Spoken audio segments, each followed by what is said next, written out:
he did post a video about this, and then like it gives like I guess his opinions and like his explanations as to why. But yeah, so this was the post. I think the new open map and ground on buffs helps Darkrai, Absol, Delphox, E-Speed Lucario, Beam, Venu, excel, so they have been placed much higher than before. Let me know what you think. Meta breakdown below, so if you just enlarge it. So in the S tier, he put Surging Strikes or Shifu, Dodrio, Serena, Zacian, Comfey, Blaziken, Absol, Lucario, and Delphox in the S tier. I can already tell you right now, if this is a solo queue tier list, Comfey does not even belong there. Comfey doesn't belong there, Delphox doesn't belong there, Lucario doesn't real. I would probably put Lucario in like maybe A, high B, if I had to give an opinion. OP and Duo or Trio, so like the fact that it's like a solo queue tier list, and then you're including this in its own category, this doesn't make sense to me, quite frankly. Suicune, Zoroark, Koopa, Ho-Oh, Blissey, Psyduck, Dragonite, Sableye, Tyranitar, Gengar, Dragapult, OP and Duos and Trios. I also don't think that as well, but I mean, that's just my opinion. Darkrai, Umbreon, Venusaur, Aegislash, Armarouge, Trevenant, Cinderace, Eldegoss. Eldegoss being an A tier is absolutely wild to me. Cinderace being an A tier, absolutely wild.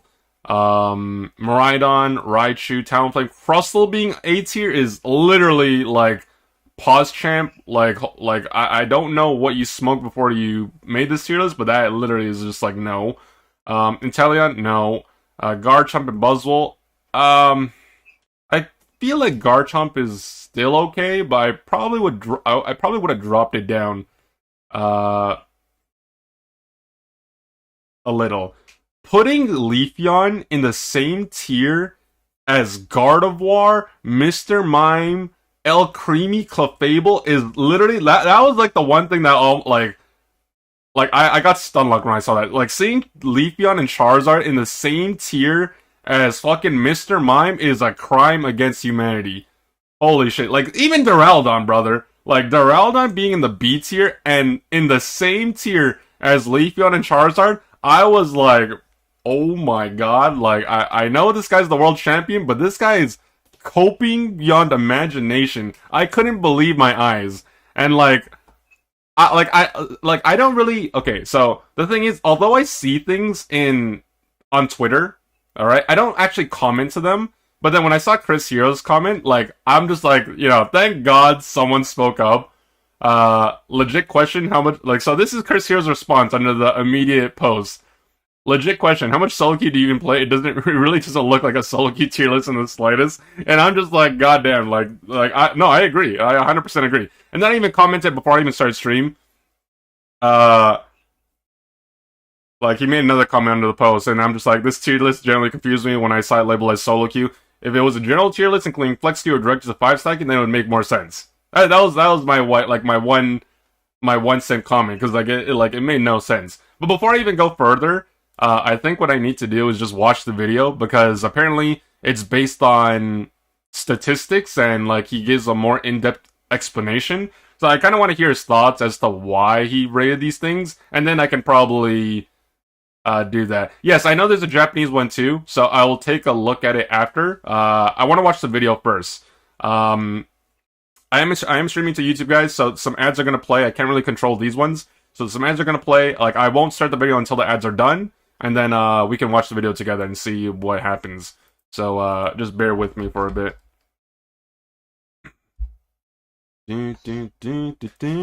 So this will give me time to eat my lunch, some fresh pasta. So how you guys doing today? Hopefully you guys are doing well. I was playing Subnautica yesterday, fun game. I was sailing the 7 seas looking for the booty under the sea. Nice treasure. And a bunch of aliens trying to maul me to death as I flip away to my 1-inch pod.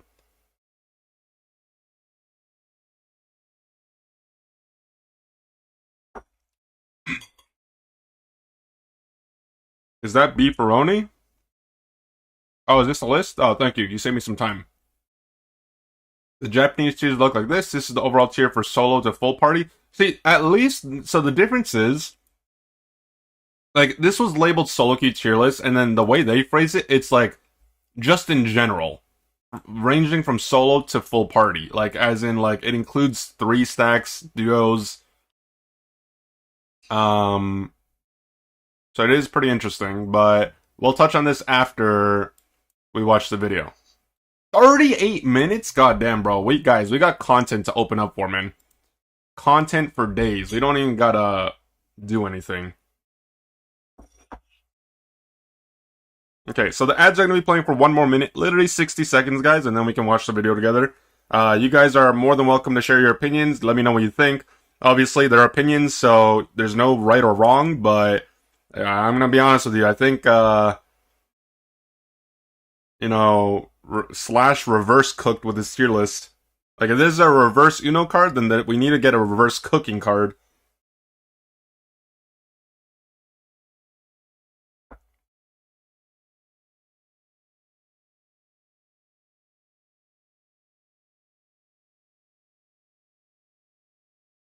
Is that the forbidden card from Yu-Gi-Oh?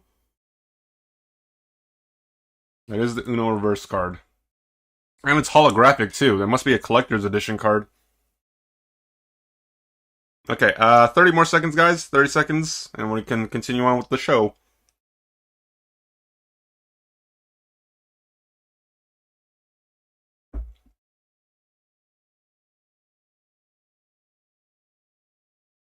Okay, ads should be finishing up for most of you, if not all of you.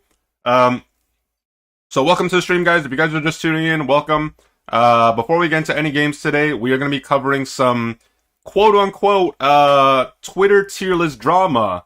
I think this tier list is going to spark a lot of opinions, and if anything, I could probably just link it to you guys in the chat. Hold on.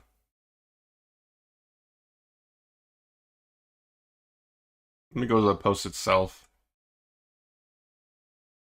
There we go. That's the right link. Alright. So if you guys want to look at it at your own end, basically it is a tier list from LG/Unite. He is a former world champion, former 2-time world champion, so obviously he has a lot of credibility, but I just don't think he really cooked that well with his tier list. So we're going to watch the video. It is a doozy one, so we have some content for the first, like, hour, and we could probably talk about this. I can give my opinions and whatnot, and yeah, we'll see where it goes from there. So, without further ado, the video title is Patch 1.20.1.3 Tier List Pokemon Unite. Best tips, builds, and moveset for new ground map. LG/. Alright, what's up, guys? Welcome to a new video. It has been a while since my last tier list video. I know a lot of you guys have been waiting. If you're new here, I'm the 2-time world champion, LG/. Worlds was last month in August in Anaheim, and we got 3rd in the world, so not too shabby. Obviously, we wanted to win, so I was sad about that. But we had a crazy run. We won all of the international championships, and we got top 3 in the Pokemon Unite ACL finals too. So it seems like in those really big tournaments, our peak was top 3 with this team. But I'm really excited to compete again. Yes, I will be competing again. And I was just taking a little break from content, just because I was feeling a little sick after traveling. It tends to happen to me a lot for my longtime followers. But hopefully we're able to start pumping out videos for you guys. And for those of you that have seen my old tier list, or those of you that are new, I'm just going to briefly explain how we do things. So last time I made a competitive tier list. So this was the competitive pro tier list for kind of 5 stacks, for scrims, for tournaments. These were like the top meta Pokemon at the time. Obviously this is really old, so this is out of date right now. But I alternate every time I make a tier list on a new meta, just to keep things fresh. So this time we're making a solo queue tier list. And how I categorize my solo queue tier list is, what I do is I use these tools. So this is Unite API .dev. I highly recommend using this tool, and you can see the win rates of the top 10,000 Pokemon in the last week. So the top 10,000 means the top 10,000 players. So these are all the best players in the world, the top 10,000 players in the world on ladder. And it shows the win rates of all the Pokemon. So this is a super useful tool to just see what's good. I think generally, like, it does show what's good. Obviously there's a lot of exceptions, but you can kind of go on here and see what the top of the meta Pokemon are. It's interesting that Zacian is the very top of this, but we'll get into that. The second tool we use is Pokemon Unite TV. So they kind of break down the patches. Okay, I'm gonna slightly fast forward this just because he's just talking about the two websites, and I'm pretty sure at this point, most of the people in the community already know about API Unite and Unite DB. Like, that's not, it's basically just like a, I'm not saying he's sponsored, but it just seems like a plug right now. So we'll just skip, like, 30 seconds to when he actually starts talking about the tier list. So here is the tier list. I have S tier, OP, and Duo / Trio, A tier, B tier, and C tier. So let me go ahead and explain all these tiers before we get into it. So in the past, I have like some like really OP tier at the very top. Like it'd be like God tier, like SSS plus tier. But this time I only have S tier. And this is because Pokemon Unite, I actually feel like, is in the most balanced state it has ever been. There's no like super OP Pokemon that's above all the rest of the Pokemon. With the new Groudon change over Rayquaza, I love Groudon. I think it is way more balanced than Rayquaza and just makes the game more balanced in general. There's more ways to win, which we'll go over in a second. This OP and Duo / Trio is because, for example, like Suicune, I think is the best, like probably debatably the best competitive Pokemon in the game. So if I made a competitive tier list, it'd be like number 1 or something, right? But if you go to Unite API, Suicune actually has a very low win rate. It's all the way down here. It barely has above a 50% win rate. And there's stuff like Dragapult above it. For example, Dragapult is one of the worst competitive Pokemon. It has barely seen any tournament play. I don't think it's gotten any wins in Worlds or any of the big tournaments. So Dragapult would normally be down here. But you'll see that like Dragapult and Suicune are here because I think Dragapult, it has such a high win rate because of Duo / Trioing. And what that means is just like playing with friends, right? Like you can 2-stack, you can 3-stack, not just solo queue. This is a solo queue tier list, but I want to acknowledge that some Pokemon are really strong when you duo. So for example, Zoroark and Comfey are really strong. Okay, I'll try my best not to pause, but like it's just stuff that you kind of have to point out. Like, there's no, like, you can't have a solo queue tier list and then throw in like a specific category for like a select handful of Pokemon and just say like, yeah, give them a shout out because they're good in duos and trios, but like you literally, it defeats the purpose of making a solo queue tier list because they don't get their own solo queue rating. They're getting they get their own specific category to kind of. This is LG Slash from Luminosity. This is supposed to be a solo queue tier list, and like the point, like obviously his tier list, he can do whatever he wants, but like it defeats the purpose of making a solo queue tier list because literally it's like, okay, all these other Pokemon are gonna get their own rating for solo queue, but then this select group of Pokemon, they don't get their solo queue rating. They only get their duo and trio, and it's just like, what's the point? Like, I can tell you, I can promise you guys that if you guys play like Dragapult, Tyranitar, Blissey, Psyduck, Ho, and solo queue, you're probably gonna get rolled into the ground a good majority of the time. I'm not saying these Pokemon are bad. Respectfully, like every one of these Pokemon is good.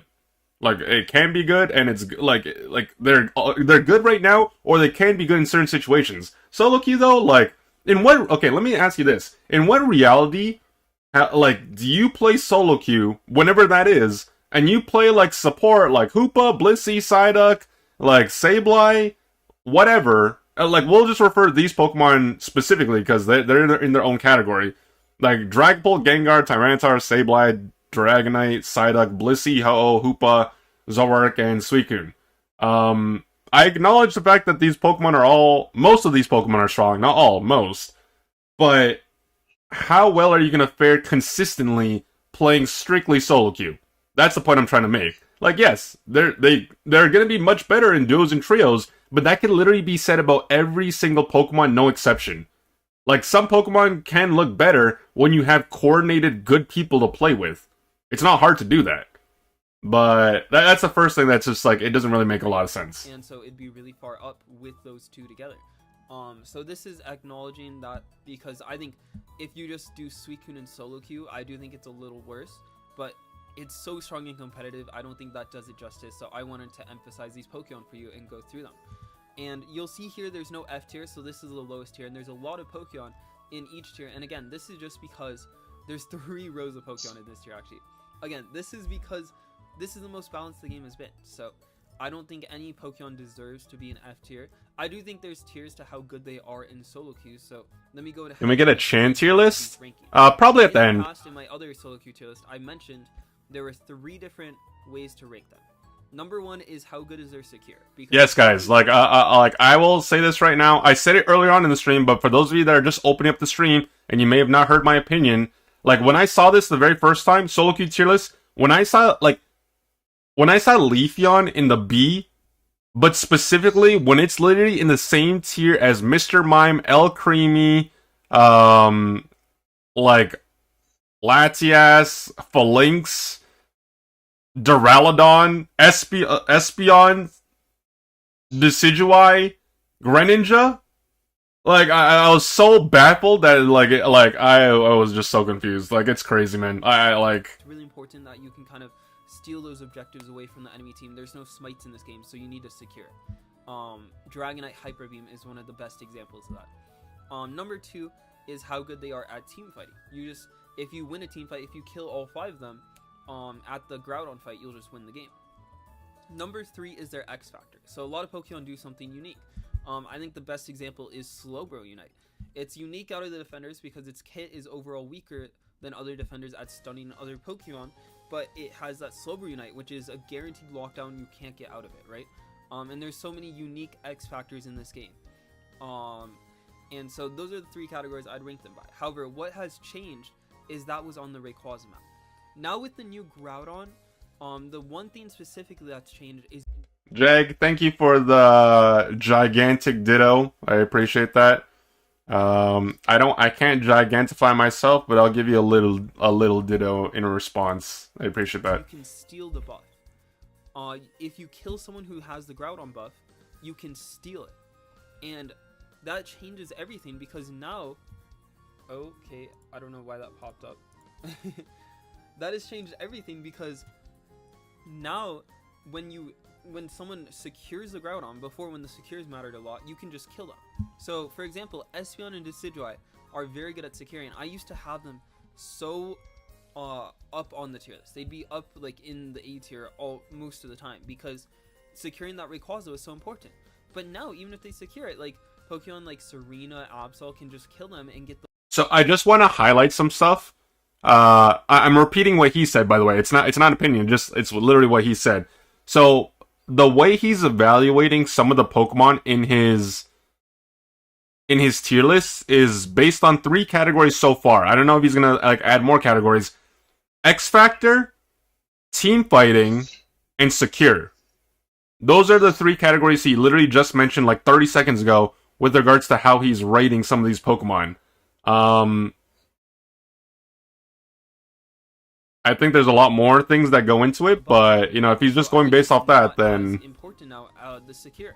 Before they were kind of... You could picture they're all kind of on an even playing field, these 3 categories. I still think securing is important, but if you easily die, if you can't live after getting that Groudon, I think that securing is not as good. And on the flip factor, another thing with Groudon is it gives a big damage buff. So you can't guaranteed score with it like Rayquaza, but what's different is it gives way more damage now. So that's why I have Delphox up here, because Delphox with Groudon buff is the best Pokemon in the game by far, and we'll get into that a little more. But yeah, let's start going through the tier list in order. Right up here I have Urshifu. Now this includes both forms, both blue and red Urshifu, and the reason I think it's the best Pokemon in the game is blue Urshifu is really strong. Yes, it does have counters, but those counters I think you can go red Urshifu into pretty comfortably in solo queue. And you can just play the objectives with the red Urshifu, with the Wicked Blow Punch. But blue Urshifu is so incredibly strong, it can even beat the counters. And what they did was they buffed Liquidation. They gave it its infinite cooldowns back in the ult. So I think it can kill anything in the game. It can win any matchup. Any Mon that's just like really strong, that has a lot of dashes, is going to be really good. And so I think Urshifu's strength in solo queue is obviously the team fighting. It has really good early game. Its early game can be... I'm gonna pause it right here just because I'm gonna vocalize right now. I immediately disagree with what he said.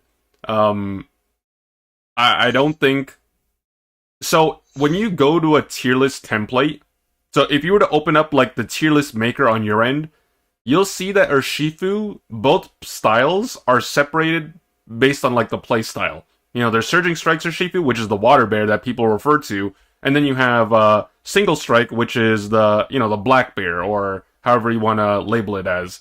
I don't think black bear is S tier. On the contrary, I'd probably drop that down to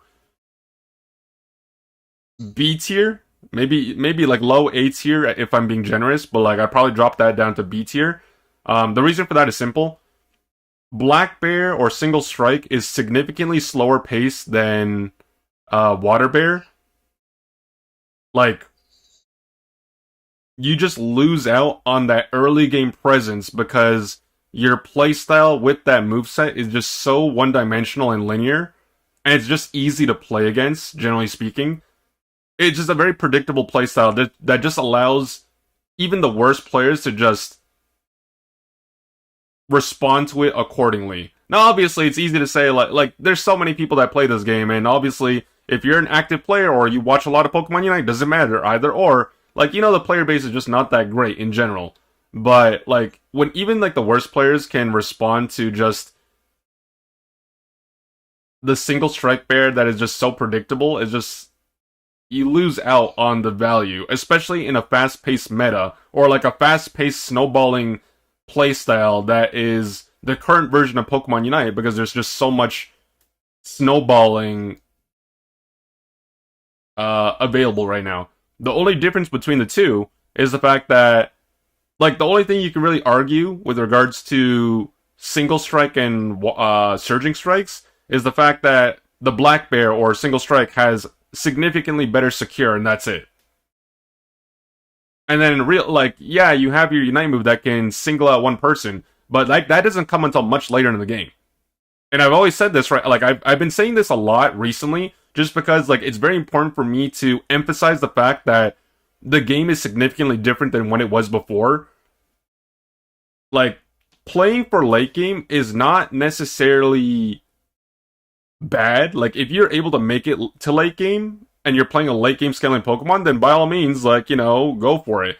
But a lot of those Pokemon that thrive in the late game scenario have fallen out of favor because they don't get to reach that high level power spike because the game has snowballed or has progressed significantly faster than it did before.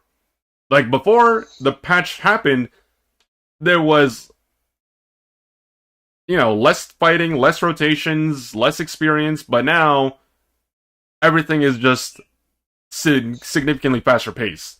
Punished and competitive, but I think it's a lot harder. In solo queue, you'll guarantee get that 5 spike. Once you hit level 5, you're the best Pokemon in the game for a while. And number 2 is Dodrio.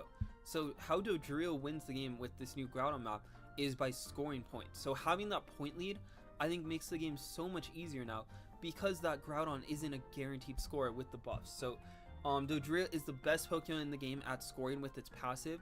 You can split your score into 3 and get those scores a lot faster, and it's really speedy across the map. Sorry, I'm not, like, it might take us a while to get through this video, but I want to pause it at certain times to kind of give my opinion on things that I agree with and I disagree with. I don't want you guys to think that I'm shitting on someone's opinion, like, without, like, justification or anything, but, like, what he said right now, I 100% agree with.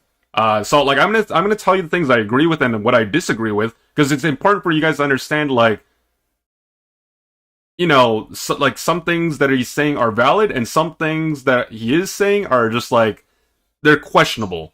What he said just now about the points being more valuable before Groudon, or because Groudon's a thing, I 100% agree with that. Going into Groudon with a point advantage is significantly more valuable than before when Rayquaza is a thing. Because generally speaking, it doesn't matter how far. Well, I'm not gonna say it doesn't matter, but when Rayquaza was still a thing, it didn't really matter, quote unquote, how ahead you were, because like Rayquaza was so overpowered and, like, unbalanced that majority of the time when you lose Rayquaza, you probably lose the game. I'm not saying that's like 100% of the time, but it was a good majority of the time. Now, because Rayquaza is no longer a thing and Groudon doesn't guarantee scoring without like strategic maneuvering around the map, it makes it harder to score, meaning if you're playing from behind, you have to be very calculated with how you approach the end game. And obviously, if you have a point lead going into Groudon, then it's going to make it quote-unquote easier for you to play, in a sense. It is the fastest Pokemon in the game besides Rapidash, I believe, and that's why it's so strong on this new map. Also, I think just like the Tri-Attack poke is really good, where other speedsters might suffer a little bit more because they removed a lot of bushes on this map too. And guys, I will make a guide on the new map. I'm planning to do it, so make sure to turn on notifications, subscribe if you want to see that, the World Champion Guide to the new map, everything you need to know. I am planning that for my next video, so please like and comment if you'd like to see that. But yeah, I think Doduo is really strong. It's always really high up in solo queue because it fills all three. It has a decent secure, it's good at team fighting, and the X Factor is so strong where it's the best score in the game. Now, Serena is just a pure team fighter. It is really good at team fighting. What they've done to Serena since I last talked about her was they nerfed Triple Axel and they buffed Stomp. So, oh yeah, I forgot to talk about the moveset for Dodrio. I would go Tri-Attack Jump Kick. I don't think Drill Peck is good. I don't think Agility is good. Please go only those two moves if you're planning to pick it up. And now Serena, I think both the dashes are good. You can go Grassy Glide or you can go the other one. I forgot what it's called. We can just pull it up quickly here on Unite TV. But basically you go Trop Kick into melees because it reduces their damage. It decreases their movement speed and decreases their attack by 25% when you hit them. Grassy Glide, you go into attackers because it's a longer dash and it like stuns them, so it helps you win those like fast trades with attackers more. So like basically like into Delphox you should go Grassy Glide, into Blaziken you should go Trop Kick, if that makes sense. But I think you go Stomp like 90% of the time. Triple Axel is kind of bad, and like Stomp, what Stomp gives you is a good secure. So instead of just being a pure team fighter, you do have a pretty decent secure with Stomp. You can do like this triple Stomp thing that like a lot of pro players know how to do, but even double Stomp is a really good secure too. So I think Serena just checks all the boxes and is really good and really strong on this new map. Now Zacian. Zacian is really surprising. Honestly, I am surprised. You'll see a lot of the Pokemon I've been talking about here, Urshifu, Serena. Okay, before we go any further, because now he's switching the conversation to Zacian. I wouldn't put Serena in S tier. So I think Serena right now is one of the best all-rounders. I just wouldn't put it in S tier for solo queue, and the reason why I say that is very simple. You have, like, when I do a solo queue tier list, I base it on the premise on like the average game, like it's based on the average solo queue experience in terms of like what people should expect to see when they normally play a solo queue match. Guys, like when I do my ratings, I don't pick Pokemon, like I don't rate Pokemon based on games that are going to be like the best quality solo queue experience you'll ever have. It's not going to be like a high quality game. It's literally just going to be like your average game where players don't run XP share, they don't rotate, they don't draft proper team comps, stuff like that. Because like, although as much as I would love to play Pokemon Unite, and when I play solo queue, I would love to see double XP share, I would love to see, you know, like a defender, support, all that stuff. It's just like, it doesn't happen. And all this, like, I do acknowledge Serena is a very strong Pokemon, and it's one of the best all-rounders in the game right now. The problem is, in order for you to thrive properly, you need to either excel at laning, or, you know, have an XP share lane partner that isn't feeding, but also is allowing you to thrive in that lane. And that doesn't happen. That's not a very common experience, like, occurrence. It doesn't power spike until level 6. It does, like, it has Razor Leaf, for secure, but also like depending on what you're playing against, like it could be relatively difficult to farm. If you're playing with the stack mentality, then of course that is also difficult as well, especially in like laning. Like even if you go jungle, you get to your level 5 guaranteed, assuming you don't get taxed or jungle invaded, but you still don't power spike after first rotation. And unless you're able to get level 6 in that lane first gank, then of course you're gonna go back to your jungle and then have to get level 6 there. I just don't think it has a strong enough early game for me to justify putting it in the S tier. I probably put it in the A, like probably mid A. For late game value, if you make it to late game, then of course it could be like A plus. But yeah, generally speaking, I'd probably put Leafeon. Sorry, not Leafeon. Serena slightly lower, just because of it's arguably atrocious early game. And then, of course, the person playing it also has to be exceptional with the Pokemon because, well, it's a playmaking Pokemon, but generally speaking, you can play it as a split pusher or you can play it as a team fighter. Like, it thrives in both scenarios. The question is just like, how good is, like, the average Serena player? And realistically, up until this week, like, you barely saw, like, up until this patch or this season, you barely saw Serena players in general. Barely.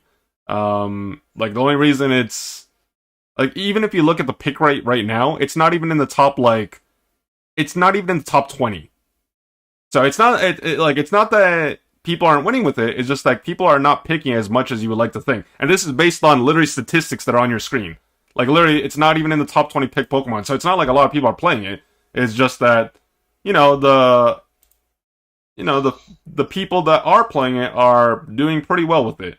Just generally speaking, like, it has the second highest win rate for a reason. Top of the top win rates, so it tracks that they're really good. But Zacian, how's it going, Humongo? Because after playing so much Gekishin, going back to Unite without a roll queue is rough. Oh yeah. And I feel like Zacian has gotten only nerfs recently. In fact, the only thing they've done to it, I think, is nerf it after World Finals. Zacian was Peru Unite won the Worlds. They're the world champions. They were originally Fusion. Hello there.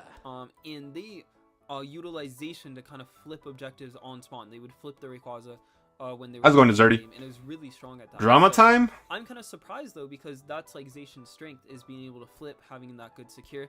I wouldn't say it's as strong as team fighting as these other picks. But the Groudon got changed. I don't think the objective's as important. But on the flip side, how's it going, my dude? Maybe with the Groudon buff. Okay, I'm just gonna pause right here. For those of you just tuning in, welcome to the stream. Long story short, LG Slash from Luminosity Gaming posted a solo queue tier list on Twitter, and at first glance, I did link it earlier, but I could link it again, just in case you guys want to look at it on your own. Basically, he posted a tier list on Twitter, and it is at first glance, it is just very, I don't want to say controversial, but it is very questionable. It's supposed to be his variation of a solo queue tier list. And of course, like, there's nothing wrong with, like, making a solo queue tier list, because essentially it's just opinion. It's all opinions. Like, everyone's tier list is going to be different for the most part. It's just that a lot of things on here are just a little questionable, at least in my opinion. Like I said, he's free to give his opinion on tier list, but at the same time, if you're posting it publicly, then of course other people are going to have their opinions. So he posted a response, like, not a response, but like a detailed video, kind of giving his opinion and just like his reasoning behind the tier list. So I'm kind of watching it, and then I'm gonna, go through it with you guys. Will kill everything. So having that good secure for the objective, and then you can just win the game with the objective. I do think it is like decently strong at team fighting, but again, I think there are stronger team fighting. So this is one I'm a little surprised by, but basically in the past few months, they made this huge change to Zacian where you don't need, I think you needed 8 points to do the passive. And what the passive does is it basically gives you 4 moves at once, or 3 moves at once, sorry, because you get that empowered ability and it doesn't affect the cooldown of your other abilities. But they changed it from 8 to 5, and I think we're seeing from the woodworks that, like, as people are getting better at Zacian, this change was actually extremely important, because now not needing points as much means you can utilize having like 3 abilities compared to other Pokemon not having 3 abilities all the time. And I think we're starting to see people get better at Zacian. Maybe it's just really, really strong is what I'm starting to realize. But yeah, that's an interesting one. I was surprised by the win rates, but you have to give credit where it's due, and I think its kit does fit solo queue. So before he even says anything, because I'm watching this video for the first time, I'm telling you guys right now, Comfy does not belong to S tier. 100%. Like, you cannot, like, change my mind on that. Like, there's no amount of logic or reasoning that you can try to present to me where I think Comfy will be S tier support for solo queue, and that is said about every single support in the game. I don't think there's a single support in the entire game right now that belongs in S tier and solo queue, because literally playing with yourself, like, when you play support, you're basically voluntarily choosing to play a role that's based around your team. Like, you are going to be supporting your team in some shape or form, and basically you become dependent on the fact that hoping someone on your team is going to be able to play well enough with your assistance to get the desired result, which is a win. I just think that is extremely optimistic, especially in Pokemon Unite of all games. And like, don't get me wrong, like I'm not shitting on supports. Like, obviously supports are a crucial part of every single team. Like, especially if you're running XP share, like, props to you guys. If you guys are playing maining support solo queue with XP share, you know, honestly, give yourself a round of applause. Like, give yourself a pat on the back. Like, I encourage it. But like, you guys are in for a miserable experience because this game does not have a environment for you to thrive in by yourself. So I'm very eager to, or very interested to hear what his reasoning is to put Comfy in S tier, especially Comfy, because more than anything else, Comfy only thrives with competent players and strong players that can utilize its kit. Like, you literally cannot do anything by yourself for the most part. And before you say something like silly like, oh, but you can Magical Leaf or Grass Knot the Groudon and secure it. It's just like, bro, like, don't even, like, don't give me that, like, that 1% occurrence situation that, like, barely happens. Comfy is the next one. They give a huge buff to Sweet Kiss. They've only been buffing Comfy recently. The rest of its kit, they didn't buff as much, but I think Comfy just really fits on a lot of these Pokemon. Like, it's really good on all three of these top 3 Pokemon I have on my list. It's like, Zoroark's in a good spot. It's always good with Zoro. It's good with Absol. It's good with Lucario. It's good with Blaze. It's good with all the top of the meta Pokemon right now, and I just think it's really strong. Sweet Kiss is a really strong ability in solo queue, not really competitive. But yeah, Comfy is insanely strong right now. I think if you're a support, this is the best mon to get free wins on. You'll see its win rate is the highest it has been in a while. It is in like the top 15 Pokemon in win rate, so insane state. I think just like anything like this. Okay, I'm gonna pause it right here. I think it's very, very, very important, especially like if you're the type of person that likes to hear like logic and reasoning when it comes to debating, or like when it comes to like arguments, debating, or like logical discussions. From what it seems like to me, Slash can, or you know, Slash for short, Slash highly values statistics, especially on like API Unite. But the important thing when it comes to like a solo queue tier list, like especially because it is a solo queue tier list, you guys have to understand, and I'll pull it up on your screen just so you can look at it from my point of view. Hold on. Let me see here. So like when you're looking at all this, like I'm talking about everything. There's not like every single thing you're looking at.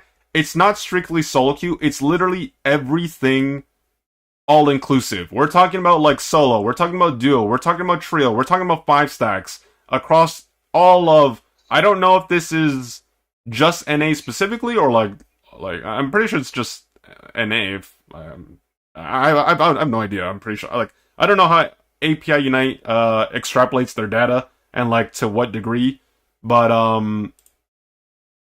the point is like this is an all-inclusive statistic.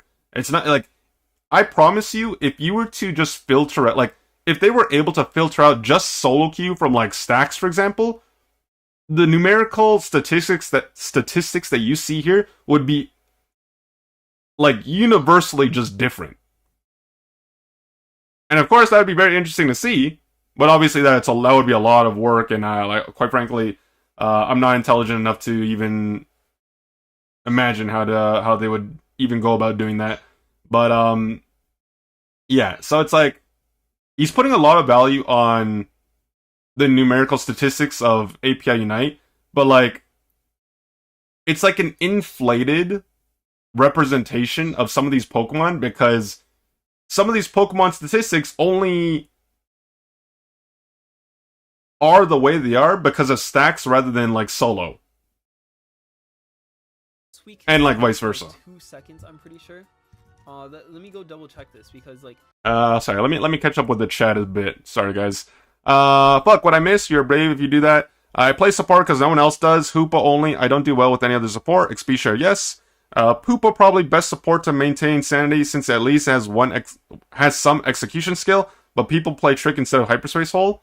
Yeah, I mean, well, at the end of the day, guys, like if you are playing support, you're playing with the mindset of trying to carry with a support is probably just like the wrong mentality. I don't want to say it's wrong, but it's also not necessarily the ideal like mental approach, because the way I perceive supports is if you're choosing to voluntarily play solo queue support, you're playing with the assumption that you're gonna take like the co-star role, or like you're gonna be like side character A, and like you're gonna be supporting the protagonist to, you know, get a victory, whatever. Anything that stuns for that long is just insanely broken. And then it infatuates enemy Pokemon for a minimum of 0.6 seconds. What is the maximum? 1.4 seconds. I don't know if this is that empowered, but yeah, 1.4 seconds is insane. And like basically what they did to buff Sweet Kiss is they gave it like basically when you is it confirmed Slash actually solo queues? I'll look at his profile after actually, because I'm kind of curious. I don't know much about how often Slash plays solo queue, or if he even has multiple accounts or whatnot. Something I learned from you watching you need to be able to move around the map. I mean, rotations are a crucial part of any player's individual skill, of course. Hoopa is the ultimate.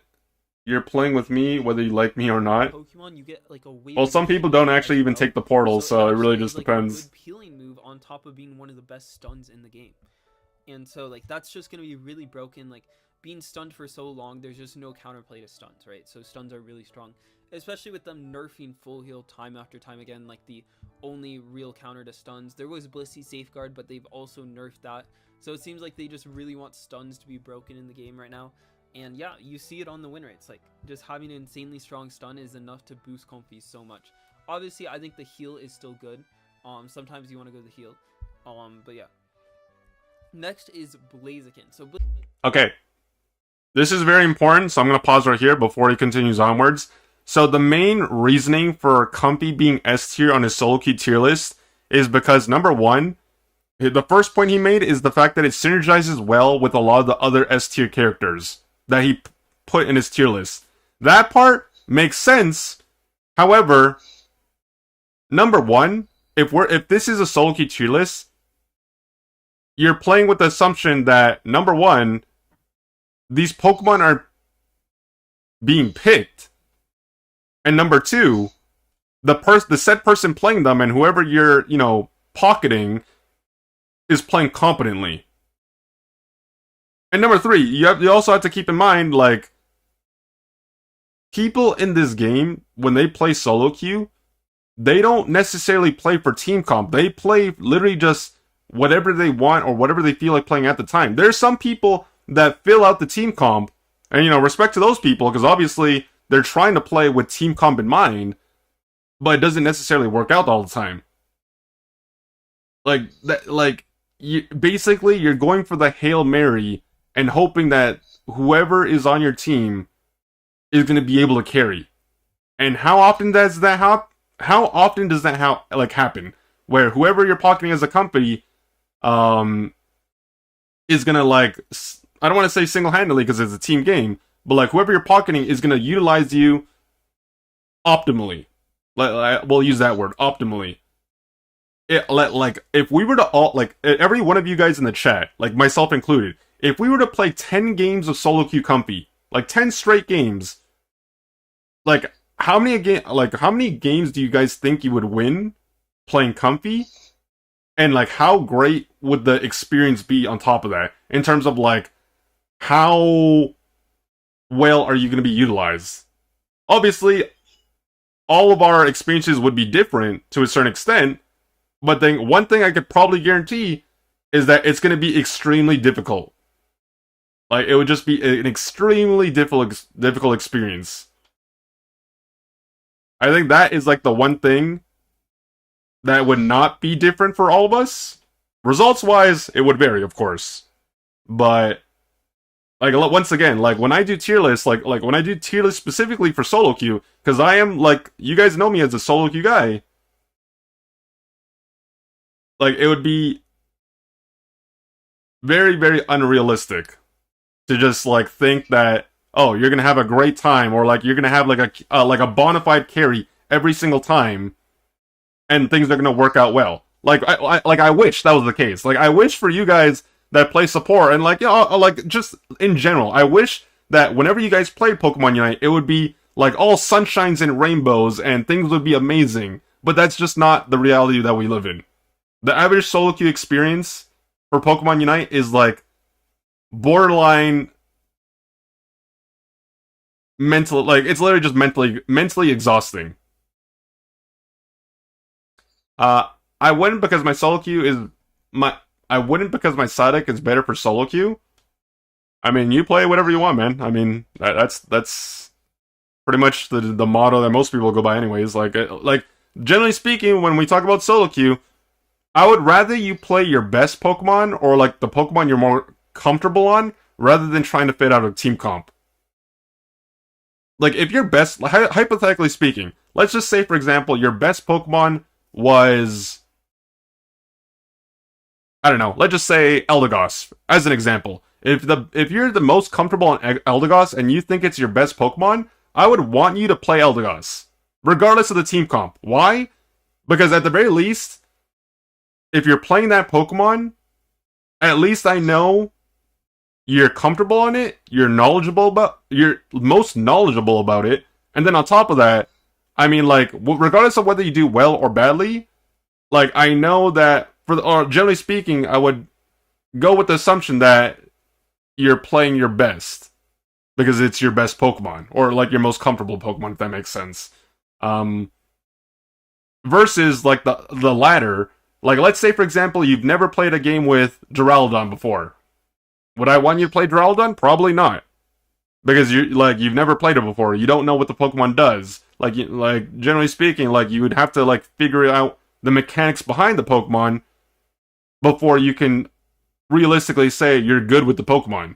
Like, can you say you're good with something if you've never played it before? Probably not. Like that's probably the general consensus that we could probably all agree with. But yeah, I mean, there's that. So, but yeah, with regards to Comfy, the second thing he was talking about, though, so the first thing was synergy. He's saying that, you know, Comfy synergizes well with all the S-tier Pokemon in the category, or the ones that he's mentioned beforehand. I agree with that part. That being said, there's no guarantee you're going to get those Pokemon in solo queue. There's no guarantee that even if you get those Pokemon in solo queue, they're going to play well. And not to mention, you still have to consider the fact that there's literally 3 other people besides, you know, someone playing an S-tier categorized Pokemon. There's so many variables when it comes to playing support. On top of the fact you're playing something like Comfy, there's no reality where I would put like Comfy in S-tier. If we're talking about duos, trios, or 5-stacks, that's like a completely different ballgame. But solo queue, hell no. I'll say this once, and I'll, like, you know, if I need to say it again, so be it. There is no support Pokemon in this entire game that would be an S-tier for me. Period. Because no matter how you look at it, no matter how you try to spin it, every single support in the game is going to be dependent on their team to a certain extent. Some more than others. So if you're playing a Pokemon that is dependent on others in solo queue, I'm not saying you can't make. I'm not saying that you can't be a good support player. I'm not saying that you can't win games as support. What I'm saying is, based on the average solo queue experience, it's just going to be a very difficult time. Period. You know, like, you play 10 games of support, but like playing a bona fide support character, doesn't matter what you play. I guarantee you that out of those 10 games, regardless of the result, majority of the time it's just going to be flat out difficult. More so than playing any other role in this game. Like, I'm talking about defender, like literally defender, speedster, all-rounder, attacker, doesn't matter. Like, supports are probably going to struggle more than everyone else. Because they just depend on your team more than the other roles. Like, of course, other Pokemon and other roles also depend on their team, but not to the same extent as supports. And that's my reasoning for why I would never put a support in the S tier. And once again, I'll say this for just clarity's sake, and so people don't misunderstand, I'm not saying support Pokemon are bad. Like, there are like lots of extremely strong, there's some really, really strong support Pokemon. And if we were talking about like duos, trios, 5 stacks, then we can put some supports in S tier, because it's a completely different environment. You have coordinated gameplay, you have coordinated strategy, you have, you know, better execution of things you want to do. It's just like, there's a lot of reasons why, you know, solo queue tier lists and stack tier lists are different. It's because there are different factors at play. Blaziken hasn't really gotten any buffs or nerfs since I last talked about it. It's just really strong overall in solo queue. It checks all boxes. Really good secure, really good at team fighting. Its X factor is it doesn't need Unite move, which I think suits it really well in solo queue compared to competitive. The fact that, like, I think Blaziken is really like a solo queue mon, but the fact that it's really good in competitive as well as being good in solo queue shows how strong it is. So you're just always going to see in these top tiers. Absol next. So what's changed with Absol and Lucario, both of these two specifically, is the map being more open. I actually think the map being open helps these two more than, like, it actually, like, the map, like, having less grass is actually supposed to be bad for a lot of melees, right? So, like, melees like Buzzwole, Garchomp kind of thrived off of all these bushes. So it's supposed to be bad, but, like, the pursuit dashes so long and has such a huge, like, dash with the pursuit on Absol that it actually benefits it on this map. This map being more open makes pursuit insanely broken. And it's the same with Lucario. You saw it on Remote Stadium. That was a more open map as well. And Extreme Speed was so good on that map. And so you see the return of E-Speed on this map because it's more open. And so both of these Pokemon actually benefit from there being less grass. Now on Absol, I'd recommend only going Pursuit. You can go Psycho Cut or you can go Sucker Punch. It depends on the matchups you're facing. On Lucario, Power Up Punch is decent, but I highly recommend E-Speed. I think it's the better move most of the time. And you want to go Bone Rush like most of the time too. Maybe if you're Power Up Punch, you can go Close Combat, but most of the time Bone Rush is going to be better. They gave it a huge buff, so it's really good now, a lot better than Close Combat.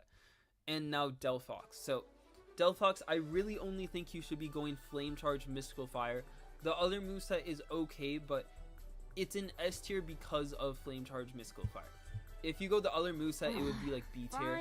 I think it's still playable. Maybe there's even some games, like 0.01% of games, that you'd want to go that over Mystical Fire. But yeah, like I mentioned before, I think Delphox is just really strong. It's the best Pokemon in the game with that Groudon buff. And late game, with the blue buff from Jungle that reduces cooldowns, you have infinite cooldowns now on your Flame Charge Mystical Fire. So you just basically have infinite dashes. It's really hard to get on top of it. It does so much damage, and it has one of the best Unite moves in the game.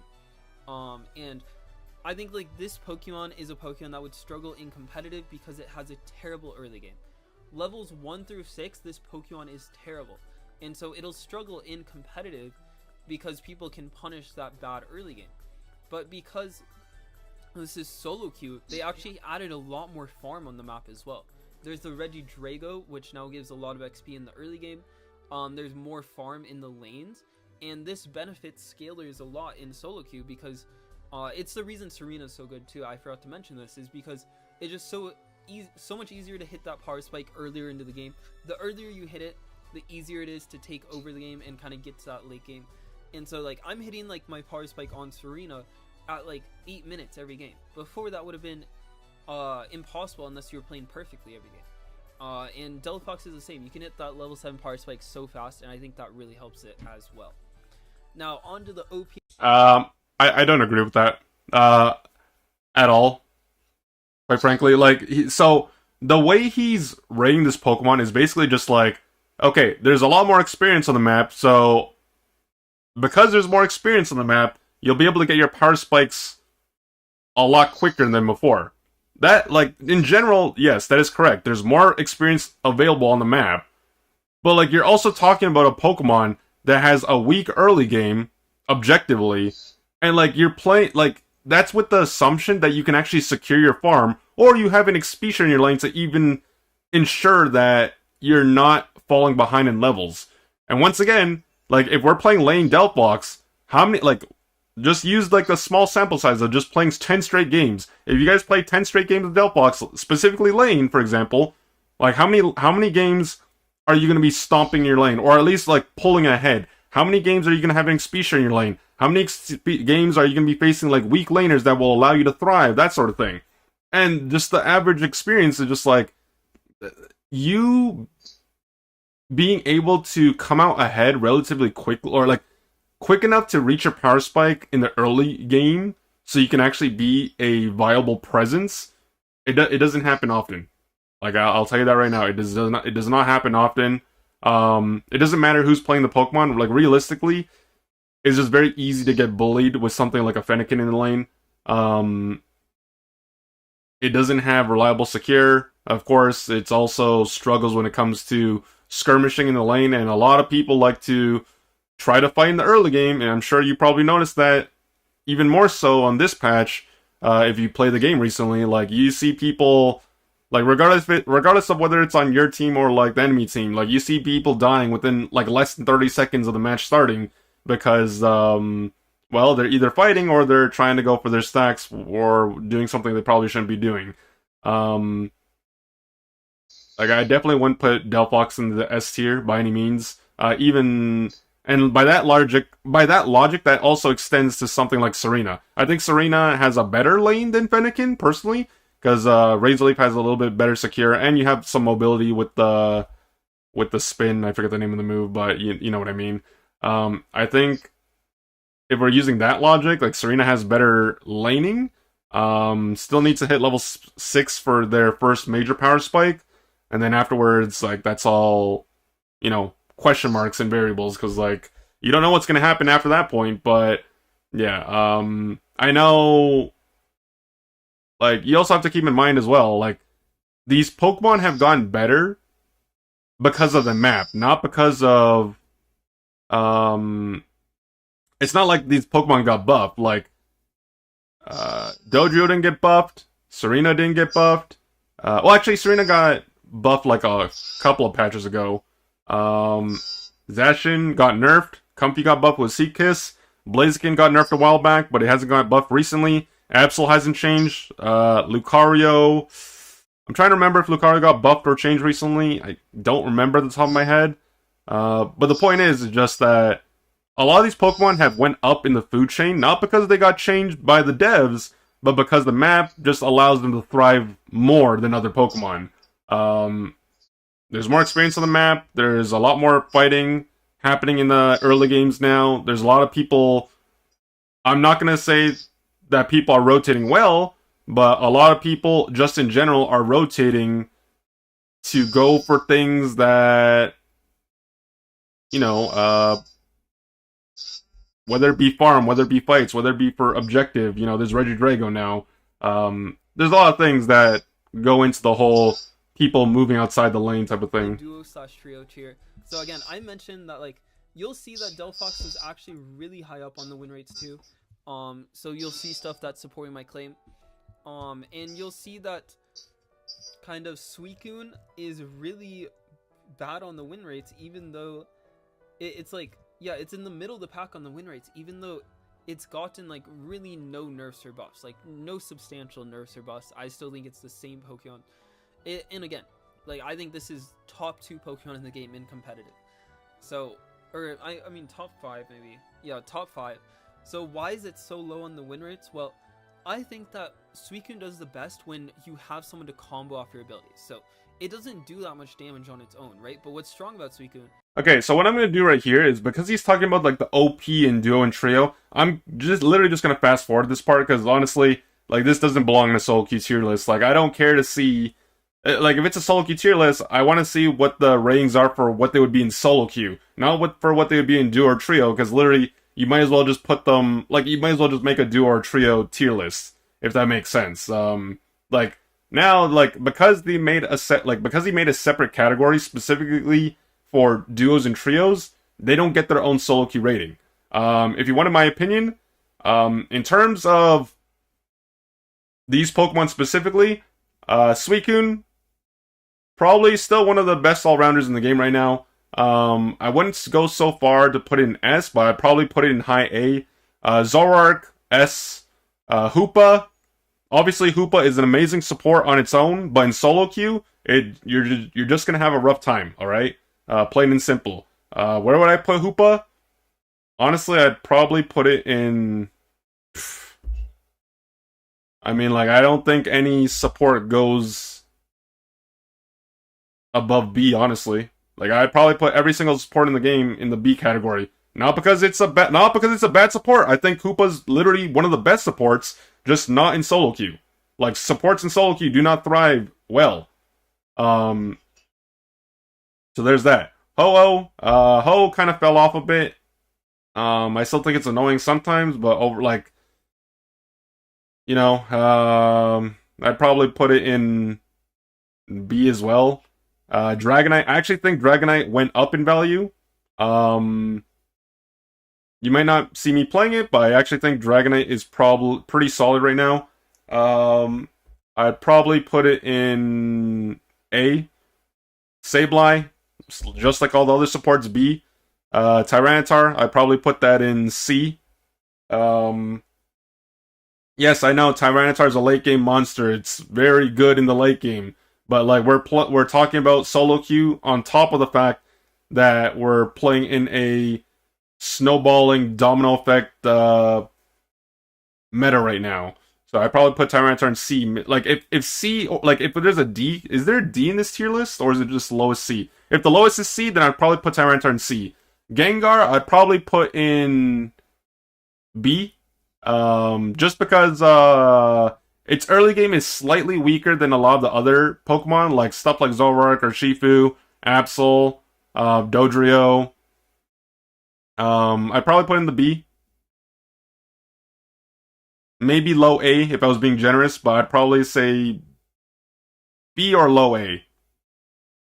Dragapult, I put Dragapult in C.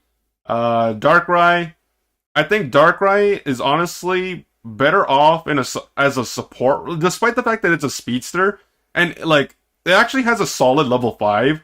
I just think it significantly falls off depending on the team comp that you're playing against. I think Darkrai just falls off, and I think its Unite move in general is just a little too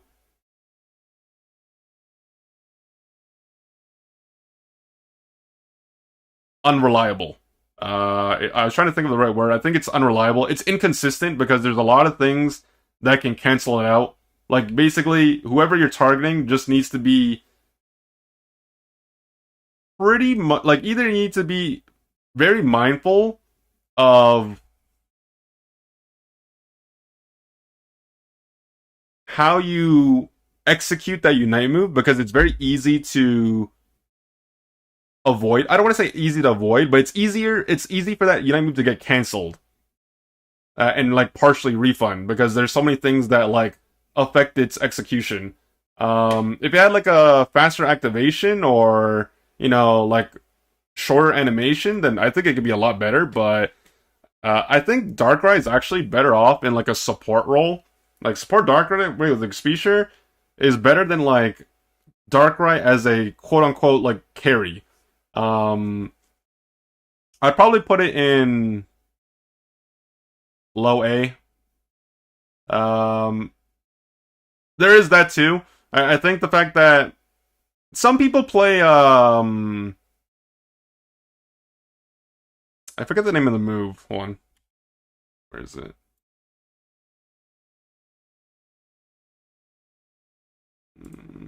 Where's Darkrai?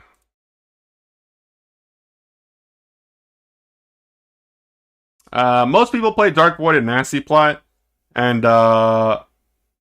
yeah, Shadow Claw. No one. I'm gonna be honest with you. I've not seen anyone use Shadow Claw in so long.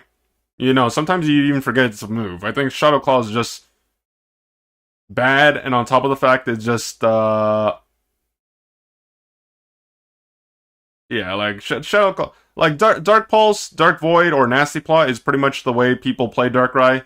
Nasty Plot and Dark Pulse, you know, it can be situational. You get a lot more mobility with Nasty Plot though overall. Dark Pulse, you get a little bit more safety just for the fact that you can go in untargetable. Dark Void, obviously the go like literally the number one choice for offensive move capability. Let me see here. What else? Oh wait, okay, wait. Darkrai was in the. Okay, I went too far. Dragapult was supposed to be last one, so I probably put Suicune A, Zoroark S, Hoopa, Ho, Blissey, Psyduck all in the B. Dragonite probably low A, Sableye B, Tyranitar C, Gengar low A, Dragapult C. That's why I put them in solo queue.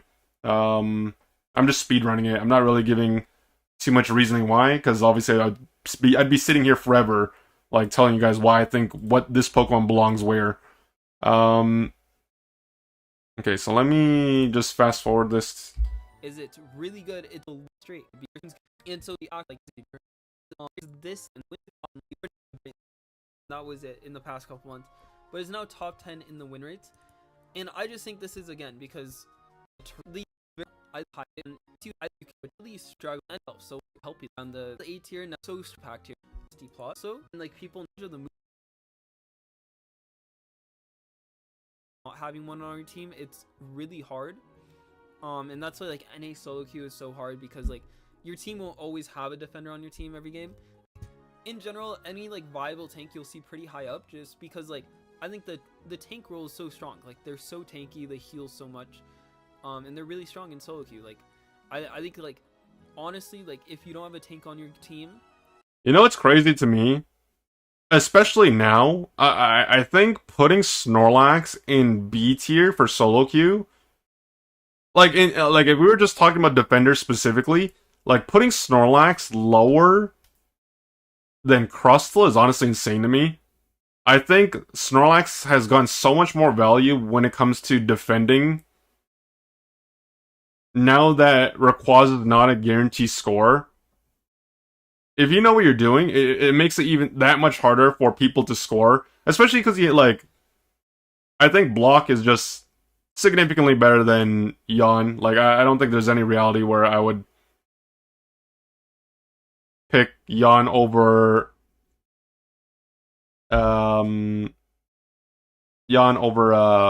Block. Sorry, I was brain farting for a second. Yeah, I don't think there's any reality where I would do that. Not to mention, I just think with the state of the game the way it is, or just because of the simple fact that Rayquaza is no longer a thing. Yeah, playing Snorlax for the late game as a defender when it comes to counter pushing and defending, or like stopping counter pushes is just exceptionally higher value. So that to me is just insane. From the looks of things, like I'm fast forwarding it, and I fast forwarded a significant amount. I think he spent like literally like the last several minutes just talking about that OP and duo and trio category. Urshi, like you should replace one of those for the tanks. Like that's how important it is just to have at least a tank on your team. Grief, like don't that AP is like your team removed, kind of like Absol and Lucario, because you really want to go Dark Void Nasty Plot, and these dashes are so much better on like an open map because you get so many of them so fast. you get so many nasty pot dashes. And then Dark Void also has such a long range. Like, this move is not only good into melees, but it has a huge range. And so, like, the map being more open and, like, people not being in grass, I think actually helps Darkrai more than, like, Lucario and Absol, which is crazy to say. Maybe not Absol, because Pursuit is, like, kind of, like, similar, where, like, the range of the move is so big, and that's why being on an open map actually helps it. And so, yeah, like, Darkrai's, like, basically counters all of, like, these speedsters and all-rounders up here. And so I think Darkrai is really underrated, really, really strong. It's going to be a really strong pick in competitive, and I think it's pretty strong in solo queue right now too. Now, defenders are just like, you're going to see a lot of defenders high up when they wouldn't be in competitive, just because I think, like, defender is a role that's kind of necessary.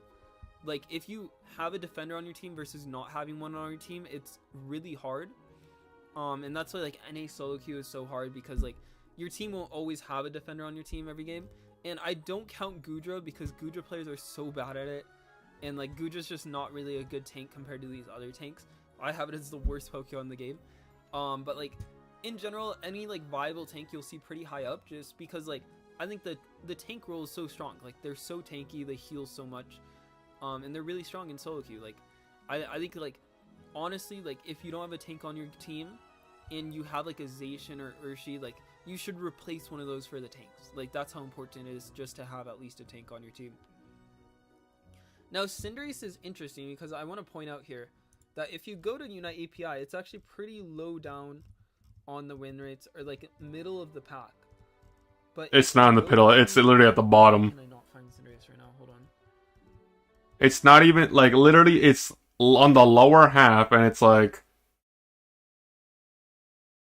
you know, I'm gonna look at it myself. Let's look at this specifically on my end. Hold on. Where is Cinderace on Unite API? Okay, so 1, 2, 3, 4, 5, 6, 7, 8, 9, 10, 11, 12, 13, 14, 15, 16, 17, 18.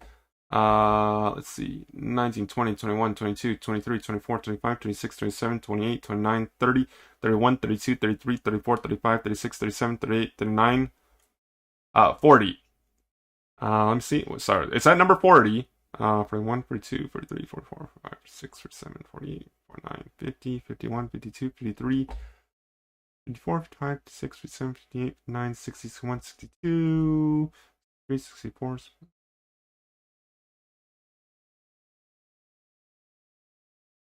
There's 77 Pokemon available in this game. 77.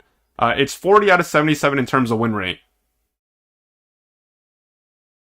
Slightly, it's up in the pick rate though. 1, 2, 3, 4, 5, 6, 7, 8, 9, 10, 11, 12, 13, 14, 15, 16, 17, 18, 19, 20. It's a 20 out of 77 in terms of pick rate. Its pick rate has gone up.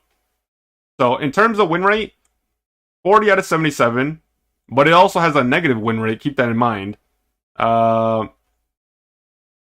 Negative win rate, it went up 0.16 from last week. So it's at a 49.93% win rate, and it is picked 18.01%. And it went up 2.52. So in both aspects, it went up. If you click on it and you actually look at the specifics, so it has an overall win rate of below 50%, but one specific moveset has 54% win rate. Insanely high. And this one is almost 52% win rate too. So again, like, this pick rate's a little low, but like, I do think like Pyro Ball is really grief. Like, don't play Pyro Ball. But if you look at Blaze Kick, just Blaze Kick's win rate, and you combine these two, if you combine these to have a high pick rate, and you just look at Blaze Kick specifically, it'd have an average of like 53% win rate. And so, like, I guess I didn't talk about Venusaur, so I should have talked about him a bit, because Solar Beam got a huge buff. So Venusaur, Cinderace, and Gardevoir, this all applies to them, and why like they're higher than you might expect them to be. The new map with like less grass makes it harder to flank these like attackers that output a lot of damage. Like Cinderace, Guardy, Venusaur infamously do a lot of damage, and so that's why they're less punishable. So I think they're a lot better on this new map. So I actually think Cinderace is very underrated with Blaze Kick. on this new map right now. Like, it pumps out a lot of damage. It's a scaler. Like, these are all scalers, but again, you can hit your power spikes a lot easier in solo queue with all the farm around, and like they'll just demolish anything late game. Like, these like Pokemon that would have countered them before, like for example like Zoroark, I think it's a lot harder for Zoroark to get on these mons when there's so much less grass for it to work with, right? And so I think these mons benefit heavily from it in solo queue. And the logic he's using is just fundamentally flawed, I would say. Like, once again, like, it goes back to the point where he's saying, like, there's a lot more farm on the map, so you can get your power spikes faster. Yeah, but like, if you're going with that logic, it goes both ways. So there's more farm for the enemy team as well. It's not like it only applies to you. Like, it applies to like everyone. And when you're playing a late game Pokemon, you're gonna struggle in the early game, regardless of whether you're going in the jungle or in the side lane. And if you're going in the side lane as a late game scaler, then you can argue that you're gonna have an even more difficult time, because unlike jungling is the easiest role in the game next to support.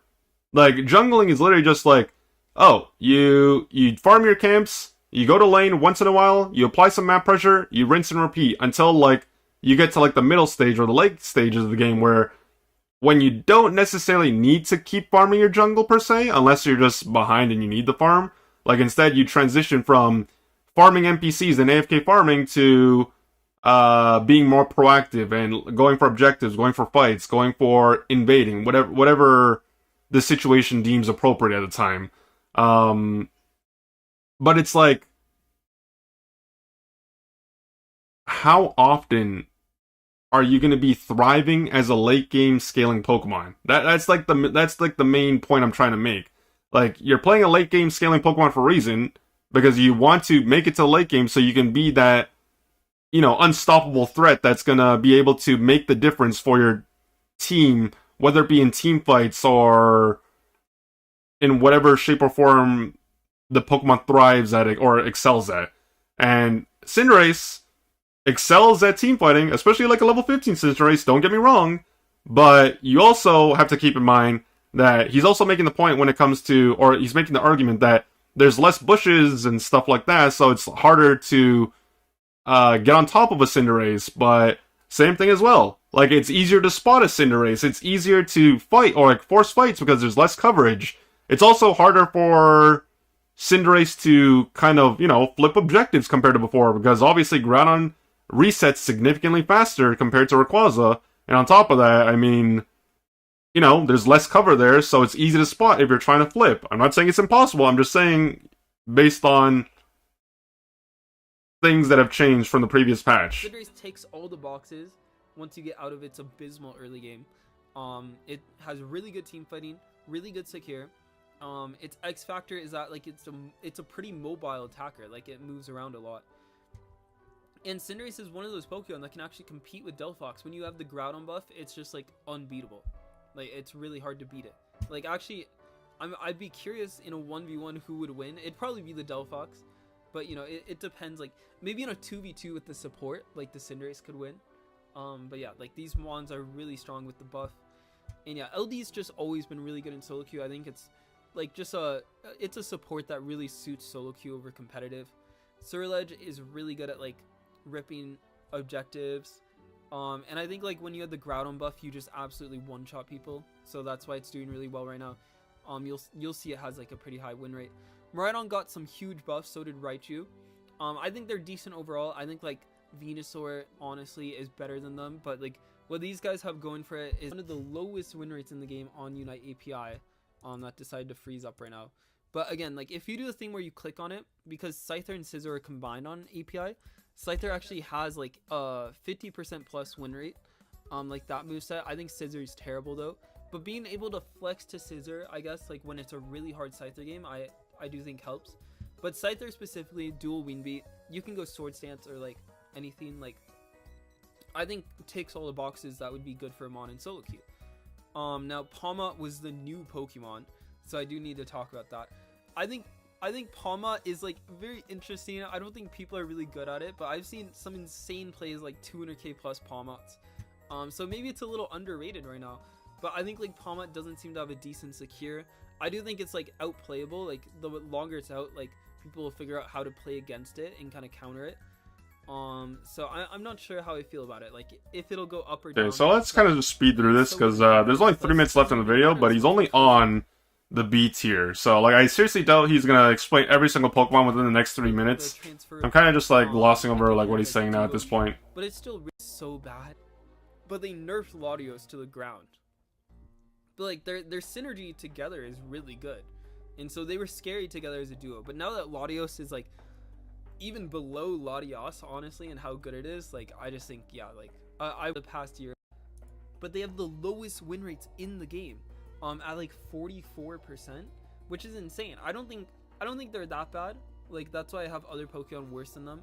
Like wait, why can't I do the same things as before? Yeah, so he didn't go through like every single like he focused more time on like the S tier and like the OP and Duo and Trio categories than anything else. I think he spent more time in the video explaining the OP and Duo and Trio than like any other category in his tier list, which is kind of funny if it's supposed to be a solo queue tier list. But yeah, there's that. So that's pretty much the video, and essentially there was the other one as well. So this was like the Japanese tier list overall. So in comparison, so let's just pull these up really quickly. Maybe what I could do is actually no, I can't. Never mind. So let's see what they put in the S tier. S tier: Zacian, Lucario, Serena, Urshifu, Leafeon, Dodrio,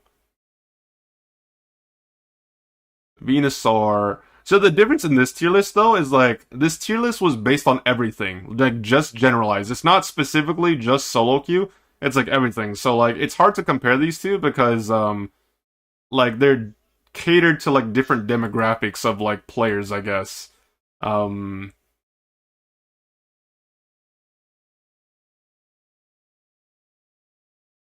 Yeah, they put I'm actually surprised that Garchomp went into the D tier. That's honestly a little interesting. I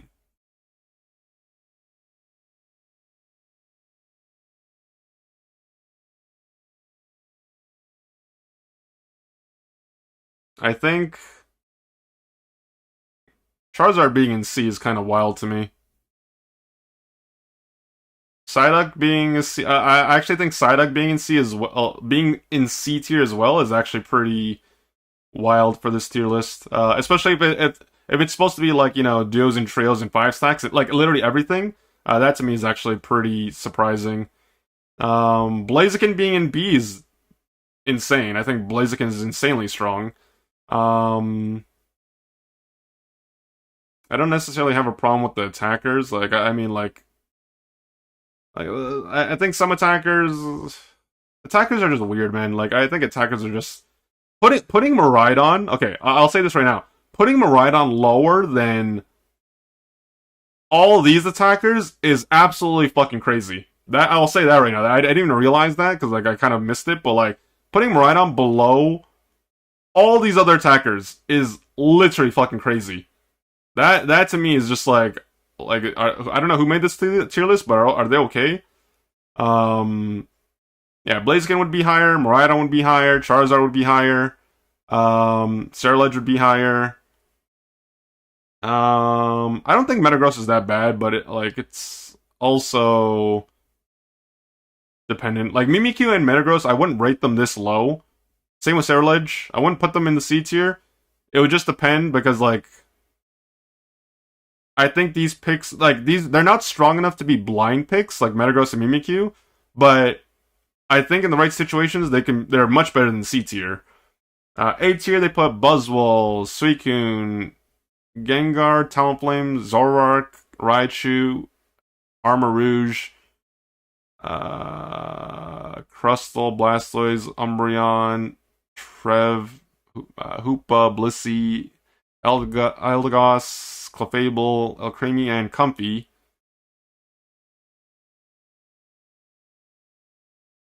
Yeah, I saw you put the correction as well. Eldegoss S, Hoopa S, Buzzwole S, Armarouge. A, Venusaur B, Alcremie B, and Blissey B.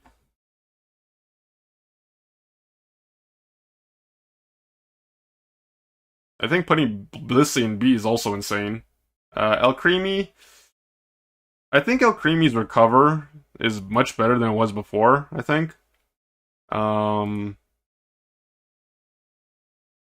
I think I would probably put Alcremie in A, maybe. Well, like, B's okay. A's if I'm being generous.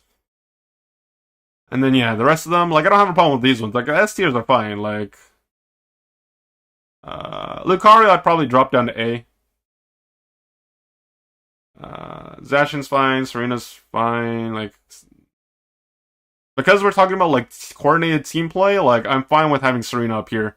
I was vocal about Serena being lower because of solo queue, but if we're talking about stacks, that's different. Leafeon S, I'm fine with. Dodrio S, I'm fine with. Absol, I'm fine with. Venusaur, I probably wouldn't rate that high. I'd probably put Venusaur in A. Snorlax in S, that makes sense to me. And yeah, I mean, there's that.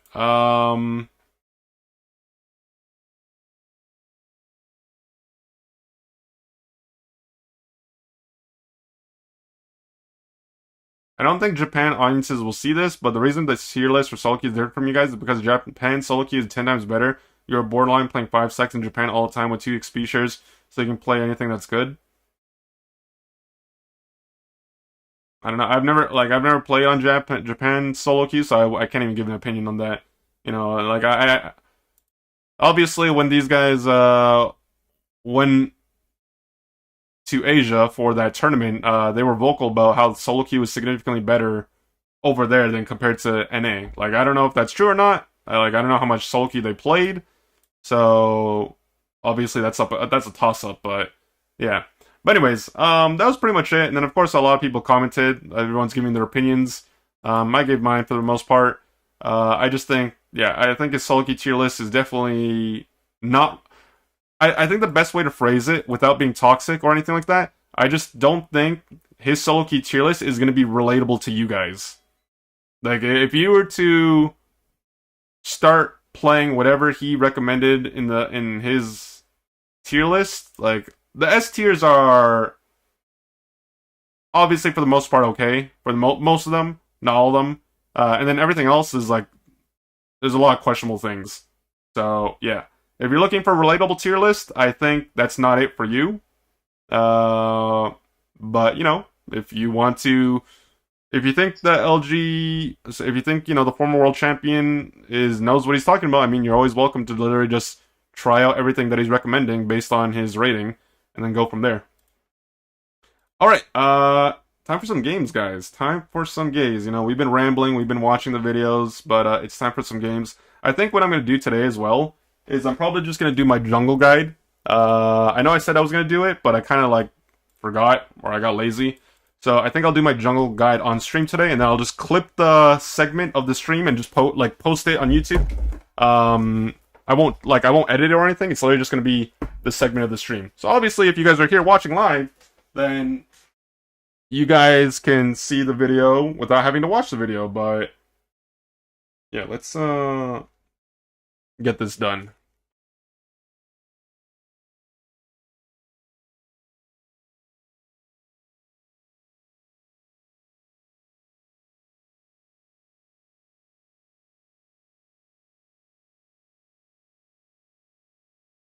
Okay, so yeah, I'll probably do my jungle guide video today. Not to mention, generally speaking, when I play Pokemon Unite, I tend to like obviously I've noticed like when I'm focused on trying to play the game, I kind of go silent or I become less talkative because I put more attention to the game more than anything else. This time around, because I'm trying to do a jungle guide, I will try to be as articulate as I possibly can. I'll explain my reasoning as to why they do things, and whether I win or lose, that's besides the point. I will like post the segment, so that way I'm not just showing you games that I'm winning per se. I'm showing you games like how I approach the game and how I play the game, and you take whatever timbits of knowledge you can get from it, I guess.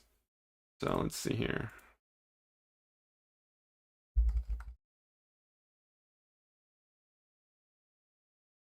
Give me 1 second, I just have to,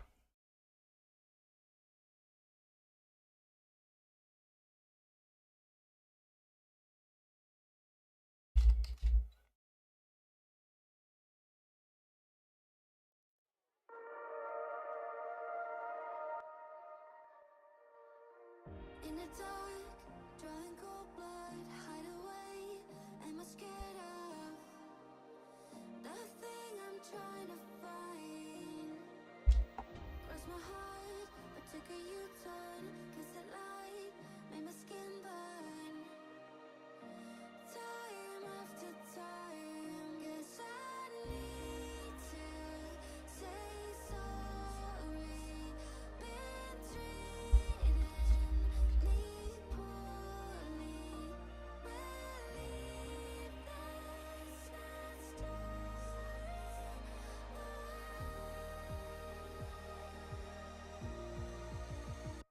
I'm not gonna say undefeated. Stay on the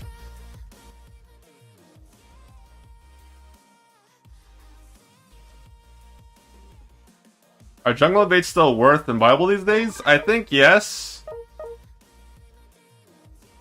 Sometimes it can be, but it also depends on who's doing it. Like if I'm playing the jungle, for example, I would never invade the enemy jungle like right when the game starts. I would obviously always prioritize my jungle farm, but then like after first gank, it's definitely possible to invade depending on like what you're playing and what the enemy team's playing, as well as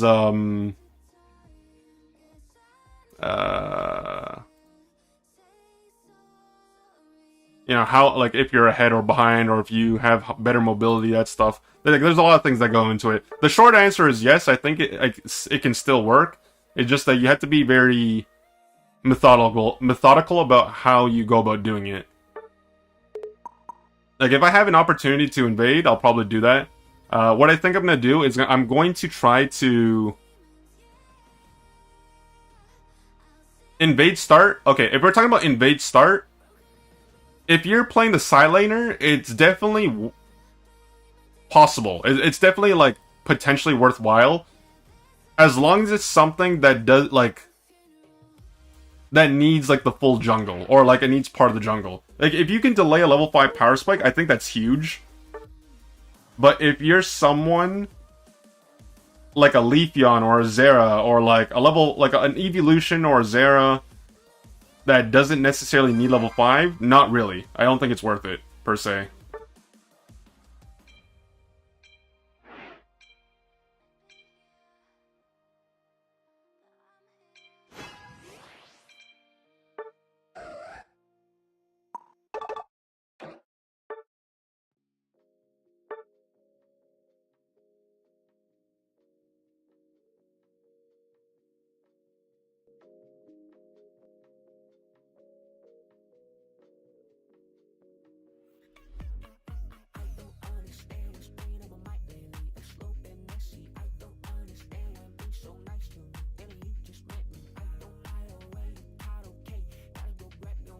Sup? Yowie? Oh, the Gardevoir. Okay.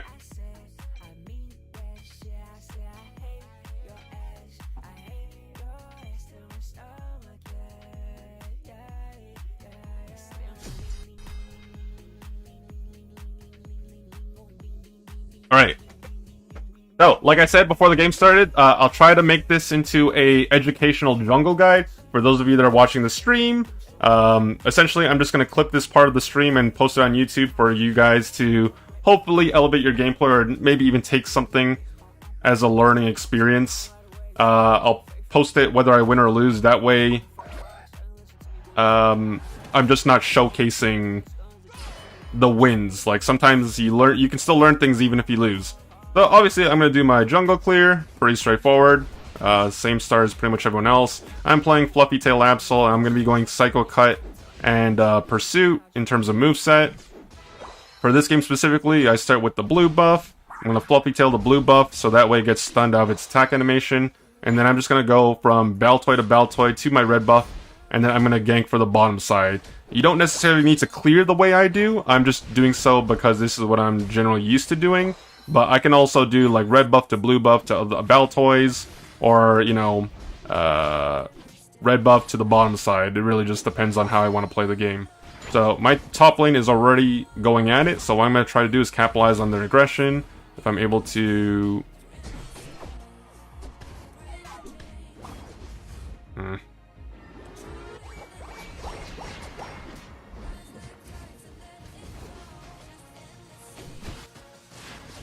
Okay, so this is just, unfortunately, I can't really do much there. Zorik is there. I tried to pursue, but unfortunately, I think my Joy-Con is a little messed up.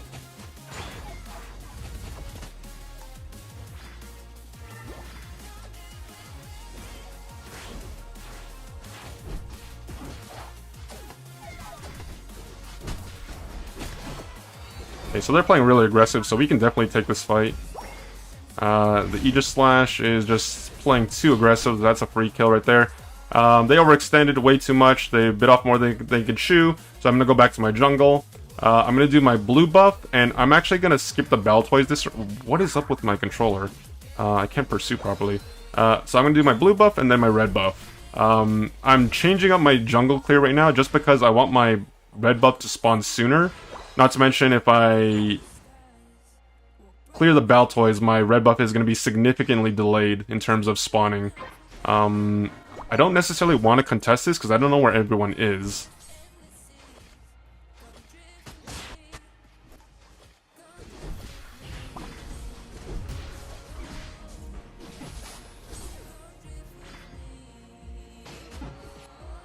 So the problem is, top lane rotated, but the top lane from the enemy team rotated, and mine didn't.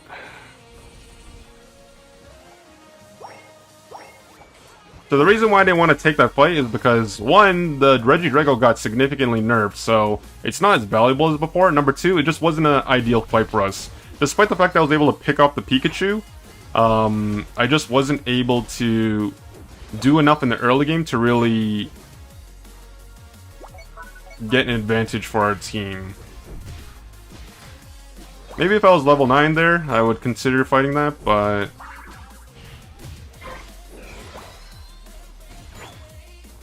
I have to wait for my Psycho Cut.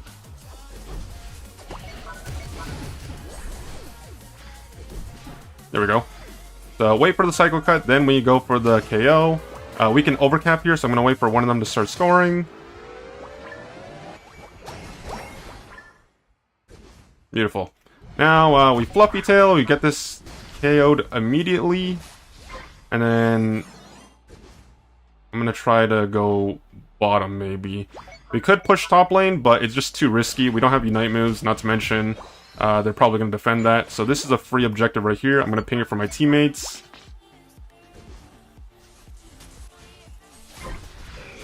Oh gosh.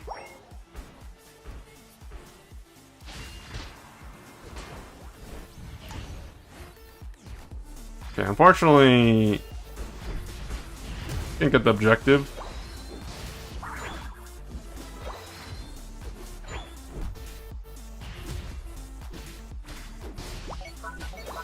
So I'm just going to go back to farming right now. The important thing is just to, you know, keep the experience advantage and make sure I don't fall behind.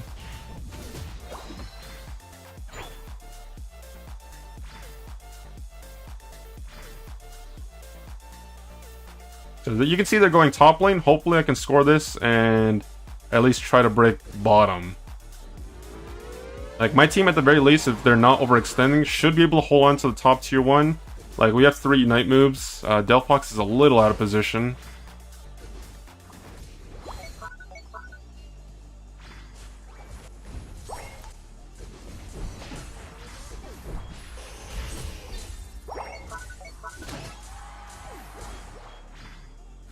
I'm gonna reset right here. I would have liked to try to score, but unfortunately Pikachu's gonna spawn and they can jump with the pad. I'm gonna go back top lane.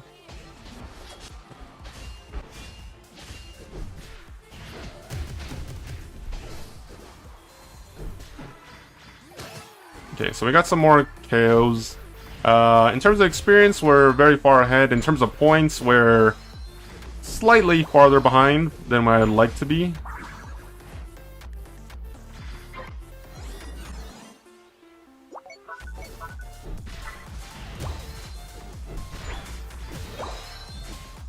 Okay, so most people are top lane, so I'm hoping that no one's here to defend bottom.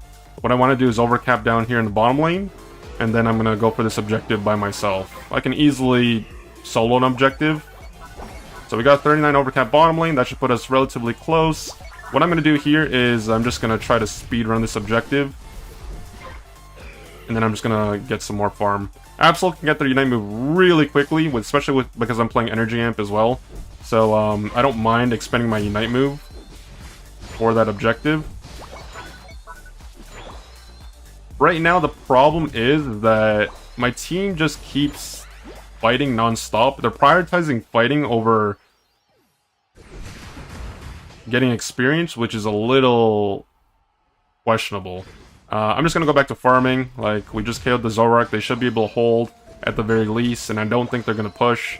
So that Regieleki doesn't have a lot of value as long as it doesn't go in. I'm gonna go bottom. Tinkaton is there as well.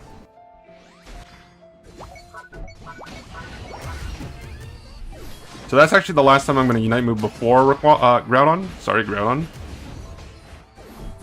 And I'm level 15, so I don't like taking farm because I don't have to.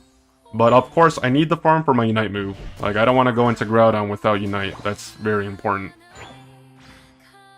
So I'll leave the rest of the jungle, whatever spawns, for my team. And I'm going to take this neutral farm because, well, it's neutral farm. This could be contested by anyone. That was the Zoroark right there. That was the Swablu that was moving around.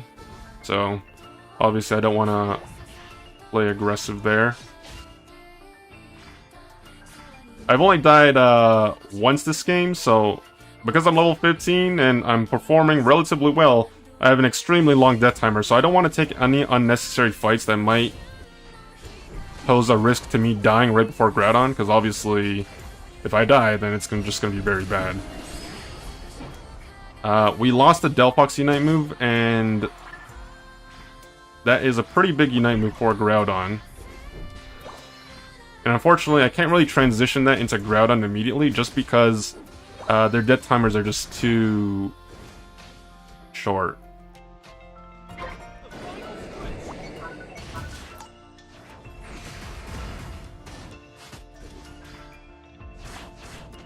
I'm running away. They're doing Groudon right now. I have to reset. I was trying to go for the free pick, but right now it looks like they're trying to flip.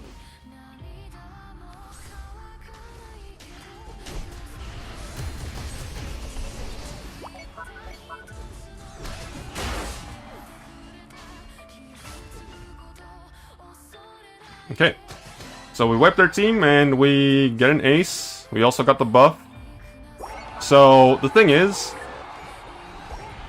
my decision between going for the Groudon secure and going for the enemy team, they don't have a lot of DPS on their side. Like, you can see how low how slowly the HP bar on the Groudon is going down. So rather than trying to go for the 50-50 secure, I can just take out their backline, which is the Pikachu and the Ninetales, and just focus on them. So that way, like, even if they do get Groudon, three people are going to be dead. The Zoroark, the Pikachu, and the Delphox. So I'm going to have Unite move very soon, and then of course, I can probably go for one more play.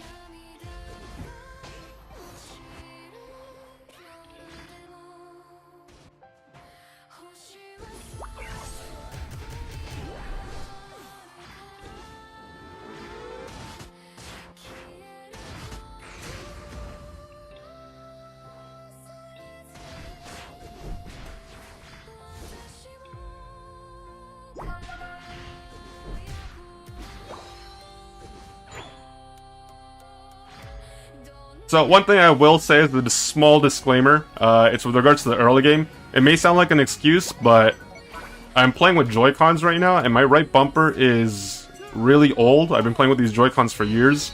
It's not as responsive as it's supposed to be, so I'm not getting my pursuits off as fluently as I would like.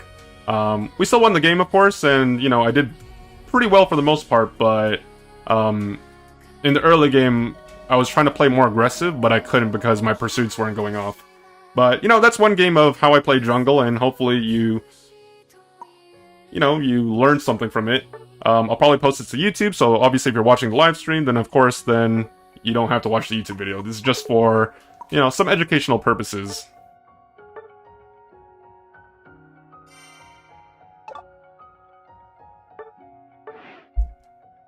For guides, can you pick other species in the jungle? Yeah, of course. Like, I'll play different stuff. That was just like, you know, a comfort game. It was my first game of the day, so I'd have to play something, you know, I want to come out winning it right out of the gate. But, of course, I will try to play other stuff as well.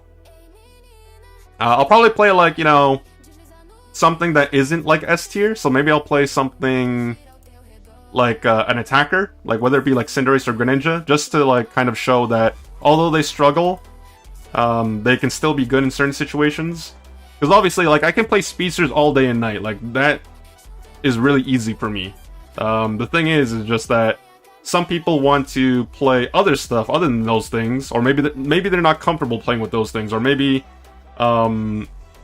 they just don't like speedsters, and they'd rather play like hyper carries in the form of like range attackers.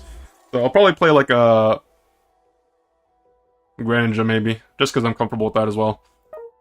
I could play Cinderace too, but I prefer Gren. Do you feel like you're responsible for callouts, pings as a jungler, or do you like to leave it up to your 43% win rate Greninja?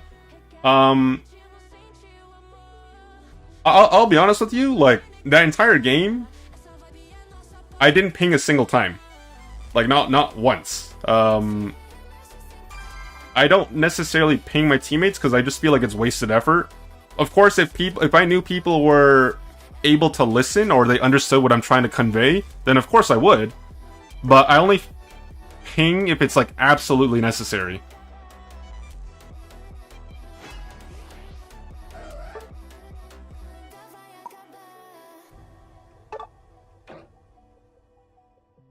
Okay, I know I said I would play something else, but because this is a trio game, I'm gonna play Absol again, and then I'll play something else when it's a solo queue game. Hopefully you guys understand. Like, trio games, especially for like a jungle guide, are exponentially harder. So I'm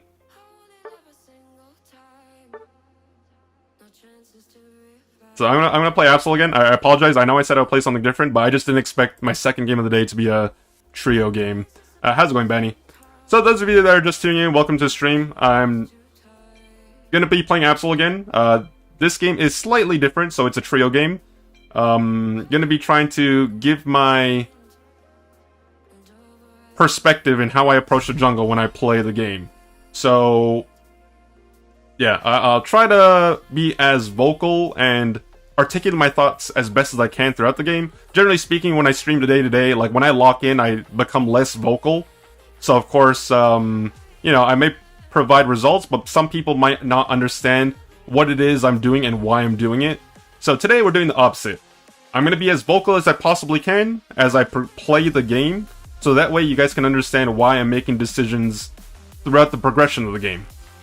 Hopefully that makes sense. Okay, so second game of the stream, we're playing against a trio. And what we're going to do here is obviously just do our first jungle clear. I play Fluffy Tail Absol. It's not mandatory, it's just my preference. I think it's just really good in solo queue and underrated. I'm pretty much one of the only people that are playing this right now. I can't think of anyone at the top of my head that's actually playing it. So same thing, I'm going to start with my blue buff. I'm going to Fluffy Tail as soon as it starts its attack animation, so that way it just cancels. And then we're going to go from Baltoy to Baltoy to red buff. Generally speaking, when I do this start in terms of clear, I end up ganking for the top lane first, just because I end up closer to that side. It's not mandatory, it's just generally how I play when I clear this way. Okay. So, oh, Lucario got a 2v1, which is very nice. So I could still go top lane if they're overextending, but...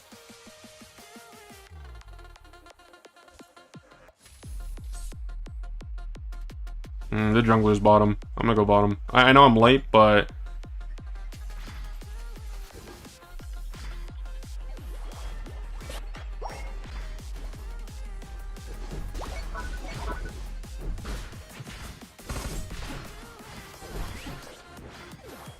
I mean, just because I'm late doesn't mean I can't make a difference. So we got a double kill there, which is really good. And the good thing about going bottom here is now I can let them get some farm, and I end up on my blue buff, so it works out. We end up at the starting point of our clear. I'm going to Fluffy Tail there, and we're just going to clear again. And then we're going to end up level 7 by the end of this second clear, granted that we don't get jungle invaded or taxed by my team. Do you give any priority to ganking a stack lane? No, not necessarily. My decision based on where I go to gank is based on like whether my team has XP shares, if my lane is objectively strong in terms of Pokemon that they pick for the lane, stuff like that. It has nothing to do with whether they're a stack or not.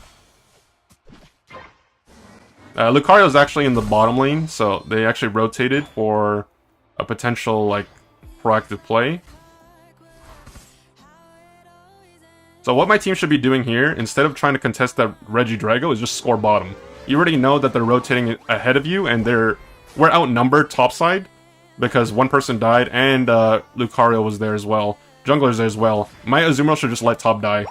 They shouldn't, like, not try to contest that. It's just not a good idea.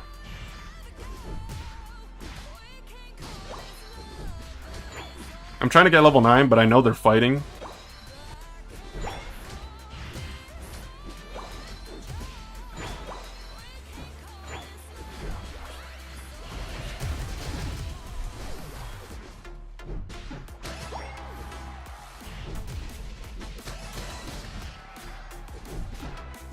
And that is exactly why I was trying to farm for level 9, because it's just so much more valuable than to try to fight numerous people without it.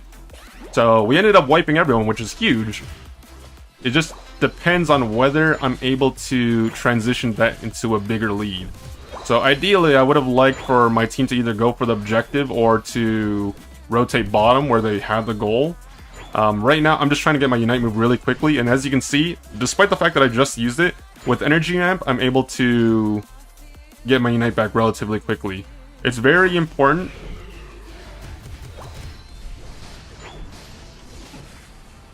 It's very important for me to break this goal before I get the Regieleki, because if I get the Regieleki and it crashes, it's only going to be an 18 overcap. So now I get a 38 point overcap. Not only did I 1v1 their enemy jungler, but I'm able to get the Regieleki now by myself. So, despite the fact that I'm doing well individually, my 3-stack is underperforming. They don't understand that they should just be farming and playing relatively passive. They could just wait for me to help them out. They keep trying to play aggressive, and they're progressively falling further and further behind. Like, right now, I can only do so much. Like, I already burned my Unite move for the bottom lane to ensure I don't die. We lost top lane. And of course, I could make a stink about like my trio underperforming, but like I'd rather just focus on the game and trying to be as educational as possible.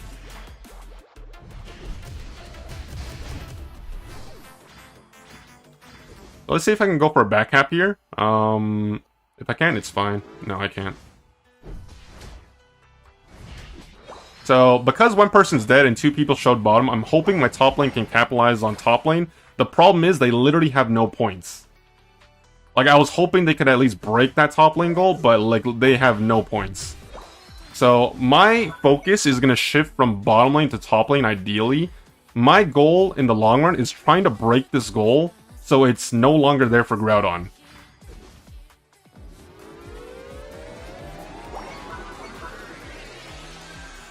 Okay, we scored 50, which is huge. I don't care about the overcap here. I just want this goal gone. So now I'm going to recall here. Hopefully I can try to do something. I'm going to wait for them to use their skills, then I'm going to go down.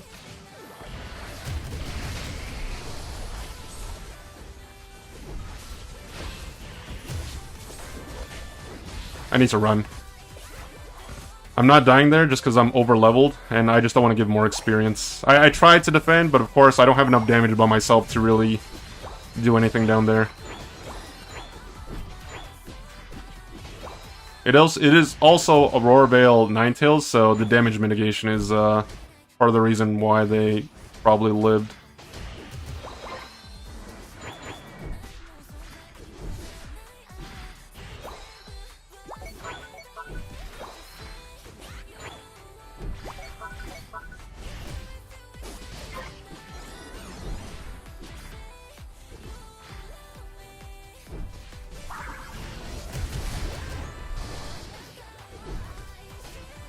Oh, lucky. I would have actually KO'd the Eldegoss there, but the... is it Cotton Spore? Activated and canceled my pursuit. Like, mid-animation. How's it going, Sly Storm?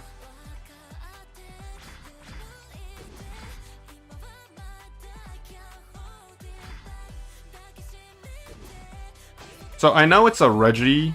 It's not a Regilucky top lane because it was spawning bottom lane.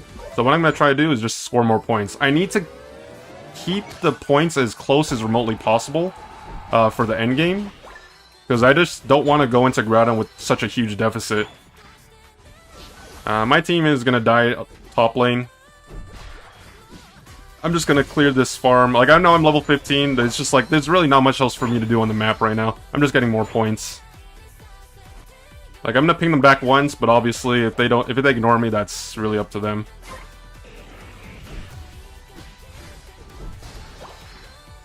But right now I'm just trying to get more points, more than anything else. I'm gonna secure my buffs, but I won't touch any of this other farm. Like, I'm level 15, so I'm not benefiting from taking experience. I also have Unite move. So if you're level 15, like, you can arguably take your buffs, but that's pretty much it. You shouldn't be taking anything else. Like, give it to your teammates. The problem I have right here is we're significantly far behind, and I know it, they know it, so it's really hard to play this properly. We're really struggling. In situations like this, I could try to go for a backhand to try to balance out the points, but I can't rely on my team to really stay alive while I'm not around. So this time, I'm going to play it completely different.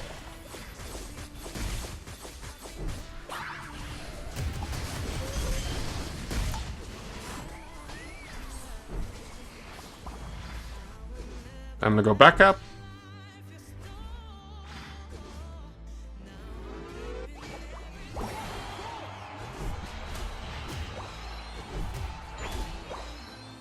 I'm also gonna recall as well. I don't have more points to score, so I'm gonna try to I think only one of us scored, so that's a problem.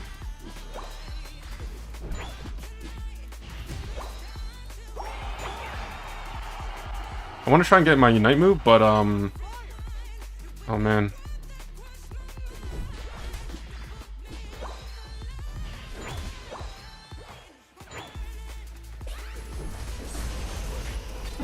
Oh my gosh, I got CC locked.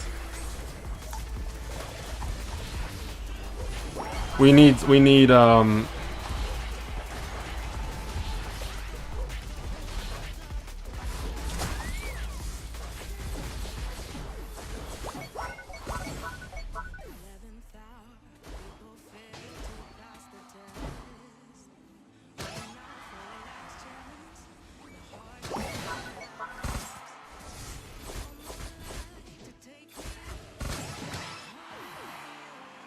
oh boy.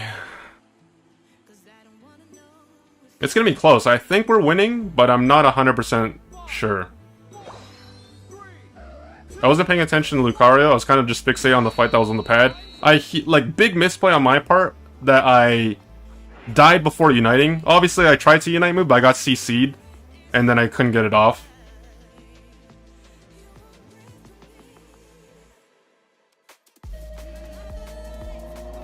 Okay, we win. Perfect. So, despite the fact this game was going the way it did, like, I know my composure is significantly different compared to usual, but like when I'm locked in and focused on winning, I'll mauled less and I can play the way I need to try to win the game.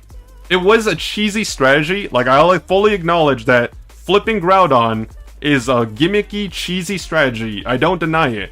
But sometimes when the game is not going the way you want it to, sometimes you don't have anything to lose. Like, I feel like I was performing relatively well majority of the game, but unfortunately my teammate just kept progressively feeding. They pulled it together at the end, to be fair. They pulled it together, they defended and did what they needed to do, but throughout the first 8 minutes of the game, it was just very hard.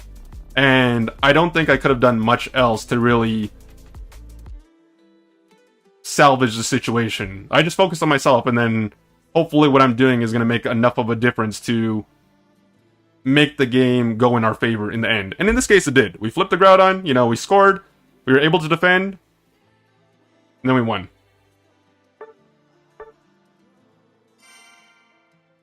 Okay, so I'm gonna play some ads, guys. So like I said, I'm gonna probably clip these segments. Like I'm gonna clip like these 10-minute games, post it on YouTube. I'm also gonna play other Pokemon. Like, don't misunderstand. Like, I wanted to play something else, but it was a Trio Q game. I'll try to play other stuff, so that way I can show you guys how I jungle, as well as, you know, hopefully I can produce the same results without having to rely on Absol every single game. You know, give you guys some variety, and show you guys that, like, other Pokemon can be good, or other Pokemon are good.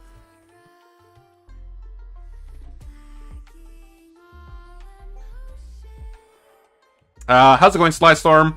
So answer your question, sorry. So the reason why I wasn't, like, responding to chat as much is just because, like, I'm trying to, like, you know, make, like, a jungle guide, so I wasn't talking as much, at least, like, to chat. The games are going okay. Like, we only played 2 games. The first part of the stream was literally looking at a tier list that was posted on social media and watching a video, and then now I'm playing my games. Trio Q issue, Glaceon was the only solo player other than you? It happens.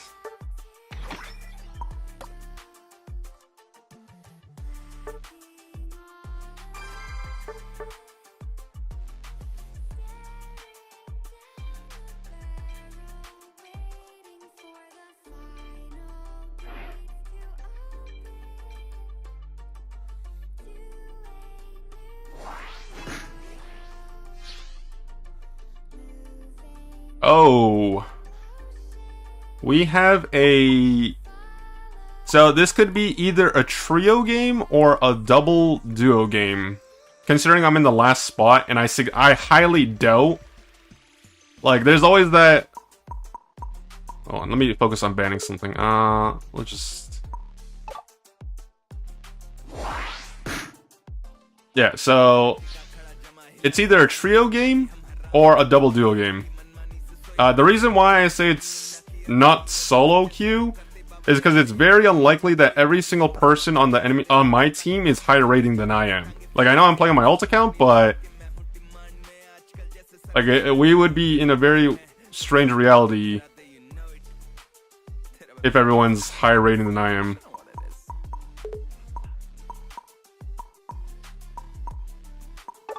I'm gonna call jungle just in case. I don't mind if I'm laning. It's just, let's see what happens. My friend's telling me to jungle Blaziken, but I like lane better, but I double stack. Am I making the right call? I think Blaziken is good in laning, like, is good at laning as well as jungling. Except, generally speaking, I find it's harder to stack and jungle at the same time because you have to go back to your clear. Unless you're just swapping roles mid-game. Oh, wait, hold on. They took Greninja.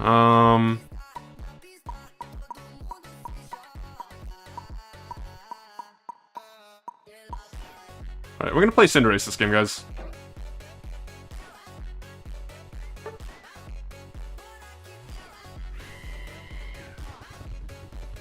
Okay. So we're still gonna be jungling, which is good. However, we're playing Cinderace. Now, obviously, there's a lot of talk amongst the community. Attackers in general have fallen out of favor, and I tend to agree.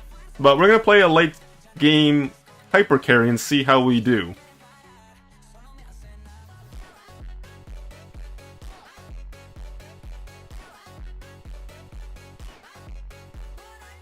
But yeah, Ninja, to respond to your question with a simple answer, you can go either way. I prefer, if you're double stacking, I prefer Blaziken in lane, because I think it's easier to stack than it is to jungle, but it's not necessarily wrong to jungle Blaziken either. So hopefully that gives you an,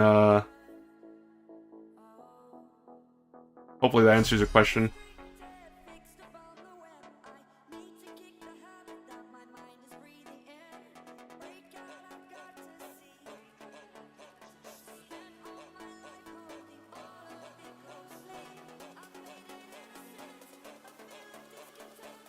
Is Pyro Ball worth using? It's my comfort pick and I've had a lot of success with it. Generally speaking, general response to a question like that is, if it works for you, keep on using it. I prefer Blaze Kick personally, but I'm not gonna say you should never use Pyro Ball. Like, if you're comfortable with it, if it's working for you, like, why switch, you know?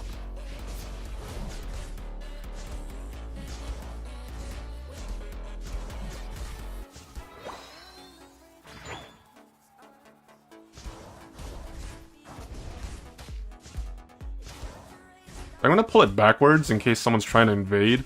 That way it's not too close to the wall.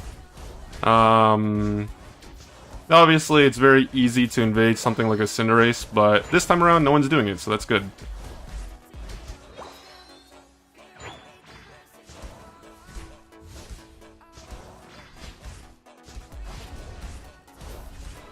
Alright. So both lanes have XP share. I think I'll go bottom, because they're playing kind of aggressive.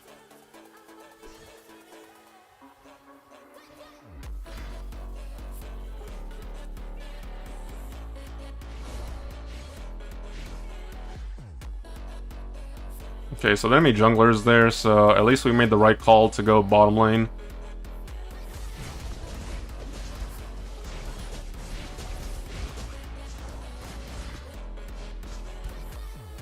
Yeah, unfortunately, it's just very difficult to gank for a lane like this. Not only because it's a weak lane, but like Cinderace jungle doesn't have the greatest early game either. So unfortunately, we didn't get a lot of experience. We're probably not even going to hit level 7 here, but we're playing for late game, so hopefully we can compensate for...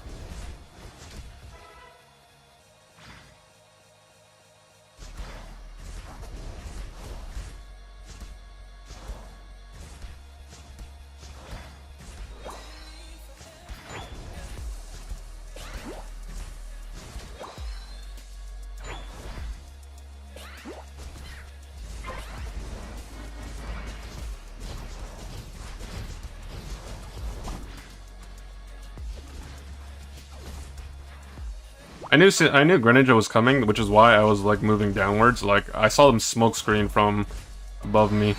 Unfortunately, I was still level 6, so I was even weaker than I should be at this point in the game. And this is the part of the problem when like everyone's playing attackers, not to mention we're all playing like late game Pokemon. Like, our team comp is fundamentally flawed, but like our early game is just horrendous. I just have to focus on just farming and trying to be useful for the late game.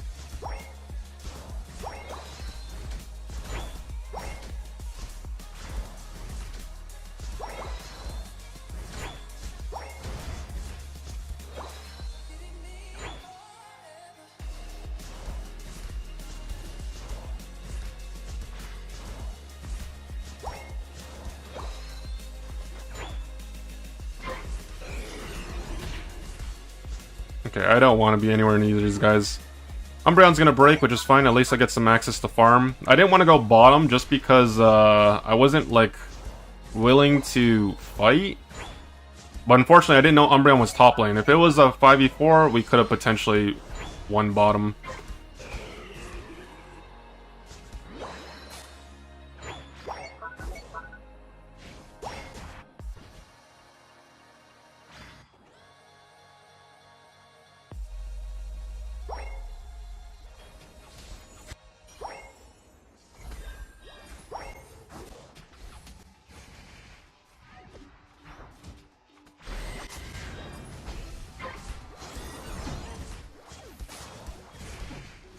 Beautiful.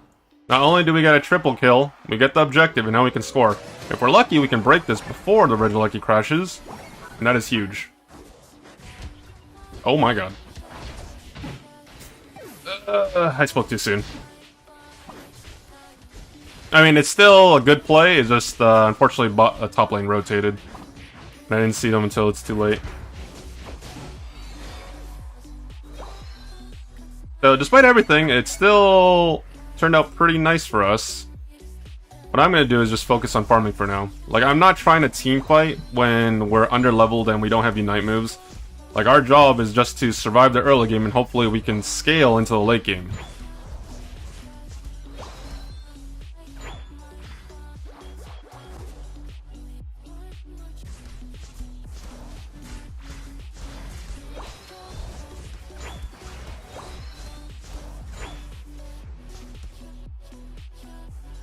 I'm not gonna move up too far forward just because I don't know where anyone else is. Like, I know 2 people are bottom now, but I don't know where anyone else is on the team.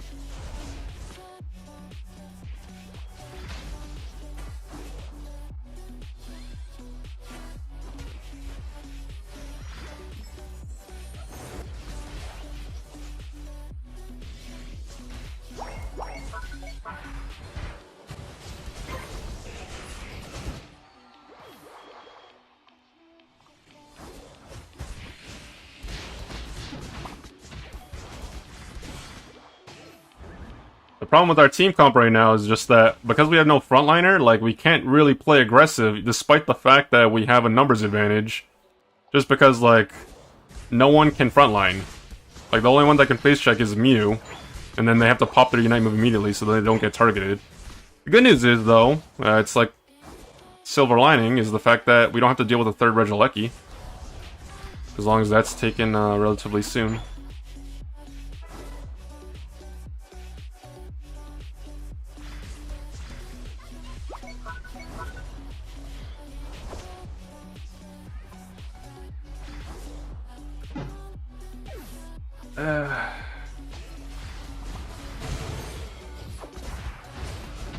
Okay, so the reason why I went top lane is because I knew majority of them were bottom beforehand. It's just that I was kind of hoping that the Registeel was far enough along for me to steal. But then, of course, it was Pikachu soloing it, or trying to solo it, so they didn't do enough damage, and of course they just turned on me immediately.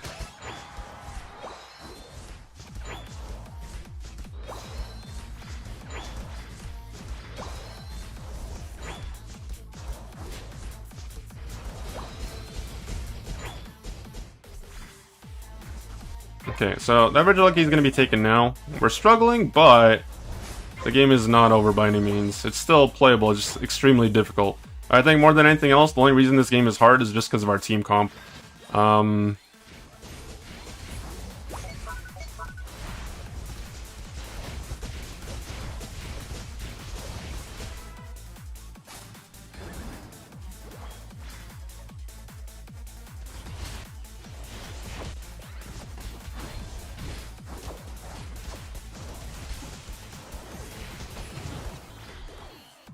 That's huge. Unfortunately, if it wasn't close enough to Groudon for it to transition to the objective or to a fight. So although it was a good pick, it's just we need a little bit. We need to do that like one more time for us to even have a chance to win.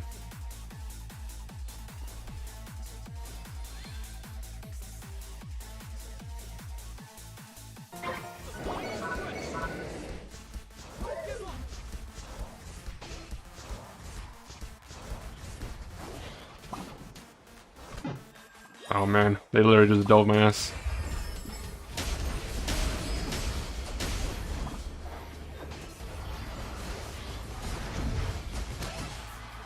I mean, it's huge. Like, the Groudon got pulled low enough to the point that it gets secured by my team, and then we... Well, my team, aced their team.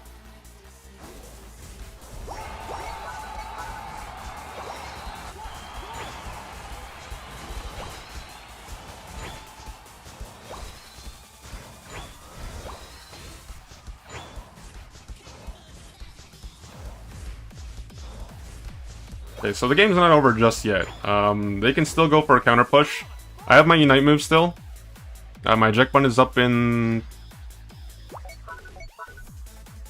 Yeah, I'm gonna stand here.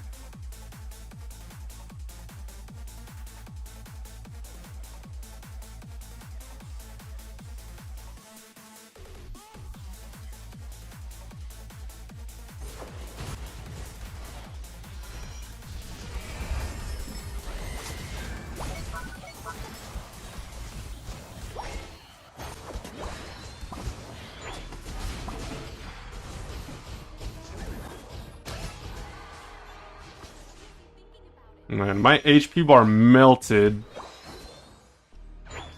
The one thing about Groudon is like those, like when you have the Groudon buff, those offensive stats are just so scary. Like, literally, I barely have time to react. Like, I basically, I try to do damage, but the moment my HP gets that low, I just ult immediately just for a little bit of a durability.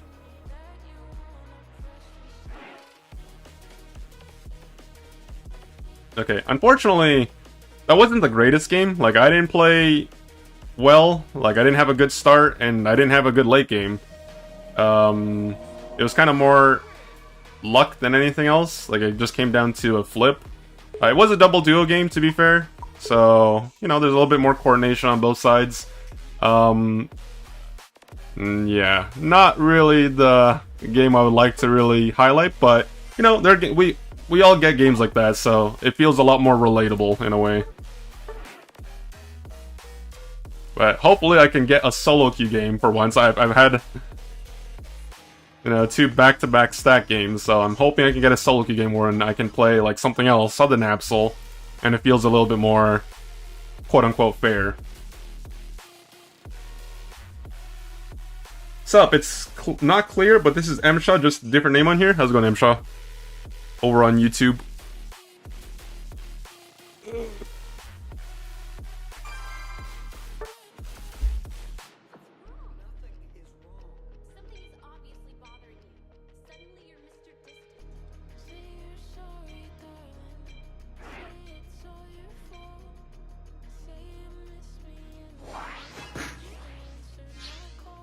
Oh, okay, we get a solo queue game. Okay.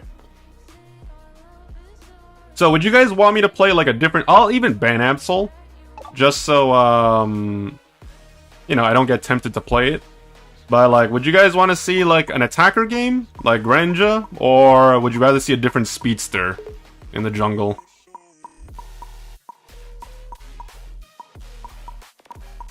I could also play an all-rounder, but, you know...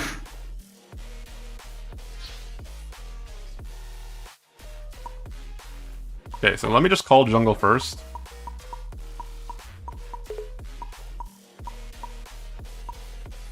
They ban Absol? I tried I tried banning Absol too. It's just it didn't go through. So what I'm gonna do is, if you guys wanted a speedster, then I'll probably go with Leafeon. I think Leafeon is solid as well.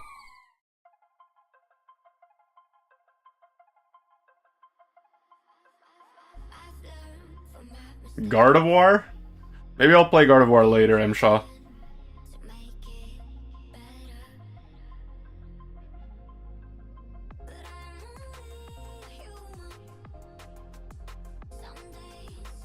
Okay, so my Leafeon build is attack weight, Axle Bracer, and Energy Amp. I know some people go Razor Claw instead of Energy Amp for some more damage. I don't think there's any right or wrong. It's completely preferential. I just like having my Unite move as fast as remotely possible. So it's really up to you how you want to build your Leafeon. I'm not saying like this is the best Leafeon build. I'm not saying others are worse, etc. It's just what I prefer to play. Alright guys? We got ourselves a solo queue match, and a draft match as well. So I'll show you guys how I generally play Leafeon, and just kind of explain how I go about playing the game. I think for this game specifically, I'll probably do a full jungle clear. I don't have to, but just to be safe, I think I'll do a full jungle clear. Other games, I'm able to do both buffs after Xatu and then go to a lane, but sometimes it doesn't always work out the way I want it to, and then I fall behind slightly in the early game. So I'm just telling you in advance, I'll probably do a full jungle clear, and then I'll go to a lane.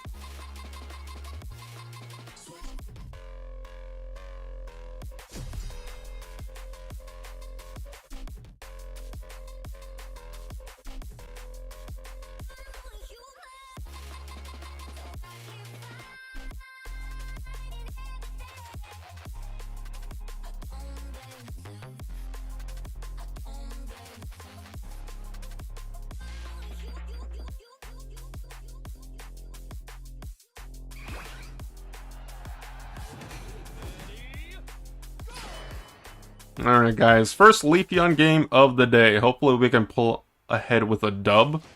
Gonna start off Swift. Some people go the other move and just jump over the wall. It really doesn't make much of a difference, quite frankly. No matter what, you'll clear it before your buffs spawn anyways, and you can just clear. I'm gonna pop my X attack early, just for a little bit of faster clear. And then I'm just gonna do the way I normally clear. I just go the full clear around.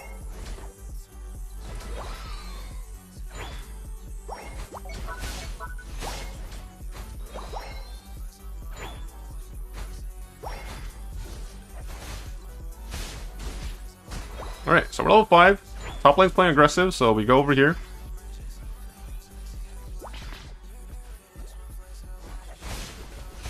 We know J-Bomb doesn't have a defensive battle item, so we're just gonna go here.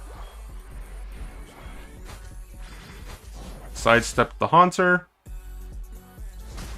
So I was trying to avoid the Dream Eater, but they actually went Hex this game, which is pretty nice. I'm more afraid of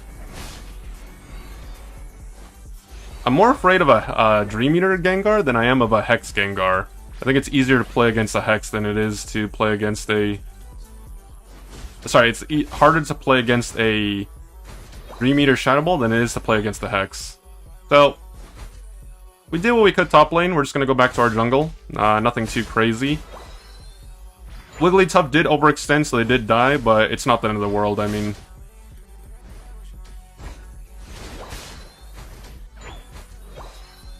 Okay.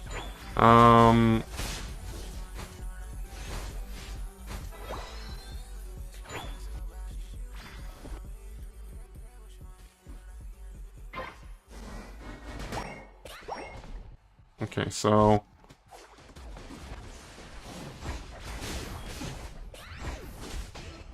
Okay, so we're playing a little patient there. We went for the bottom lane play rather than Regidrago. Some people like to go for Regidrago. For me, it's situational. Like, if I think I can use it, then I'll go for it. If not, then I'll go for, like, a top or bottom lane play, which I did in this case. And it worked out. Top lane still playing aggressive. I'm just trying to get my level 8 right now. Haunter is bottom lane, so hopefully they don't die.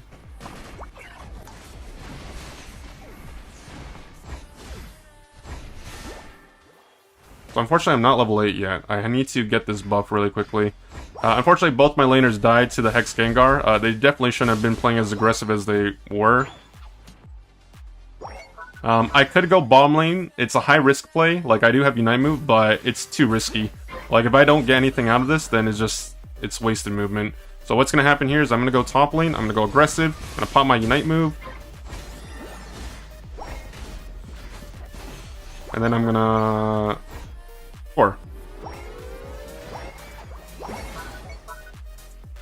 So that's a safe play. If you're confident that you can do something bottom lane, you can go with that approach. Oh god. The moment I saw the fire on top of my head, I knew I was dead. It was the Gengar Unite move. That's like the indication that tells you that Gengar's in the area in their Unite animation. So it is what it is. I'm gonna go bottom and help them clear this Regieleki. I do need some stacks as well. Like, Leafeon thrives off of stacks. You want to make sure that you have them for the late game, because obviously those Unite moves and combo plays are just extremely, extremely important. Like, if you're playing a speedster, you want to...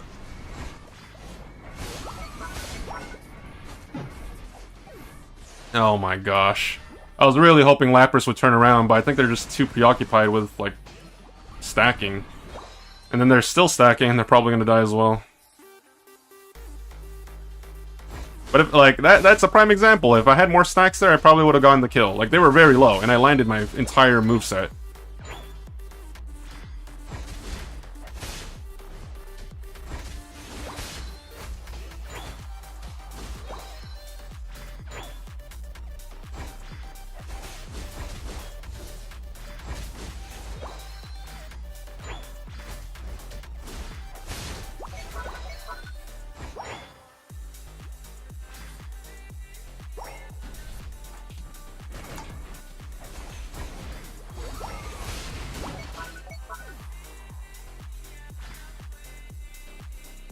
Okay, so we got one, and we defended top lane. I don't know if you guys have noticed this, but Lapras hasn't really contributed much in the game. They kind of just constantly go bottom, and they don't really do anything. They haven't grouped pretty much the entire game, and I don't consider it grouping when they're forced to go to lane. So right now, it's really difficult because I just burned my Unite move, so I can't really contribute much in a team fight. Regieleki's already gone. I'm kind of hoping that they can distract them long enough for me to score, because I really want these stacks. Unfortunately, Blastoise is there.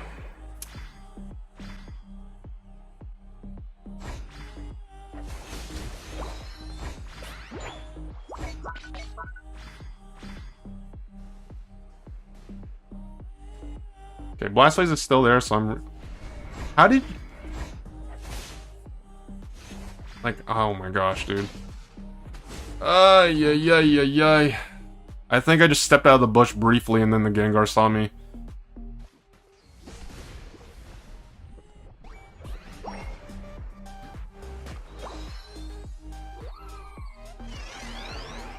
Yeah, this is not a good, game, guys.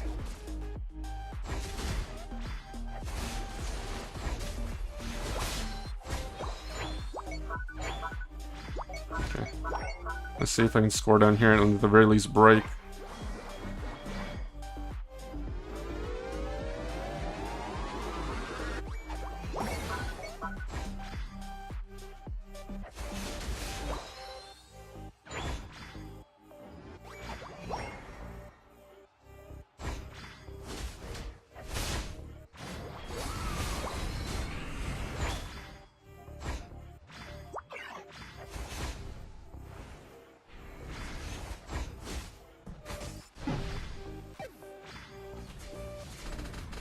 That was the last time I could unite before Groudon, so at least I want to try. Yeah, I'm so underleveled. I don't have as many stacks as I would like in terms of like Axle Bracer.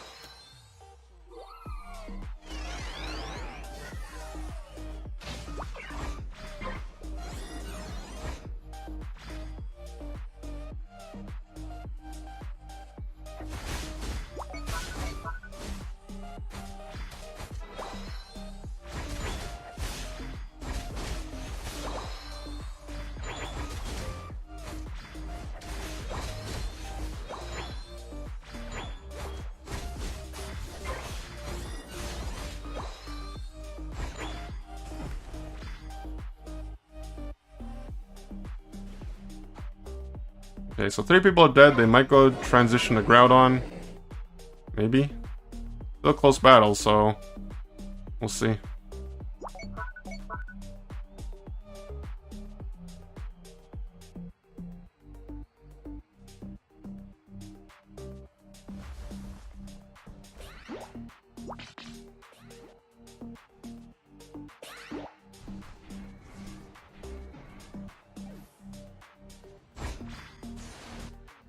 The Gengar united for the Venusaur.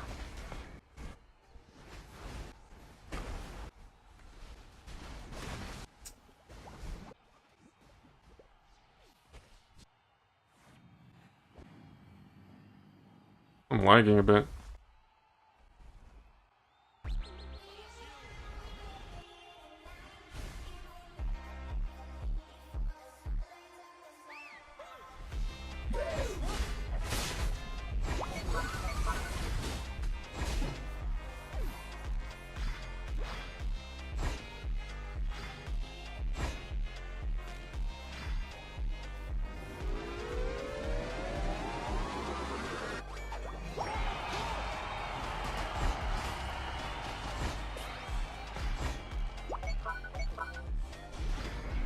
Oh, they got it.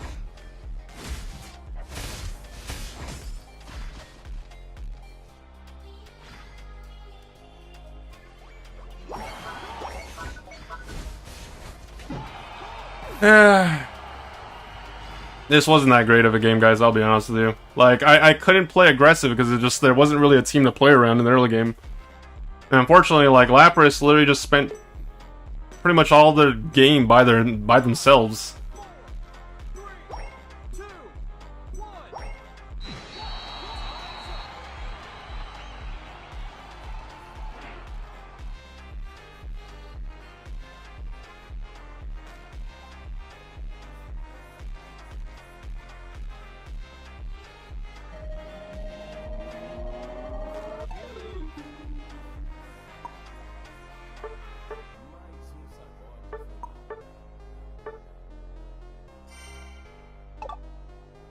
Yeah, that was the rough one, guys. You know, it happens. We can't win them all, right? But we'll try again.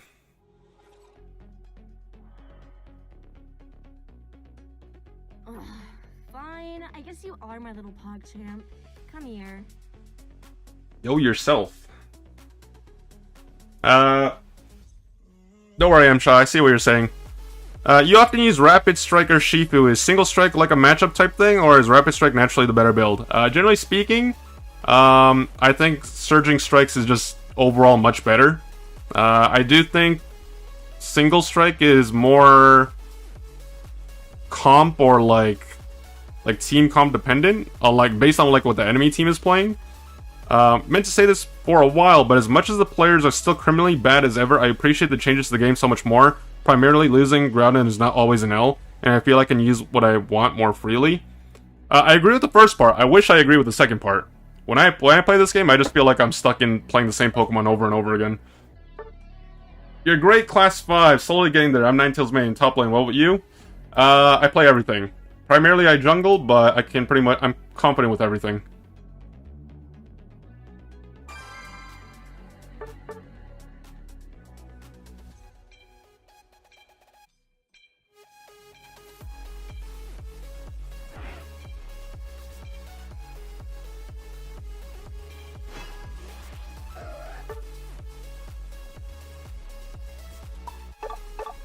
Okay, let's try to get. Well, let's do an attacker game, but we'll do a Greninja game. Actually, no, we also could play Zoroark as well. But it depends on what my teammates are playing. Like, if I... Let's see here. So we don't have any XP shares. We got... What do we have? Okay, so we got a Sableye. We got a Snorlax. Most likely Flaylax. Yeah, we could use some range. Like, Glaceon is range, but they're also laning as well with that XP share, so it's going to be very hard for her.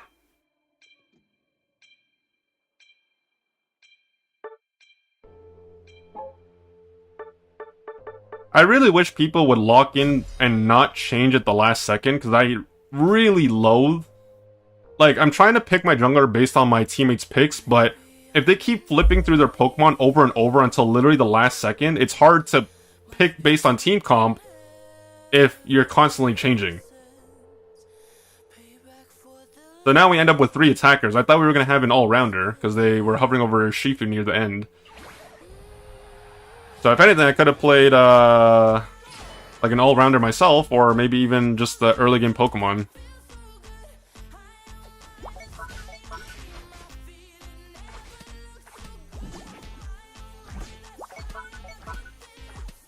Okay, I'm just gonna mute my teammates just because I just find their pings to be annoying sometimes.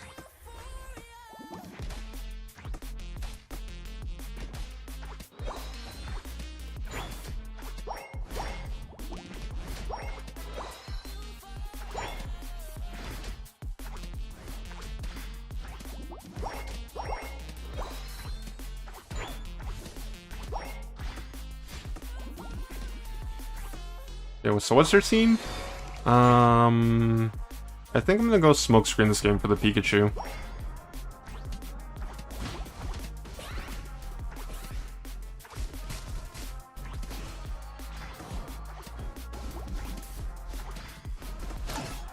Nice. Okay, so we get 2 kills in top lane. I'm gonna give it my first stack, and maybe if I'm lucky, I can get this as well. Perfect. The 2 stacks. Then we can also help them clear this farm. Not only do we get experience for ourselves, but we deny experience as well. So now what's going to happen here is I'm guaranteed to get my level 7 off this jungle clear, which is really good, because that's what you're aiming for when you're playing a character like this. I could go bottom, but I won't be of much help, like... I'm still a Frogadier.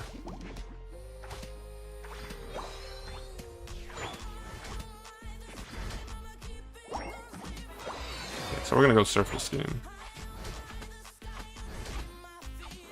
Generally speaking, if you guys ever see me go Smokescreen, I never go Water Shrieking. I only go Water Shrieking if I go double team, and sometimes I still go double team and Surf. So if you ever see me go Smokescreen, it's because I'm playing Surf. I'm gonna go aggressive here. They're overextending.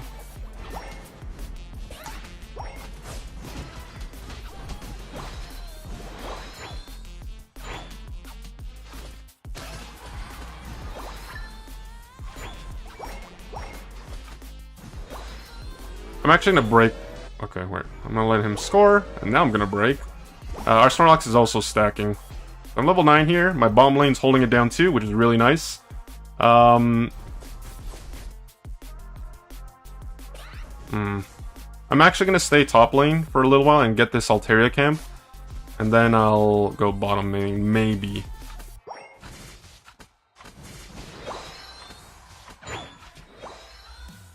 So I'm staying top lane just because I want to see if it's a Regieleki or not. Generally speaking, if I break a goal early, my general playstyle is I want to play the Regieleki side if we break the goal early.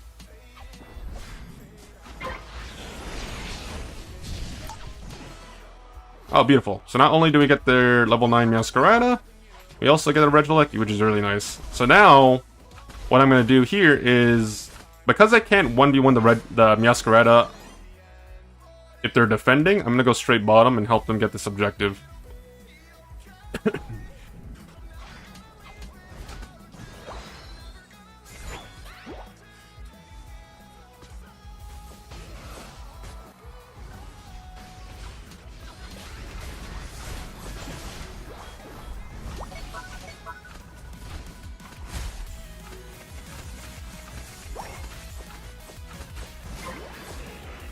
Beautiful. Okay. A little close for my comfort. You know, everyone was getting a little low. But we got the objective, which is really nice. So we got both objectives. And now I'm just going to go back to my jungle and clear whatever I can. I'm going to go back bottom because they seem to be pushing and Snorlax is overextending. I want to try to get my level 9 so I can have it for defense. I just need 2 more camps or a little bit of time.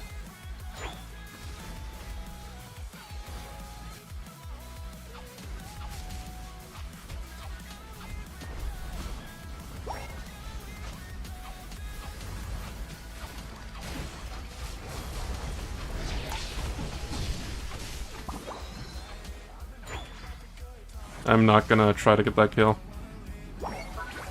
So the thing is, I could have surfed the Latias, but the problem is like I don't want to surf forward and like not guarantee I get the surf reset. On top of the fact Raichu and Snorlax are right there.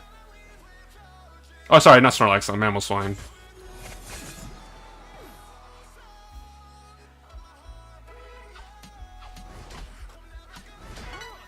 Okay, so we're doing okay. We got 3 stacks. We're 2 levels ahead of the enemy jungler. We're gonna get our buff right here. We're gonna go top lane.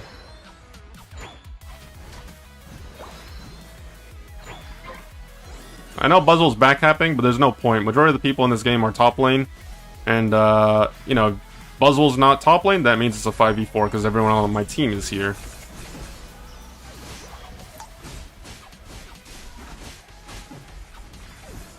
Run!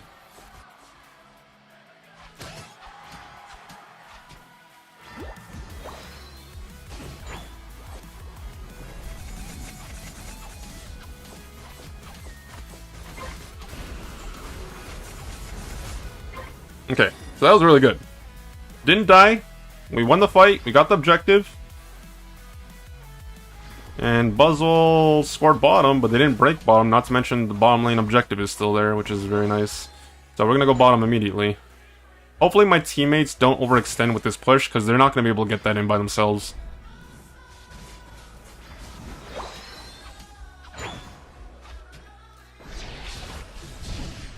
So that was the last time I can Unite move, so I don't mind using it there. And then the next time I get Unite move, it'll be saved for Groudon. I didn't really need to Unite move there, but, you know, if you have an opportunity to use your Unite move before Groudon, then go for it.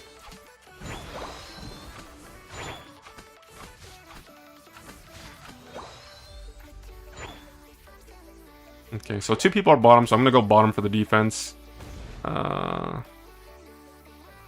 Blue buff is up as well.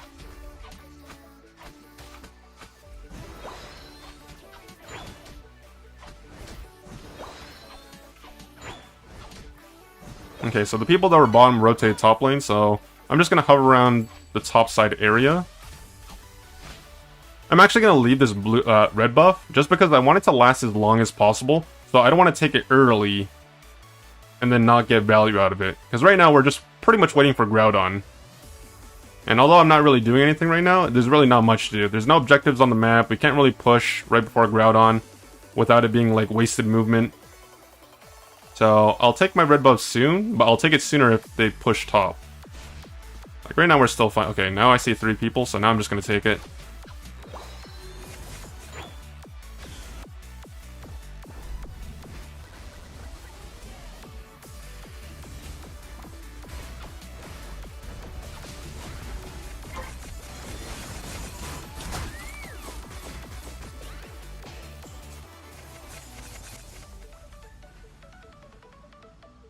So 2 people are dead. I see 2 people top lane.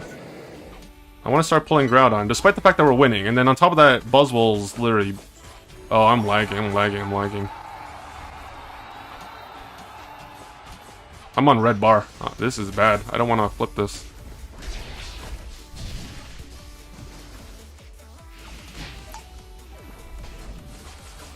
Oh my gosh, dude. I'm literally on 1 bar and I don't know where everyone else went. Oh, like I was on literally 1 bar. That's so sad.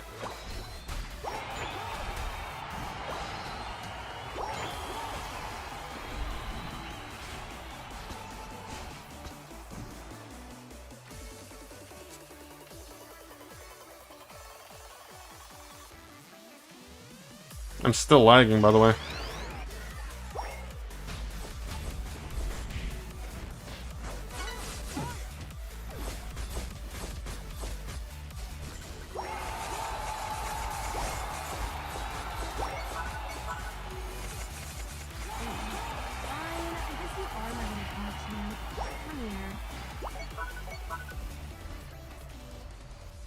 He's still chasing. He's chasing so far. We were winning. Regardless. Ay, ay, ay, man. Well, instead of defending, we just threw the game.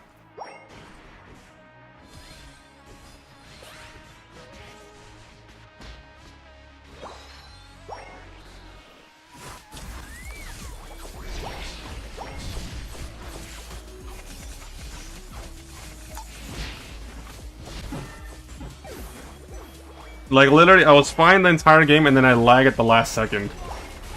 Ay, ay, ay, ay, ay.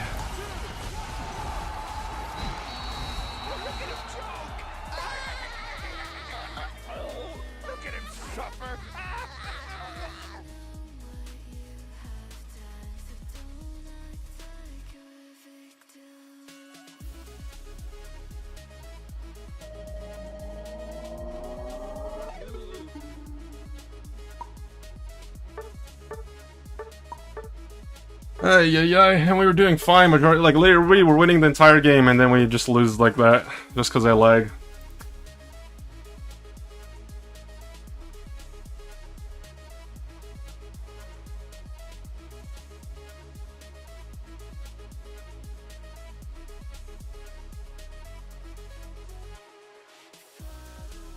That was literally the most undeserved win I have ever seen him. Like, I'm not trying to be salty, but like that was the most undeserved win I have ever seen in like the entire season of me playing the season. Like they didn't deserve that. Ay, ay, ay.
Okay, so we're playing lane.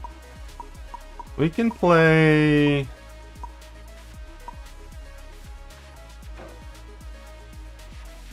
We'll play Zacian. We'll play something like safe.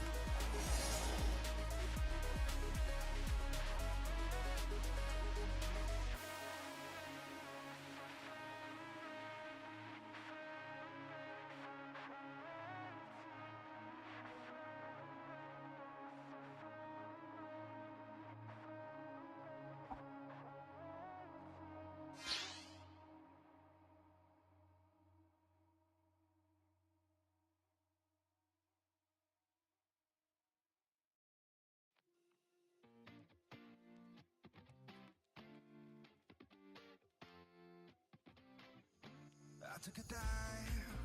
I didn't know I'd fall so deep into your eyes. I've never been somewhere so sweet. I'm hypnotized. Yeah, you put my mind at ease. Got you divine. I'm thankful that you're mine. Looking at me like people are looking at their phones. Alright, well, we can do a laning guide, or at least we'll lane the way I like to lane, and I'll lane with something that's not a stacking Pokemon, so you guys don't have to be forced to play something like that.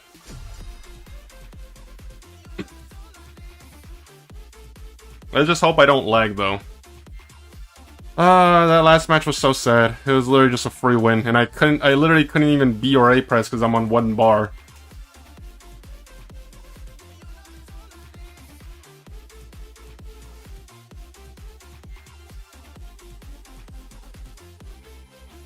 Running around with you always by my side, off of the ground. 'Cause the feeling's so high. I'm hypnotized. You put my mind at ease. Alright, so we're filling. Someone else called jungle before we did, so we're gonna be playing top lane Zacian. Okay, well, I call top lane and somehow we end up with... Whatever, we're going bottom lane Zacian. And we're gonna try and get the last hits for the points, but...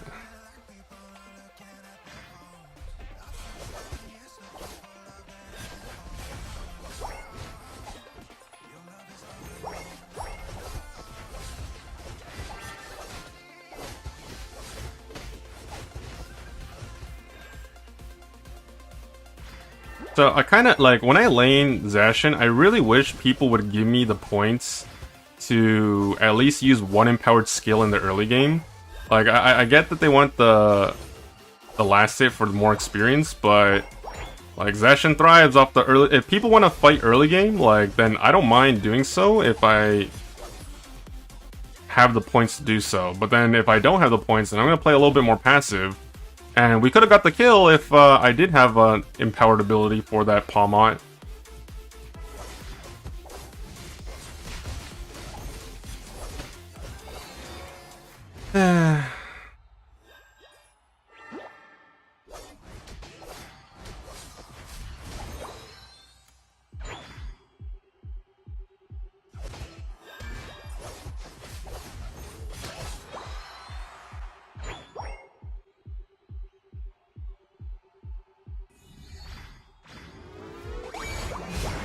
Normally I don't like scoring when I'm playing Zacian. Like I only score when I feel it's necessary. In this case I need a score to get my level 5 because I'm really far behind.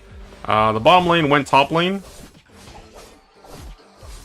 So I'm just gonna chill here and just catch up on experience. Fortunately the Urshifu in the top lane is literally just holding it down up there, which is good. It broke. A little early for some, but honestly sometimes I prefer that goal going down sooner rather than later. Okay, so we're level 7, which is good. So despite the fact that lane phase wasn't going well for us, the thing that doesn't make sense to me is literally like they were winning bottom lane pretty definitively, and they had the XP share, but they decided to rotate top early, and then not only did they still lose top lane, but they didn't get any value out of it either.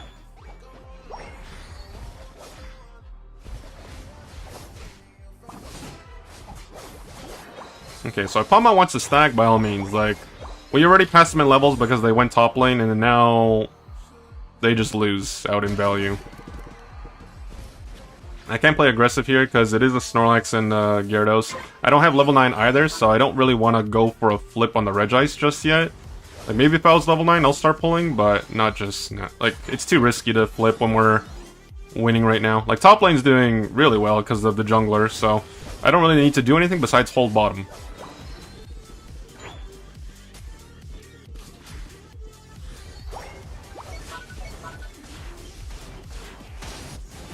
Oh my gosh, I missed my Unite move, that's so sad.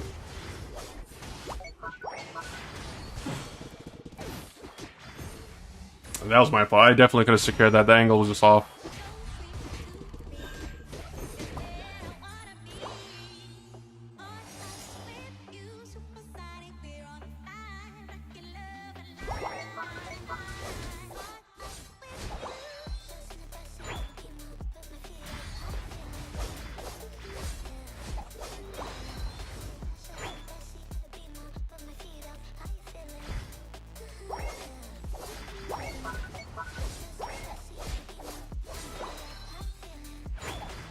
So I'm only taking the jungle just because Urshifu's trying to... like, they're playing aggressive, which is fine. Because they're already snowballing the early game. So I just don't want the jungle farm to be wasted.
Okay.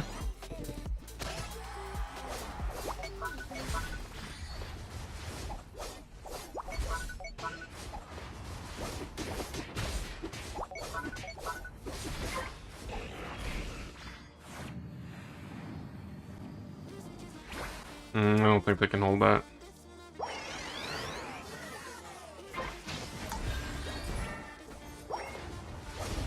Oh my gosh. That was a misplay right there. I should have timed it better for the...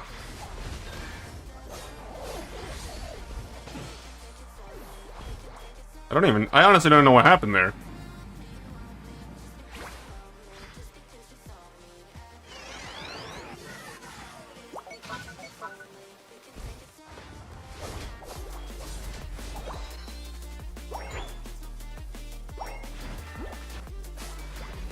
I can't hold that. There's 4 people there.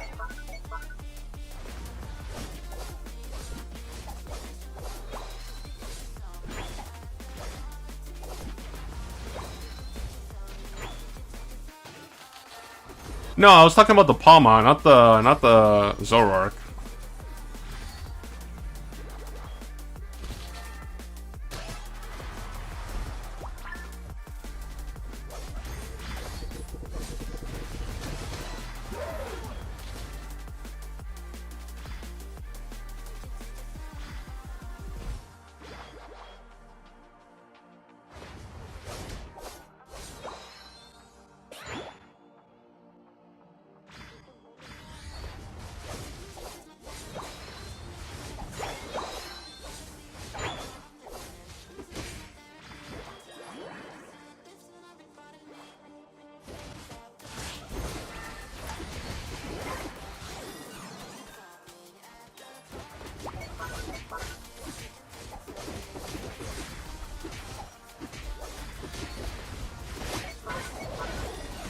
Bro, you gotta be serious. You can't be serious, man. Ay, ay, ay. Like, I didn't want to waste Unite move for that, but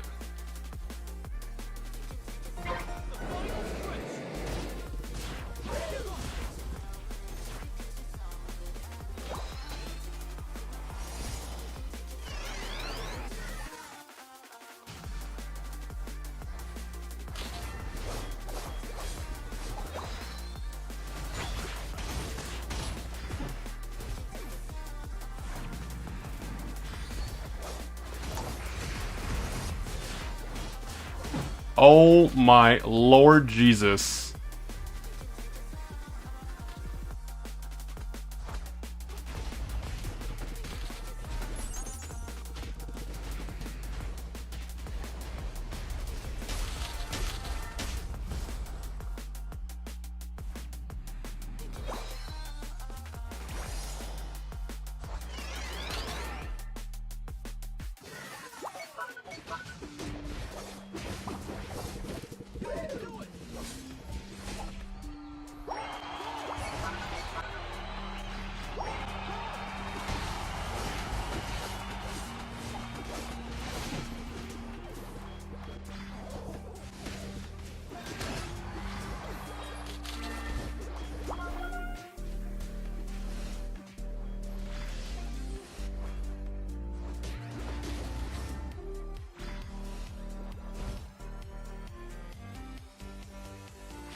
Yeah, we lost.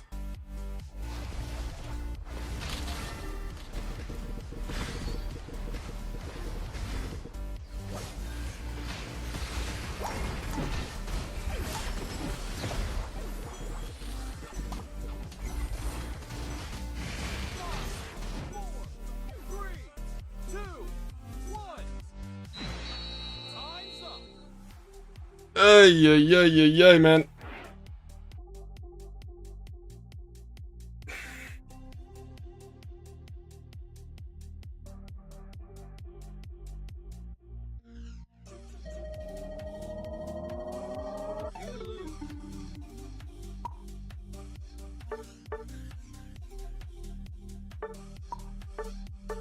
That was not a great game, guys. These games are kind of a mess, I'll be honest with you. Like, I don't see how we should have lost that top lane, considering we had a numbers advantage. We got a kill in advance. We should have been on the objective. Only the Urshifu and I were on it. And then, like, Miraidon and Mew have no idea what they were doing. And then they got out-secured by Palmot. Then I die. Then, literally, before I even spawn, everyone else is fighting. Then I spawn again, but then I get 1v1 by Zoroark. It's like... Oh, not to mention, we still had 4 Unite moves. Like, by the time I died the second time against the Zoroark, we still had 4 Unite moves on the table. I don't know how or why, but... That was, fun, I guess.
Let's play a Zera game.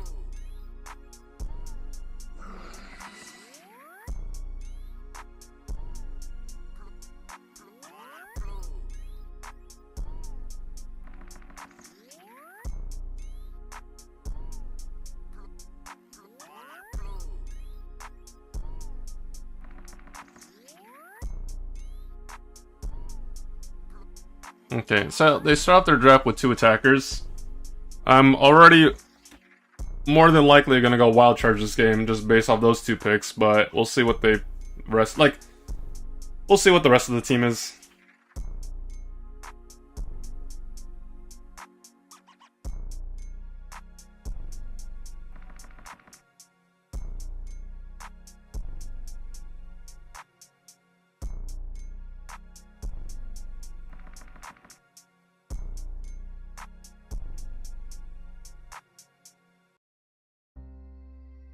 Maybe I'm weak, but it took half a year to get over you.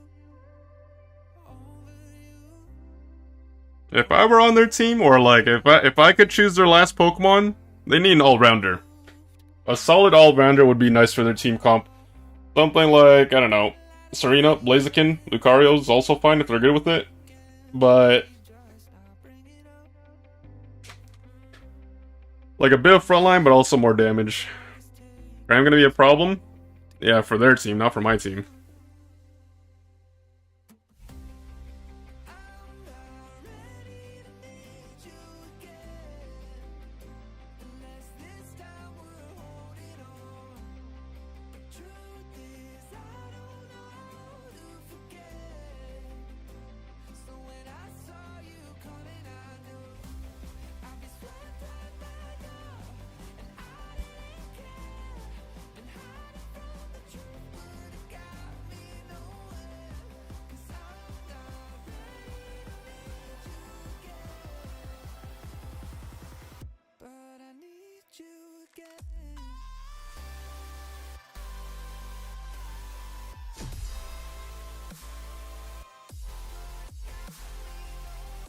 Goal Getter Mew and Goal Getter Clefable. That's an interesting choice.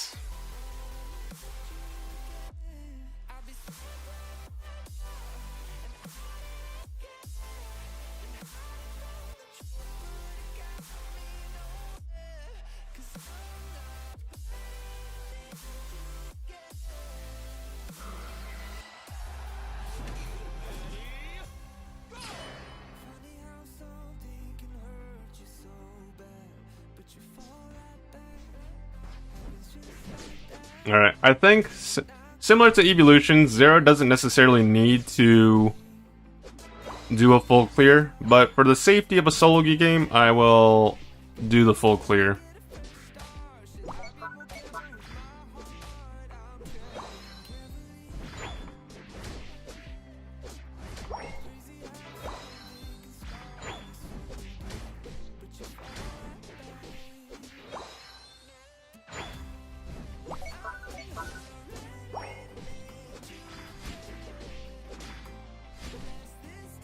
Okay, so I'm just gonna take this time to mute my teammates just because I find random pings just obnoxious and annoying.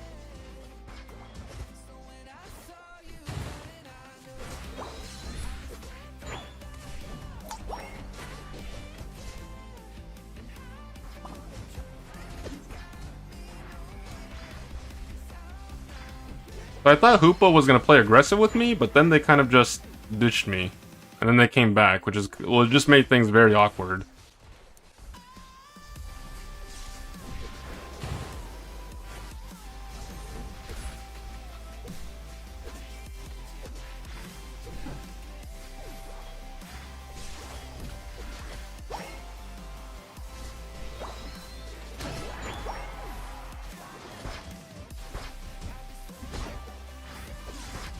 Okay, I'm just gonna run. I'm gonna go back to my jungle. I'm just genuinely surprised the Cram was playing as aggressive as they were, considering I was still in the area. I think they thought they would either land the Hurricane or they just wouldn't die, but that death on their part could have been easily avoided if they just literally went back to pad and got a fruit, or just resetted. But I am going Wild Charge, by the way. So I'm gonna see if I can find that Cram, so I'm gonna go for an invade if I can. There they are. Problem is they're bottom side, so...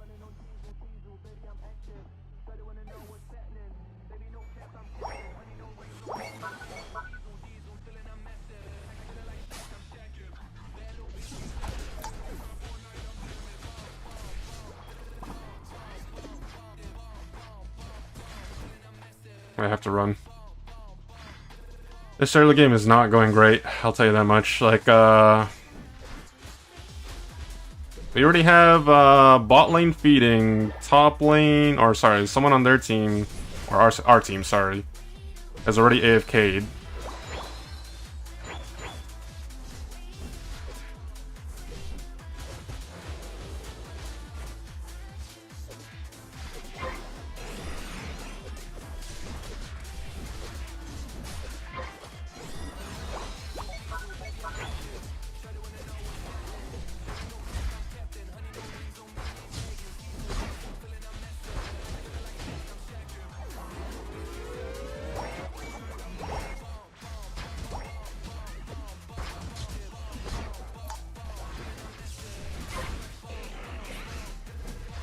I just wanted to make sure we get the Registeel.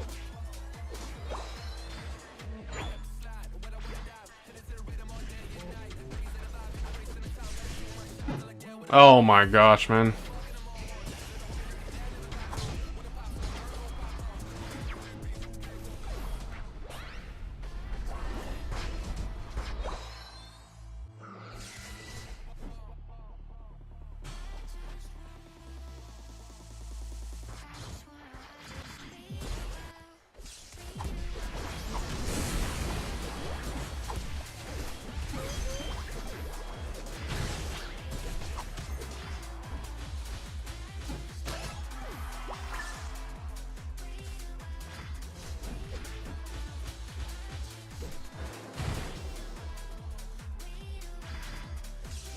I still think we can win, truthfully. I just have to get some farm. And some stacks, too. That's the important thing. I'm playing attack way, so I really need to get those stacks.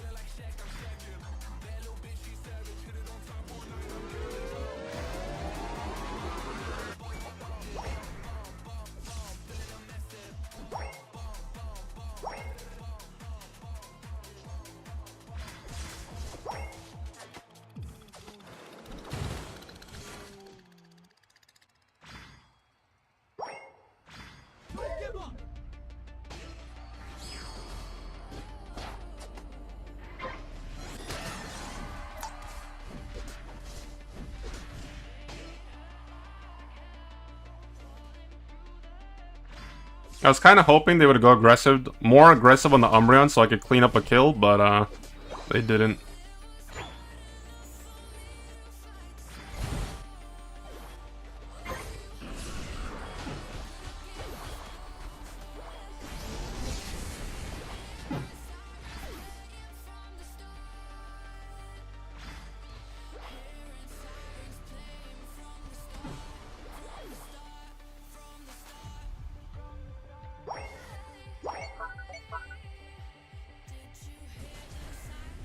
I honestly don't know if this is a bot or if it's like the player, but like I said, I think we can still win. It's just it's gonna be hard, extremely difficult.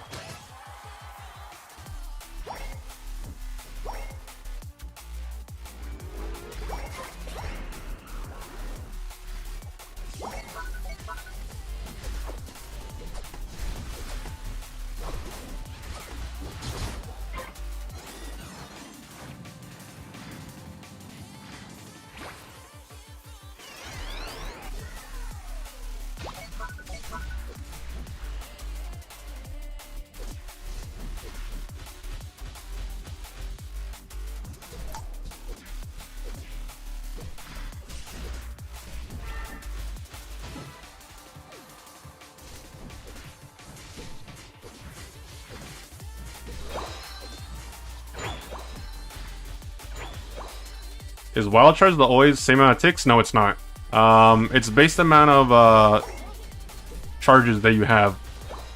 So you see when I spark and like when I attack something, like on the bottom right corner you'll see like a stack ranging from 1 to 3. So I just got 1.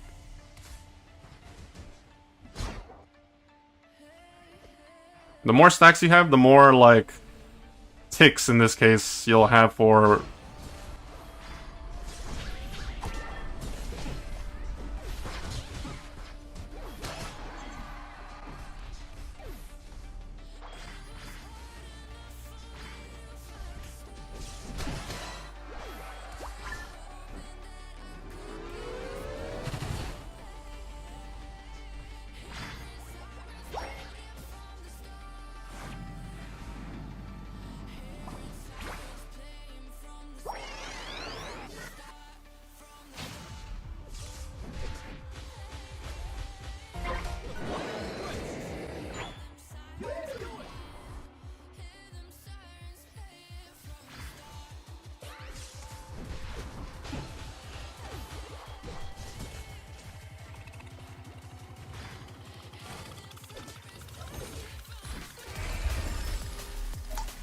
Oh my god, I got Slowbro United, man.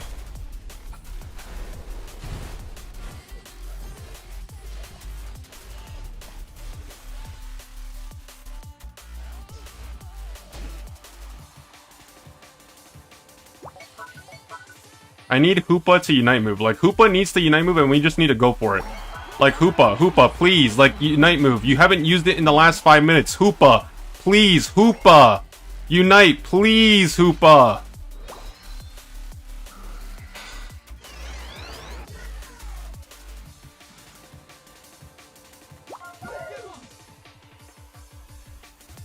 Like, Hoopa, buddy, when do you plan on using that Unite move? The game's almost over.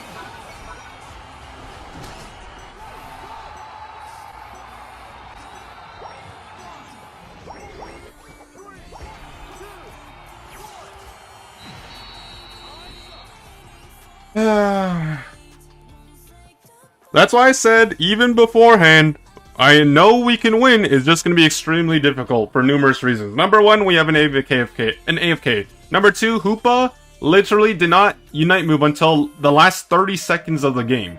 And prior to that, they did not Unite move for the second half of the game.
Oh, you know what? Before anything happens, I'm literally going to restart my game. The last time I streamed Pokemon Unite, which was the day before yesterday, my game crashed like 5 times during the stream, and they were like 2-hour intervals. Like, I'm gonna make sure I'm going to make sure I get in the habit of restarting my game consistently.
I feel like whenever I have a bunch of Pokemon that are being banned at once, like my ban never goes through.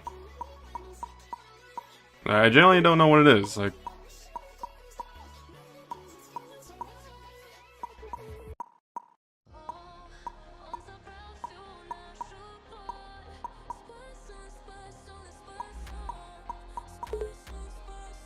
yeah, because we have an attacker, let's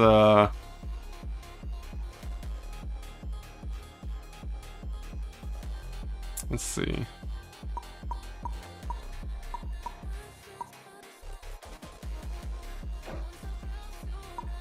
I'm gonna go Charizard this game. I don't like I can go Urshifu if I want to play an all-rounder. I don't think Urshifu's bad. It's just I don't like picking Urshifu into so much CC. Like, Espeon could potentially go Psyshock. They also have Unite move. Greedent is just obnoxious with Covet, and most, you know, if they go Covet. There's Blaziken as well with a little bit of CC on their end. Like, I'd rather just play something good and safe, although it doesn't have the same early game presence, I guess. Is it randomized? I have no idea. I generally have no idea. I think it specifies in the patch notes, or like, you know, the post that they made, but I didn't actually read it in detail. I kind of just like skimmed it and then I just stopped. Like, I just went straight into solo queue.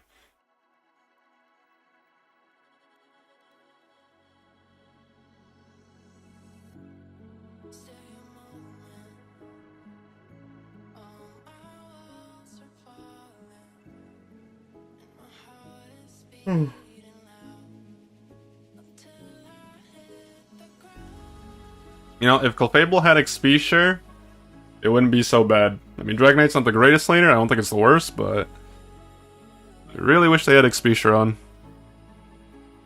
So, before the game even begins, just based off how people are set up, I'm probably gonna go bottom lane for the first gank.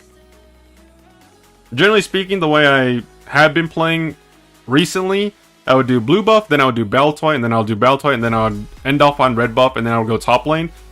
This game, because my bot lane is a duo, and they have the XP share, I'm going to do the exact opposite. So what I'm going to do is, I'm going to start on my red buff, and then I'm going to do the reverse clear of what I normally do when I'm playing. I just think it makes more sense to prioritize the lane that can soak up more experience and is debatably better. We'll see. Clefable's also AFK. I don't know if they DC'd, like crashed, or if they just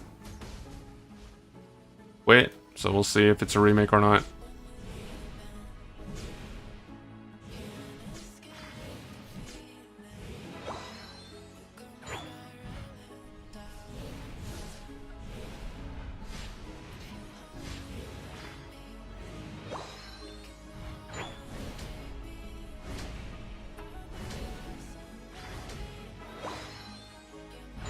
It might be a remake.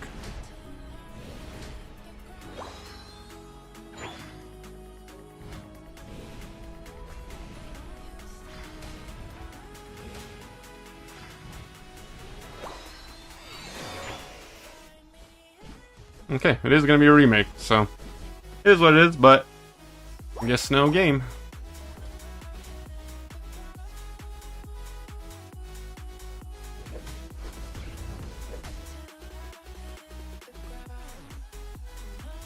Well, the jungler and the enemy team was also bottom lane, so it could have been an interesting situation. Could have gone our way, could have gone their way, we'll never know. No Hobozard? No Hobozard.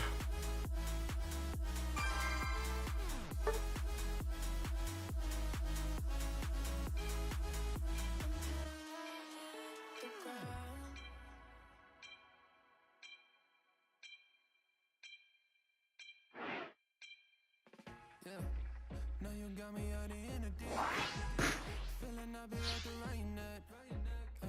When you burn me out like a cigarette. Yeah. Drifting in the city, no sleep. Don't know where we headed for next. Maybe we should get lost in a sweet escape. You tease me and you touch me. I'm just gonna ban it. If I'm not playing Absol, I'd rather just ban it.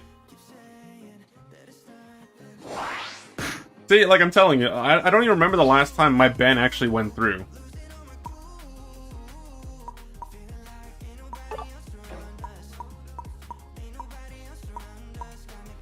Let's play Zora game. At this point, like, I'm kind of just YOLOing.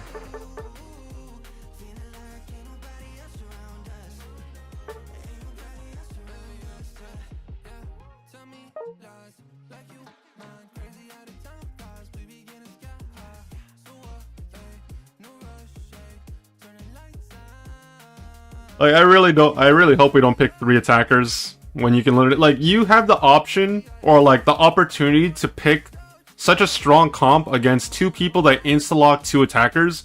One of them is going to be jungle, of course, and the other one is going to be lane. So you already, by default, you're just going to have at least 1 weak lane. But like, if you pick like 2 more attackers into that, it's just like, wow.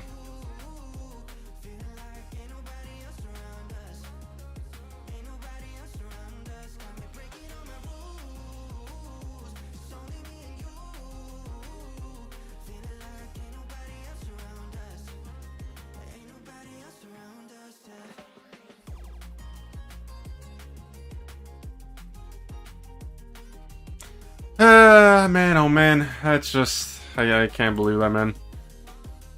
One of the many faults of solo queue.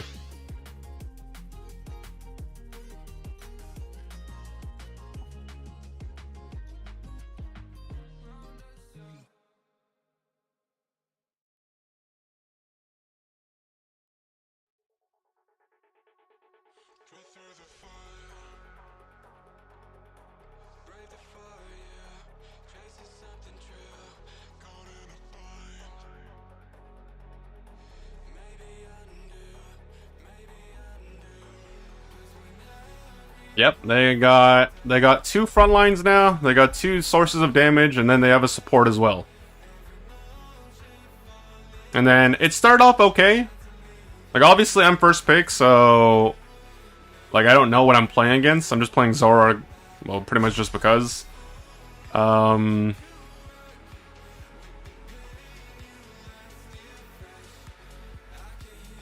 Yeah. It's gonna be an interesting game.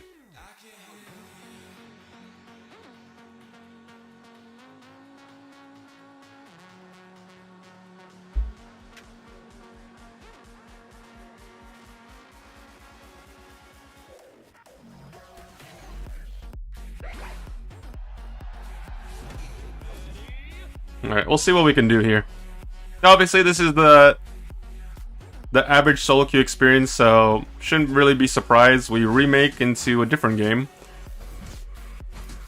So we're gonna play with the cards that we've been dealt with.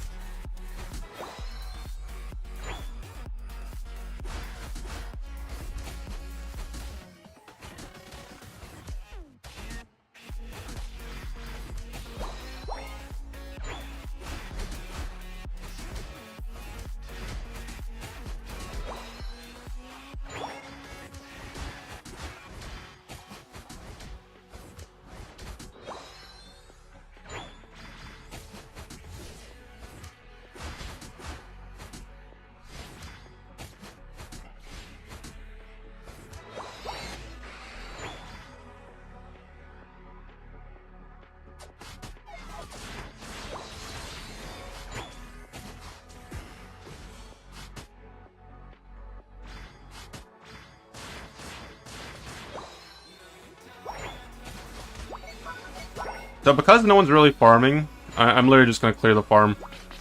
Like, if no one farms on your team, rather than let it go to waste, just clear it yourself. Umbreon is fixated on stacking. They didn't even...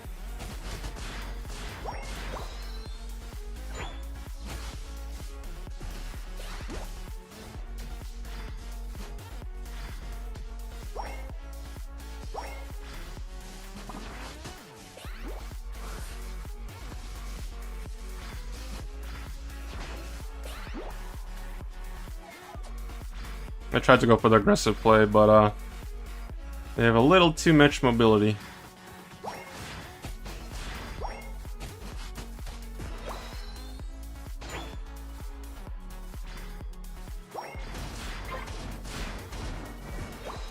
I really need to get my stacks. But also, Raichu didn't go back to their jungle, so I might be able to go for an invade, maybe.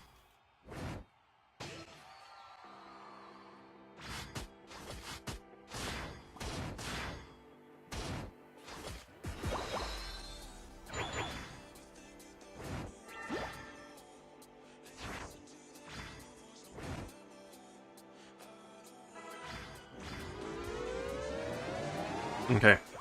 Right now, I'm going to focus on getting my stacks. That's the important thing. I need to be able to snowball, or at least have kill pressure in this game. And if I don't get my stacks early, then they're not going to be as useful late game.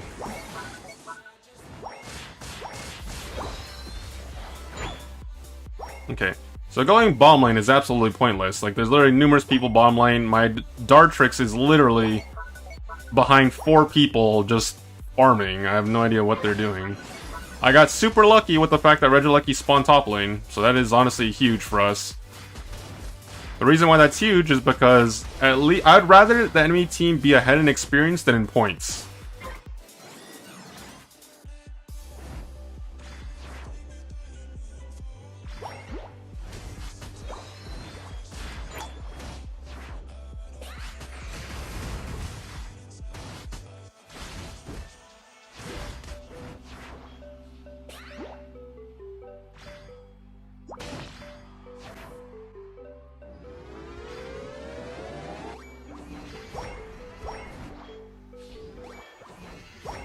Okay, we got a kill, which is good. Just gonna try to get some more farm and get our Unite move back. I'm gonna tell my team to retreat because they shouldn't be pushing that far.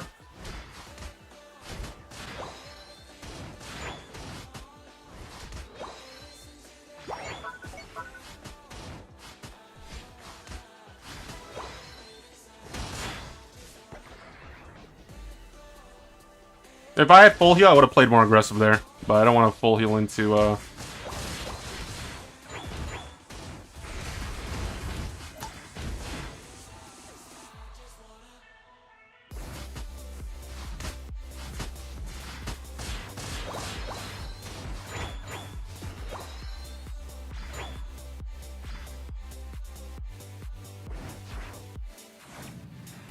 Okay, so we're doing okay right now. Despite the team comp, we are doing okay. I'm able to at least keep the points close, so I don't have to feel too pressured going into Groudon. And my goal is to literally just keep it that way. I'm gonna go top lane because I know the Regieleki is gonna spawn there. I don't care about bottom. Plus, Umbreon's not there either, so if my Umbreon's not in a position to team fight for my 3 attackers, then there's no way I'm gonna try to fight that either.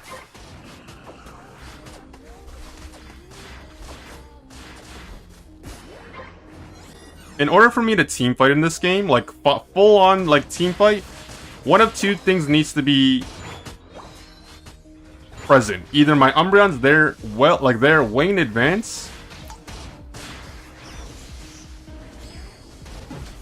or,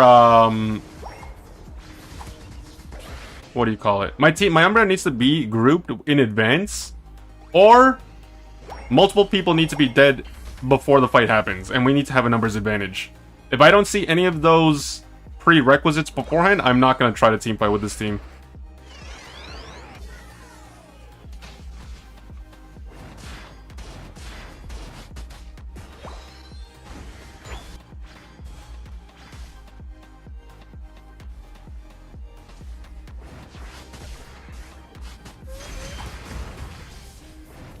Oh my gosh, this table's so annoying.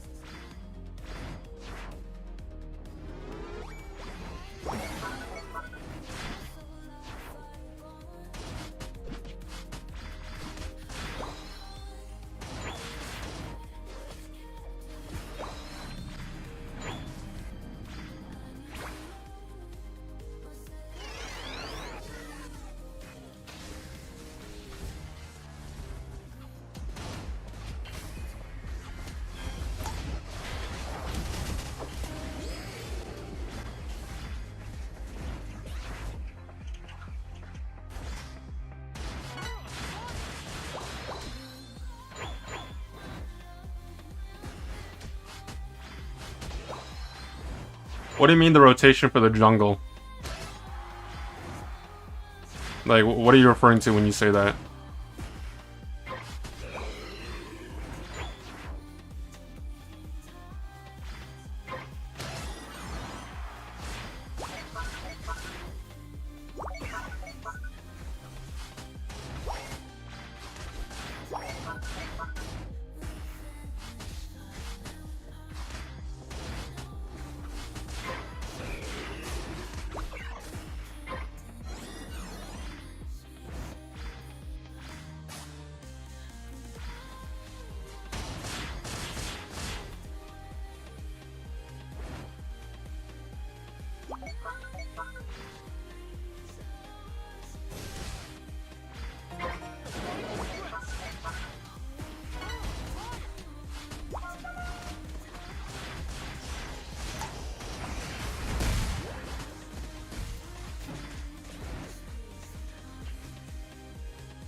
The reason why I'm pulling the Groudon on there is because there's literally 4 people top. If I see 4 people top lane, we have 2 attackers. Like, there's no reason not to.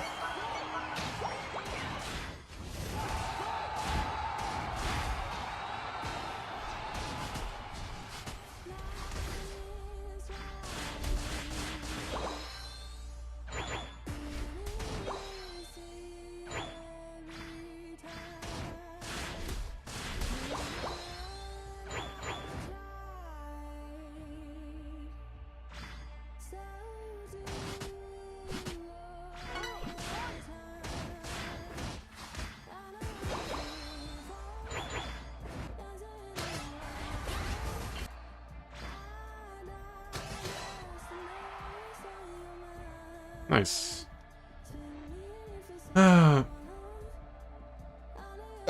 Overall, it's more or less the same. You might be. It's more or less the same. I don't really think jungle has changed that much. I think the only thing that might be a little different in some games is, like, you can actually snowball much more easily in the early games. So some, like, there's some games that I don't even go back to my second jungle clear because I'm able to snowball top, like, a lane that I'm ganking, like, so hard. But more or less, it's pretty much the same. Like, to simplify it, it is pretty much the same as it's always been. It's just that there's some games that some people are a little bit more overleveled.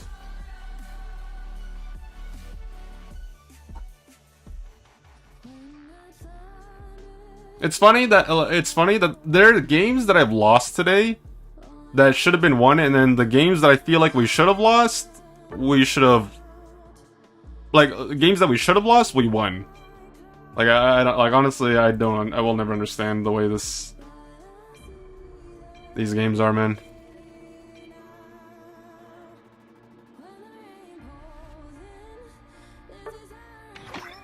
Like, last game we just had a rancid team comp.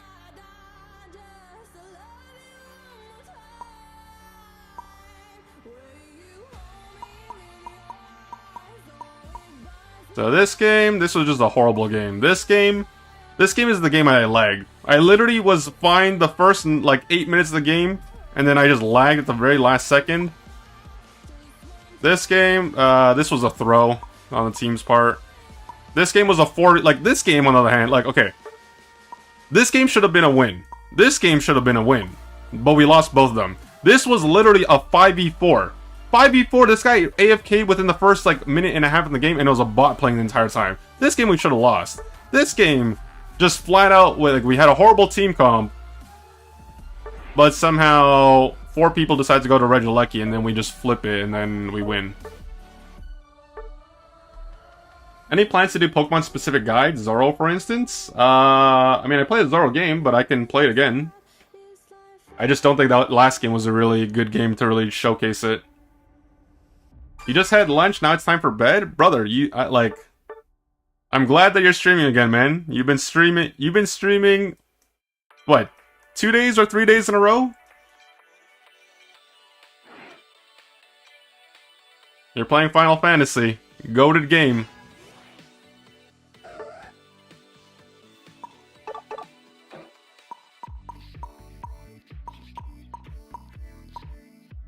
Okay, like if I'm playing...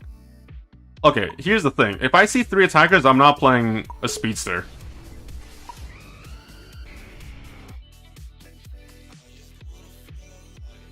That's the thing. I cannot play a speedster with 3 attackers, man. It's just too hard.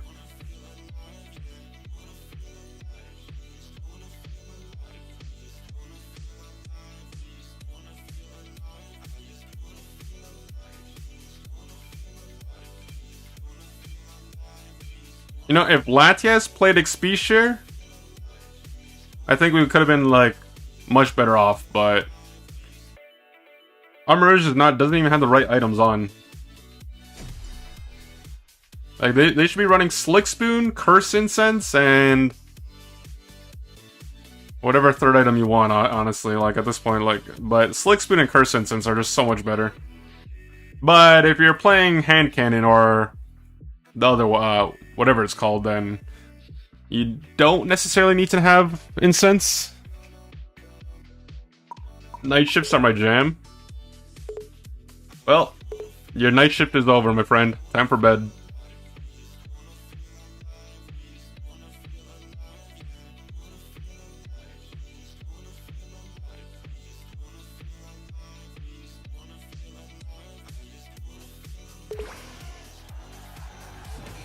Alright, so we got ourselves a Charizard game. The last time we tried to play this, the game got remade, so this is the first Charizard game of the stream. The reason why I'm playing this Pokemon is mainly because our team composition in the draft phase was not that great, so... had to play something... Well, I chose to play an all-rounder just to kind of balance out the team a bit more. Alright, so what we're doing here, the standard clear for me, blue buff into double Baltoy into red buff, and then we'll end up on the top side. If I see the enemy jungler in advance, though, that might influence my decision in where I'm going to gank for the first lane. Okay, so they actually got a 2v2 kill, which is actually really nice. I'm gonna hover around here for a bit. Okay. I'm gonna go top lane. So, Lapras is gonna die, regardless. Like, they just overextended, so...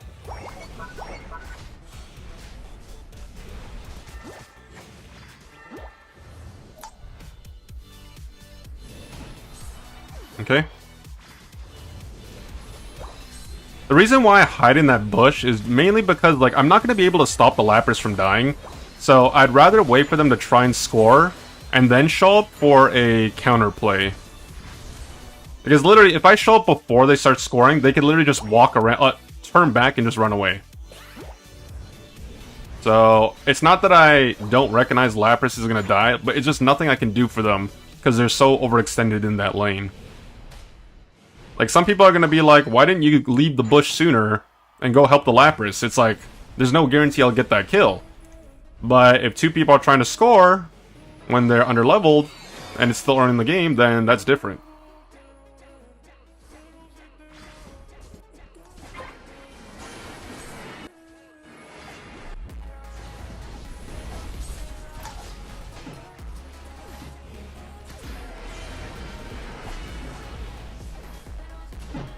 Man.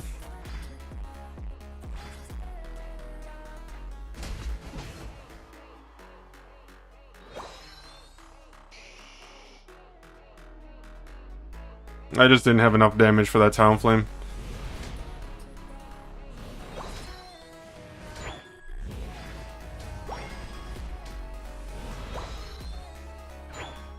Alright, so I just gotta wait for my buffs to spawn. Latias is dead, bottom lane's dead, so there's really not much I can do down there.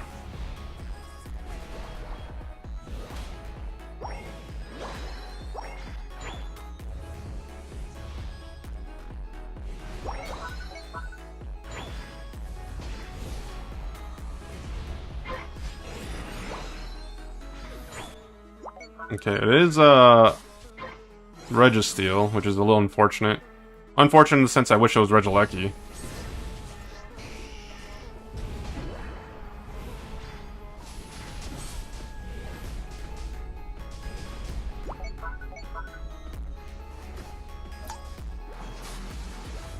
The problem in this game is top lane doesn't have any restraint. That's the biggest issue. Like, all they know how to do is literally just fight, and then they get punished every time they try to fight. Sorry, not Lapras. Ninetales should have literally just retreated. They had like 1 HP. But now I'm just farming, trying to get my Unite energy back and just stay relatively ahead in levels.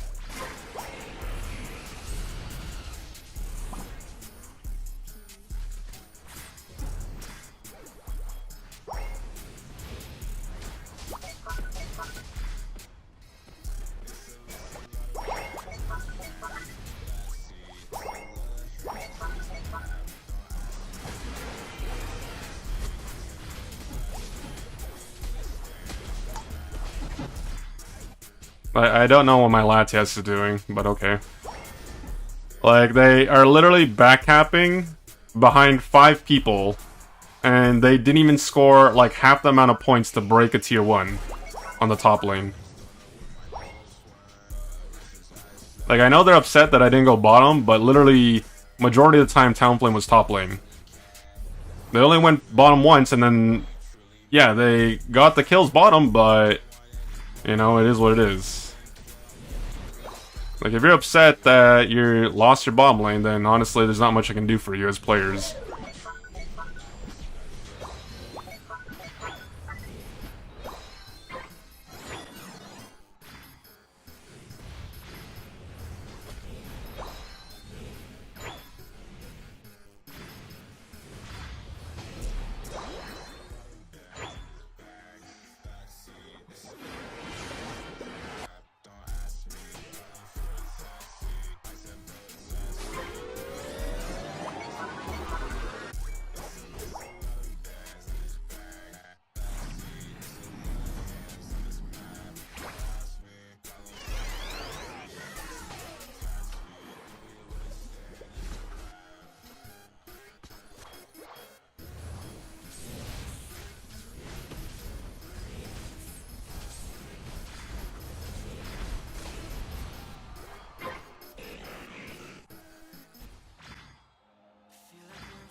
By the way, like, I still think the game is winnable, for sure. Like, we definitely have the tools for team fighting, it's just people have to want to play the game. The game is over when you decide to give up. So, if people give up, then, you know, there's not much you can do. Like, I'm just gonna play the game, because what else am I gonna do?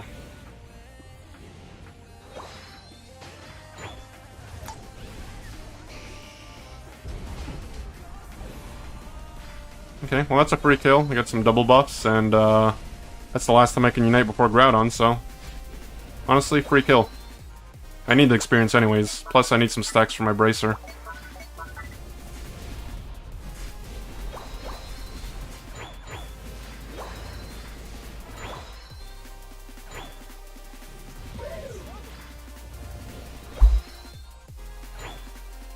The sad part is literally... They're not gonna get penalized. Like, they're spending all their time being petty when they could literally just play the game. The only reason I'm not going bottom is because no matter what, like, even if I'm there, it's a 5 versus 4. Like, literally, they're done. They're not even trying.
Like, this is just like the typical solo queue experience. It's just people baby raging because things don't go their way. And literally, it's literally like not even halfway into the game, it's like literally at the start of the game.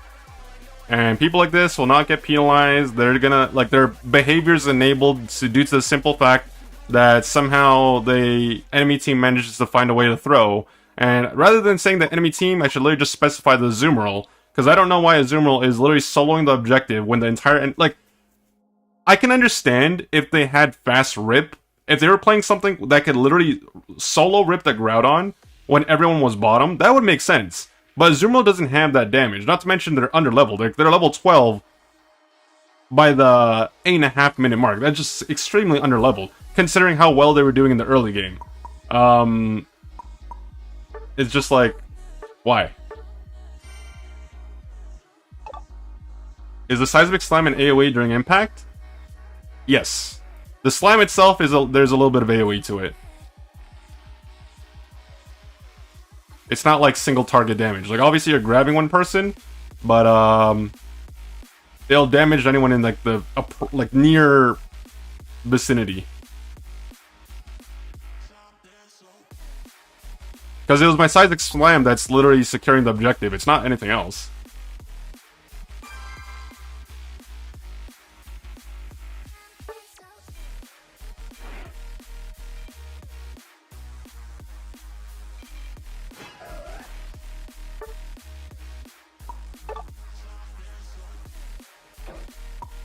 Okay, I'm gonna play a Zoroark game just because it was requested. So we can do a Zoroark game. Can't promise any results, but we'll see how it goes. So, I usually change my build from time to time. The build that I stick with, like, attack weight always stays no matter what. Unless I'm playing like a meme build. That's different. Attack weight I keep. Bracer I generally keep. And then this item is usually flex. Like, I switch this item from... It can range from Razor Claw, it can range from Weakness Policy, it can range from Focus Band. It really just depends on what I want to kind of go for. But, yeah, if you want to go for a third defensive item and just literally just go for pure raw damage, then you'd probably want to go for Razor Claw instead. In that regard, it's just that much better. EOS Cookie is also an option as well. You can go double stacking. So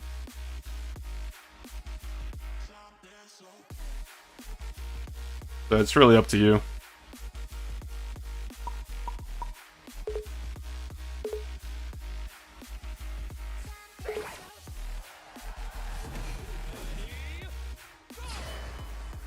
Okay. So, I'm just going to clear the way I normally do, which is Xatu, blue buff, double Baltoy, red buff. In this game specifically, there's no lane that I really want to prioritize more than the other. Like, neither lane has XP share, and both lanes are objectively weak. Like, realistically, I'd say they're pretty much about the same in terms of overall early game potency. Top lane does have an Eevee, so, you know, they'll power spike a little bit faster. But my decision will also depend on, like, how the lanes are going by the time I finish my jungle clear. So, Meowscarada is already dead, or Sprigatito to be specific, but we call them by their final evolution just to keep things simplistic. Okay, so we're going Faint. Their Umbreon doesn't have XP share either.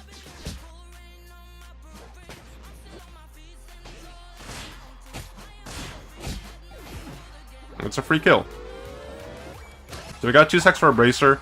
Don't forget to invade, or not invade, but secure this farm if you can, because remember guys, the Bunnelbees are worth more now. In the top lane, instead of Baltoys, it's Bunnelbees.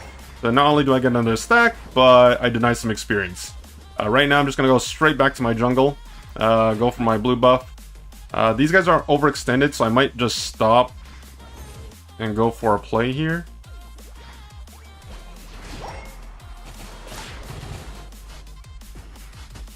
Make sure we full heal. We're just gonna A-press here. We may have missed our feint, but it's fine. Oops. Okay, that was my mistake. I misplayed there. I'm just gonna go back to my jungle farm. Just to not waste time, instead of doing the battle toys, I'm gonna go straight for my buffs. And then maybe I go for a potential invade. So if you look at the scoreboard, we're ahead by 1 full level at the bare minimum. We're gonna save our feint for the flanks. So we stack our combo on the Regidrago, but we use the feint for the damage. I also get the buff itself, so we can score a bit easily. And I'm gonna score here because technically Slowbro could have overcapped if it didn't pick up any more points, but because they did, and I don't think Sylveon was gonna let me score, I'm just gonna make sure I get my cap off.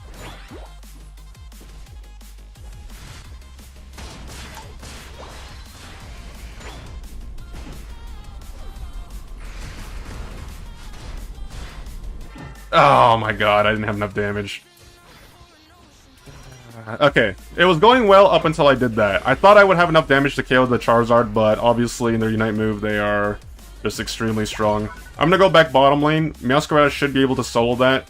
I think they're also... No, they are Trick, so it might be a little slower.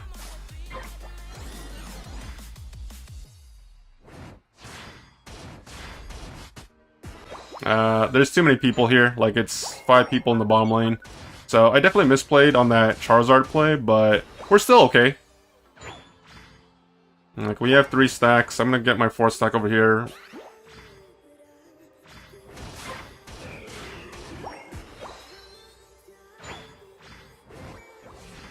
Oops.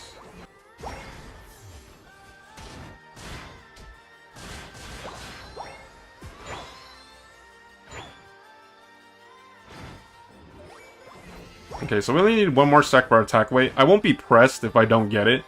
Like, rather than, like, focus on tunneling for stacks, I'm just gonna make sure I get my... my farm.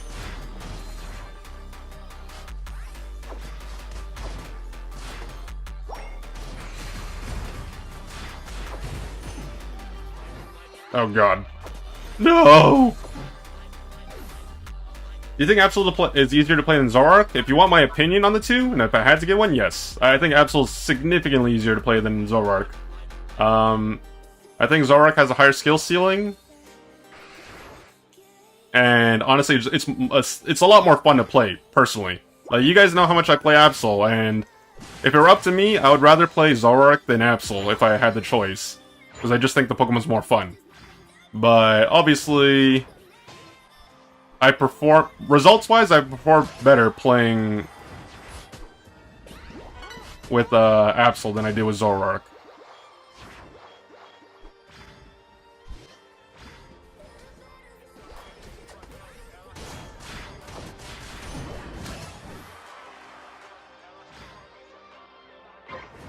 Okay, so top lane, objective already spawned, we got 2 kills.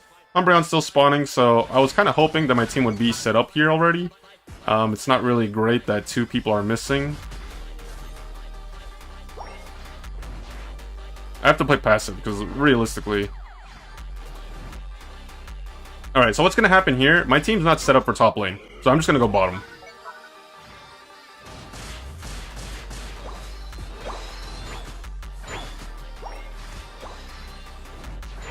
Like, I just don't like the way the Meowscarada is playing. Like, split pushing is fine, but, like, sometimes you have to group. Like, I'm not expecting people to group, like, every second of the game, non-stop. It's just, you have to defend when you need to. You need to group when we have an obvious, like...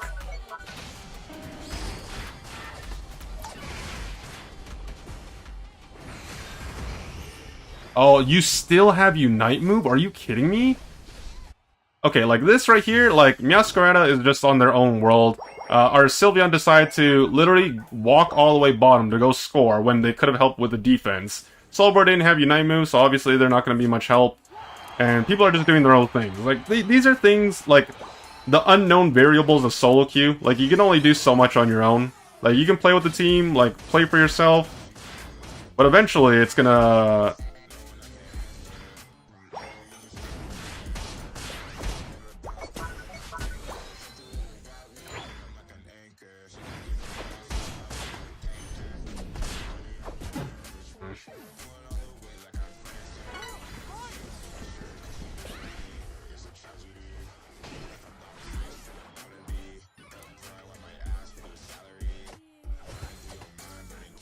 Okay, we were doing well in the early game, but then we're kind of inting. I'll stop.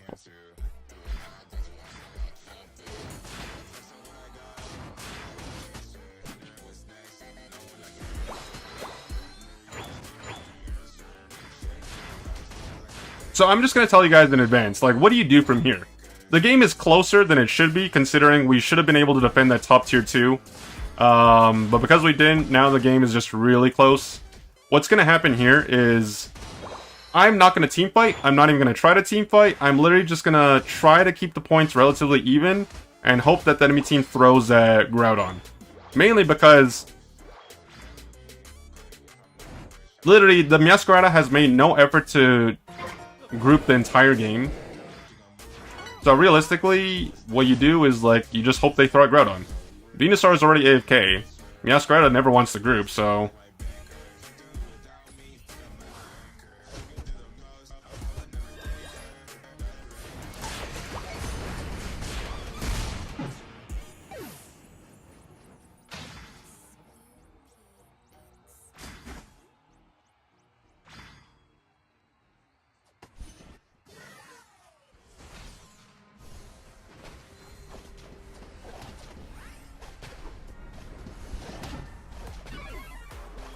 Slowbro has the Unite move, by the way. Now, Venusaur has the buff, but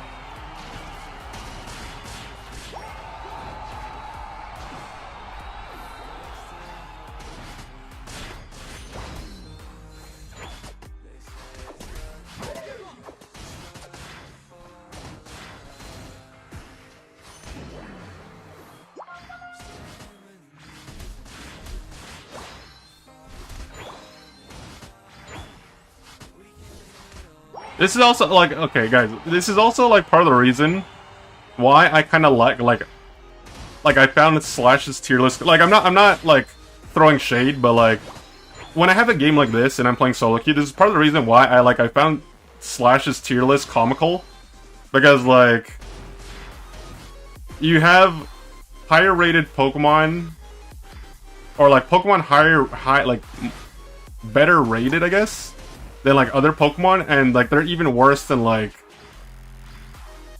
what you would consider like a generic S tier mon. It's like if whatever you like, there's no Pokemon that I could have played in this game that would have changed the fact that literally we had an AFK, like one AFK, so one rage quitter, and 2 people that didn't even try to play the game with the team. Like even if I played Absol, I don't think like any S tier Pokemon, it wouldn't have changed the result. Like there's some games that are, I don't want to say unwinnable, because I personally believe that every game is throwable, but like when people don't want to win, it shows.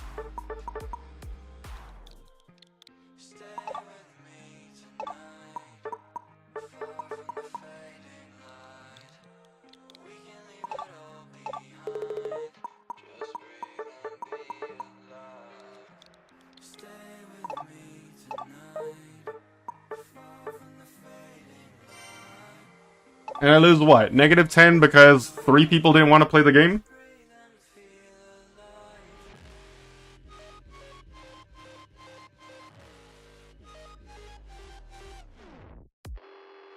This is your typical solo queue experience? Yeah, exactly. When I make a tier list, I base it on the average experience. I don't base it on the worst experience, or like I'm not overly optimistic and like I expect people to get the bestest game ever in terms of quality. I'm not lowballing so much to the point where when I'm expecting you to get the worst game ever. But generally speaking, they're not great quality games overall.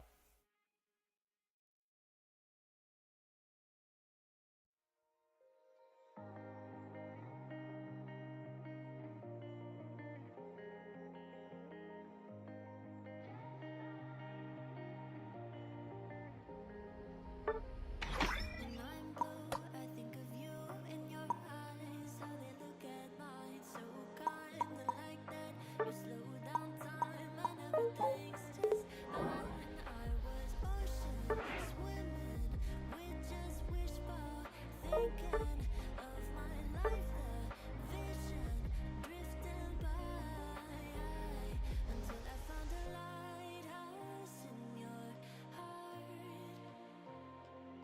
shining like a beacon of bright stars. I was alive but wondering far until I found the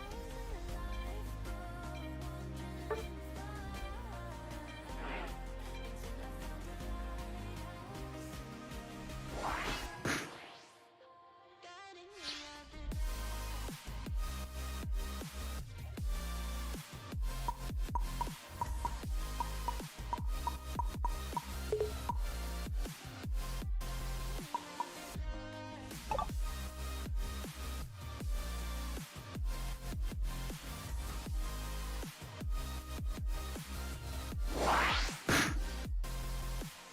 When I'm scared, I send a flare and you're here in a flash.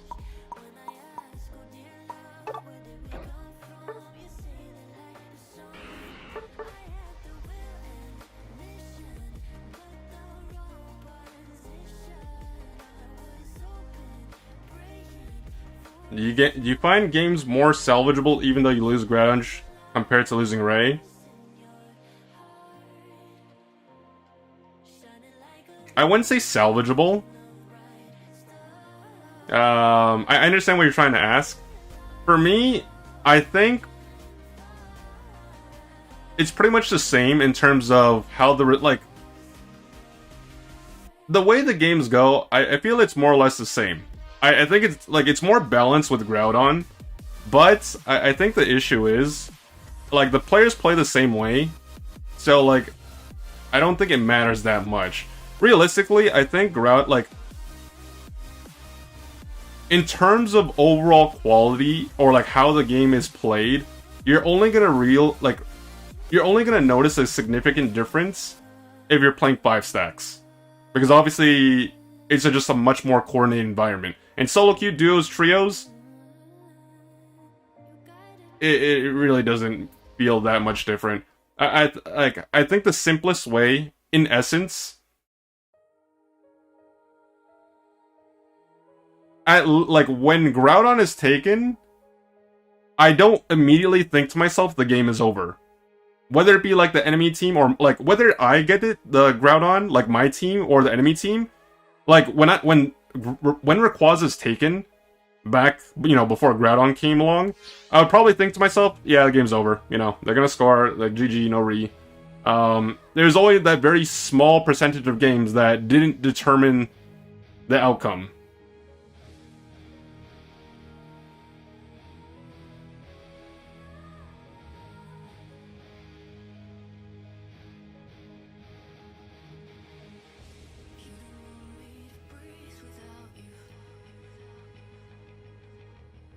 I don't think I've had many games where I would have won if we got Ray instead of Groudon. Like, launch novelty has kind of fizzled. Pretty much. I mean, like, realistically, if you either know what you're doing by now or you don't.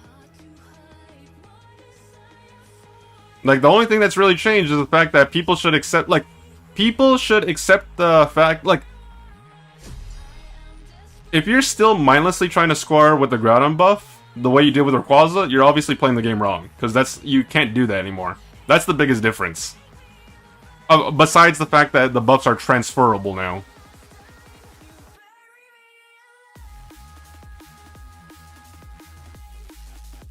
Not gonna lie, I've had some comfies KS me and steal the buff and throw the game. Yeah, that's like... having a comfy like that is just like, bruh, what are you doing with your life?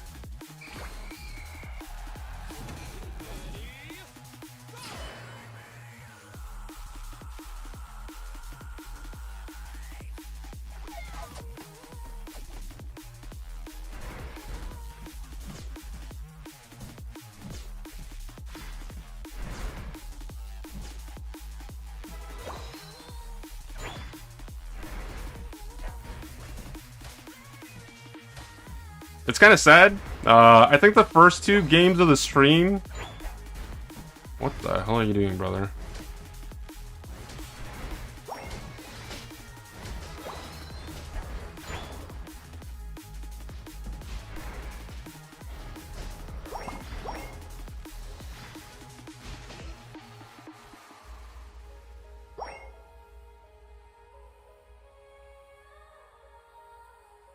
I didn't heal another time. Shoot.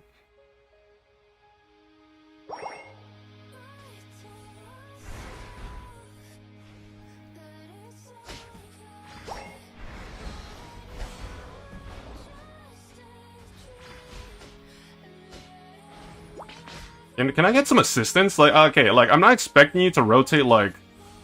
But, like, come on, like...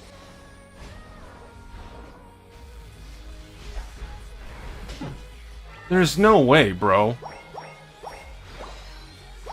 Why are you... Like, oh my god, bro. I think this is so stupid, man.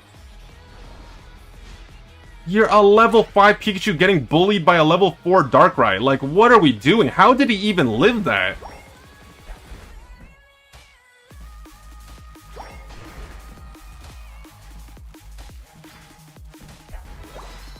Like, I'm more pissed the fact that there was no response from my top lane. The fact that he was there for that long.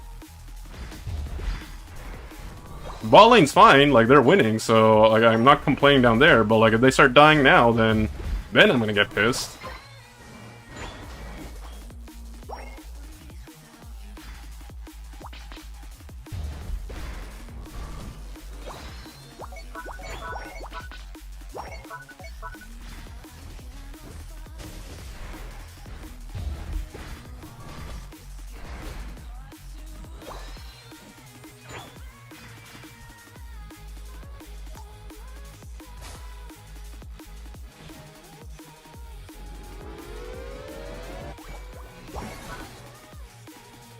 I honestly don't even care if I die. I'm so underleveled at this point, I'm just gonna get as much farm as I possibly can.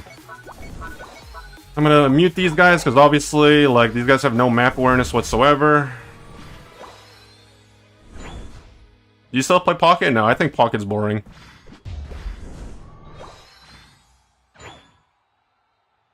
I stopped playing probably like 2 seasons ago. Like, I still collect cards, I still open the game, but...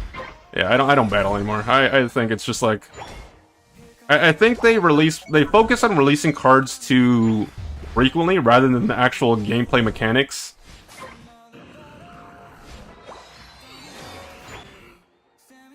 At this point, I just think it's a cash grab.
This Pikachu is like the most lifelike bot you'll ever see in this game. Like, Pikachu's more invested in just literally doing nothing than playing the game.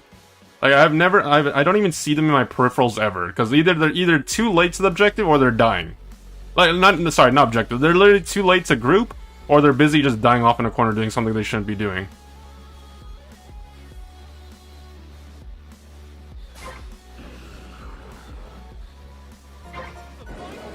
Like, at this point, like, because I'm convinced that literally Pikachu's not going to group, I'm literally just going to back up. Like, we're not losing by that much. We don't necessarily need Groudon, but I'll just wait for the inevitable throw on one team or another.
Did my frames drop? Yeah. If you're talking about right here, when I was in that L bush in the bottom right, I don't know what it was, but yeah, I either frame dropped or lag. It might be reset time. What time is it? Oh yeah, it was server reset time. That's why.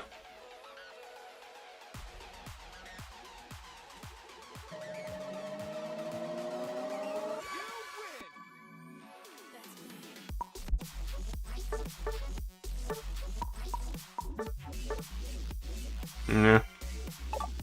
I'm gonna restart my game very quickly, guys. Just because you know how it is. Game likes to crash a lot. Getting in that habit, so and we'll play another game.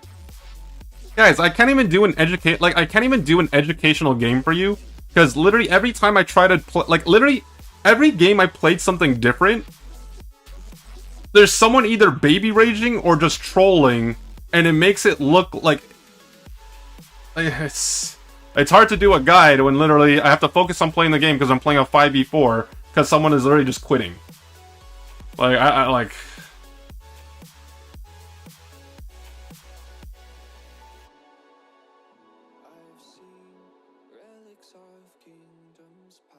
And like, once again, this is, Jag, thank you for the bits, I appreciate that. But like, this is exactly what I'm saying, it's just like, the average solo queue experience.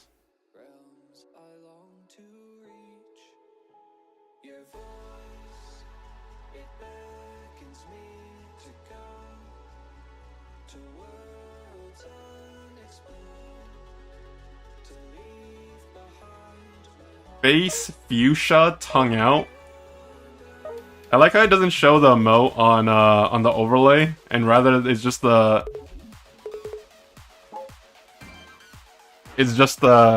words to use the emote on YouTube.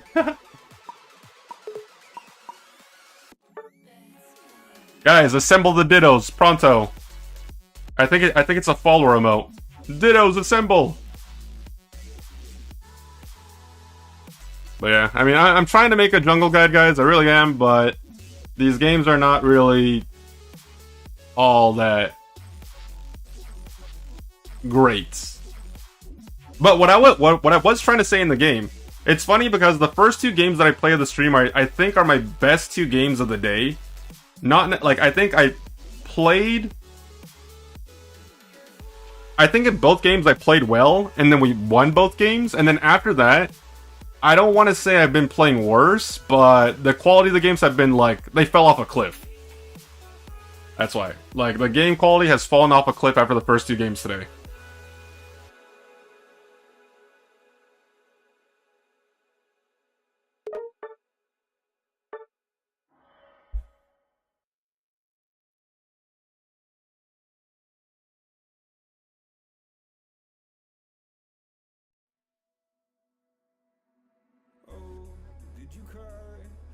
found you in the night, staying up till 5 a.m.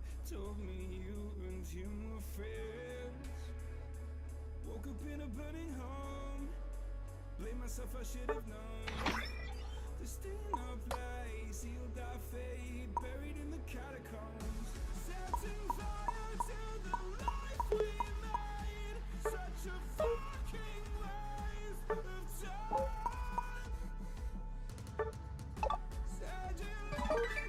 Did Empoleon drop already? No. Empoleon drops tomorrow, I believe. Tomorrow. You like Twitch chat better than YouTube chat? No, I like you guys the same.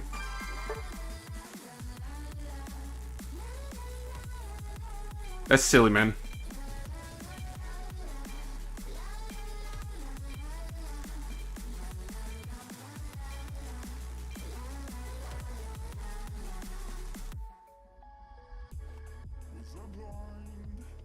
Too afraid to find that you change your mind from sleepless nights. Was I part of your design? Pushed until I broke alone. No one heard my heart explode. It's a suicide dive, just you and me. Can't wait for all the swipers. Swiper, no swiping. Swiper, no swiping. Swiper, no swiping. Oh, man.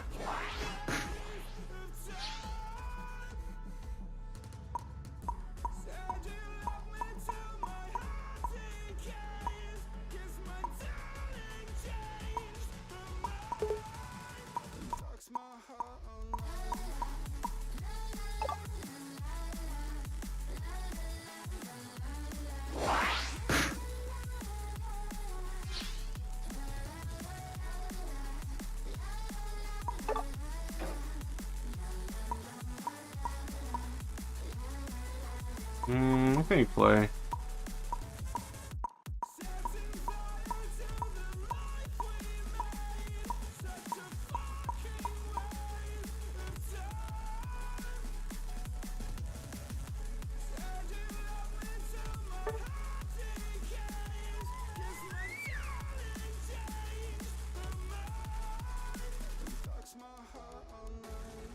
Have you played Palma? Nope, I do not own it.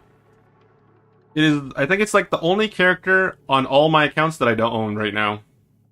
I think on like one account or another I own everything else.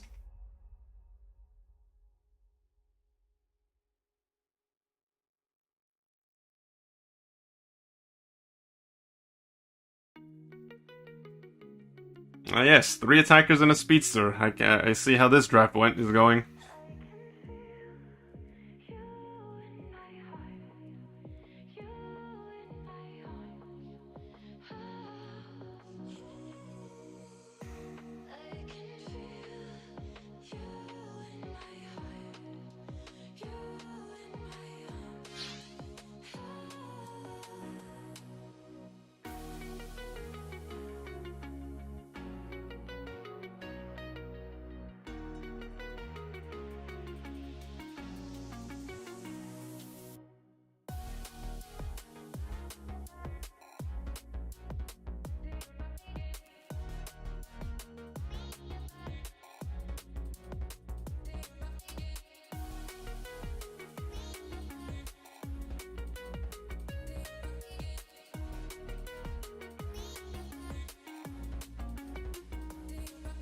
I just find it annoying, guys. Like, personally speaking, I can play I can play against a Palmot, like 1v1.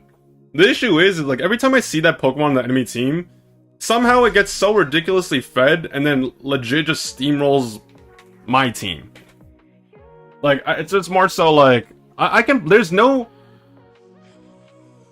Pokemon in this game that I personally have a problem with. Like, I'm comfortable playing against anything and everything, but when I'm playing solo queue and it's like a draft mode match, I just play something that I don't want to see fed, and that's that. It doesn't even matter though, because literally this is like the 5th draft match that I've had today that I tried banning something, and not a single time has my ban gone through, by the way. I just want to point that out. We've had several draft matches today, and I voted Many different times for different Pokemon. None of my bans have gone through, by the way. Not once. So I don't really know what the criteria for that is, but, you know.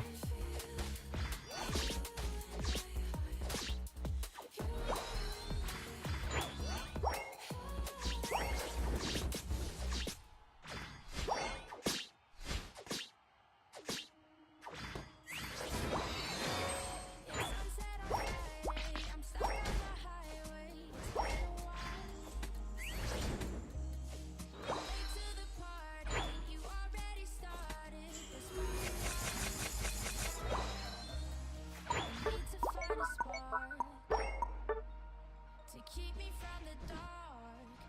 I'm looking for a fire tonight to light me up all around. 'Cause you're the only one I'm thinking of. Oh, let me burn to the ground. I waste the time. These city lights, still I can't get you out my mind. I need a fire starter tonight.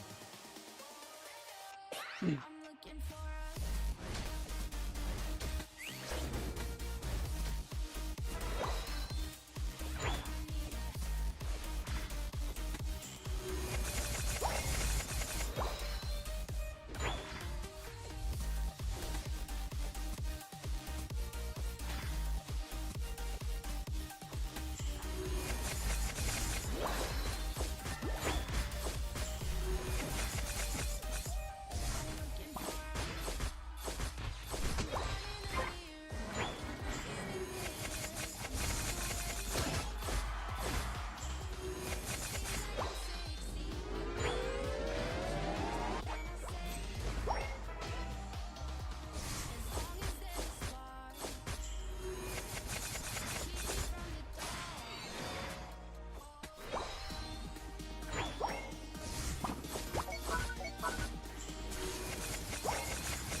Like, I'm literally just steamrolling. Like, I don't really care about bottom. Like, what am I gonna do with the Cinderace and a Rowlet lane? Like, not much. Like, if I can get free experience, free farm, deny farm, and an objective top lane, I'm gonna sit top lane. Doesn't matter how long.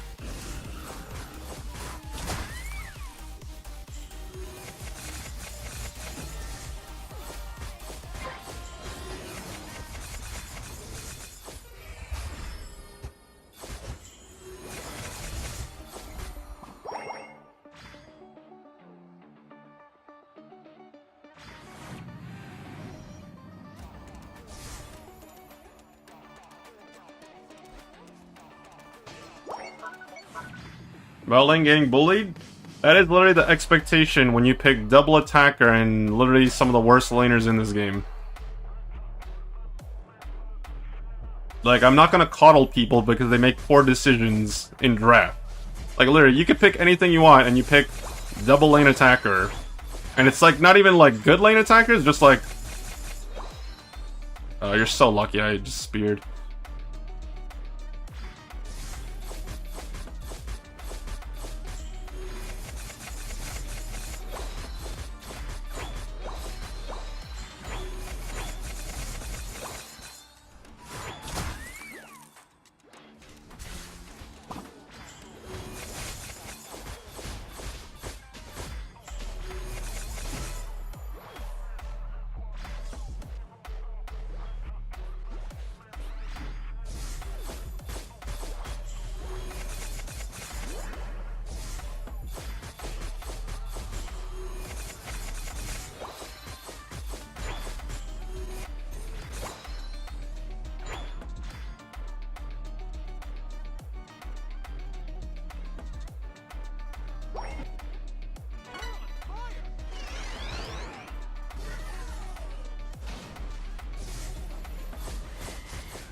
I kind of want bottom because I know it's the Regieleki, but...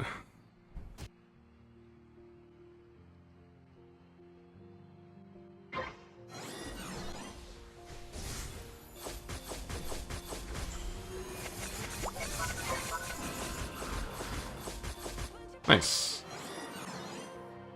Fortunately, no one else from bottom, from the other team came bottom.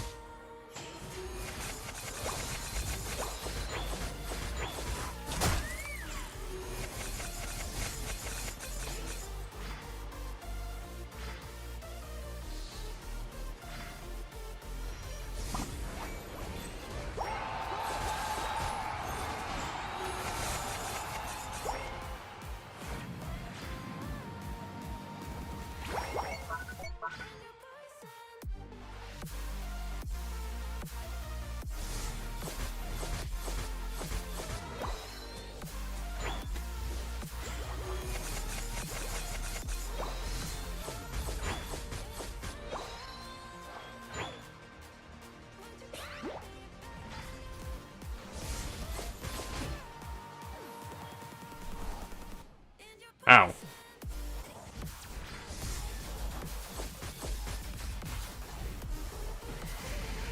Ooh.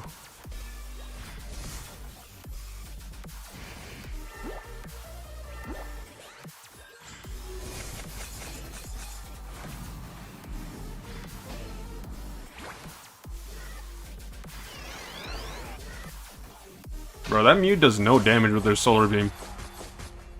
I barely lived the first one, but then they hit me a second time, but that one did no damage. Like, I'm honestly more surprised that I didn't die than actually surviving. Okay, well, I haven't died this game.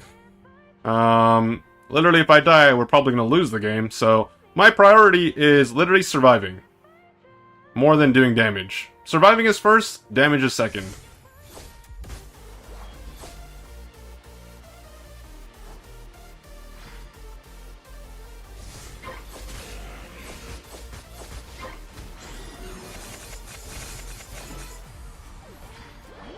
Okay, Glaceon passive OP.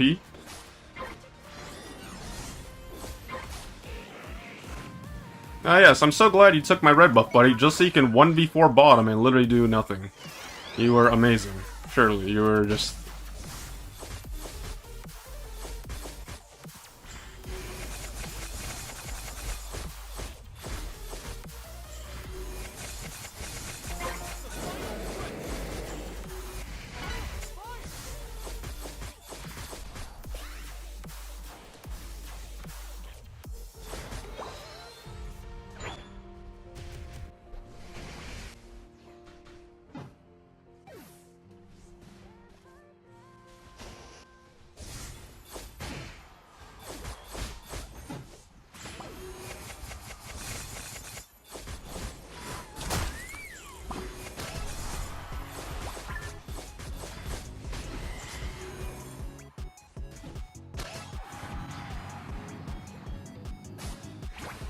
I love how this guy's pulling the objective and literally leashed it so low and didn't secure it when he's not even getting hit.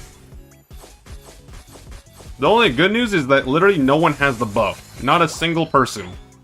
Everyone on the enemy team was dead. So literally the buff cannot be transferred between anyone.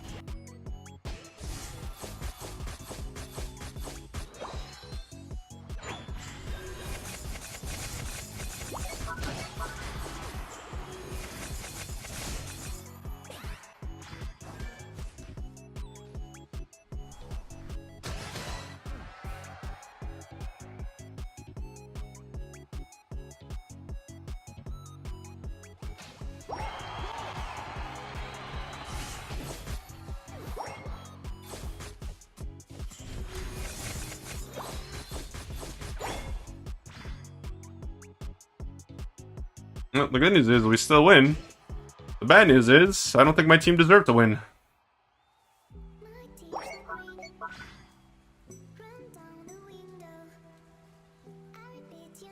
I was petty once and stole Groudon as a Hoopa while my team was dead.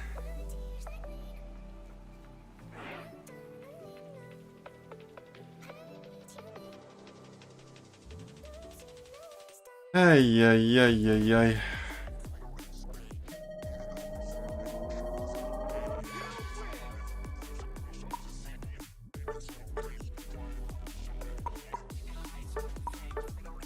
Well, let's make sure these guys get into a game before I play another match, because like that was depressing to play, man. I'll be honest with you, these games just feel so sad to play.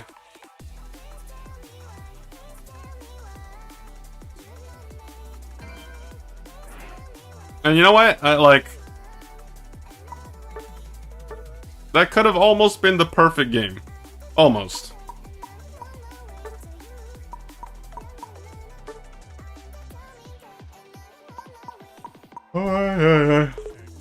Okay, in the meantime, while I wait for these guys to get into a match, I'm actually just gonna use the restroom very quickly, so I'll be right back. I'll play an ad in the meantime, and yeah, we'll be back in a few minutes.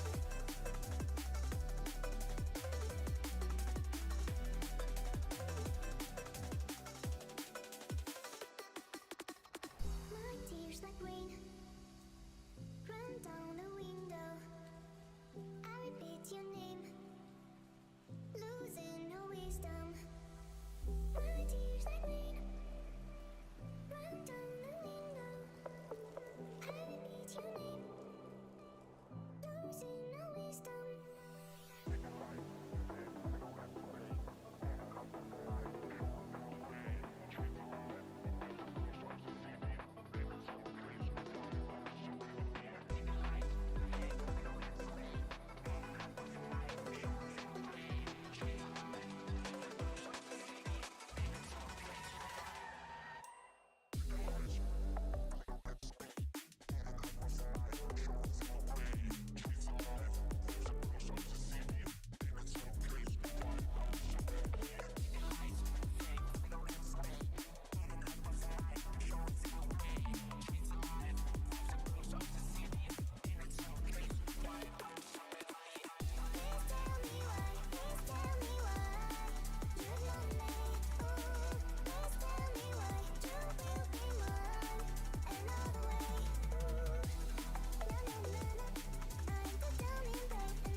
Wake up to the sound of thunder, like a whisper in my ear. Are you gonna wait forever? I can see the stars reflecting, the empty tires made of steel. Everything but you is fading.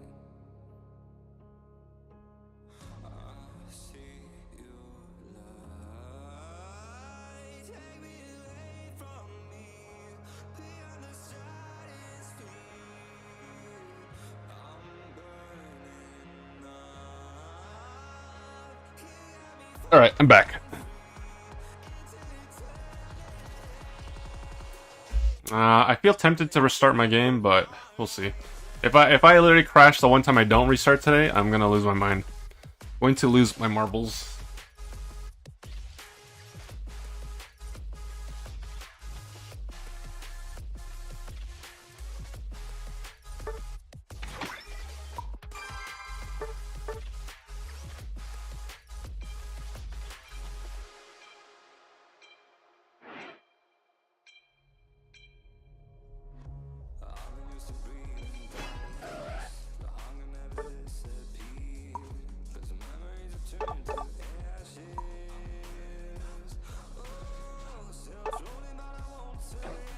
You know what? Let's do a lane guide. You know what? We could do a laning guide. Alright.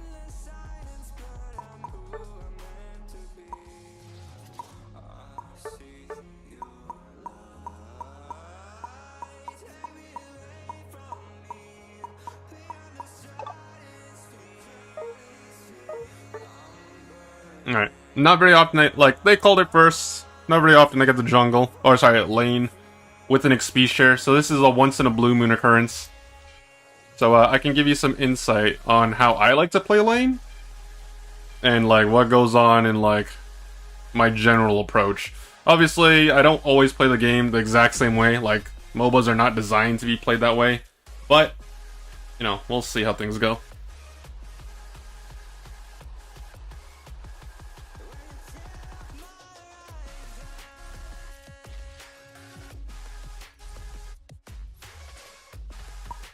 Oh, what? Did they disconnect? Or is that just lag on my part?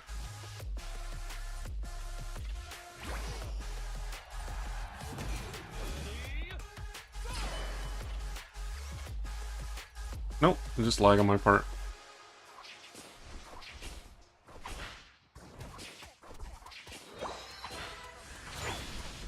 So, by the way, if you're laning bottom lane, like, you don't need to hit this Bunnelby, because it plays out the exact same way as it did before. It's not necessary. Bunnelbees obviously spawn here at 940, so I'm just gonna try my best to secure these.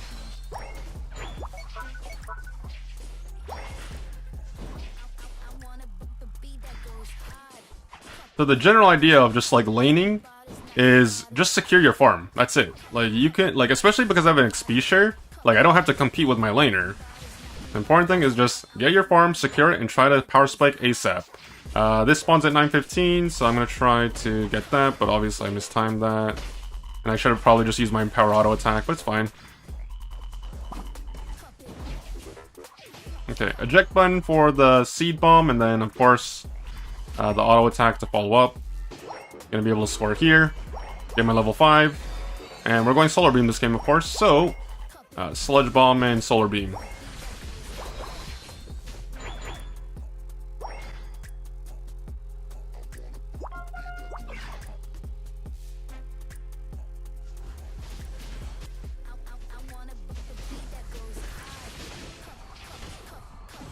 Okay, well, yeah, I don't know if they were taunting my jungler or not, but yeah, they just died for nothing. So now we just got a free lane, and then we're just gonna make sure we try to get level 7 as soon as remotely possible. This Baltoy in the back has been sitting here for so long, feel kind of bad that he got neglected. This right here.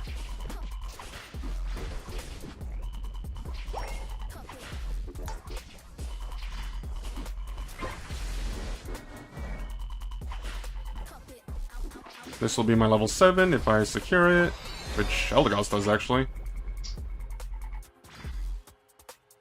So now we can just start poking. Talonflame's there, so I have to be respectful of the jungler.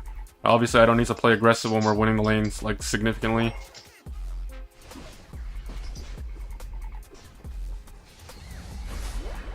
Nice. So, big solar beam, get the objective, deny it, get some experience for my team, and of course...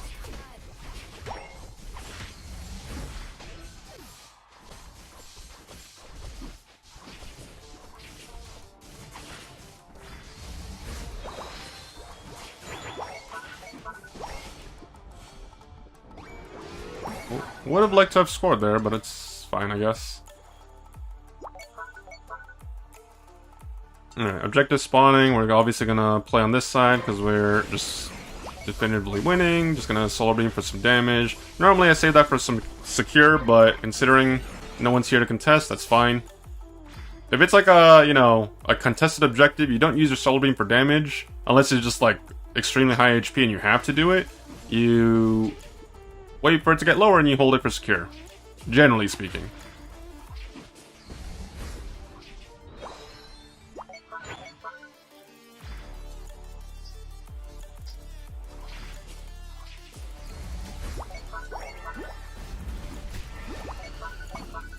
Okay, I am not going to stay there because Talonflame is going hard for me. I wanted to try to defend with Sludge Bomb, but unfortunately there's too many people. So I don't really mind. At least they're getting top lane. I don't think it was necessary for my team to trade, considering like our goal was still relatively healthy. But we still get some experience, so that's fine. Stun there.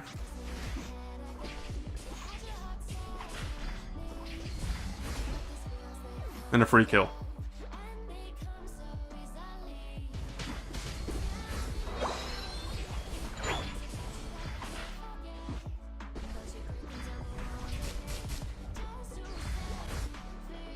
So I never really want to overextend against their team. It's very easy for me to get caught out. They got a Blaziken, they got a Mamoswine. Just gonna Unite move there.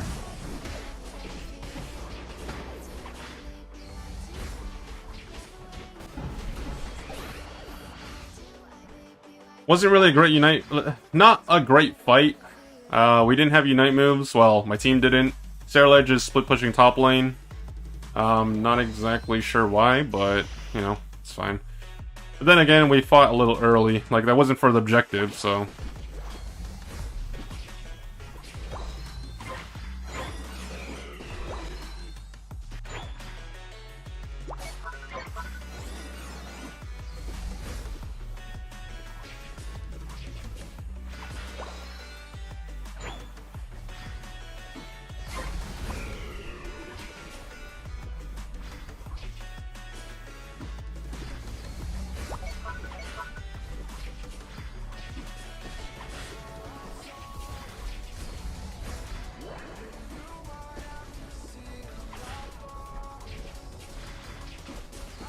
Okay, so we clear that. We'll get level 12 soon. We should, we're gonna be level 13 for Groudon. So we're basically where we need to be for a lane Venusaur. My issue is with the way this game is going is like we should be winning more. It's just that I feel like the freaking Ceruledge is just playing weird. Like they're playing more selfish than anything else, and like that's fine. You're ahead, like sure. Mamoswine's right there.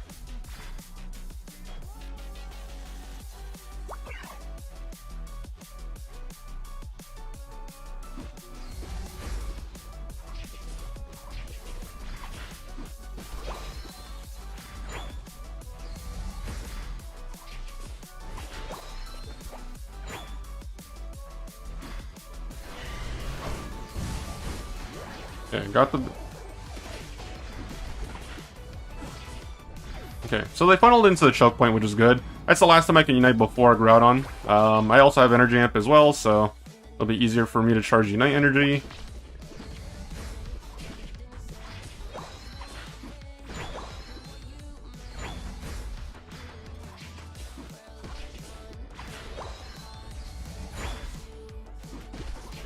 Okay, so we are level 13, so we got our Solar Beam Plus. We almost have Unite move.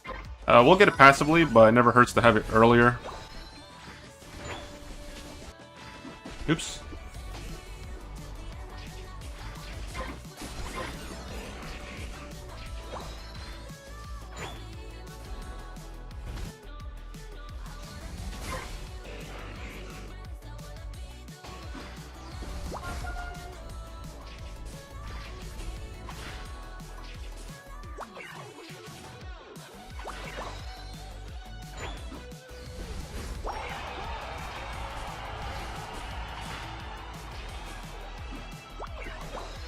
Okay, so we got double buffs.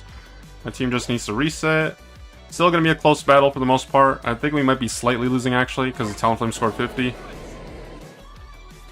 Yeah, because they scored 50, yeah, we're struggling.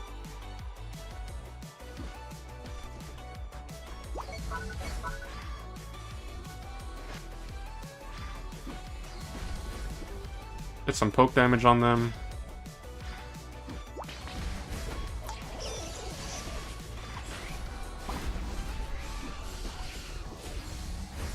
Ah, they got out of their Unite animation too fast.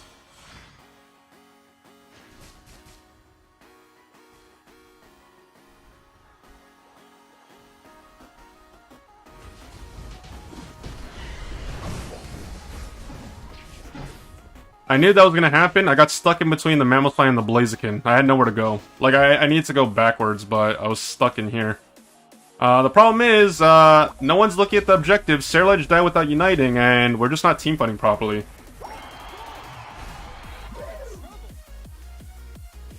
Like, realistically, it's just like, I don't know what this team is doing. Like, why are we uniting after the objective and the team fight's already gone? Ceruledge died without uniting, so obviously, Ceruledge is just a huge problem. The way they play this entire game is just atrocious. No, like, they just didn't play... Like, they even missed their Unite move on the counterplay.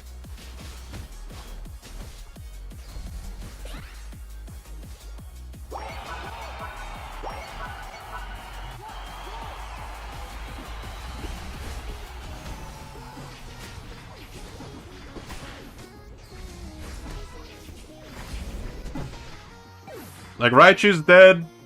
Like, Raichu hasn't been doing any damage the entire game. The most fed person on the team just played poorly when they need to lock in. Snorlax doesn't know how to zone or peel. Like, if you're not using your block or your heavy slam to, like, either lock someone down or zone someone out, then I just don't know what you're doing. Quite frankly, if they were so fixated on that Talonflame, like, what Snorlax needs to do, they have no, like, if they already burned the Unite move the first time. If Talonflame is going into the middle of your entire team, you can either heavy slam after they Brave Bird, or Unite move. Whichever one's easier for you. Like, look at the, like, I'm not fixated on damage, it's more so, like, the fact that our Ceruledge accomplished almost nothing this entire game. Like, yeah, they got me ahead early, but then what happened after that? They literally just split push for 50% of the game, and then after that, they just didn't teamfight when they need to properly teamfight. You're doing less damage than you take, which is literally, it doesn't matter if you're playing attacker, all-rounder, speedster, whatever. If you are playing something that is damage-oriented and you're taking more damage than you output, like something that is like primarily damage-oriented, then you're not playing properly. You're not doing what you're supposed to be doing. Raichu, borderline atrocious. Like, I didn't even notice in this game. Eldegoss was fine in lane, but then as the moment lane phase ended, is just like they kind of fell off.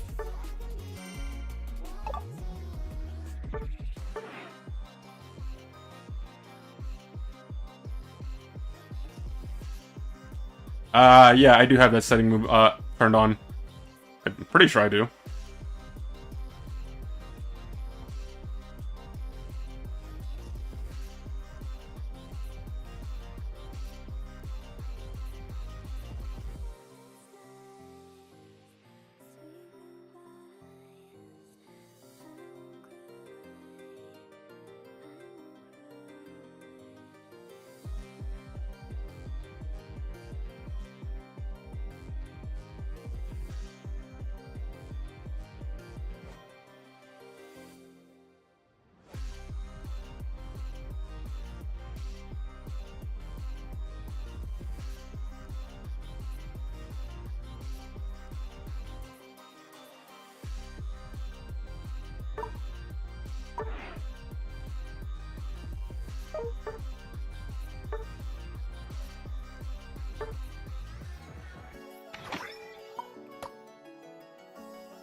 Ay, ay, ay.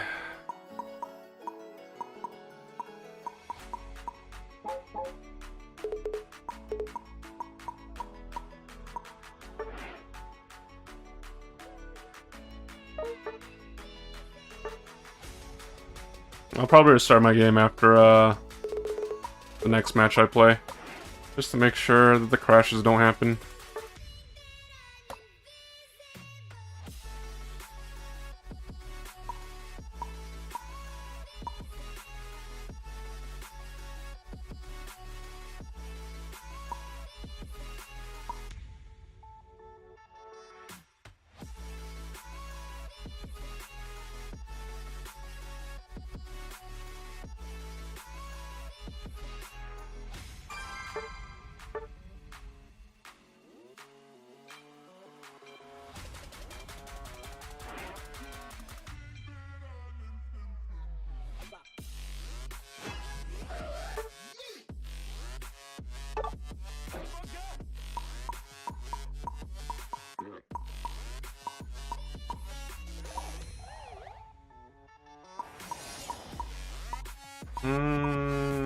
So we have the opportunity to play something. I'll just play Buzzleman. I'm pretty sure they're going Scyther, so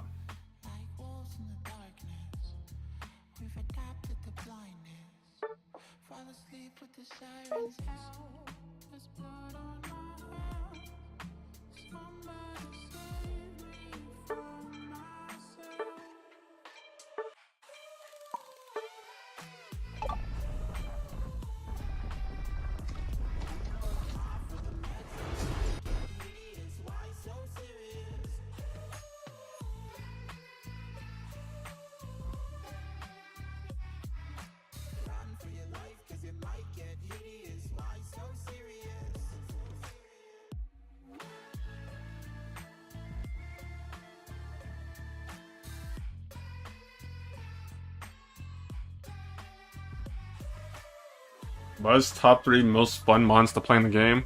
Yeah, not for me. If it's for you, then like fun is subjective, but I don't think Buzz is like extremely fun for me to play. I play it because it's strong.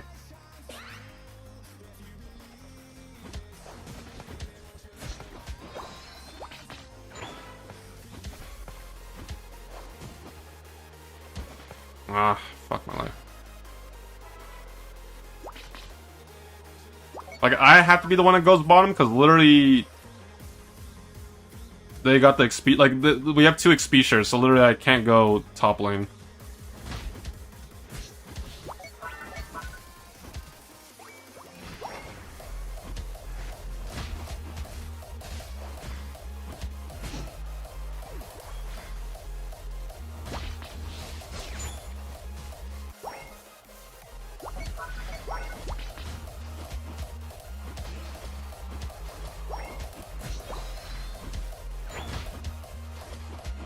How's it going, Zupert? How goes the stream? It's going okay. Kind of just chilling.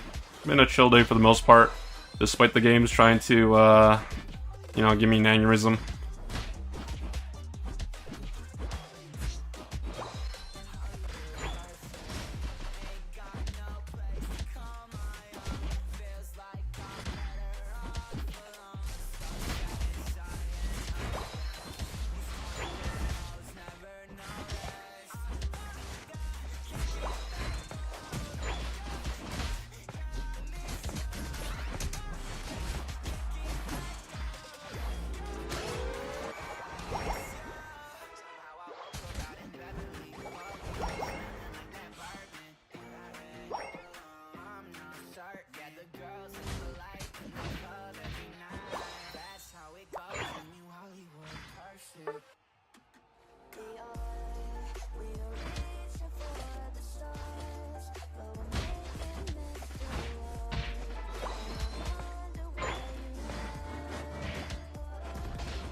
I don't know why the activation for my Smackdown didn't go off, but I think that's just my Joy-Con. I'm pretty sure I didn't get CC'd, especially for that long.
I'm gonna try and get my stacks while I can.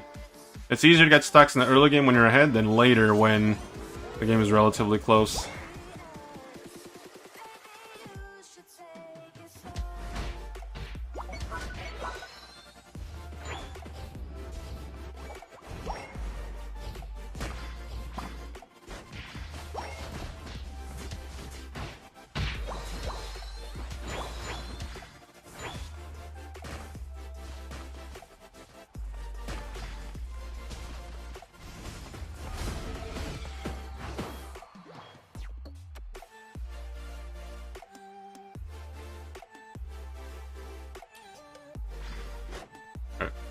We got our last stack, so we're max stacks, cookie, and attack weight.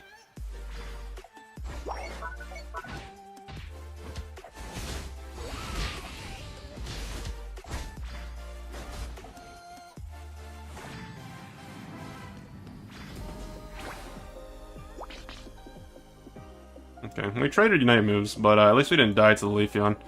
Don't want to get Leafeon fed.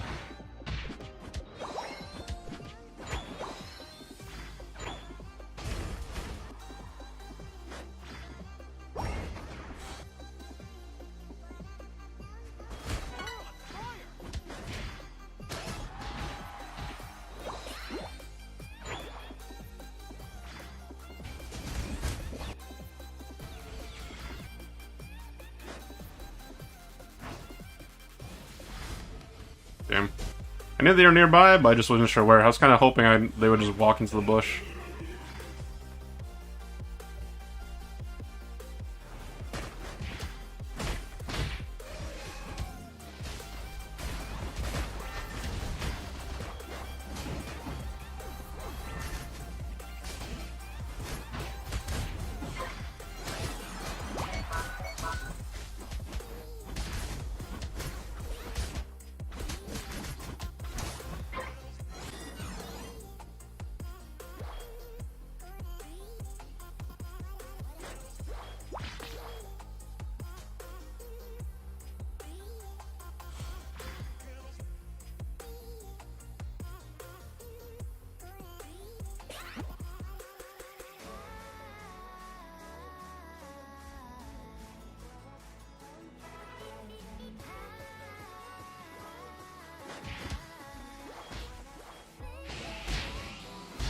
I'm gonna be honest, like, I'm trying to activate my Smackdown, and, like, it's just my controller that's just messed up, man.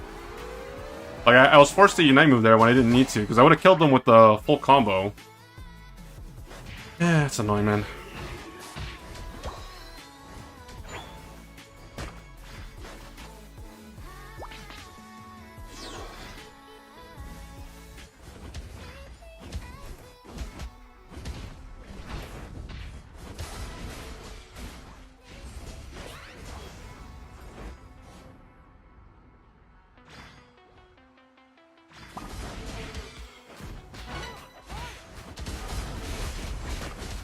Oh god. That was my fault. I didn't realize they were all there. Until it was too late. I mean, I only died once, but that was an unnecessary death that could have been avoided.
Oh, I thought they were in there.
That was another one of those games that's just like, I don't know, man.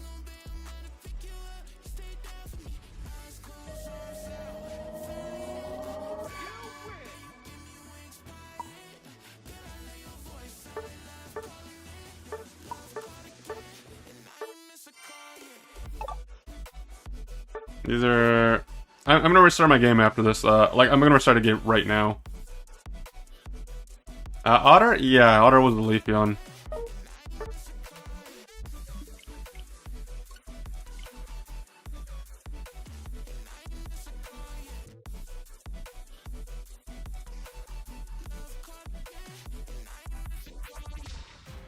Empty hearts and neon lights. The Ding, ding, ding, ding, ding, ding, ding, ding.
Oh, what the heck? Not playing casuals.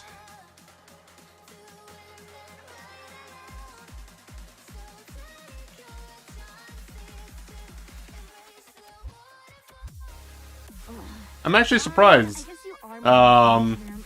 Come here. I'm surprised in the sense that you know, it's still relatively early on in the season. Like we still got 34 days left. But I'm surprised at the fact that there's actually that many people ahead in terms of rating.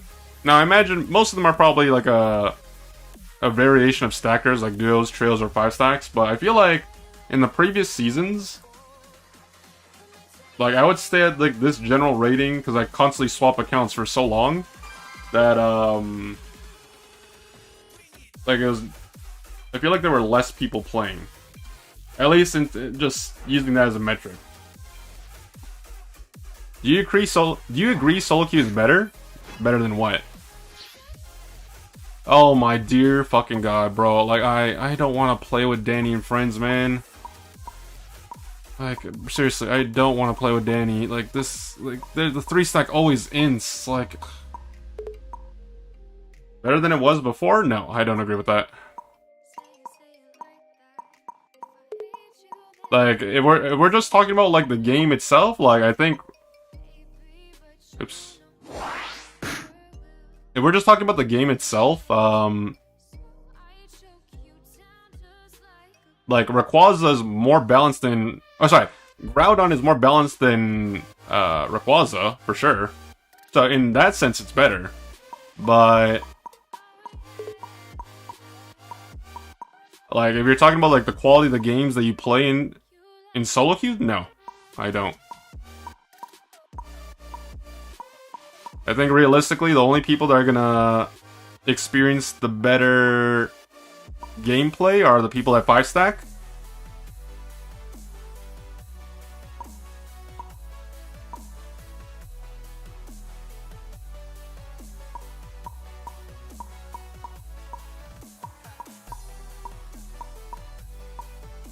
Well, I'm just gonna go bottom.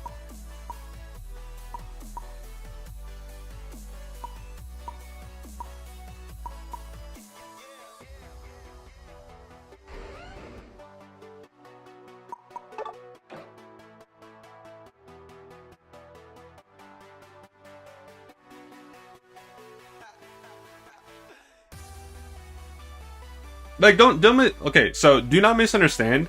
I think it's just like a difference in perspective. Because I've won more games this season than I think, with the exception of maybe like 1 or 2 seasons out of the 30 seasons I played of Pokemon Unite. I've won more games this season than a lot of the other seasons that I played. I've gone into 1600 faster. I've done it, like, I've got a better win rate. I've got there quicker. So in that sense, if we're just talking about like wins and losses, then I think, yeah, like, you know, performance-wise, I've done better, or like it was better. But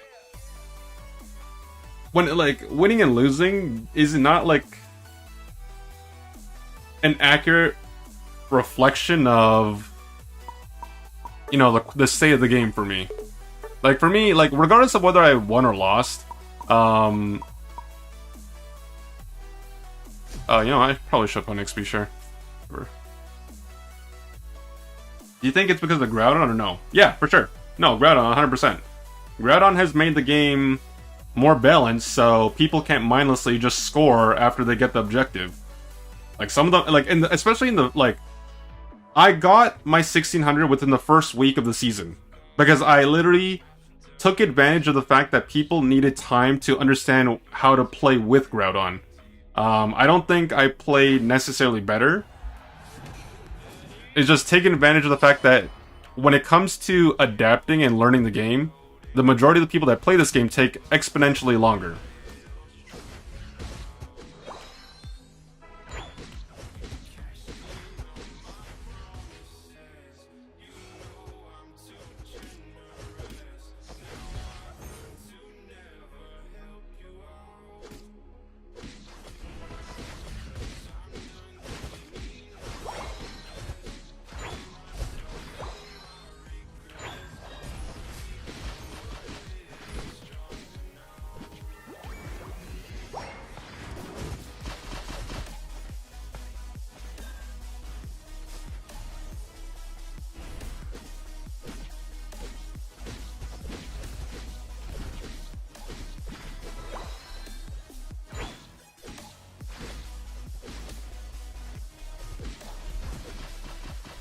I lost it.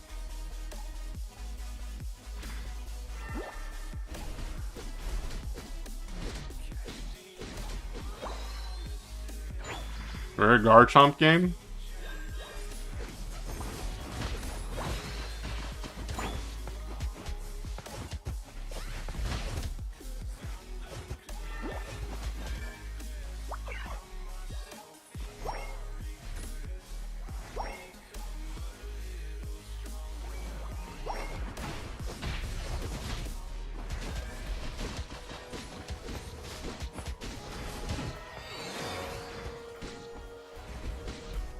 Oh my god, bro.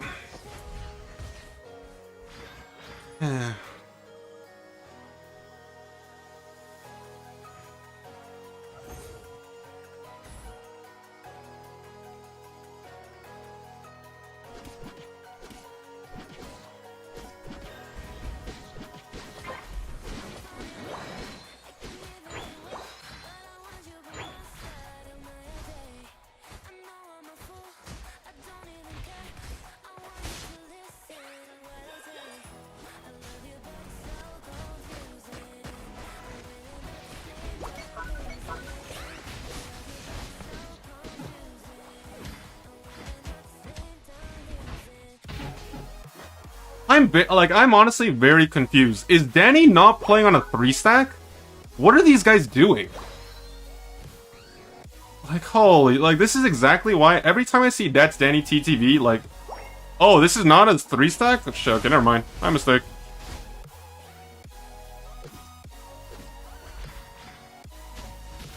I thought it was a 3-stack.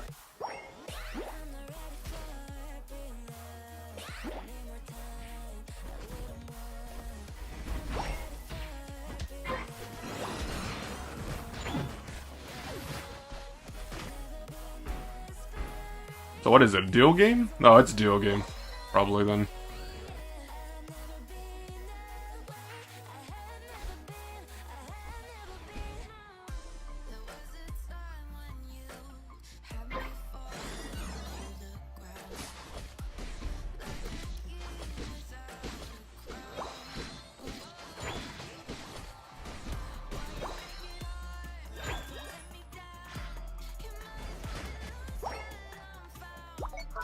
I just have to prioritize getting levels, man.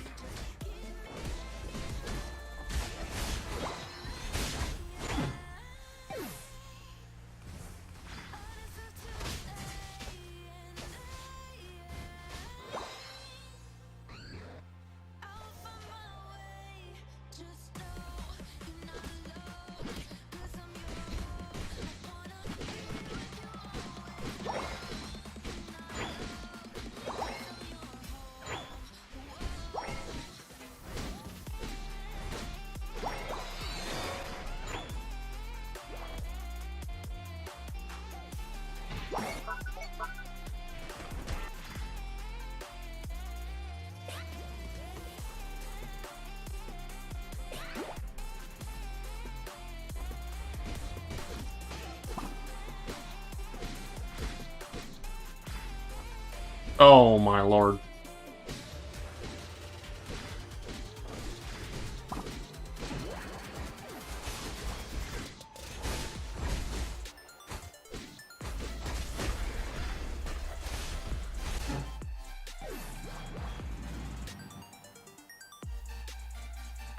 Yeah.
Okay on level, like I'm okay on levels, like I'll get level 13 at the very least, but not doing too great.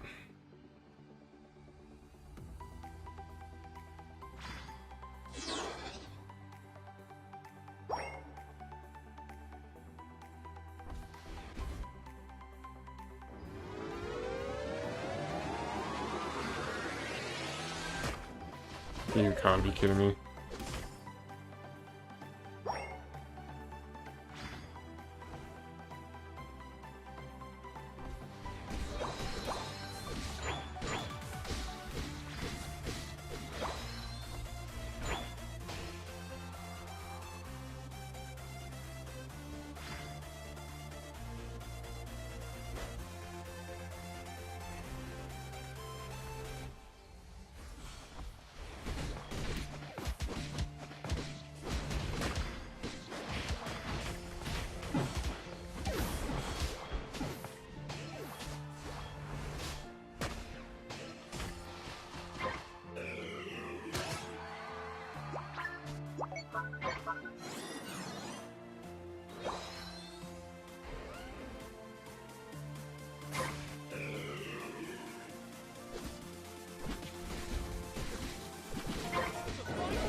Jesus Christ, bro.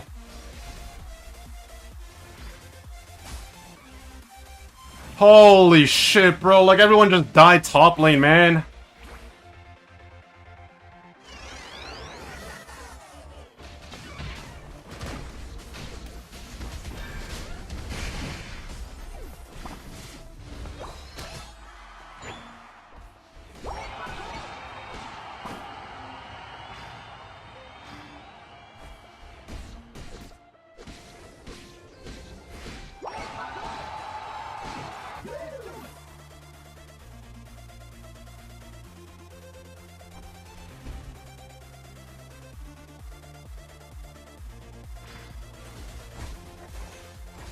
Like, Slowbro has Unite move. Slowbro, where the fuck are you looking, man?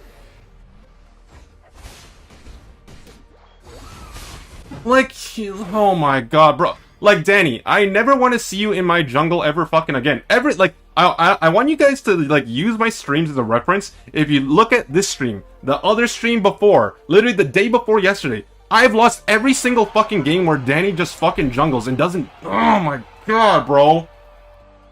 Like, I get so triggered when I see this guy in my lobby. Like, this guy's professional fucking... Inter, man. Like, let me put it to you this way. When you're fucking level 7 going into first objective, like, you're not doing anything. Like, literally, like, just let someone else jungle. I know you like playing it, that's fine. But, like, just don't play it when I'm in the lobby. Like, you cannot jungle for shit. The only time you can jungle is when you're 3-stacking or fucking dueling. And you have a pocket support literally babysitting you the entire time.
You said you played bad that game? Danny plays bad every fucking game.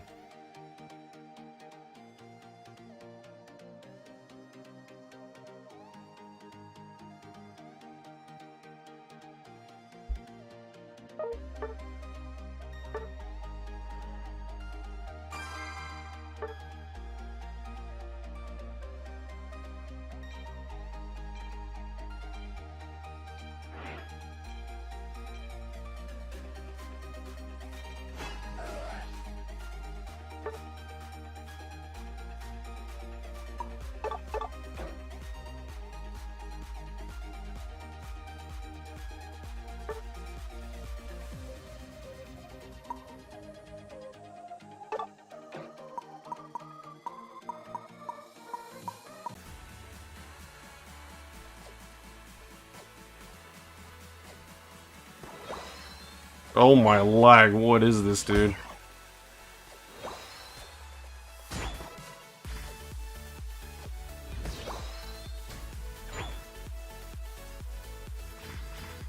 Bro, lag. What is happening? Holy lag.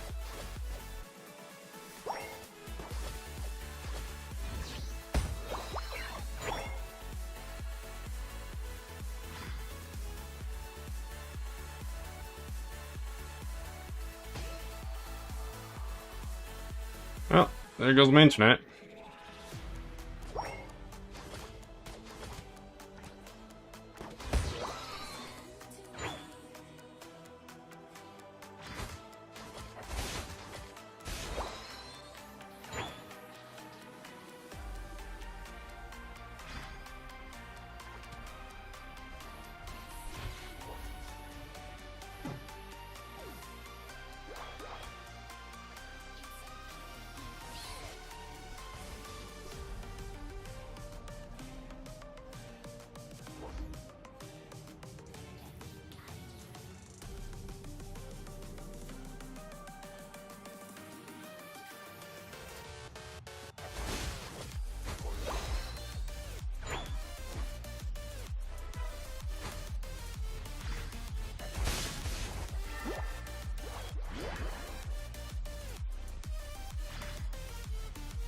I mean, I'm lagging really hard, guys. There's not much I can do.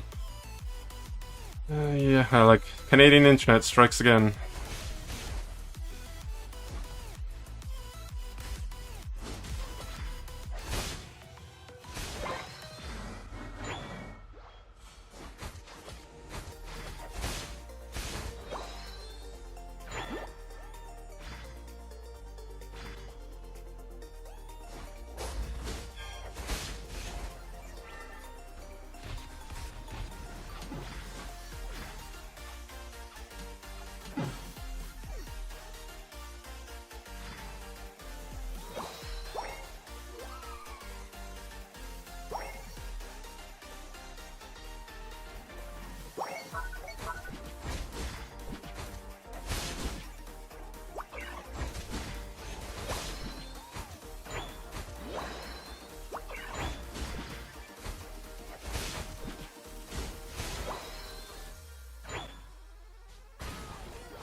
Didn't get the score, man.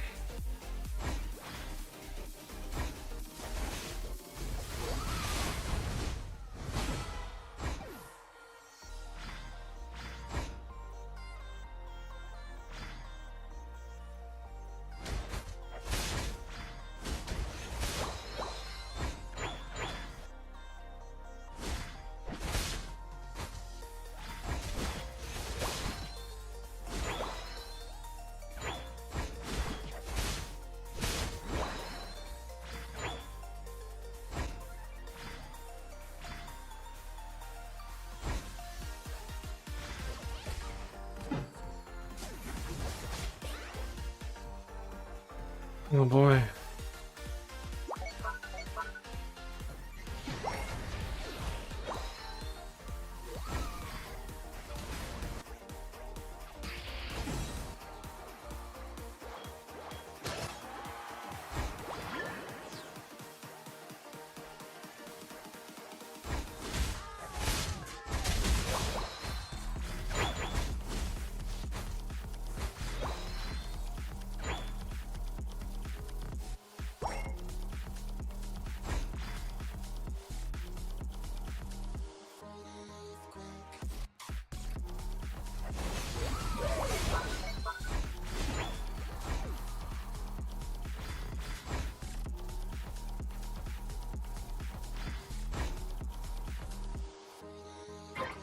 We literally have an AFK with this Haunter.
Oh, why Unite move though? What the heck? You are my little pog champ.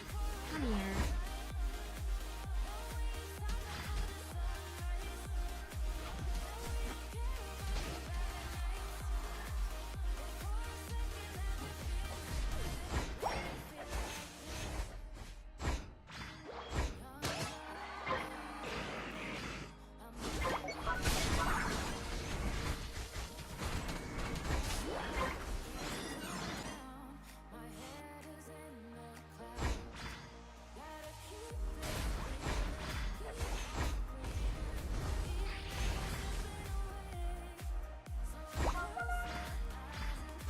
Damn.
I'm just gonna point out something, and it's the only thing I'll say.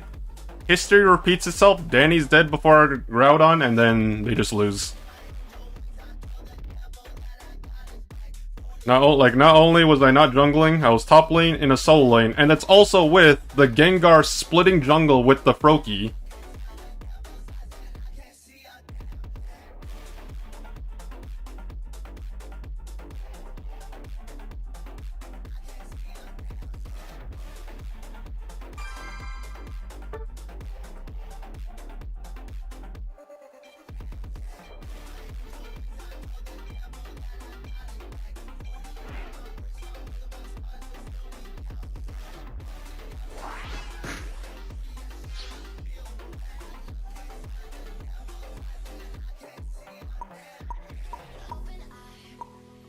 Feel the waves cut through me, hypnotized by the sounds I'm breathing in. I'm gonna ban Mew, just because I'm pretty sure that's all Soul Taker plays. Hold tight, hold tight, hold tight. Dripping lights paint the sky, all because of you. Dripping lights paint the skies, only you.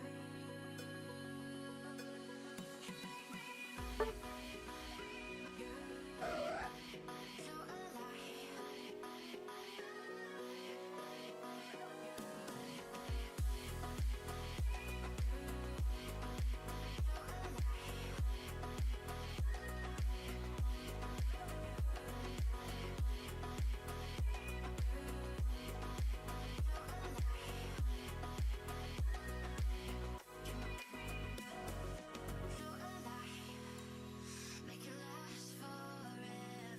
Stuck in time. Yeah, I'm surrendering. Hold tight, chemicals collide. Hold tight, hold tight, hold tight. Dripping lights paint the You know, I just realized my ban didn't go through again. Like, guys, this is like the 7th draft like, in the last 7 draft matches that I've been a part of, why is my vote not going through? I genuinely don't understand. Like, I can understand like a few times, but literally, like, I've not gotten my ban choice in the last 7 draft matches, at least. How? Like, I need to understand. Like, what's the thing?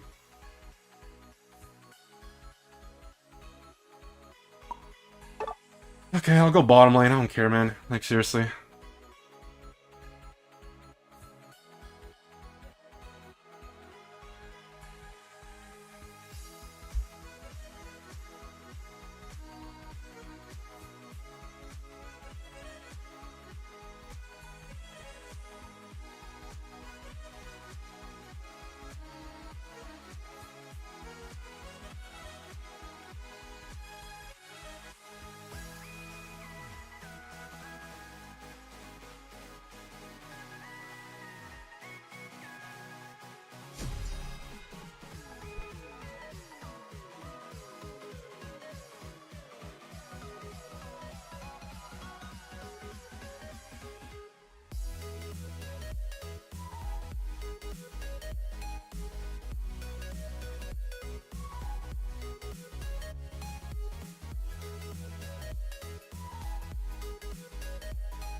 We're not going to do any... unless it's a free kill, we're not doing any fighting until level 5. Bare minimum. And we're also laning with the Cinderace, so keep that in mind. Like, I have no intention of playing aggressive in this lane.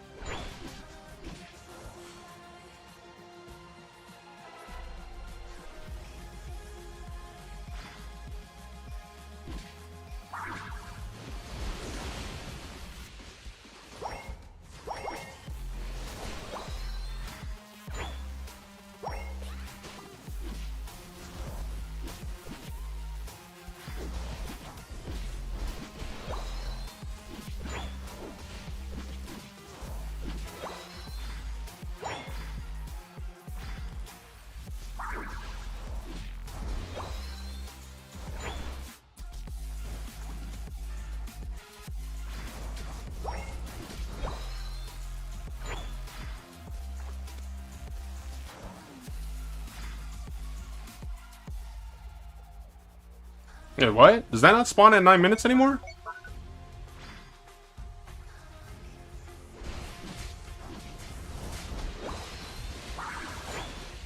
I did? Guys, I think my memory's failing me in my old age.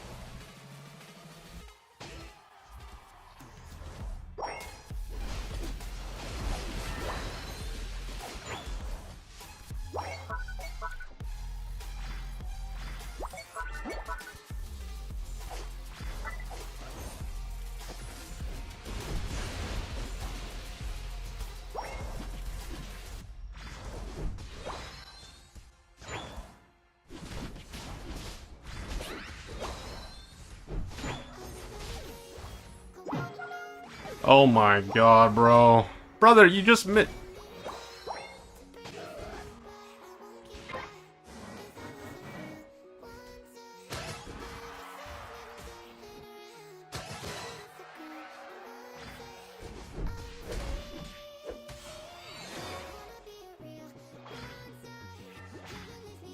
I generally don't know what's happening in this game. I do not.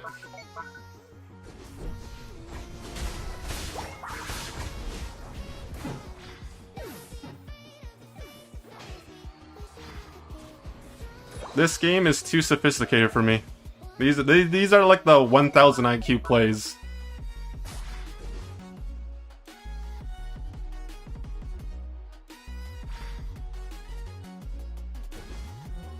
Oh my god, I just realized, bro, there's something wrong with me. I generally just realized, like, I know they broke early, but like my mind was thinking, like, where are the Altarios? And I just realized that they're not up here because they already, like, spawned elsewhere.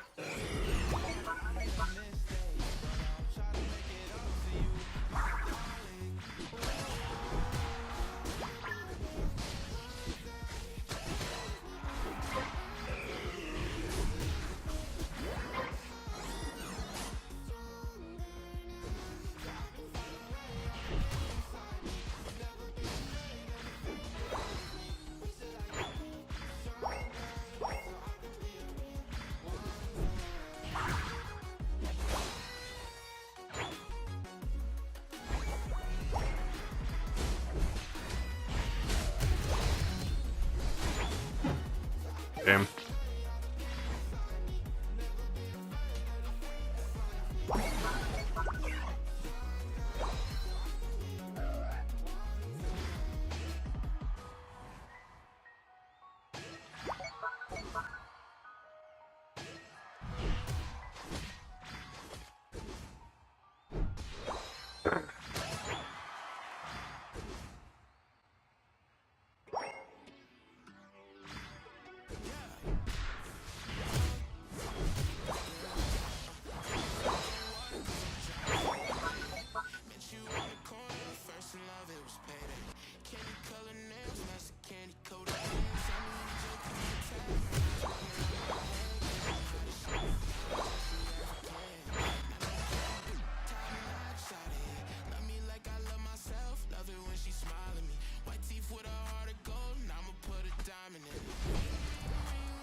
I didn't want a Unite move. Like, I was hoping I could get the red buff and reset. Or, like, you know, reduce the cooldown reduction. The problem is I didn't get it, so there's no point uniting.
And to be honest with you guys, like I genuinely don't know what's going on in this game. I'm not really doing anything. I'm kind of just AFK farming. Like, yeah, I help with objectives, but like I don't know what happened top lane.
Ay, ay, ay.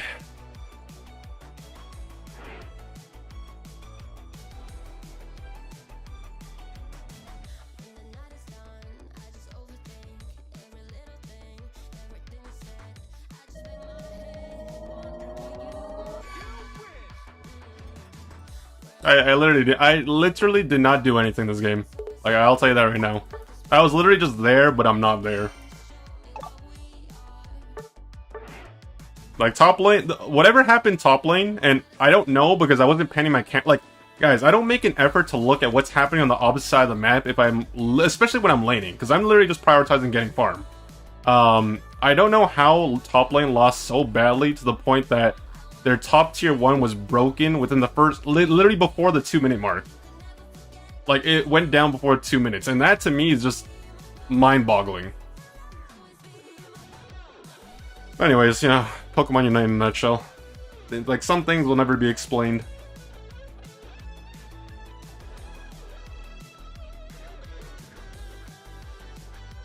Ken getting carried? Yeah, I guess so. I was just there. I existed. I'm not saying I didn't contribute. I didn't do anything spectacular that's worth mentioning. I farmed. You know, I helped with objectives. I grouped when I needed to, kind of.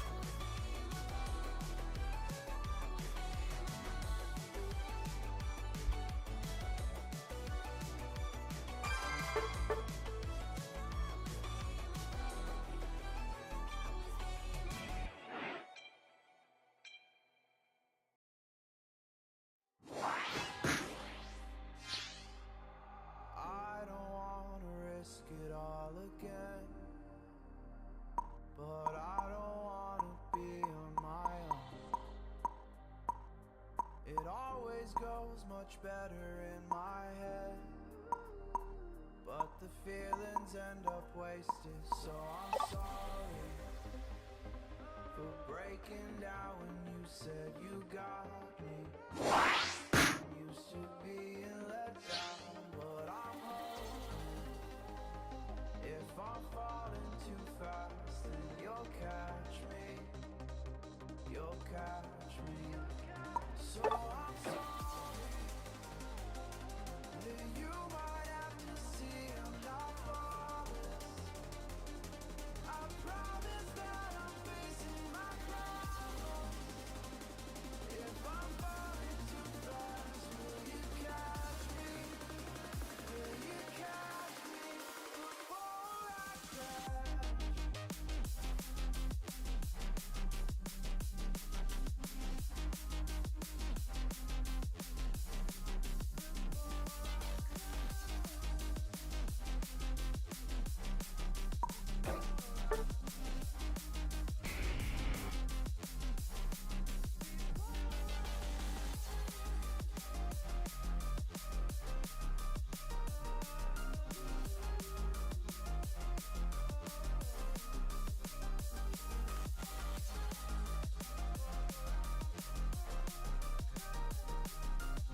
Bro, why? Okay, I hate it.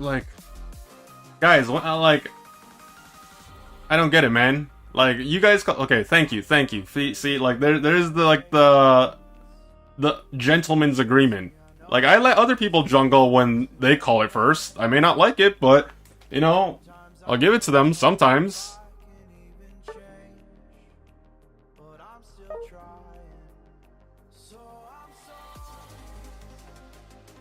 that you might have to see I'm not flawless. I promise that I'm facing my problems. If I'm falling too fast, will you catch me? Will you catch me before I crash?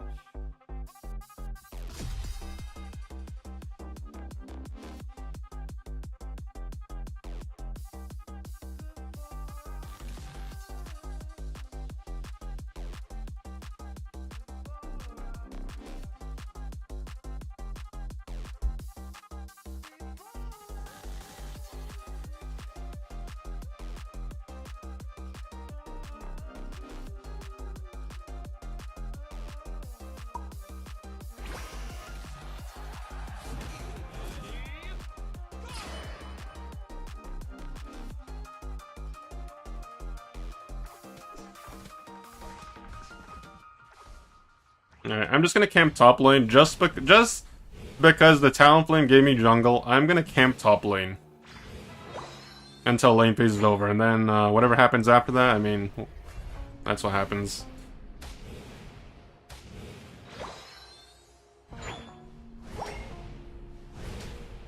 Okay, but if they're dead before I get there, well, that's a little different.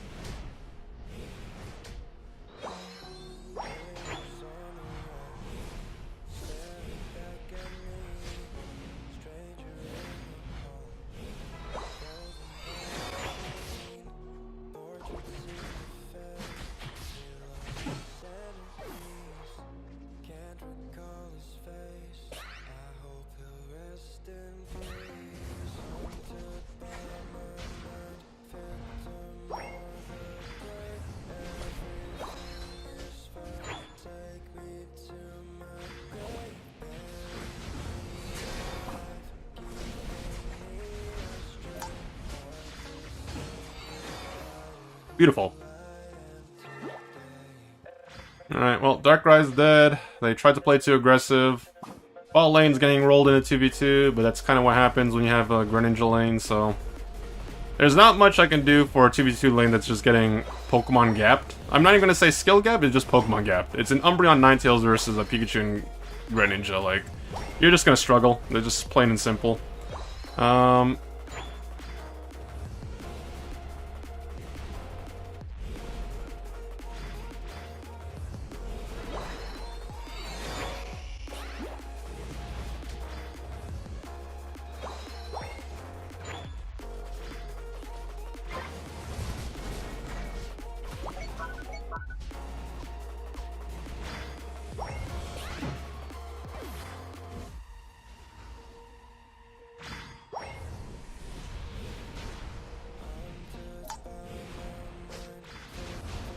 Oh my god.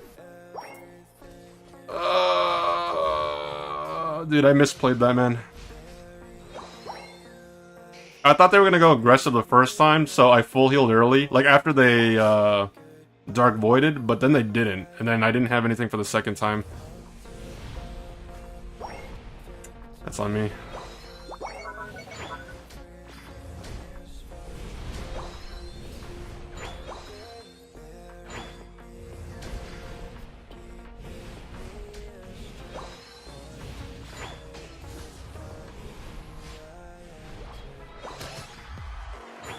I do not have patch notes, like the updated ones. I think someone said they were leaked earlier.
Empoleon tomorrow, yeah.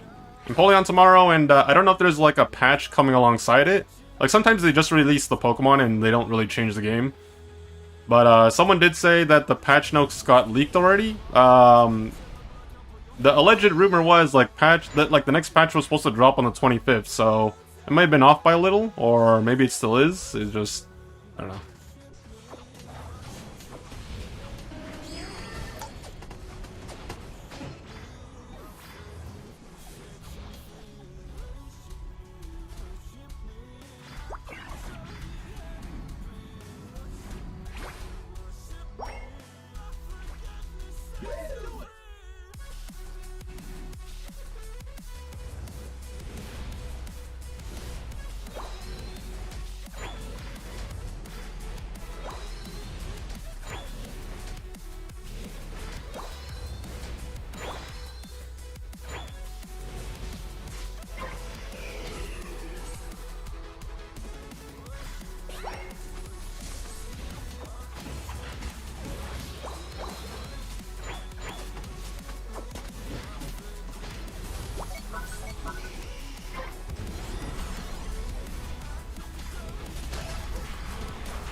Oh my lord.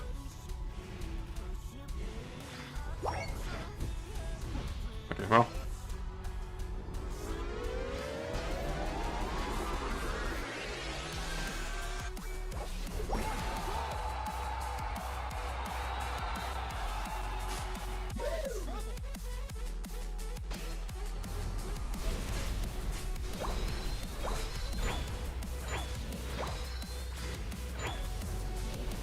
How much better do you think Luca would be if it had Sarah Ledge's Unite move? I honestly don't even think Sarah Ledge, like... I think the fact that Sarah Ledge's Unite move can be cancelled by full heal is just stupid. I wouldn't even argue, like, Lucario would be better. I actually like its Unite move. It's not the greatest thing ever, but, you know, when it got buffed back in the day, when it got reworked, and it got the faster activation, I mean, it became better.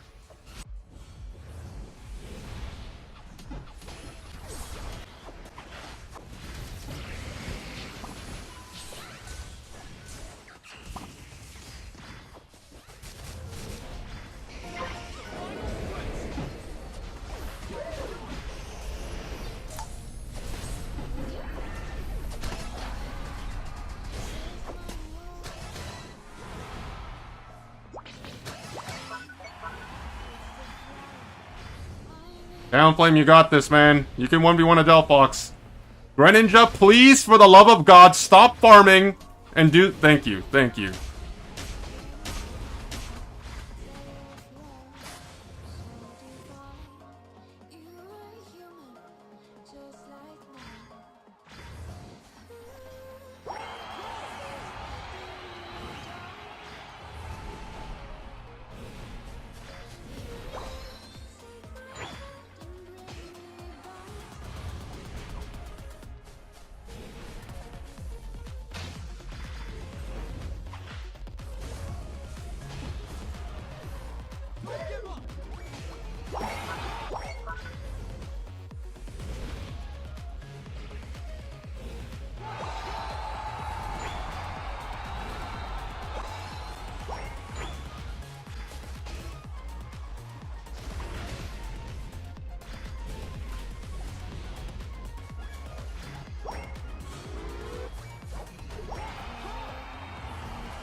Well,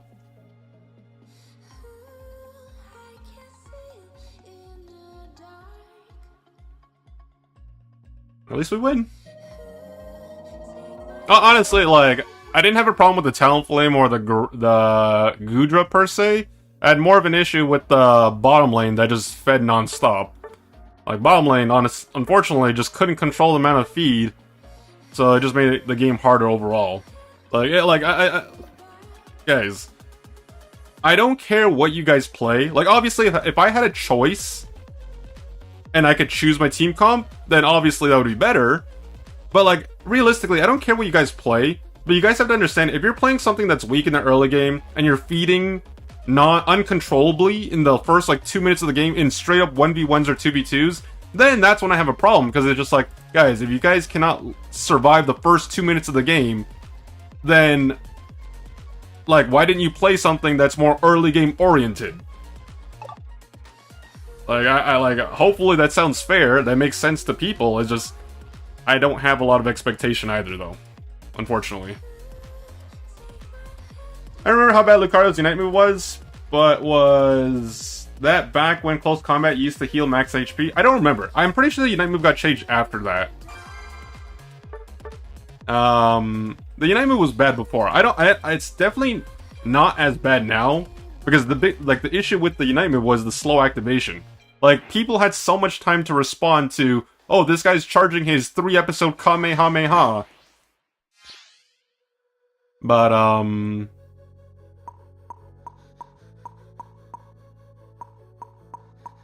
is this a 3-stack game or a duo? I'm banning Blissey. Like that, I'm banning Blissey. I don't want to see this Pokemon. I don't want to hear this Pokemon. Honestly, I thought Invincible Cram was funny. Like, I'm not gonna lie to you. Like, I knew it was a thing, and I did see it once in a blue moon. But seeing like an Invincible Cramorant just waddling around the map, I actually found it funny.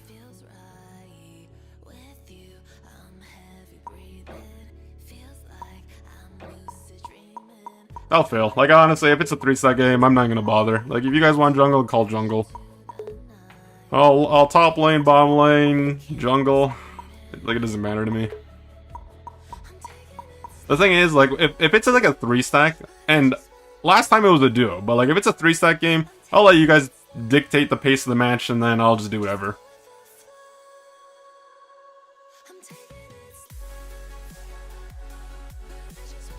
The good old days of Unite. That was peak Unite content, man.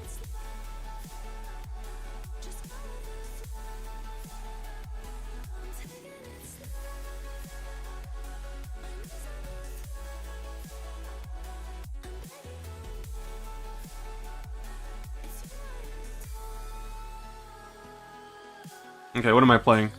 They got Inteleon, Umbreon, and Armarouge. Oh, sorry, not Armarouge, Cerulege. Alright. Let's play the Unstoppable.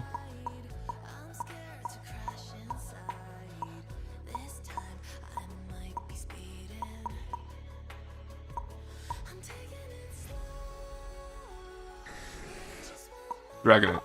I kind of let fate take the wheel on that one.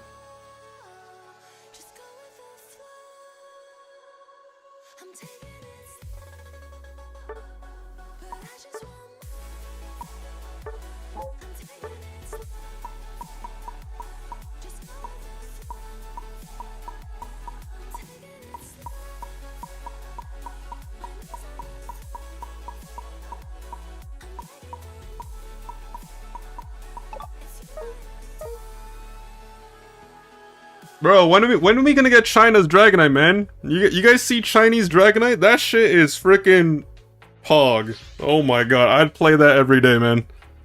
That Hyper Beam is the most goated thing I've ever seen. That thing has the hitbox of like 3 power-up punches.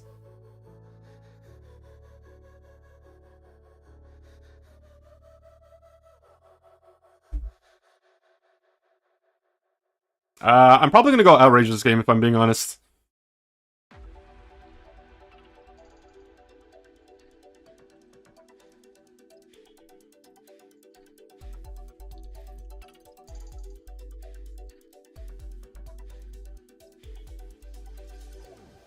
We'll love China Dragonite and Gyarados. Is the China Gyarados different from global Gyarados? If it is, I haven't seen it. What's different about it?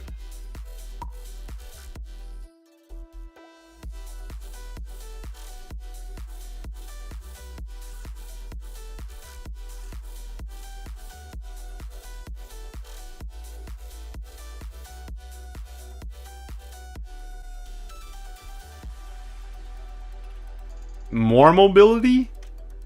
Bro, don't you have like a shit ton of mobility as it is? What do you mean more?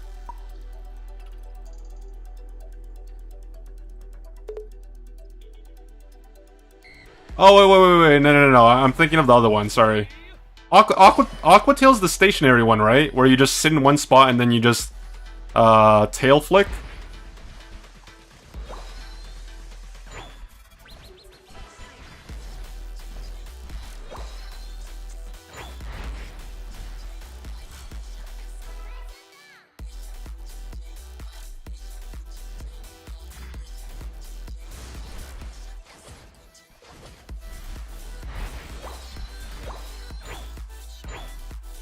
Damn.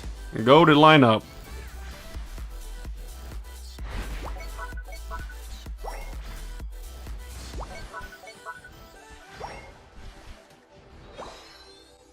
Bro, where are they?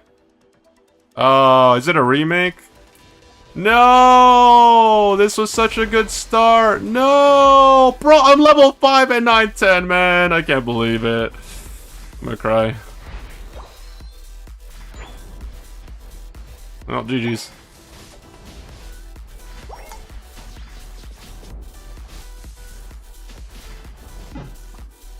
Okay, never mind. Oh, wait.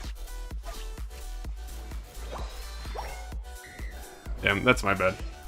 I'm gonna be honest, I was kind of playing with the... thinking it was gonna be a remake. That's kind of on me.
Jungle Diff! Jungle Diff! Okay, anyways. We go top lane, guys. There's no point sitting bottom. Literally just a waste of time. Actually, no, I need to farm.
Next patch this week, Friday.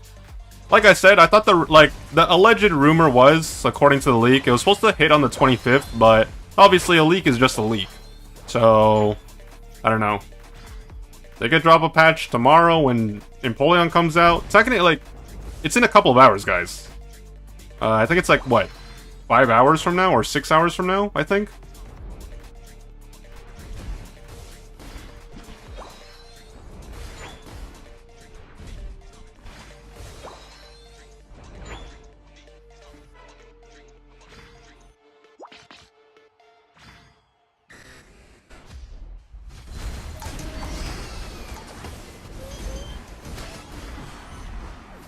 Damn, okay. Dude, Outrage Dragonite slaps. Oh my lord, that was a fat Unite move. You guys need me? We all burn Unite moves, we probably do need me. I'm going as fast as I can fly.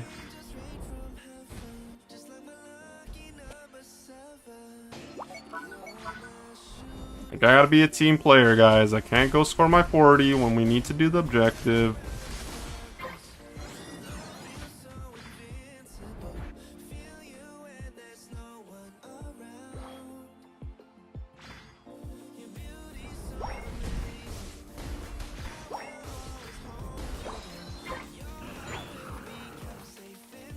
I feel like I've seen so many people playing Pyro Ball Cinderace, and the question is why? Like, you lose out on so much value not going Blaze Kick.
Like, I can't really tell if my team wants to fight or not, because every time I've gone in, like, I've been left out to dry. So now I'm not going to engage, and I'm just going to wait for them to take the initiative, because otherwise...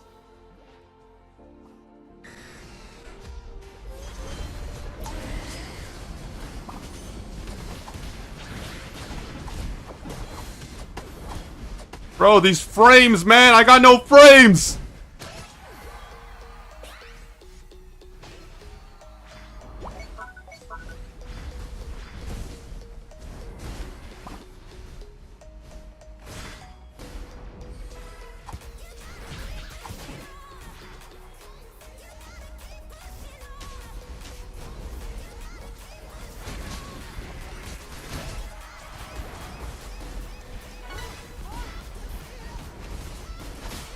Are you fucking kid?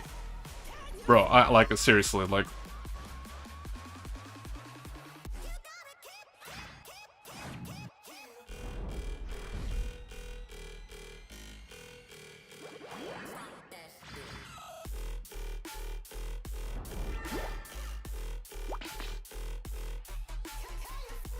Blastoise should be up here with Clefable.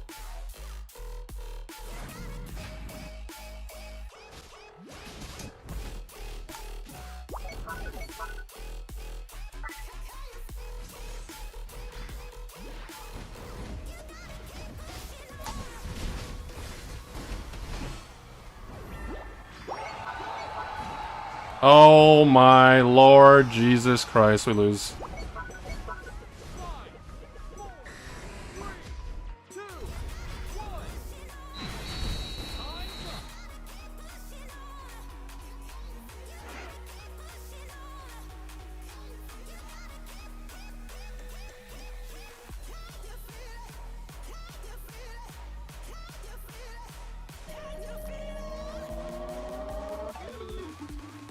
Bro, like, I do not understand, like, how?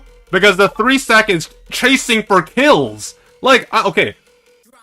Like, first of all, they didn't want to do it immediately. Then, literally, I peel off to go zone out the other guys. Like, we get the Cinderace, we get the Inteleon, and then I go back to DPSing it. And then they peel off to go for more, like, freaking kills. It's like, bro, like, are you serious, man?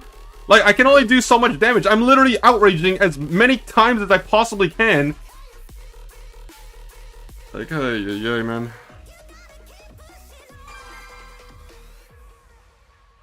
Like, I don't know what more you could possibly want.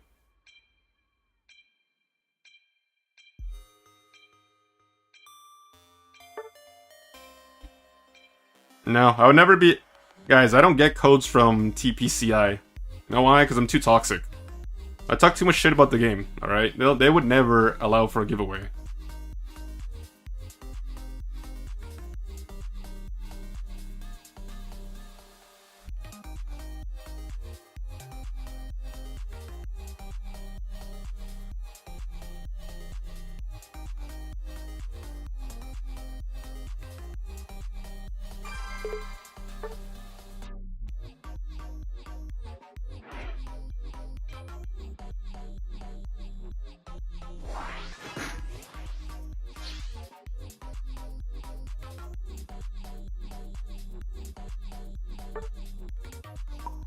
Oh wait, shoot. I didn't mean to do that. I did not mean to do that.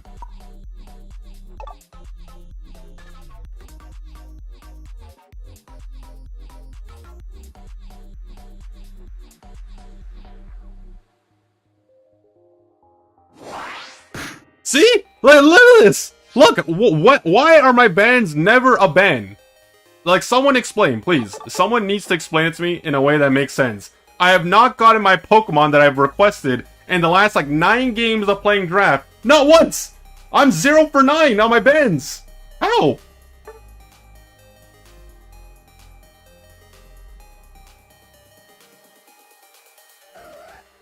Like, I can't believe it, man. Like, honestly, it only really matters... Okay, see, like, if they pick up the Blizz... That was... It only really matters is if they pick the Pokemon. Like, if they don't play Blissey, it doesn't really matter. But all I'm saying is like, this shit is rigged, man. Like, this is literally, like, anti-streamer luck.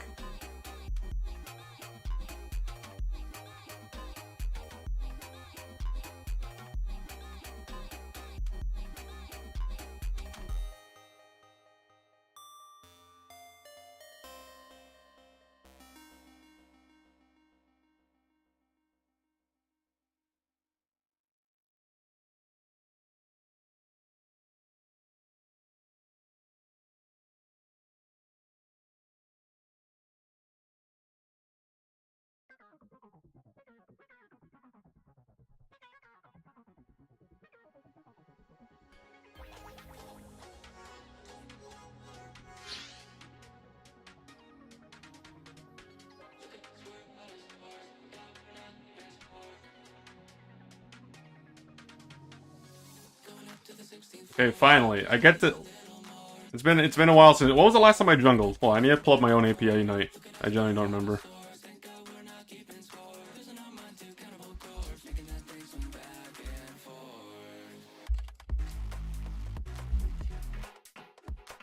I jungled...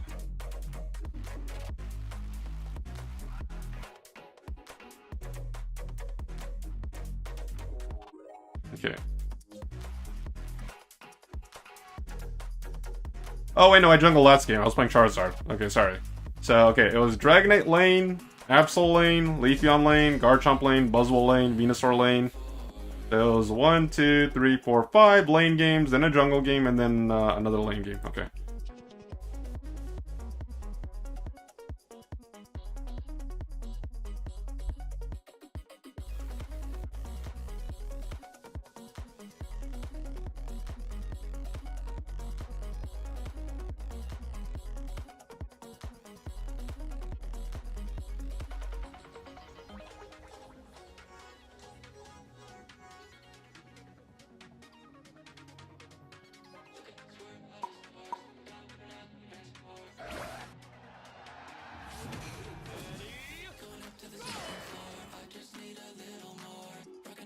Alright, the junglers, what? I wasn't paying attention to see if that was Armarouge or Ceruledge.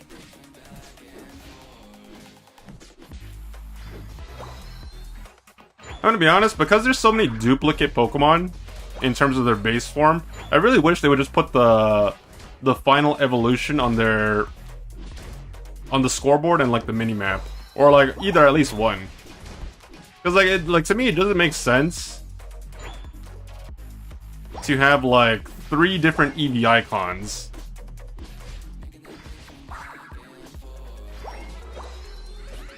Okay, well.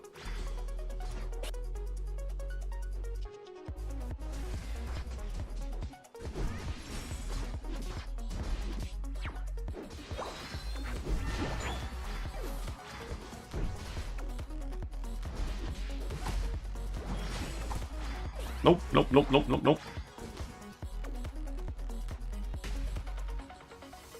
Sorry. Sorry, buddy. I need that.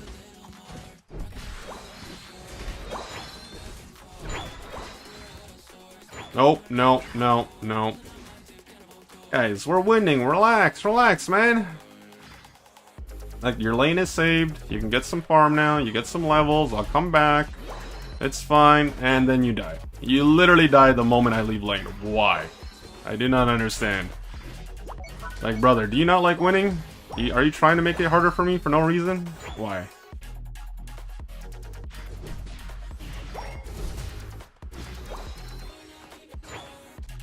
Trick Extreme Speed Lucario. That's,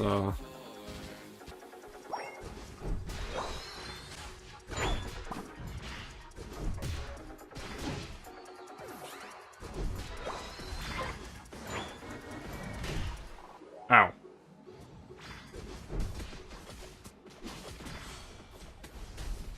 Nope. Forget the Regidrago, man.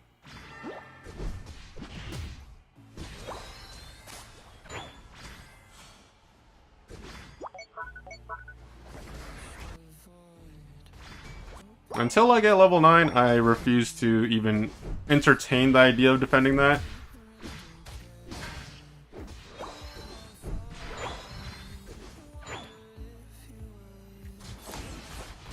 Okay, you know what?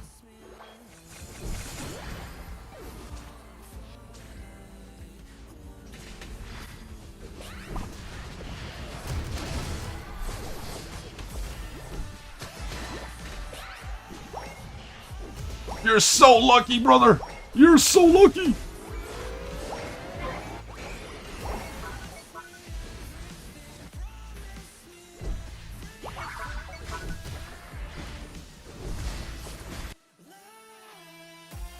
See guys, when I jungle, life is just easier for everyone. I get top ahead despite the fact that they throw their lead, bottom lane's chillin', now we're winning bottom, we can rotate top collectively, we can get top together. If Slover wants to stay bottom defend, that's also fine too. There's 2 bottom anyways, so we should be able to win a 3v4 on paper. Like, I'll just get my Unite move after this one camp, please don't die. Guys, please, I'm asking nicely. Please don't die.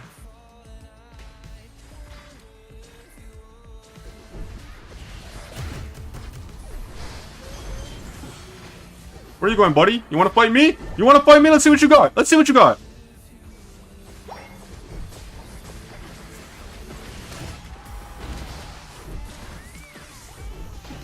Oh my god, guys, we're winning. Say it ain't so.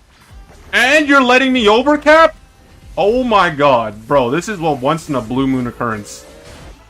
But, oh, okay, okay. I tried to score, I tried. You know, I appreciate the gesture, but that was unfortunate and sad and depressing.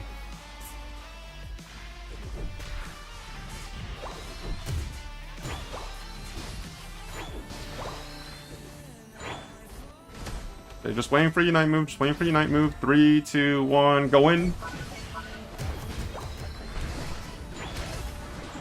Where are you going? Where are you going, ho? Where are you going?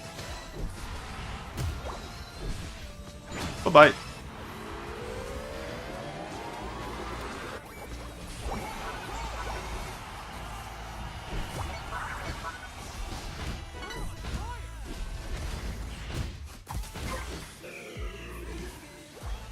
Look at that. See that? Beautiful. We're still clapping. Jungle diff.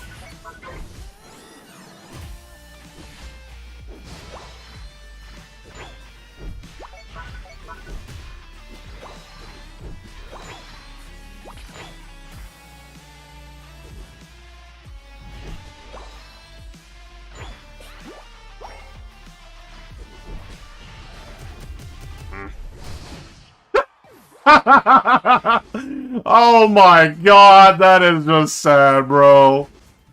Oh, he killed himself in game. And I think that is literally the funniest thing I've seen all day. Jesus Christ, freaking Lucario, bro.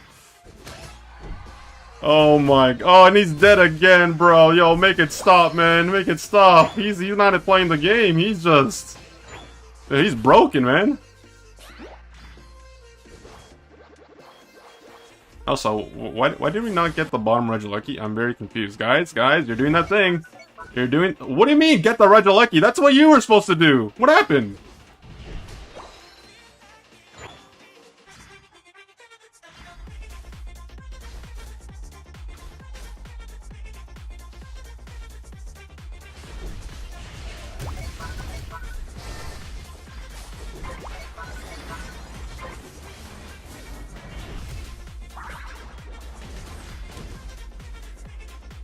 Okay, well, my team is doing that thing again when they're trying to make the game harder for me, but it's okay. We're still winning. We're still chilling, kind of. I'm just gonna take my buffs, and then I'm gonna go let them have the jungle. It's fine, kind of, not really. You guys are starting to scare me, man. Like, it should be an easy game. You're making it hard for no reason. Guys, just... Like, you see that huge lead? You guys don't have to worry, but you guys gotta stop throwing. Like... That's all it is. Stop throwing and we win. Oh god! Bye-bye. Run away! They're after me, Lucky Charms!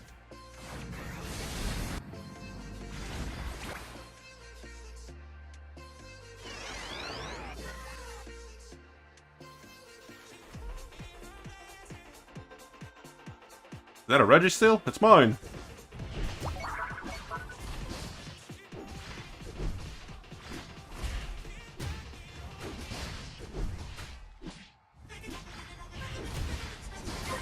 Okay, guys.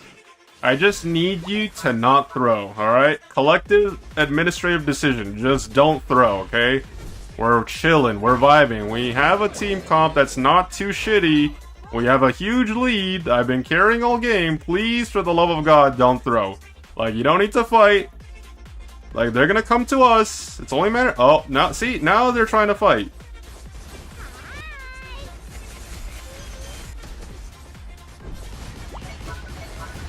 Okay, no Ho Unite move because they're dead. Goodbye, Lucario. Goodbye, whatever your name is. Where are you going, buddy? Where are you going? Think you fight? Get away from me? Okay, you know, I'm not gonna chase them. There's 4 people dead. Guys, see? Look how easy that was. See? They finally decided to not throw anymore. Look how easy that was. Like, Ho died with Unite move. You know why? Because they think they're gonna 1v5 the entire team in front of us. And it's just like, you know what? Ho does big damage. Look. Did you just Unite move me? Look at this guy. The audacity of this Lucario player. Oh my god, look what happens when I jungle, guys. It's so much easier and simpler. Like, you have a lead the entire game. You get pretty much every single objective except the one that you guys threw. Almost. It could have been the perfect game. Could have been. But it wasn't.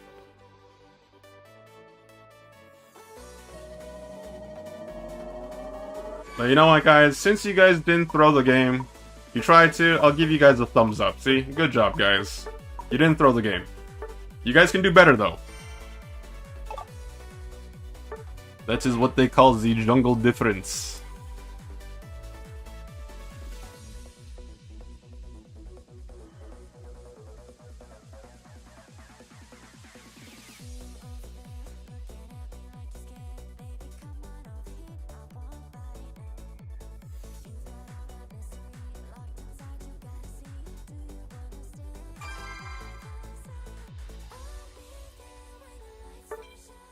Yeah, they got it nice for not throwing. They tried to, but, you know, they kept it together.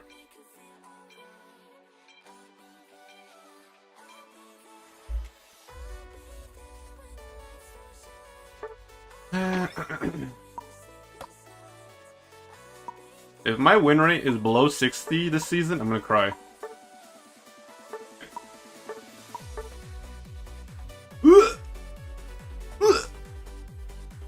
You know, it actually went up, kind of. It went down from the 2 streams ago, but it went up from yesterday. Yes. I need to pay. Sorry, I'm sorry, guys. I need to pay for my Uber Eats. All right. Like you know those chicken strips and fries that I order in the middle of the night? That doesn't come free, man. Money doesn't grow on trees. All that money that I get from Twitch goes to literally Uber Eats. No. Don't tip, guys. I'm poor. You're poor. We're all poor. Like, guys, don't tip. The $1 of ads is gonna pay for everything. Trust.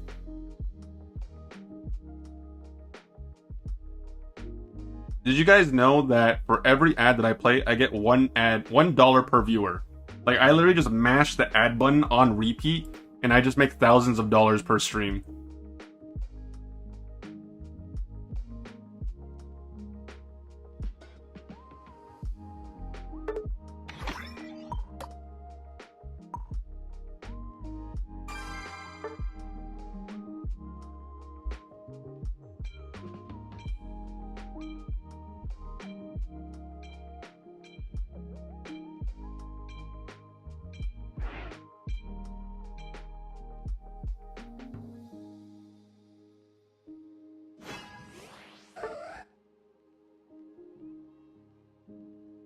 Lag, oh my god, lag.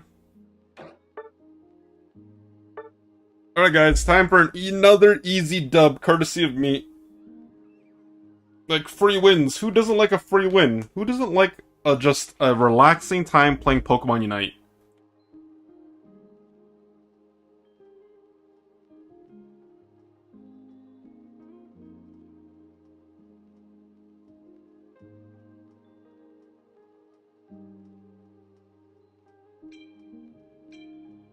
Indicate? What command is that? What is that even supposed to be? Indicate what?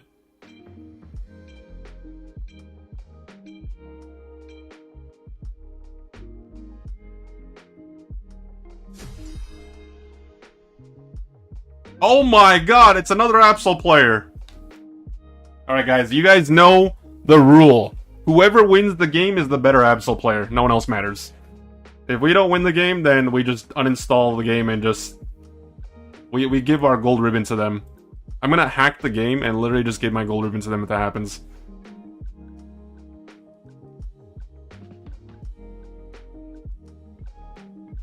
Oh, yeah. It's true.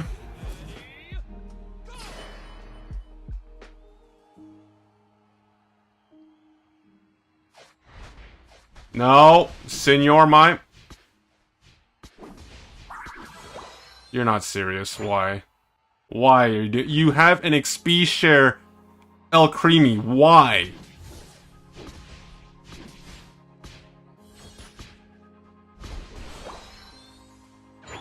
Like, you had an do you know how rare this is?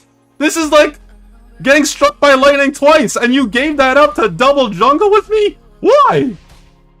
Okay, well, obviously people in this community don't like easy games, so I'll go lane with the XP shell creamy, no problem.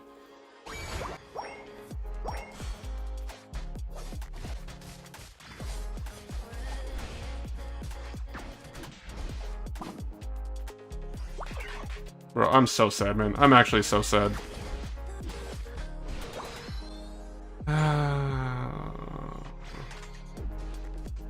Okay, this game doesn't count because I didn't get the jungle because our Latios player is was abandoned as a child and was not loved by their parents. So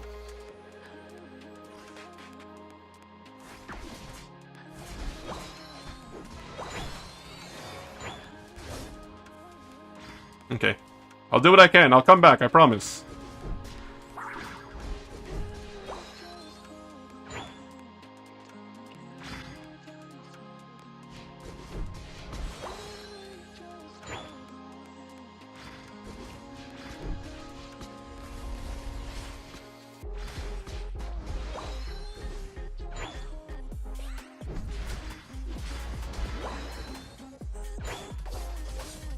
Bro, that is scary, man. This guy's like... A Zacian that's higher level than me because I'm getting trolled is just... It's scary.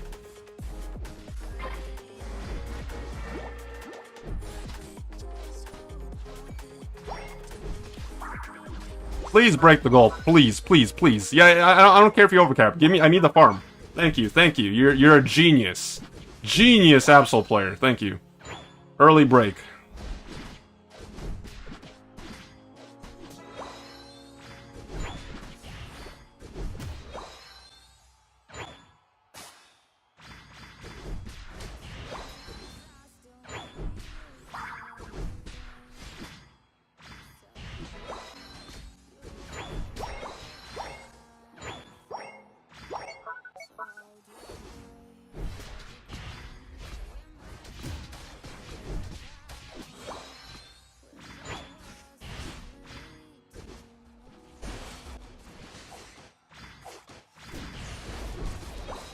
Ay. They're not top lane. They're not top lane. They're not top lane. Okay, they are top lane. Never mind. Damn it, dude.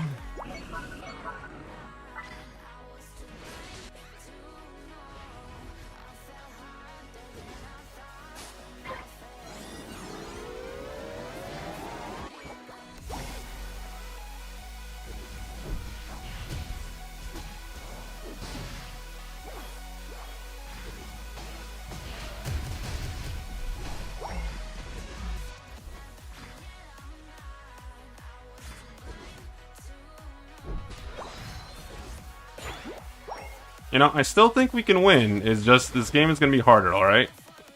Oh my lord, get away from me. Ew, you're Pyro Ball. Cringe.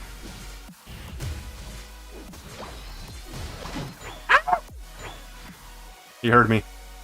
He heard me through the microphone. That is not plugged into the game.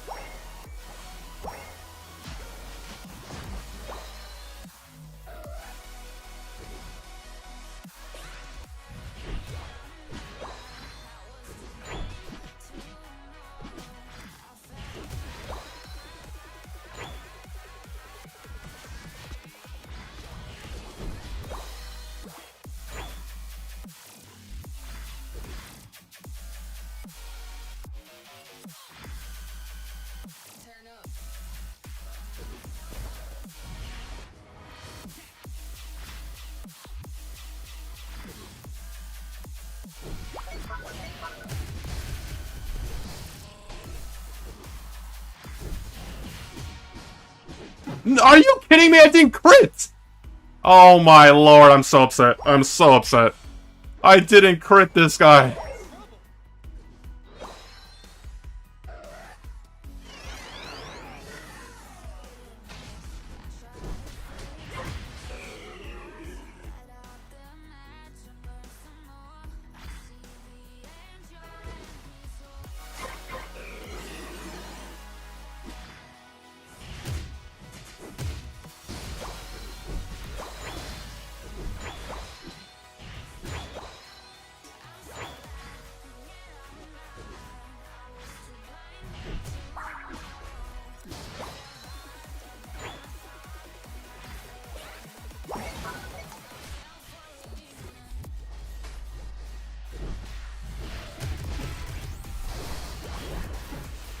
Oh my damage! Okay, I was not expecting that to happen to the... Actually, I gotta go farm. I gotta go score, sorry. I gotta score before they show up bottom.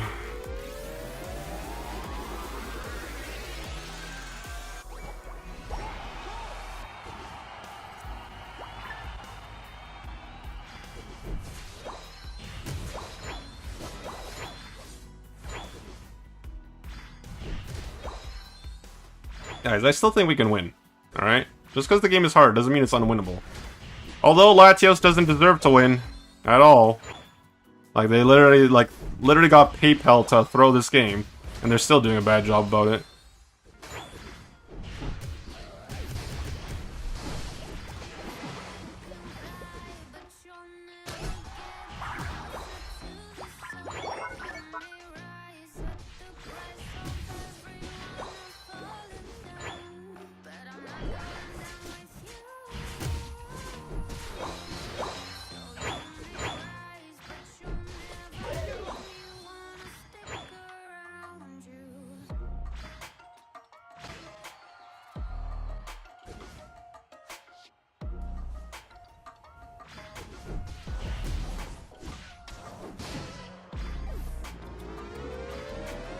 You know something I'll never understand? I never understand why Cinderace players literally faint for no reason.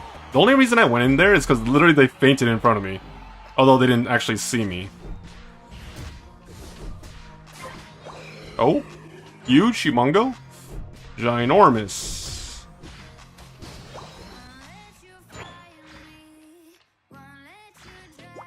Alright guys, here's the drill. I know you guys like losing, but you know, a wing and a prayer, man. Hail Mary.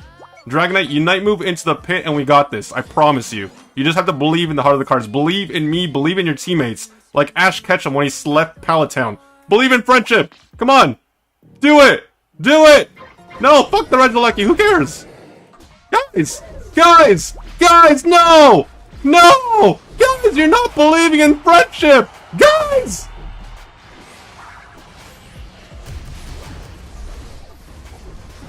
I said believe in friendship, you muggles! You guys don't believe in the magic!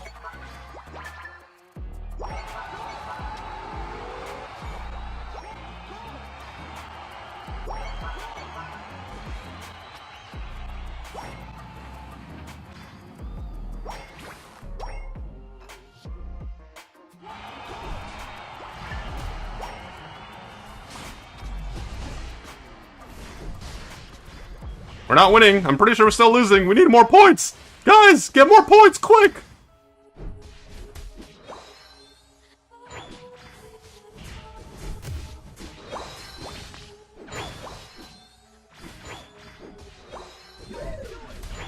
I knew it!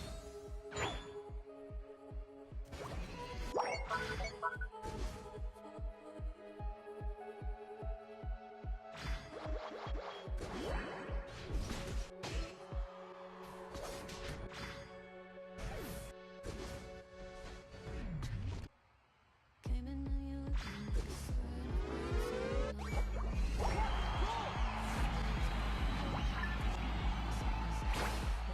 30 seconds, 30 seconds. Oh, where's that Cinderace? You think you can bend in like Beckham in front of me? Huh? This is my game! Go, Lapras, go, I believe in you! Power of friendship, go, go, go, go, go! Go! No!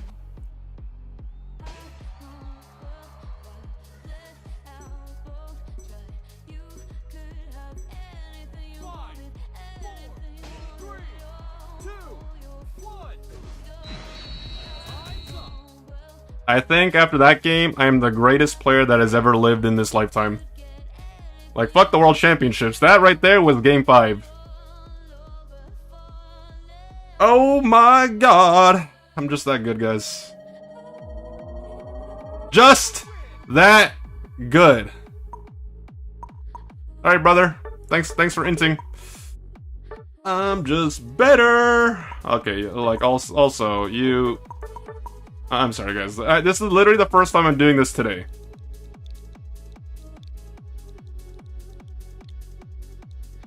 Oh, wait. For some reason, this... Like, who is this? 10,000... Okay, literally 10,000 games. Oh my god, brother. Like, I know you're tilted because you're on a losing streak, but, like, get over it, man. Just let other people carry you. Alright? And let's make sure Bozo over here is, in a game before we queue up. I can't deal with this guy back-to-back. Like, literally did nothing the entire game.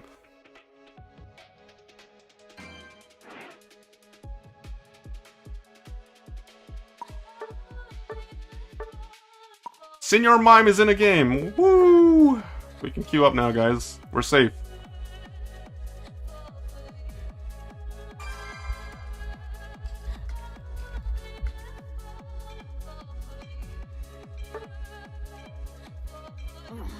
Fine, I guess you are my little PogChamp. Come here. Oh my god, what is this, bro? What is this? Is this a trio game or a double duo game? Which one is it? Someone! API Unite profile check, quick!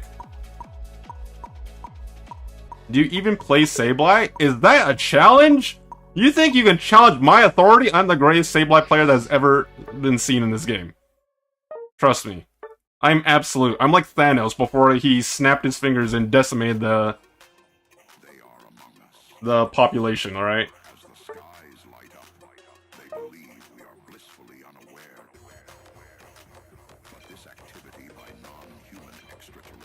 Team no damage. We got Drain Crown Cinderace, man. That's all the damage. And the Flail Lax. Bro, what, like, when has a Flail Snorlax ever let you guys down? That's the question.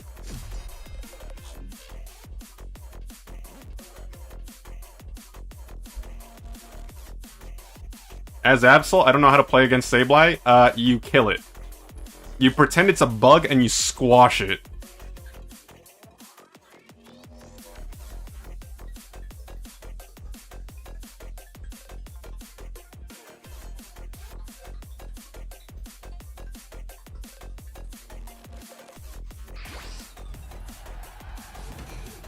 It goes into stealth. Well, you make it Why do we have 3? Brother! Hello? What happened to the Flail Snorlax? Okay, you know what? I'm going to invade, man. Like, brother, like, I can't believe you. Like, you were on Flail Snorlax, and all of a sudden, oh, Expedia Trev. Like, the one time I go support with Expedia, the one time, it's like, you know what?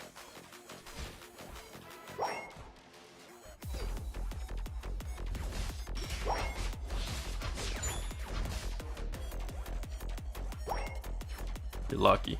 Lucky. I mean, if you want to follow me, go for it. That's fine with me.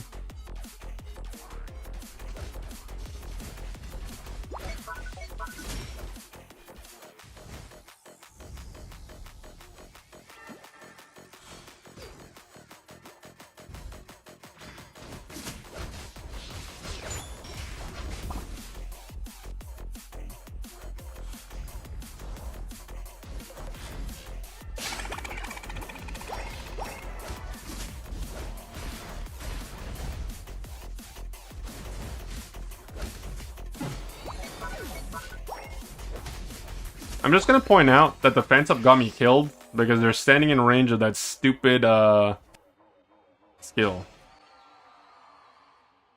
Oh, Trevenant player. Why?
Damn.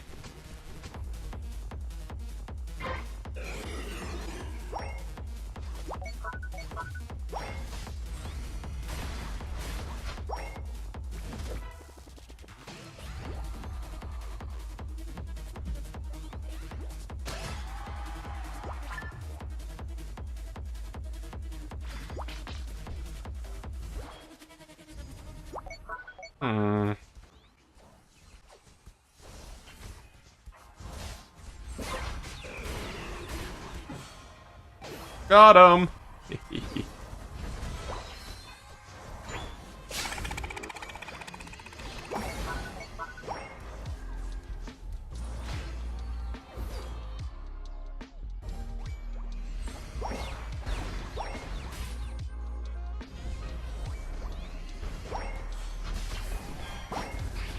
Oh god, I'm trolling, bro.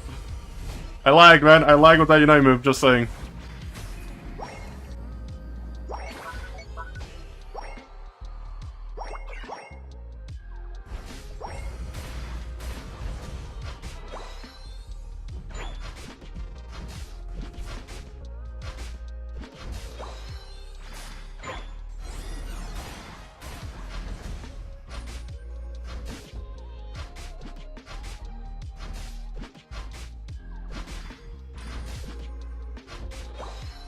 Hey guys?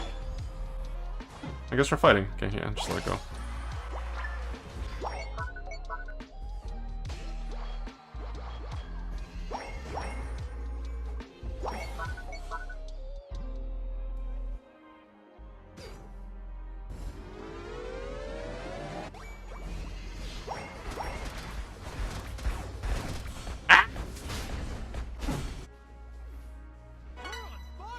If I goal gettered, I could have lived. But I didn't feel like the need to use it in that specific situation. I'm going bottom! Guys, assemble. We got this. You stack with Sableye? Never. Never. Ever, ever, ever, ever in my lifetime. Look at that. Easy. Easy chaining CCs. Look at that.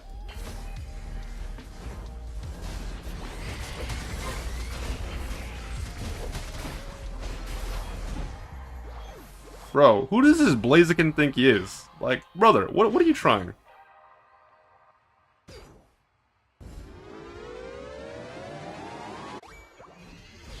Run away! Oh my lord. Wombo comboed.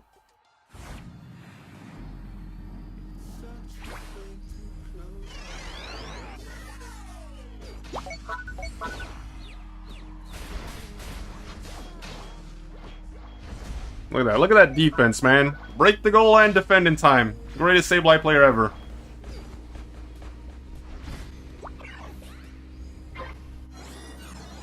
That is just like, you guys are trying a little too hard, alright?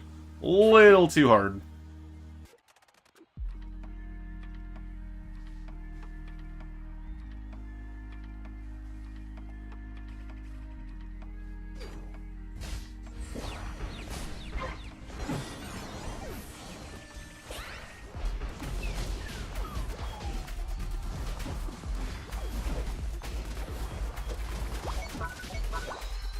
Bro, that Cinderace is literally... Okay, you know what? They died. Never mind.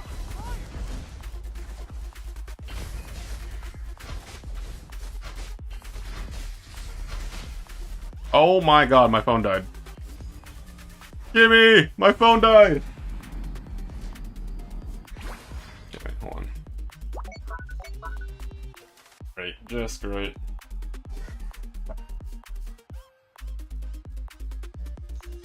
I should have used my goal getter at least once. Like once more before Groudon, but what you gonna do? Okay, like I don't like the fact that we never grouping as 5, so I'm literally just gonna follow you guys around, alright? Wherever you guys go, I go.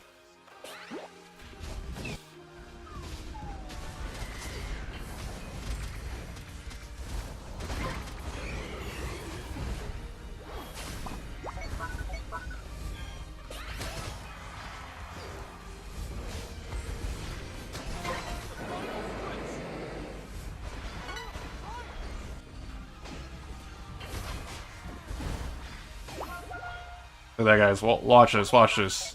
See, you're gonna see the most goated Unite move ever.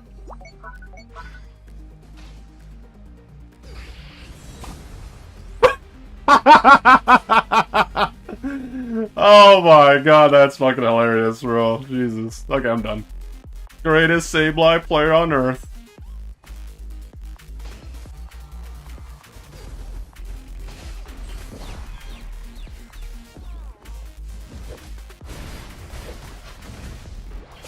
Run!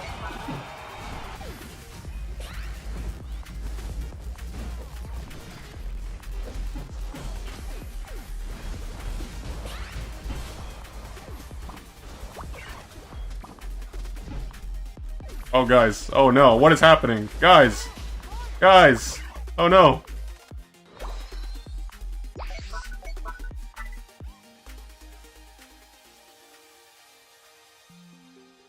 Okay, I have to defend this? No. Top lane, you defend the bottom lane. You defend bottom lane because they can score overcap twice here. Oh, God. Oh, never mind.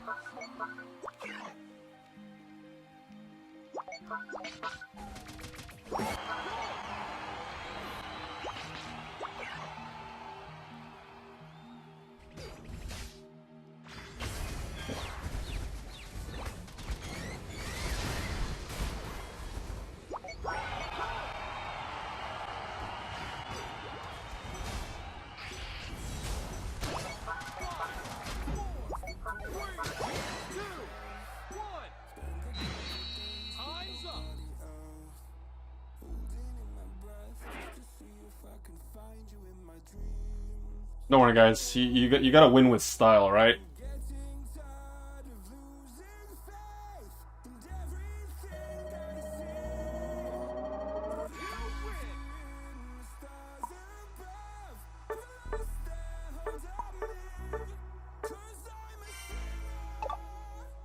See? Do you ever Sableye? The question is, I can Sableye whenever I want to, alright?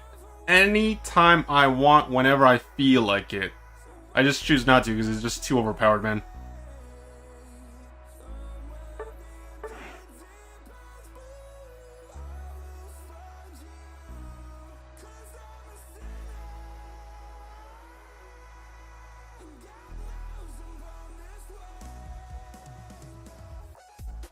Who was the one that said we're not gonna have any damage, man? That Cinderace proved you wrong, man.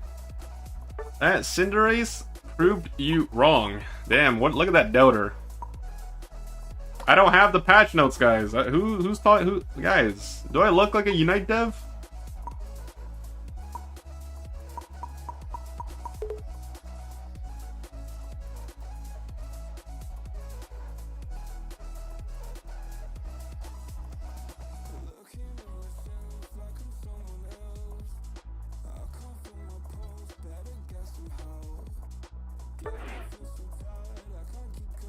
Oh wait, you know what? Hold on.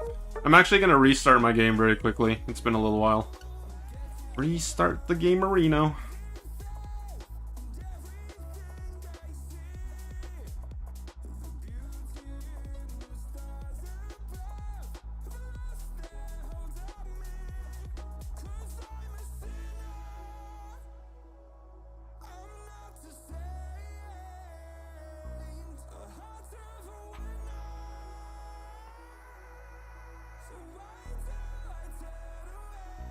Yo, what is that link, bro? That suspicious looking long ass link. Oh my god.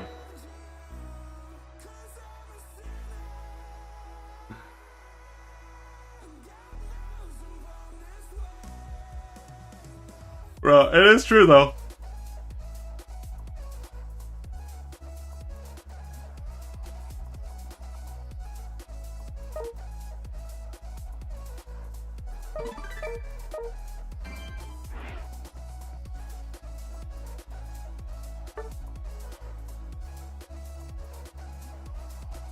You played those games, Chan? Of course, man. Heart Gold, Soul Silver, goated. Gold and Silver, goated. Crystal, still goated.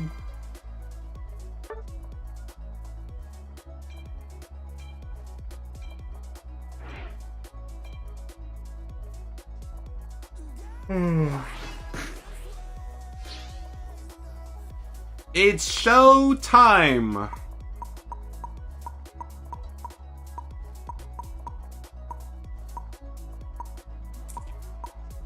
I don't even play, man. Let's ban Suicune.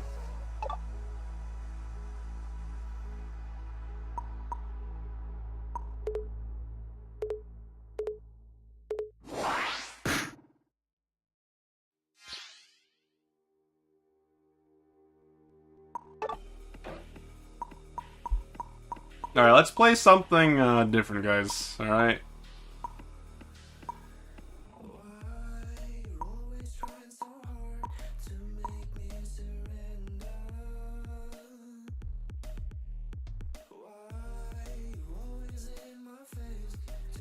Ceruledge? Play Cramorant? Guys, you guys... Okay. If you guys sell your soul for 1 prime, I'll play Cram Jungle. 1 prime. Otherwise, I'm playing something boring like Absol. Nah, I'm just kidding. I'm kidding, guys. I'll play Krem.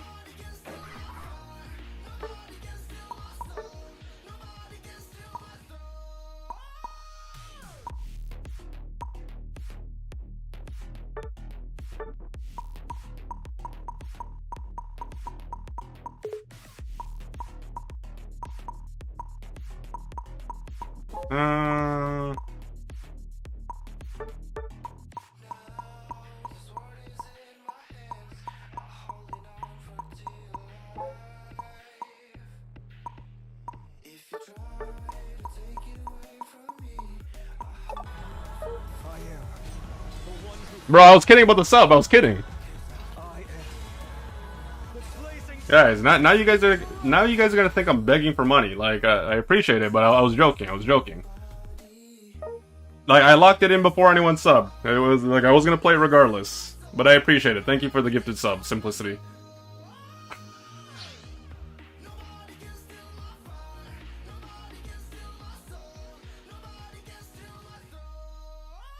And you begging for money? Bro, I don't beg for money. You know what I do? I just press the ad button. And you guys sit here watching tons of ads and I just get paid. $1,000 per ads, guys. And then I play like hundreds of ads per stream. So you know what? I'm a $50,000 illionaire. Whatever the fuck. I don't even know where I'm going with this.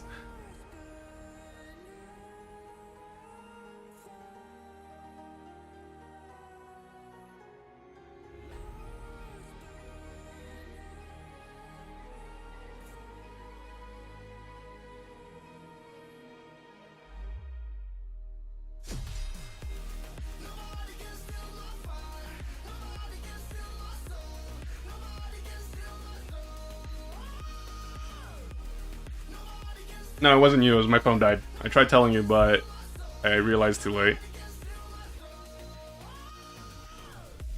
Bow, bow, bow. Guys, if we win with Krem, I think we just end stream. At this point, it's just like Chef Krem cooks too hard.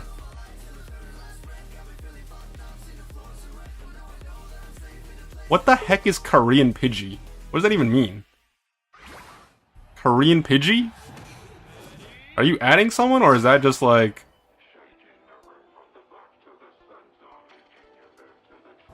Oh my god, you got XP share, you lucky dog.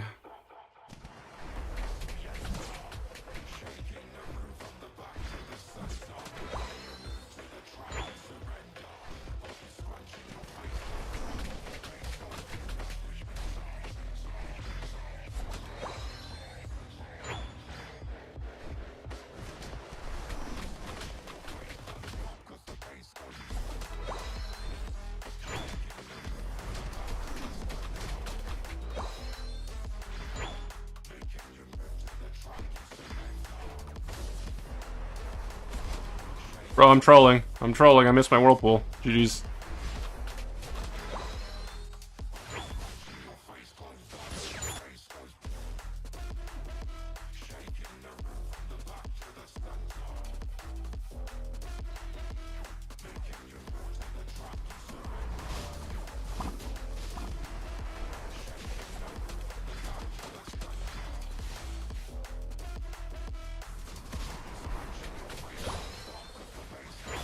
Bro, you need to relax, man.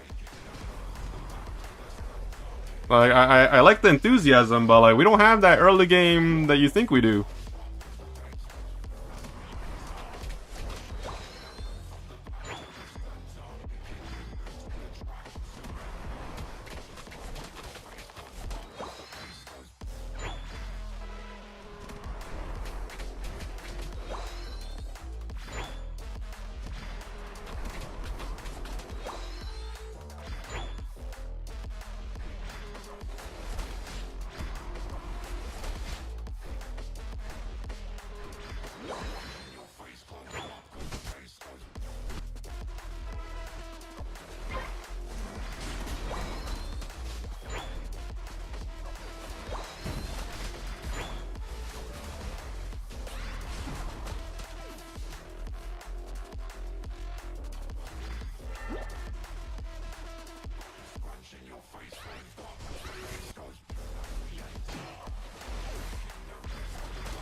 Oh my Lord Jesus, man.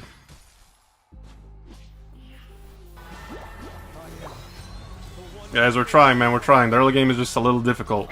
Watch, we'll cook when we get our... Typhoon Hunter, thank you for the tier 1 sub. I appreciate it.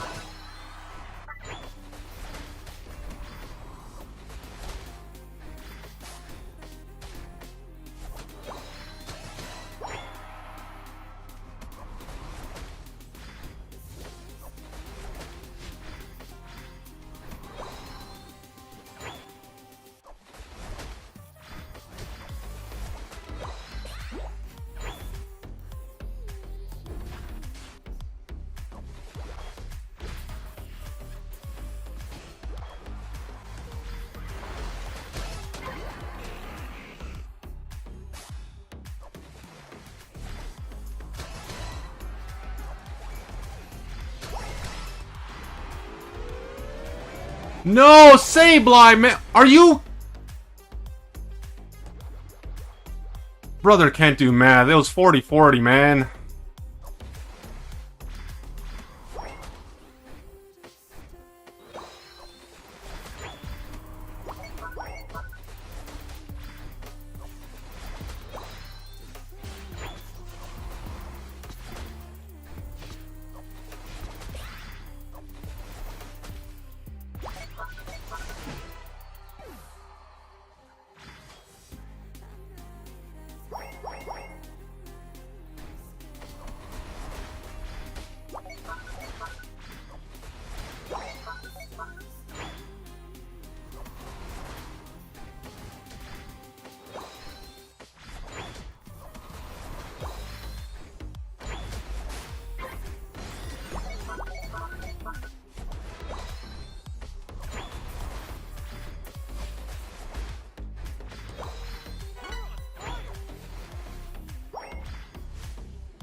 Damn it!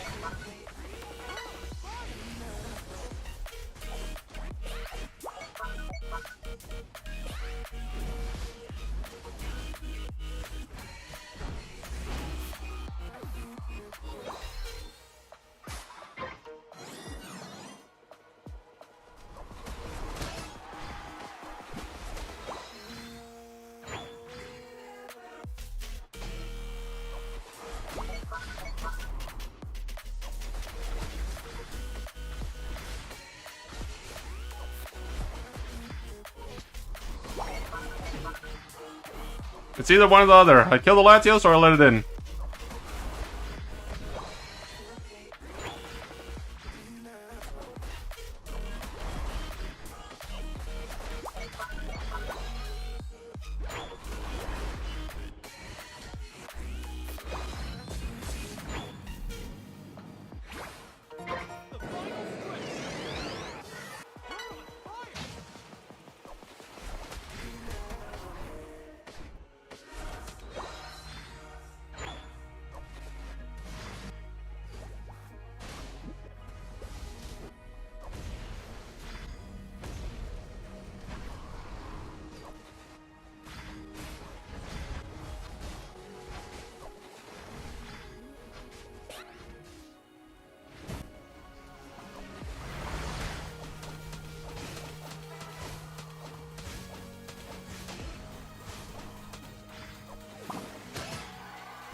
There, that's your cram game, guys.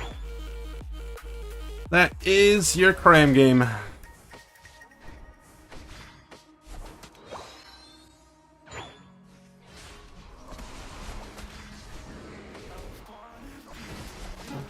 Oh my lord.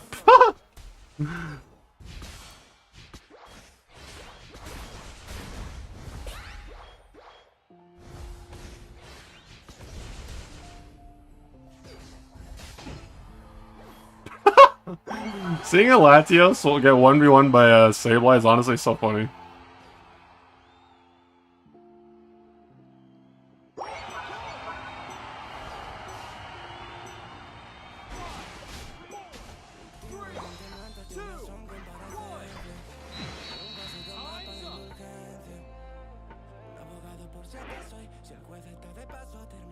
Guys, we lost! We lost! We lost, but I won your hearts.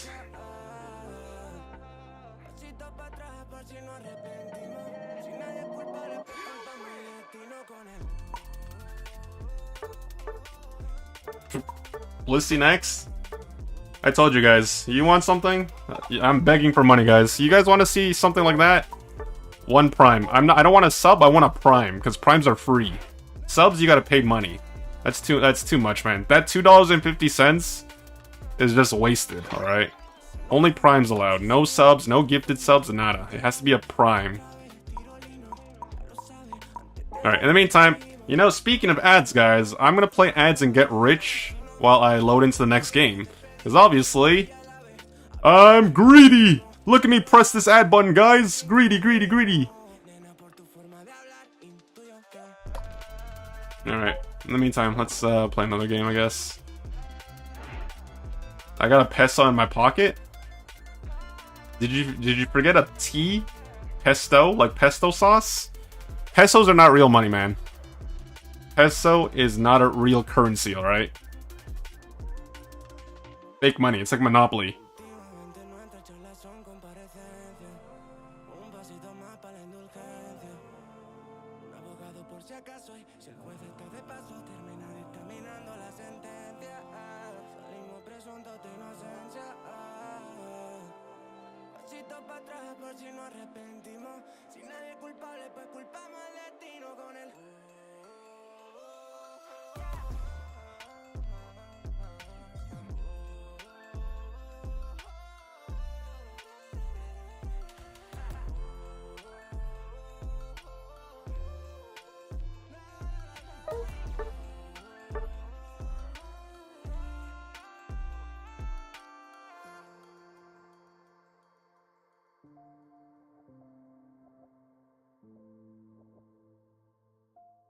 Brother, you gotta chill, alright? You gotta chill. You gotta chill.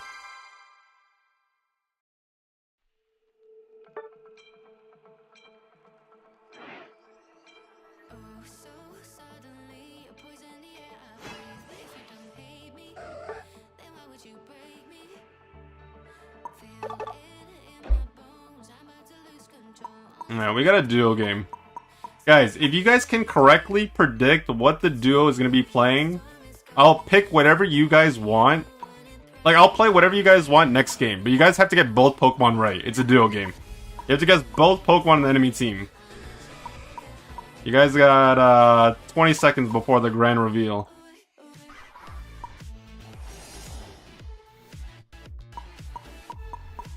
Buddy, you're not jungling. Okay, I'll just play Absol. Whatever. Oh my god. My neck is killing me. Comfy Luca? Lapras and Armarouge is the correct answer.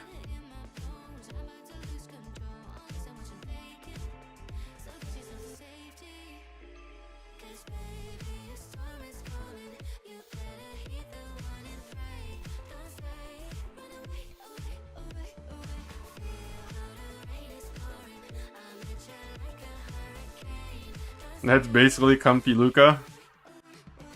Damn. You know what? You're right. Absolutely.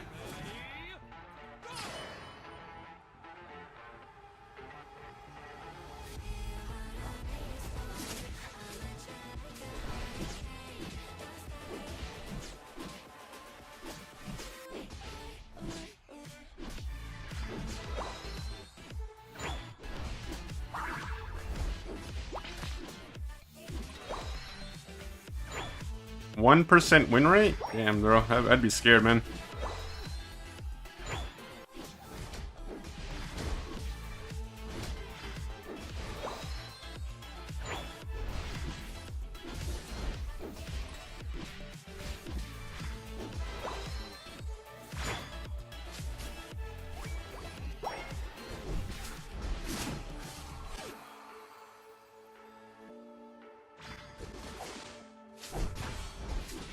Are you bro, how did I...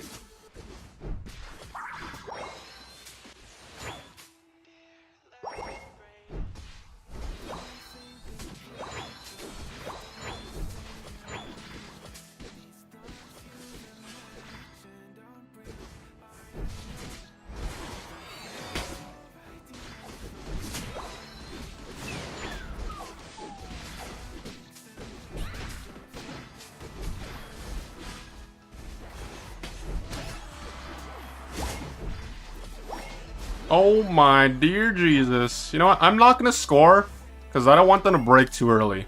Like, literally, if I score that, then it breaks. I don't want the lane to end. Lane's going well top lane, and hopefully they don't break too soon. As otherwise, it makes it a little bit more tricky to play with people getting free farm.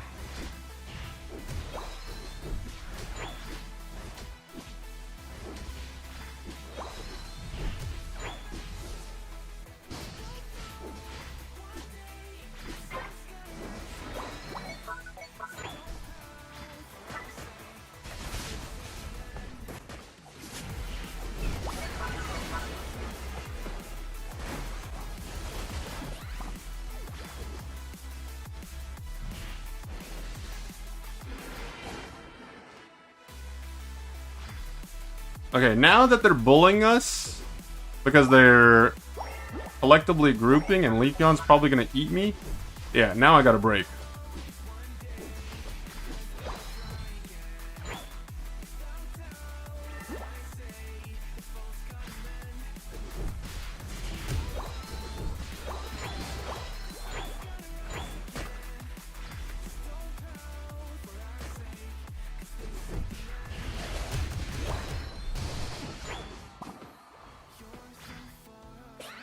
No, go bottom, go bottom, go bottom. Look, come with me, come with me.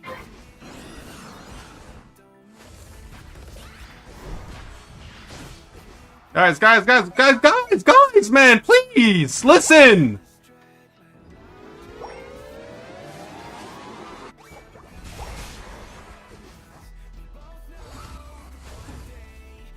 Like, you guys don't like listening. And I regret not picking that top goal because now everyone's just sitting top lane.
Do not ever get off me. Okay, you know what?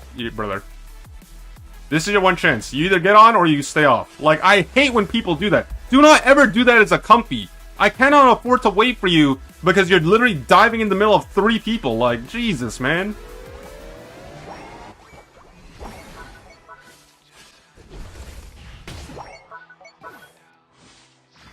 Okay, I'm leaving you, man.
So when you don't need to unite move, you unite move. But when you need to unite move, you don't unite move.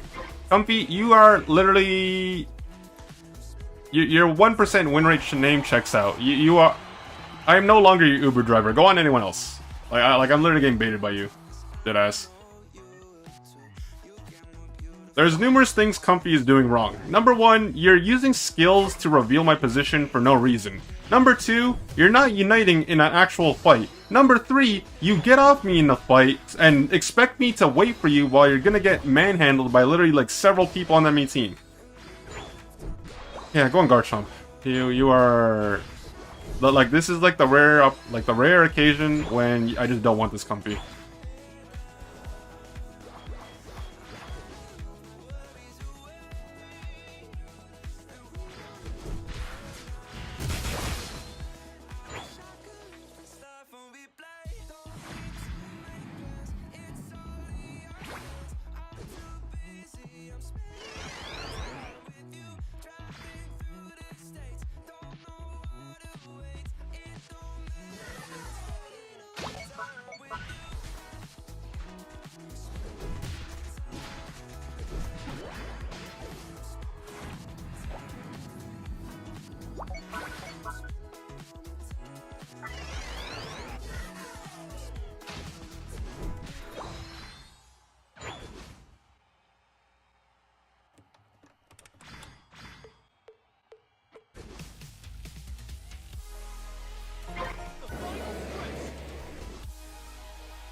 Alright, I don't trust you guys.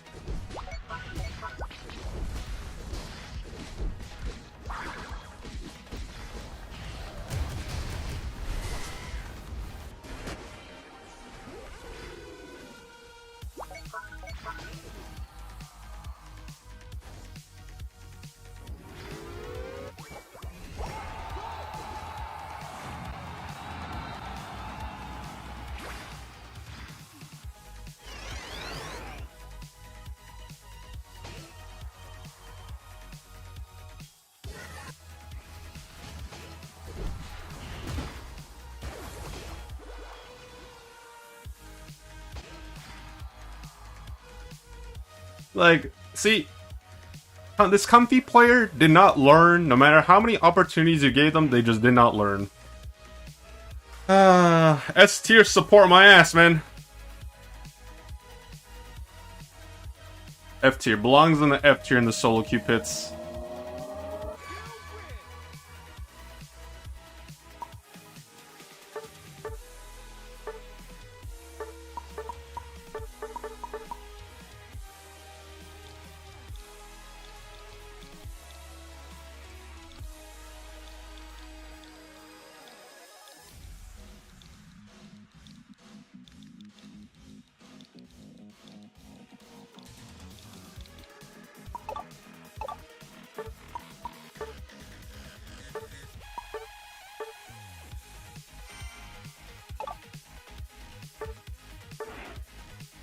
No, we have to make sure they get into the game. You know, we need new lobby, guys. New lobby and different players.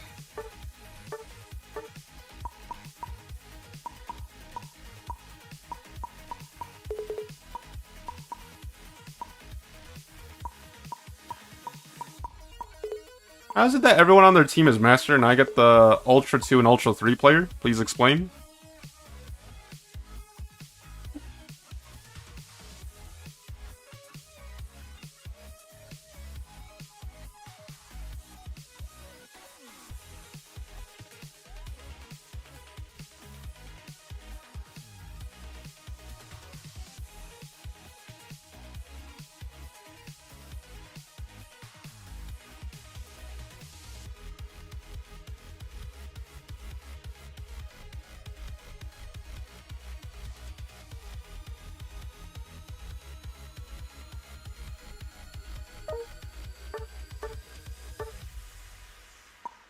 Come on, guys. I need you to get into a game, por favor.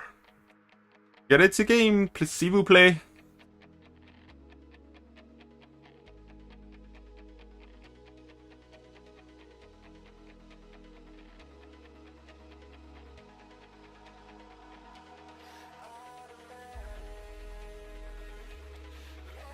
There we go. They're in the game, guys. New lobby. Woo!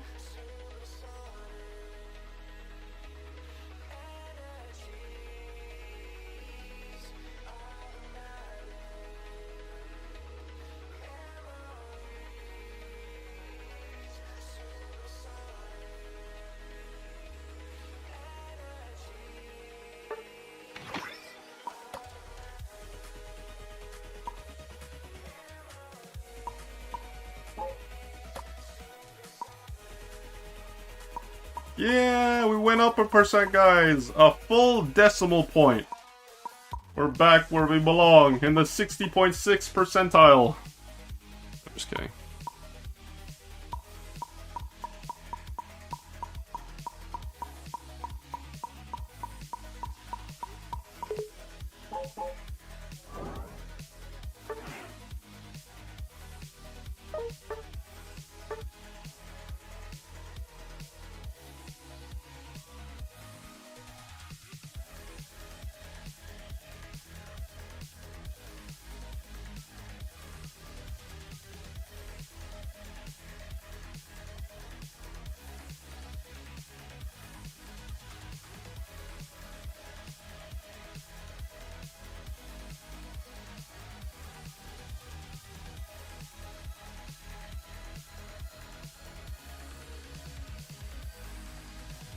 Oh my lord, man. Where are the games at, guys? Guys, everyone got tired of losing for content. Now I'm just gonna get all the losers on one team. Guys, please. I just want to play the game. What win rate would you consider a decent player in Unite? Okay, see, win rate is subjective to some people. But one thing I will say, because a lot of people ask me this question, because I always, like, when I have a really bad team, usually I look at their profiles to see, like, how many games they play and, like, what their win rate is, blah, blah, blah. But let me ask you something. If someone had a 100% win rate, but they only played one singular game, total, would you consider them a good player? Like, obviously, I know some of you guys are gonna be like, yeah, they're a great player. They've never lost, blah blah blah. But like, in all seriousness, like, would you consider a person who's won one game but they've only played one game like a good player? Probably not. Probably not. And then like, you have someone. Let's say, for example, someone's played like 5,000 games and they have like a 55% win rate. Like, would you think that they're worse than the person that's played barely any games but has a higher win rate, or do you think they're worse?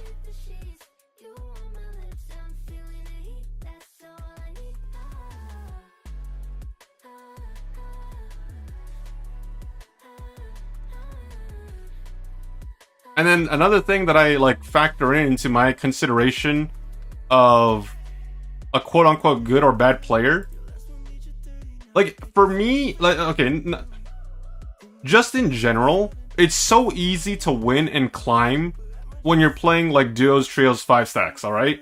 Like, if someone is only duo trioing and 5-stacking, period, let's pretend they've never soloed a single game in their entire Pokemon Unite career. Let's say, for example, they have like I don't know, let's say like a 57% win rate. Like, are they good players?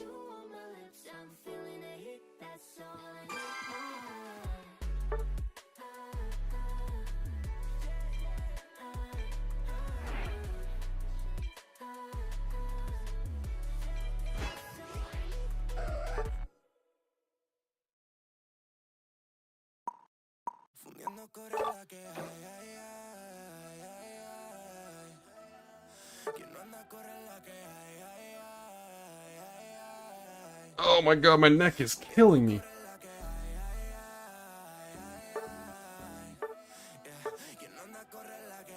Exactly, like, if someone has a 100% win rate and they're only playing quick battles, like, does that make them a good player? Like, that's another good point.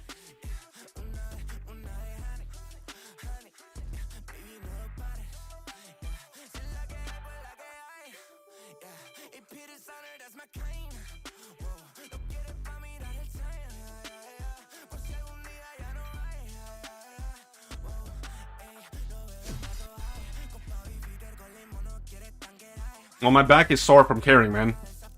My back is getting sore from carrying, man. It's just like it's stressing out my body. Okay, I got another question for you. How about this? Let's say, hypothetically, you have someone who has 10,000 games played. Total. They're all ranked matches. Overall, they have a 45% win rate overall, but in the current season, they have like a 90% win rate. Do you consider them good or bad? Some people are going to be like, no, they're bad because they lost so much. Other people are going to be like, well, they're pretty good because they've improved and they're doing well this season.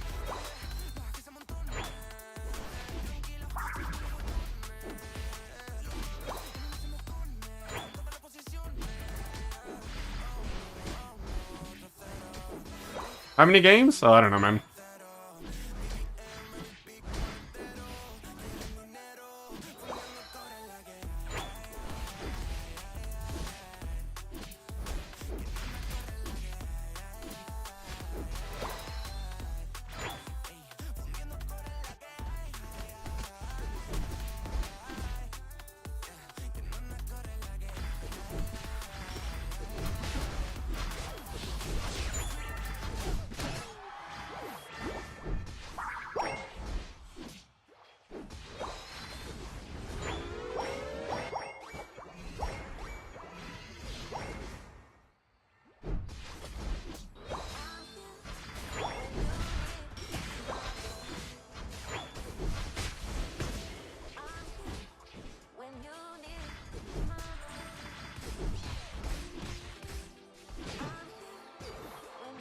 Jeez, that was close.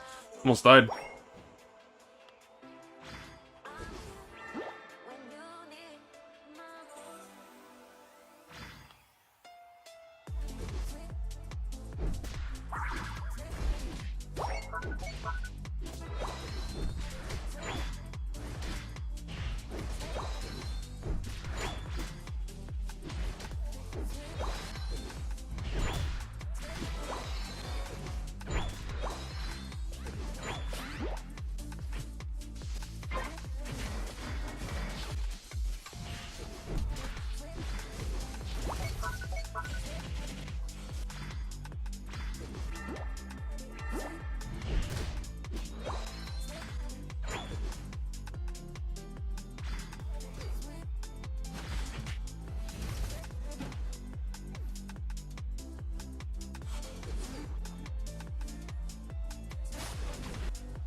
That Greninja is a problem.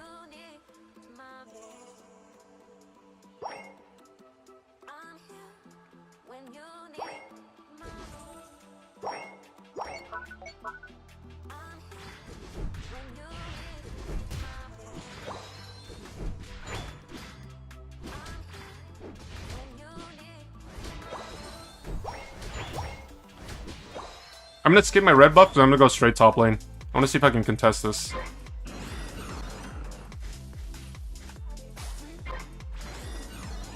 All four of them were top lane? Jesus fucking Christ.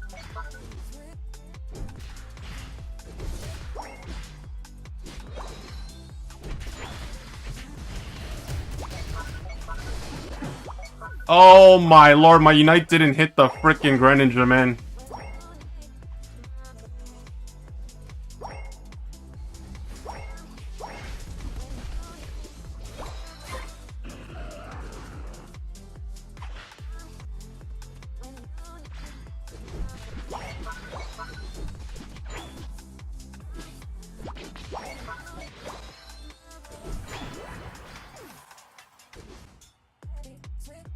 Bro, this team is literally cancer, bro. I'm not even joking. Like, these guys are literally doing nothing.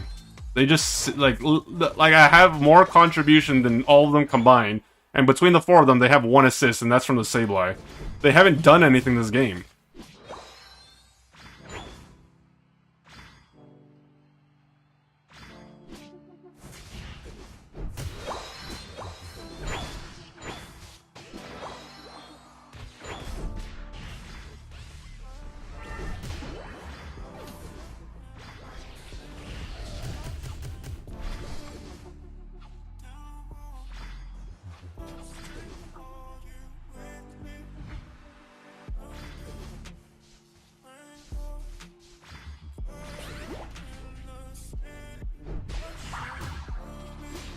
Bro, at least they got the Greninja, man. Like, this guy chased me across the map.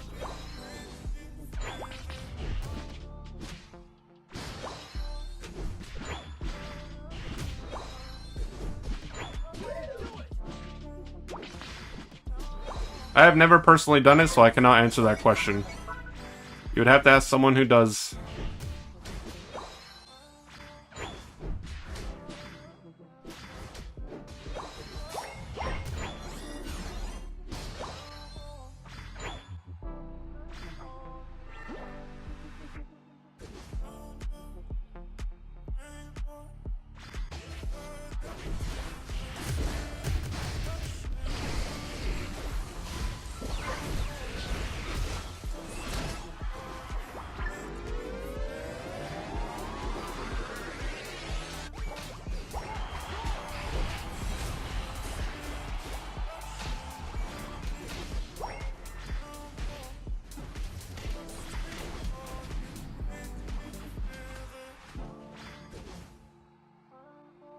Bro, Sableye didn't stand on the goal, man.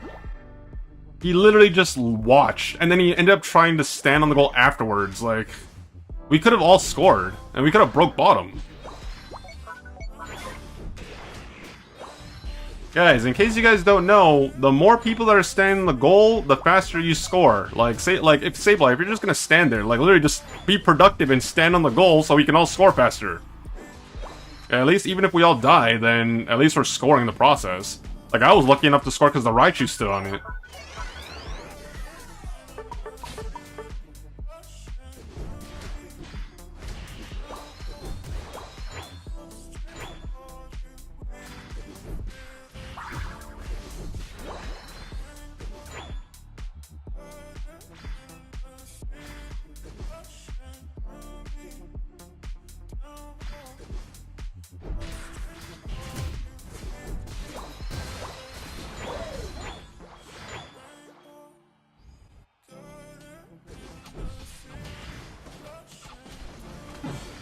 Damn it.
Oh my god! I thought that was my Venusaur uniting. God damn it, dude. Oh, I'm so stupid. Like legitimate... Sableye? Hello?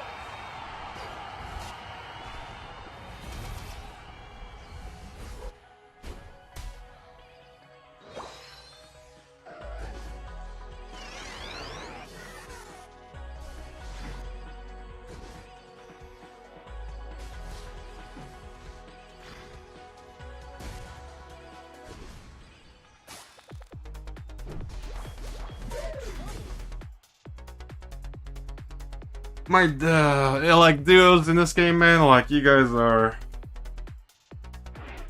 Am I, like, I got a serious question, like, I know I say this a lot when I stream, but, like, am I the only one thinks that, like, duos and trios ruin Pokemon Unite? Like, I genuinely think it's, like, the worst experience ever. Like, I cannot be bothered to have to, like, play with you guys when you guys have no clue what you're doing. It's even worse when literally, like, no Expedia Sableye. This guy who did nothing the entire game besides feed. These two who do no damage, but on top of that don't contribute anyway. And literally just like, bro, like, oh, dude, I want to cry, man. Like, internally I'm just...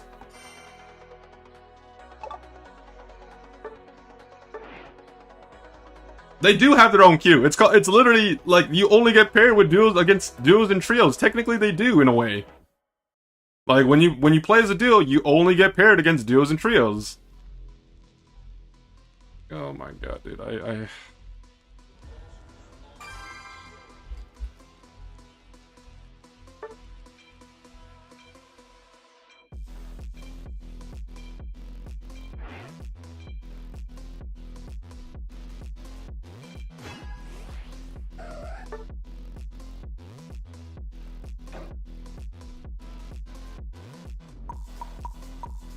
okay, what haven't we played today? We gotta go top lane, right? Played Zacian, played Urshifu, played Zera, played Buzzwole. Pretty sure I played Cinderace earlier. Played Greninja, played Zoroark, played Leafeon, played Glaceon, played Garchomp, played... I don't want to Aegislash top lane. It's like a meme pick, bro. Aegislash in the jungle is fine, but not top lane. Too much of a meme.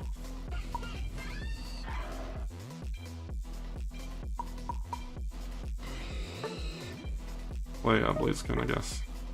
Played that today.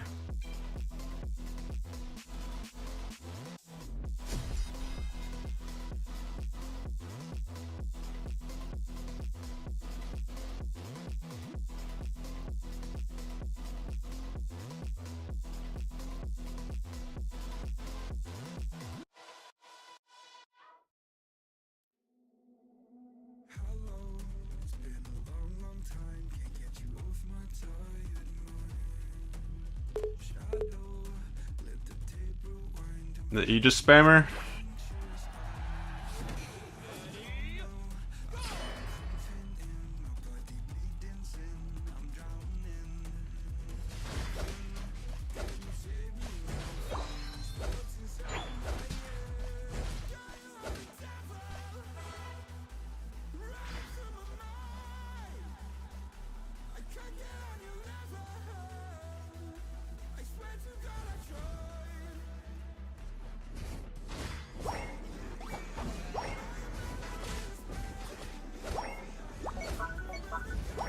Oh, that actually KO'd it? Wow.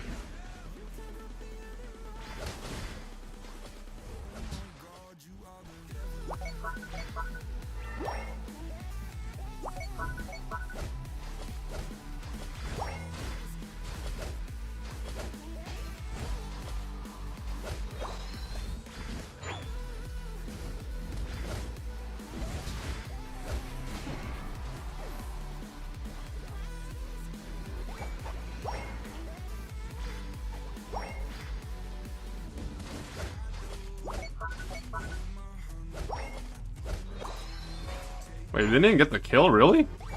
How did he survive? Hello? Brother, how?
Damn. You're playing too aggressive, man.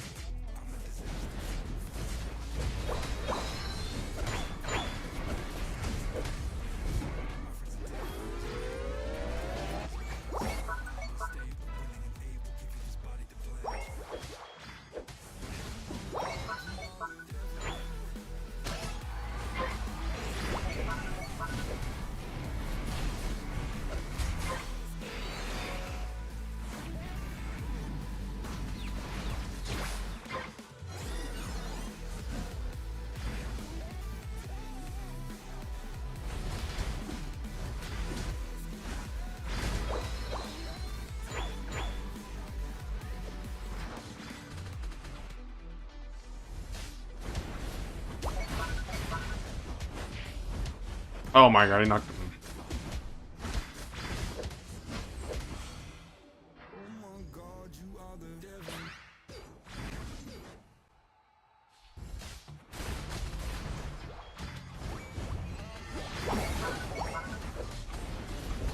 I'm nervous and surface of mine. My brain feels heavy, my traumatized mind. And I'm so tired, I can't feel my eyes. Whoa, whoa. I'm tipsy, but I know how to lie. I feel feelings that I can't describe. I'm not breathing, but I'm still alive. Whoa, whoa. But I think I'll be alright. 'Cause I'm not giving up yet. I feel it's my time.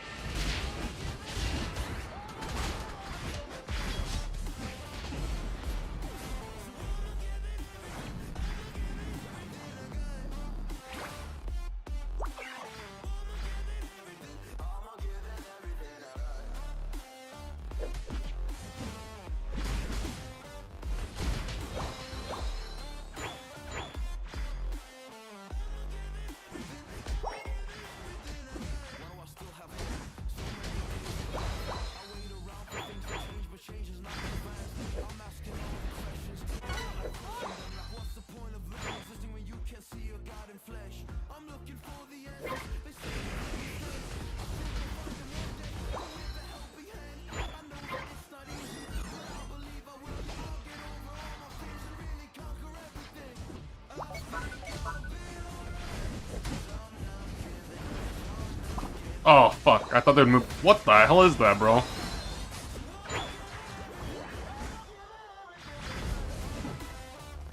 I genuinely thought they were gonna move backwards, not forwards.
Oh my god.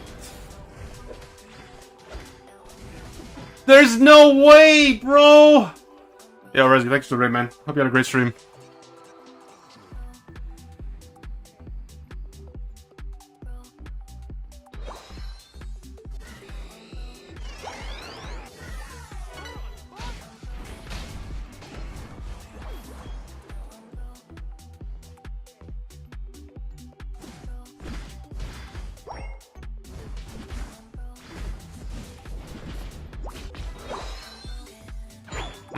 I mean, the games are always ass, but, like, at least I'm not, like, getting absolutely shit on today, so... They could always be worse. They could always be worse.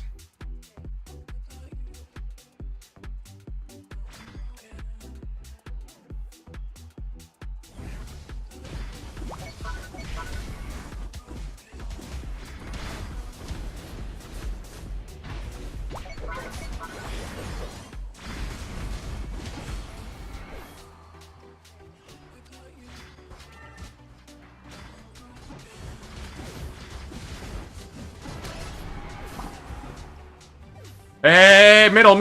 You're a Hex Gengar. Come on, come on.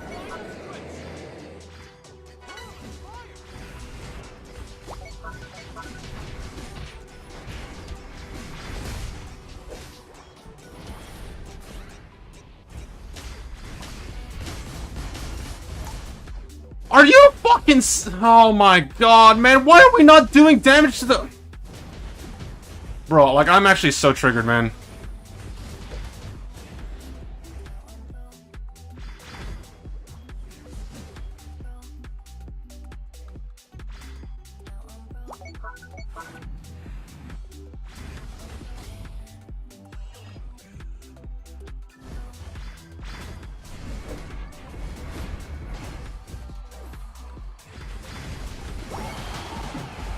Like Buzzle, oh my gosh, dude. Like, we're a Hex Gengar not hitting the, like, oh yeah, man.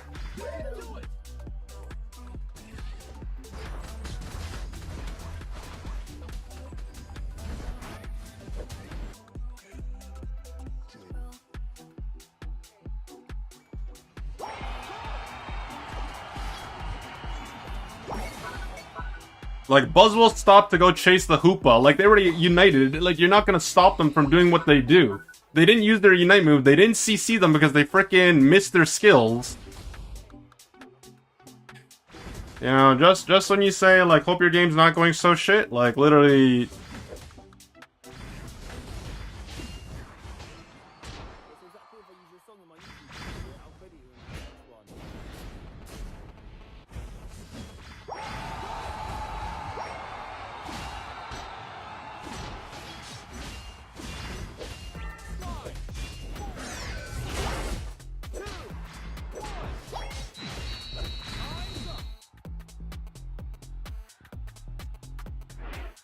Baby, I'm calling for you, and I'm stuck in a loop.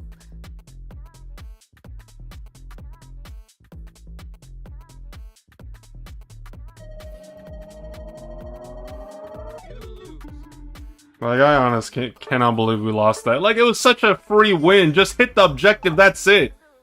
Like, you don't wait around and like, oh my, like, I can't, man.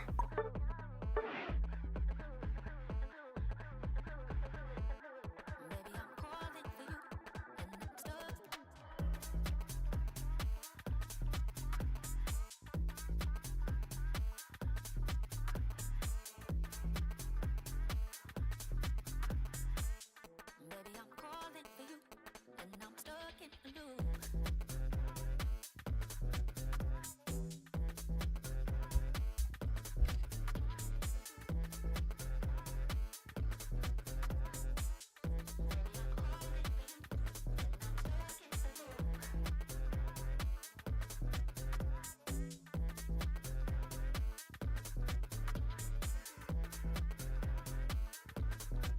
Ah, such a buzzkill, man.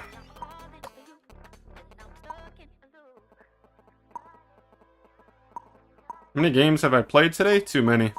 Too many. Actually, compared to other days, not as much. Wait, today's the 18th? It's still 18th, so... Oh, crap. Let's take a look.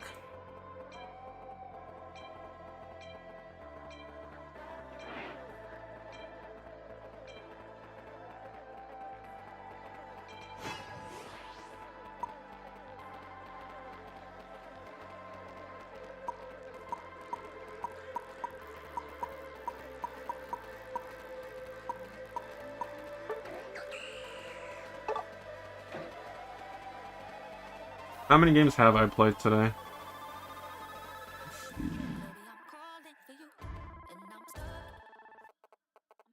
Hey, wait.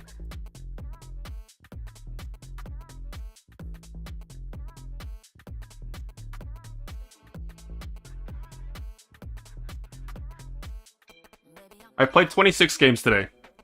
26. And let me see here. 1, 2, 3, 4, 5, 6, 7, 8, 9. And we lost 9 today.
That was a misplay. I missed out on that kill, man.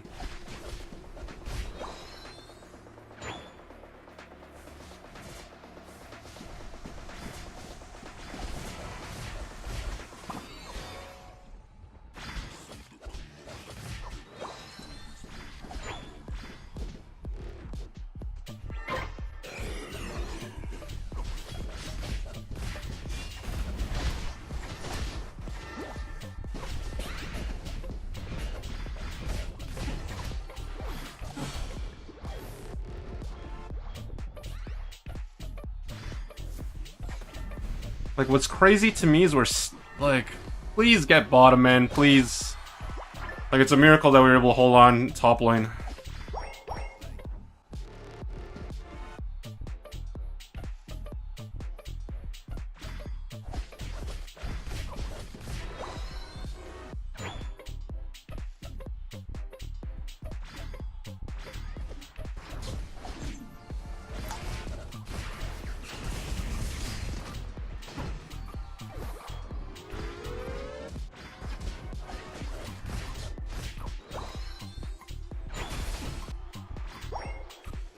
I don't know what's happening in this bottom lane. I seriously don't know why they're taking as long as they are.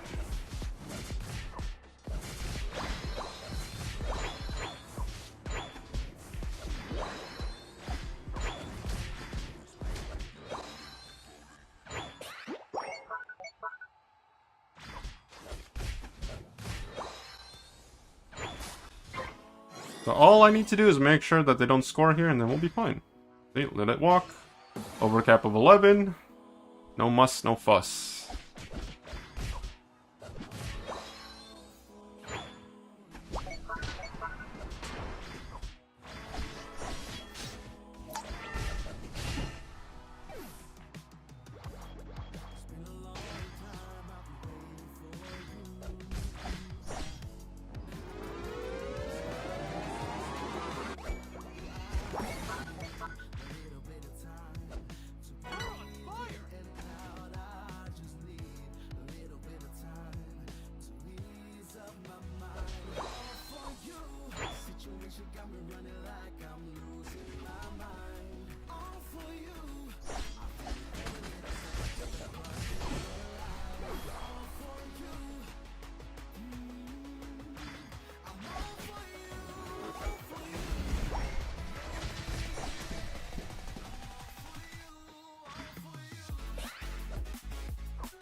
Oh my god, that took one. Like, it's actually amazing to me that you guys are still somehow finding a way to lose in, like, you guys have a numbers advantage. Use it, man. Stop playing so passive. Like, they're playing like this the entire game and it's really, like, irking me. Like, you got a Darkrai Unite move, like, Darkrai the Hoop, like, Unite move the Hoopa, man. Like, literally, don't let them freaking Unite move like that.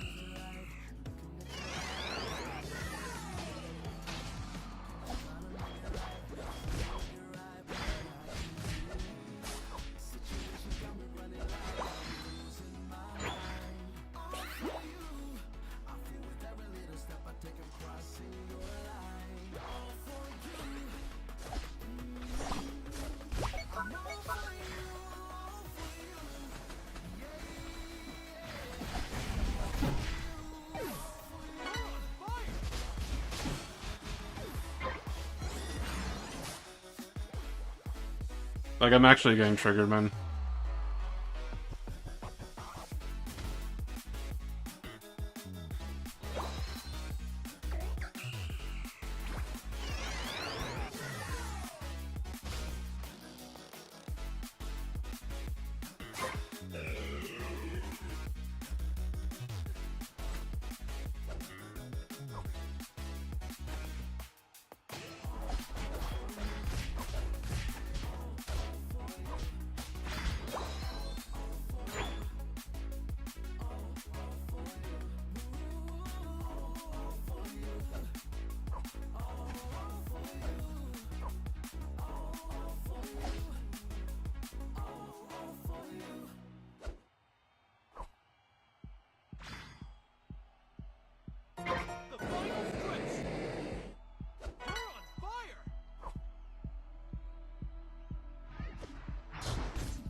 I was trying to go aggressive because I saw this guy backcapping. The problem is just like I couldn't get. I didn't want to Unite move the Hoopa, and I'm trying to get on top of the Venusaur. The problem is, it's just like these guys play too passive, man. That's all it is. Like they literally just wait for stuff to happen, and then if it doesn't happen, then they just literally do nothing.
Bro, these games stress me out, man.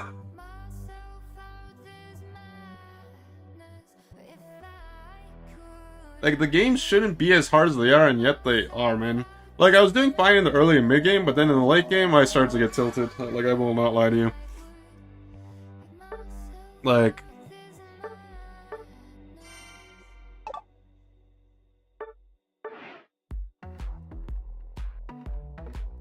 What is it?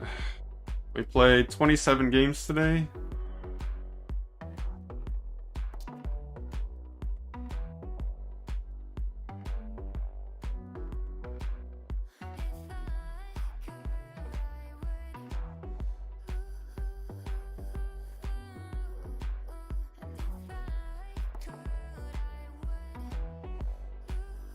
So we're at 18 wins, 9 losses today. After looking at my API Unite for the day. 18 wins, 9 losses. That's not bad, but like, I don't know.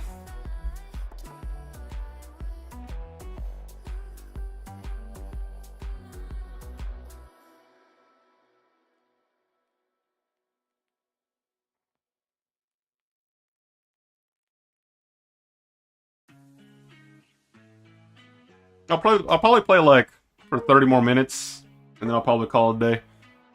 I've had my fill of Unite for the day, so I don't really care to play for too much longer today.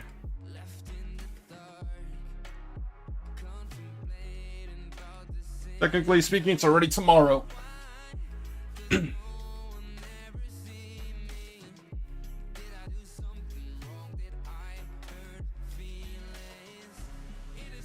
Alright, I forgot Empoleon's coming out. Empoleon should be out in the next, like, what? 2 or 3 hours, I think, if I'm not mistaken. But I won't be playing live. If anything, I'll do a long stream, like hunt some Empoleons.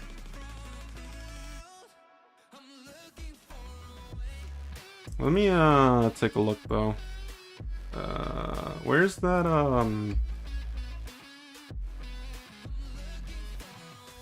Someone earlier today said that the patch notes got leaked, so I want to go see if it's anything relevant, if it's true.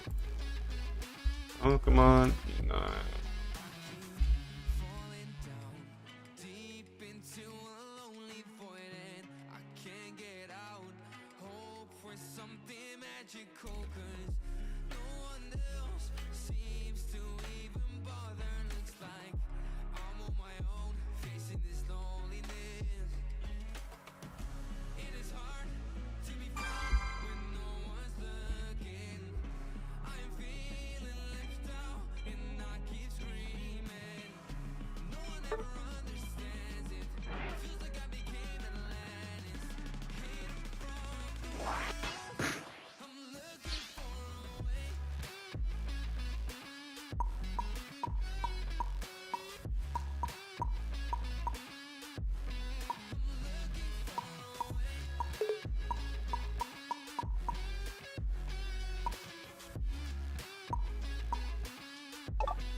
Oh, I'm playing Charizard. I'm playing Charizard.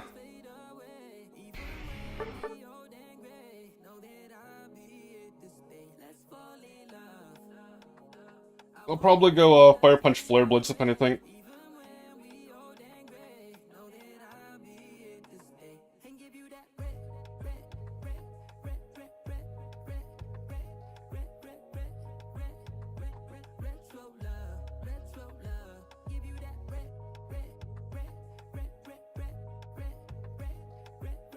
Yeah, so it's 3 hours until Empoleon drops. So what is that? 3 hours from now? That's 12 to 1, 1 to 2, 3 o'clock. 3? Oh, sorry, 2. What am I saying? 2. 2 a.m. my time.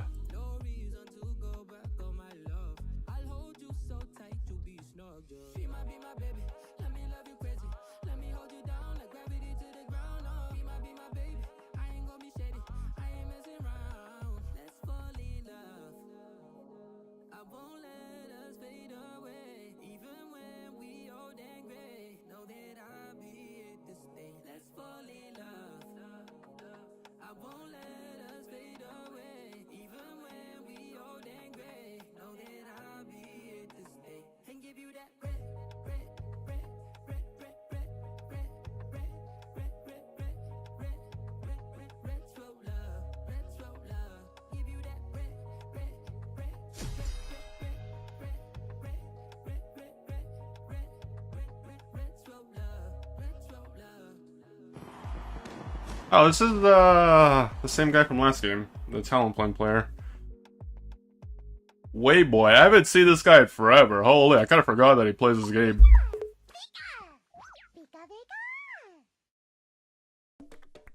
Damn.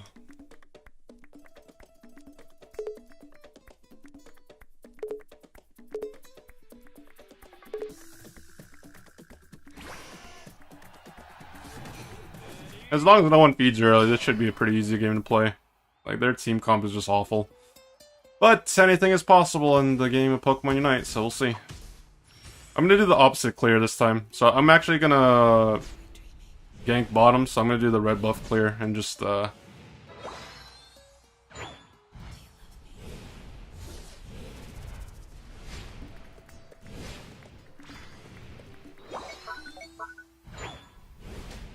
remember Robbie? I remember of them, but I haven't seen them in forever, either.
Who said they're going? They're going...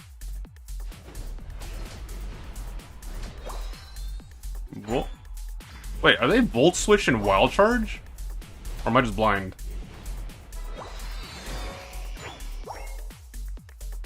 I can't tell by the icon. I think I'm just blind.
Nice.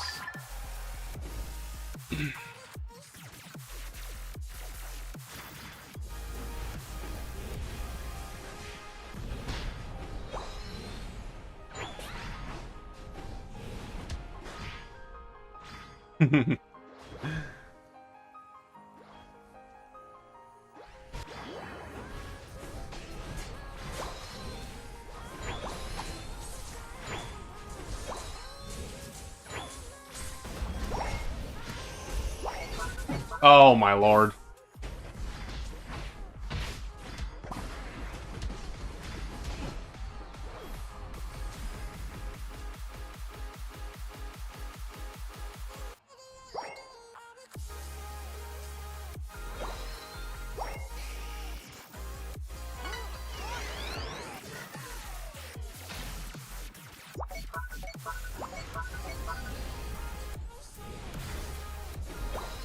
It's a no-brainer to play for bottom. We have the gold down bottom, it's a Regieleki, and on top of that, if we clear it fast enough, it'll be there'll be a third one.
How's it going, Red?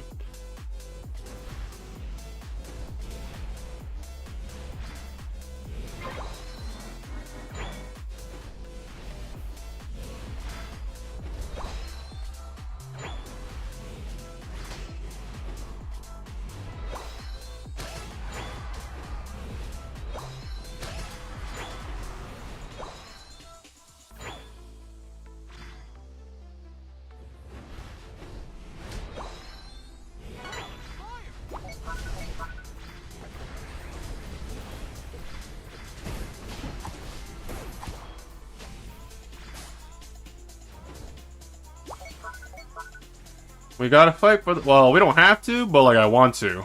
Like this is the prime opportunity to win the game right here.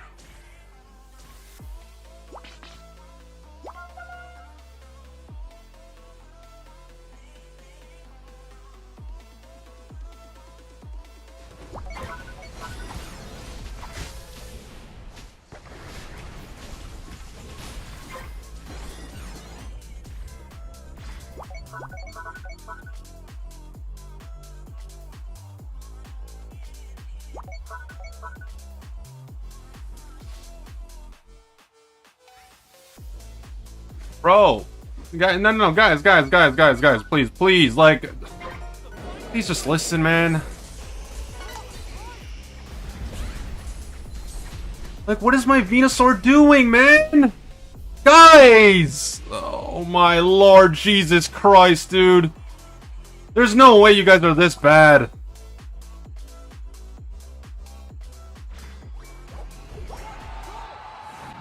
They all died! They all died, and like, my God, man. Are you guys good for anything? It's a free win, just listen! Like, how hard is listening?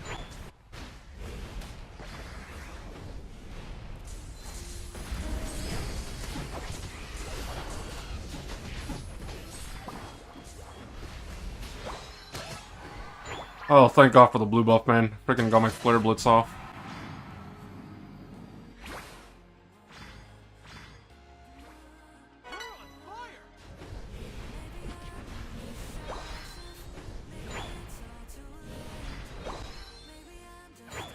No, no, no.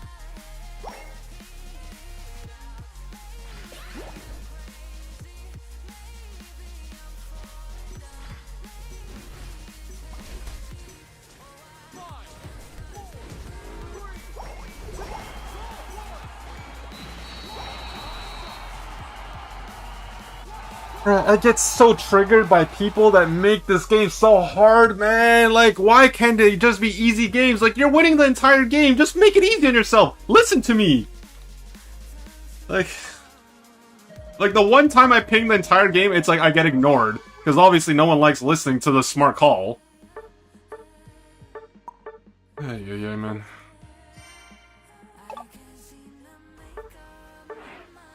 This is what happens when duos have independent thought, man. They think for themselves and they think wrong. How's it going, Mac? Okay, I am gonna play an ad and I'm literally just gonna wait for these guys to get into a match. Like, I refuse to queue up while these guys are like... No, I'm okay.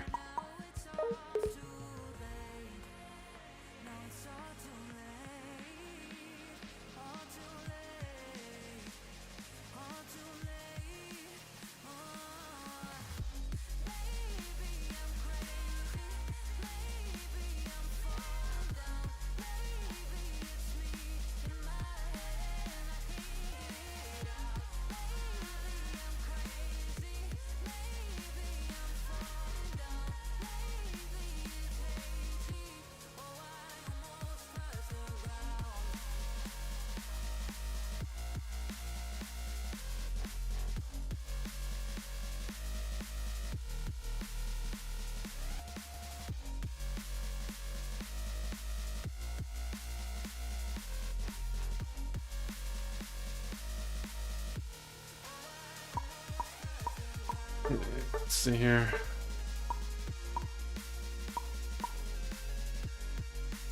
No, I'm waiting, man. I am waiting for them to get into a game. I ain't doing these duo matches, man. Like, I got all the time in the world to wait for you guys.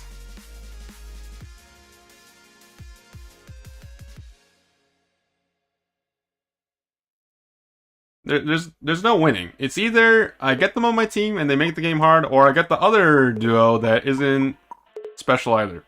Like, if it means look, if it means waiting an extra few minutes for potentially a better quality match, I'm down to take the risk. It's not guaranteed, but I'm down to take the risk. It's like when people ask, like, would you wait more time in queue for a better quality match? Yes, I would.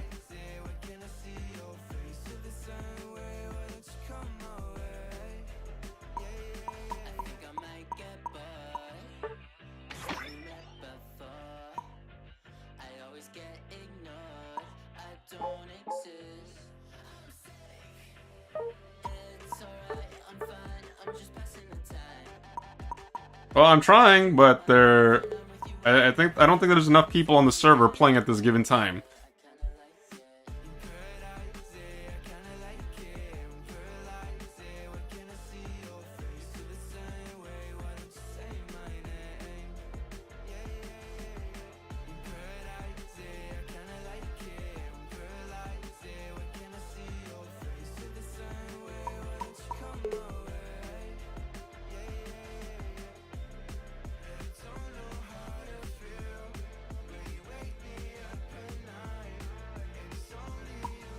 Why? Okay. What's happening here, guys? What's the dealio? I know I'm like partially joking about the key, like.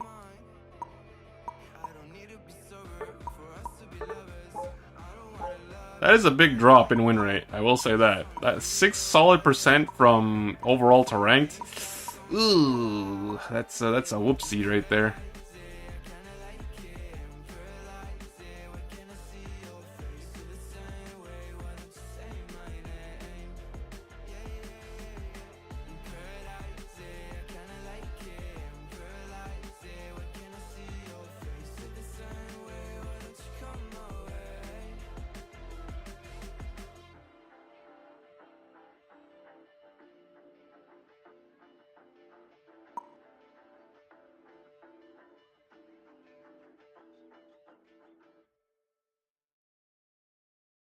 I heard you're undefeated today. No, I am 18 and 9. No, sorry, 19 and 9. 19 wins, 9 losses today. We're not doing too bad, I guess. Oh, finally, man. Jesus. I mean, compared to the day before yesterday, I lost my sanity, bro.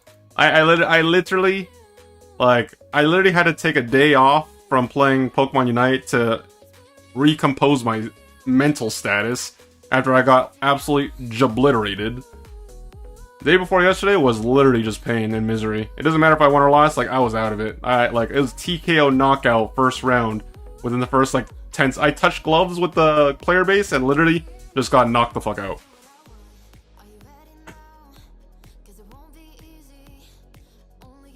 Today, I mean, yeah.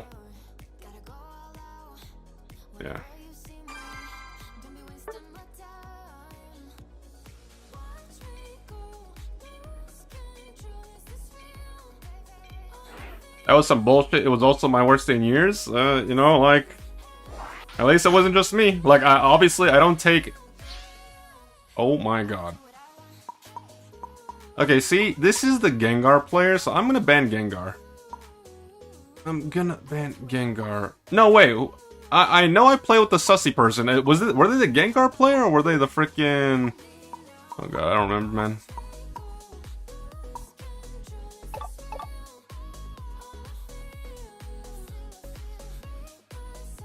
I lurked around and yeah, those games were pure cope. Pure cope indeed.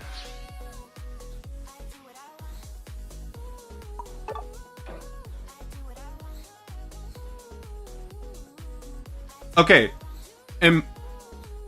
I swear to God, now that I think about it, I only realized since I'm literally just seeing them right now. Where has Indy been? I feel like I haven't seen them in forever. When was the last time they even streamed? I've been thinking to myself, I don't remember seeing this guy in, a hot minute. Dang, facing a pro EU player from EU. Oh, he is streaming, okay. Bro, I feel like I haven't seen this guy in forever. Still coping from World Choke. Oh, that's painful, man. I'm not gonna lie to you. I think, bro, losing to LG the way they did is probably the most depressing way to lose at Worlds. There's a Rayquaza flips. There's losing a team fight, but they lost the score comp. The meme dream team, man.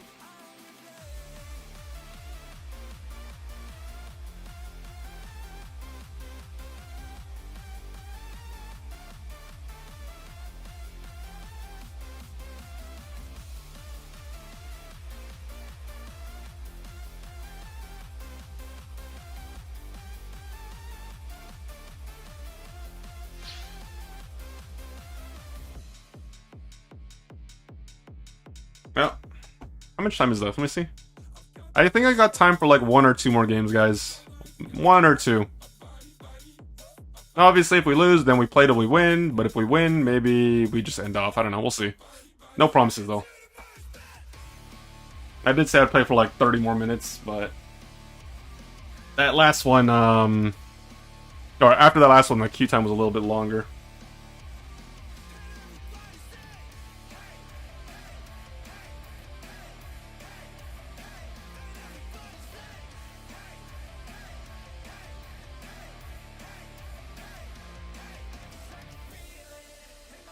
Short stream?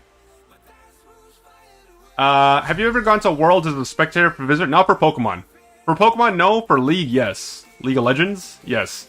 Probably one of the greatest esport experiences I'll probably ever experience in my lifetime. Especially because it was during like, it was still like peak League and like, it was still growing. I think like esports as a whole has kind of fallen off, but oh god, I don't remember.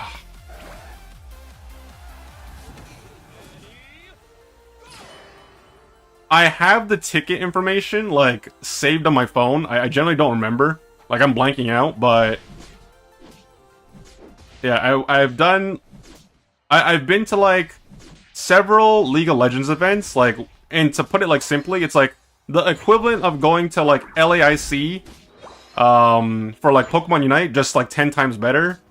And I've been to like one Worlds. Okay, interesting.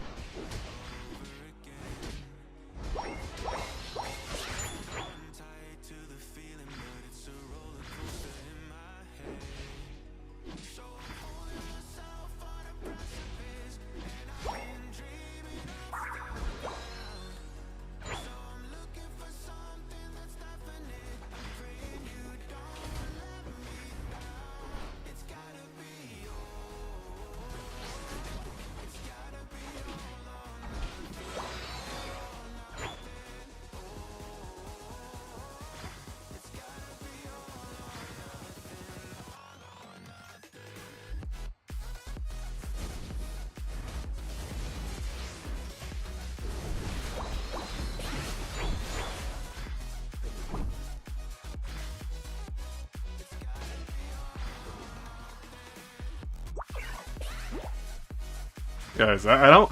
Guys. I know you're like, you know, you're kind of like memeing around, but like, I don't need to focus Ender. What I do is literally just play the map. I don't need to play the player. And Ender's not even a jungler, like,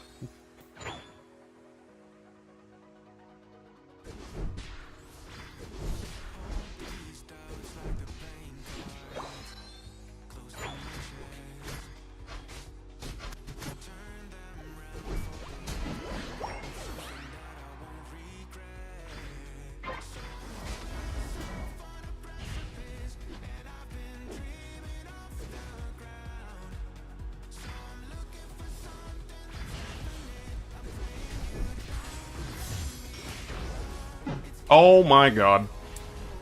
They went frickin' Shadow Sneak.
Why are you always on my ass?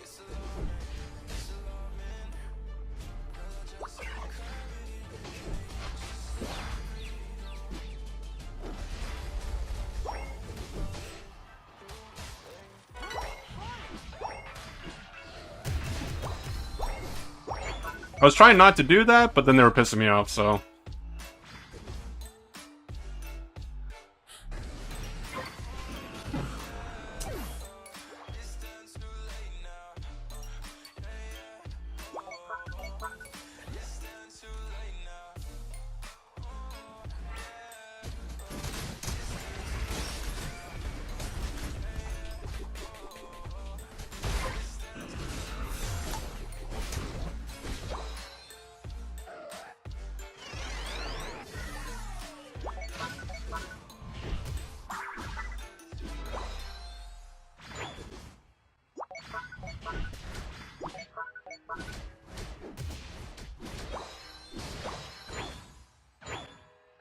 It's kind of funny that the biggest threat on their team is the Sableye.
Thumbs up Binder? Nah, man. I don't really do that. I only do that to people I don't like. Like the randoms in solo queue. I don't do it without a reason to. Like if someone's inting my games and I get them in my lobby like continuously, and then when I beat them, like then I'll like do something like that. But for no reason, not really. I don't really care to.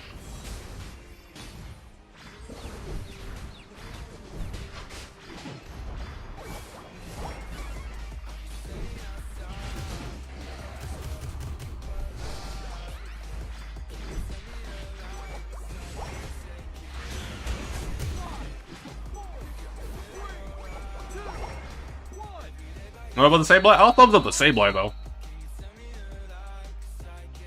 Jungle invading Sableye that literally like focused me the entire game, bro.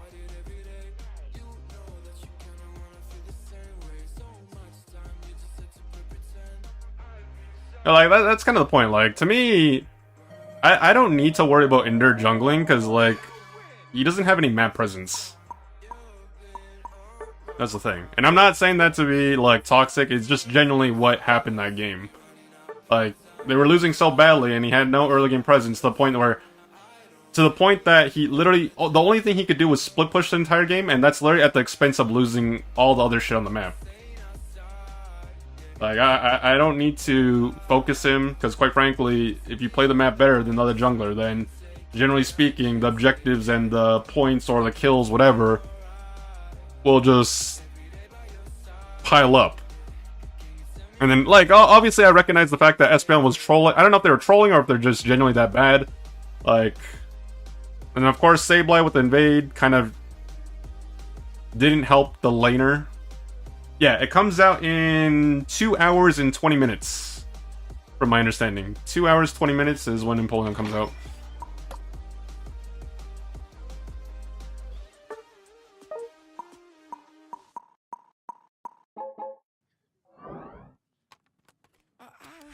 But I won't be live for that. I'll play later, guys.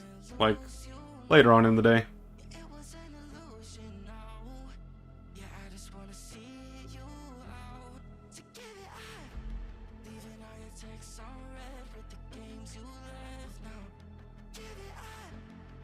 They also had 3 speedsters. There's nothing good about team comp. That's literally just a day in Pokemon Unite. People don't draft properly.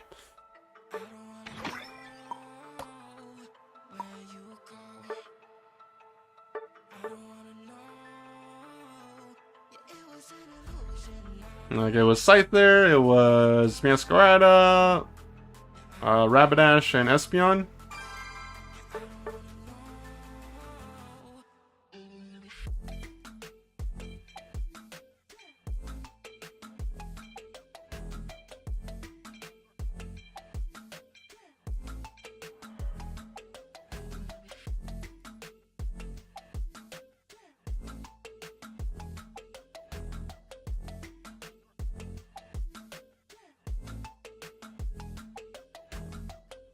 Shots with a broken spleen, yeah.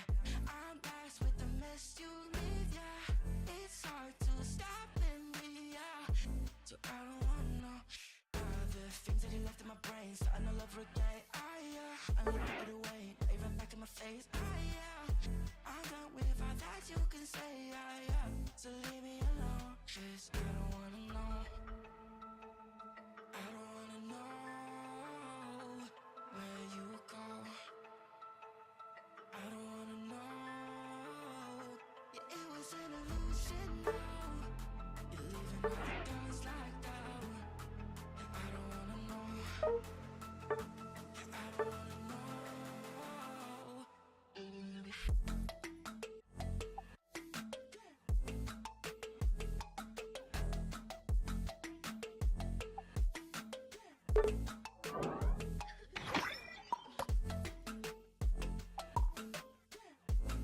Damn, maybe I just call it a day, guys. Maybe I just call it a day.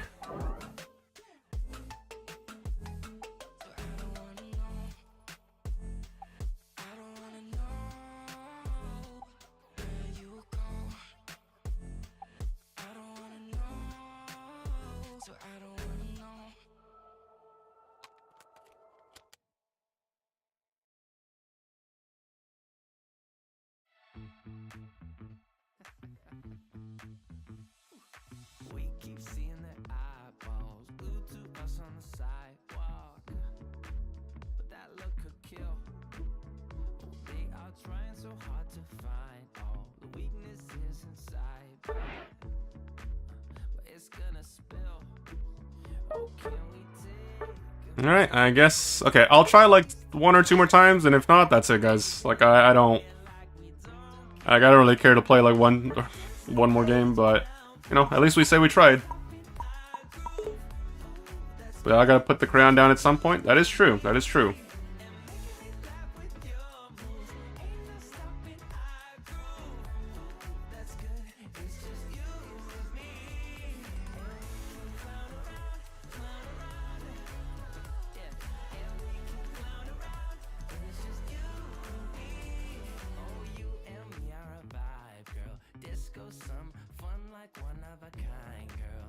till morning's here. But when opinions start to guide us, we won't let them define us. No. We'll play Mods? What about the mods? Why do we need mods? we can clown around tonight. You know the circus leaves town when it's on and dance until it's clown. Nobody's stopping our groove. That's good. It's just you and me. Do I have any mod notes? Can I check that from OBS? Yes, you do have one, actually. The mod note is, this guy loves Owl but has a Mew profile picture. Keep an eye on him.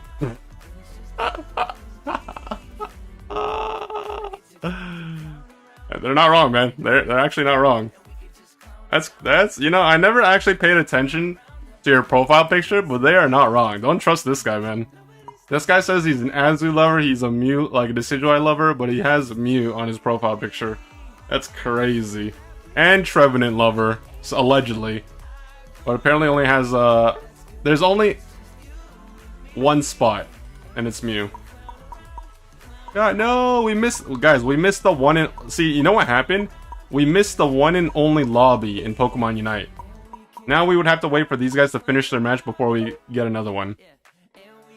That being said, guys, I think I'm going to call it a day. I know it's a relatively short stream compared to usual, but, you know, at least we got our games in. We ended up, what, 21 wins? No, wait. Sorry, not 21. Yeah, no, wait. 21 wins and 9 losses, I think? Or was it, 20 wins and 9 losses? Let's double check right here, because we started at the 18th, so 1, 2, 3, 4, 5, 6, 7, 8, 9, 10, 11, 12, 13, 14, 15, 16, 17, 18, 19, 20, 21, 22, 23, 24, 25, 26, 27, 28, 29. 1, 2, 3, 4, 5, 6, 7, 8, 9.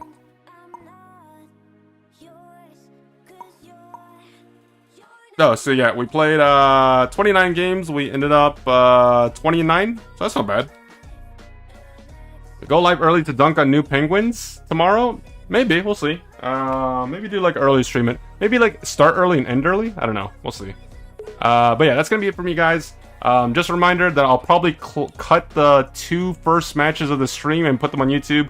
I did like a little bit of a impromptu jungle guide playing Absol. We played like a solo game and we played a 3-stack back to back.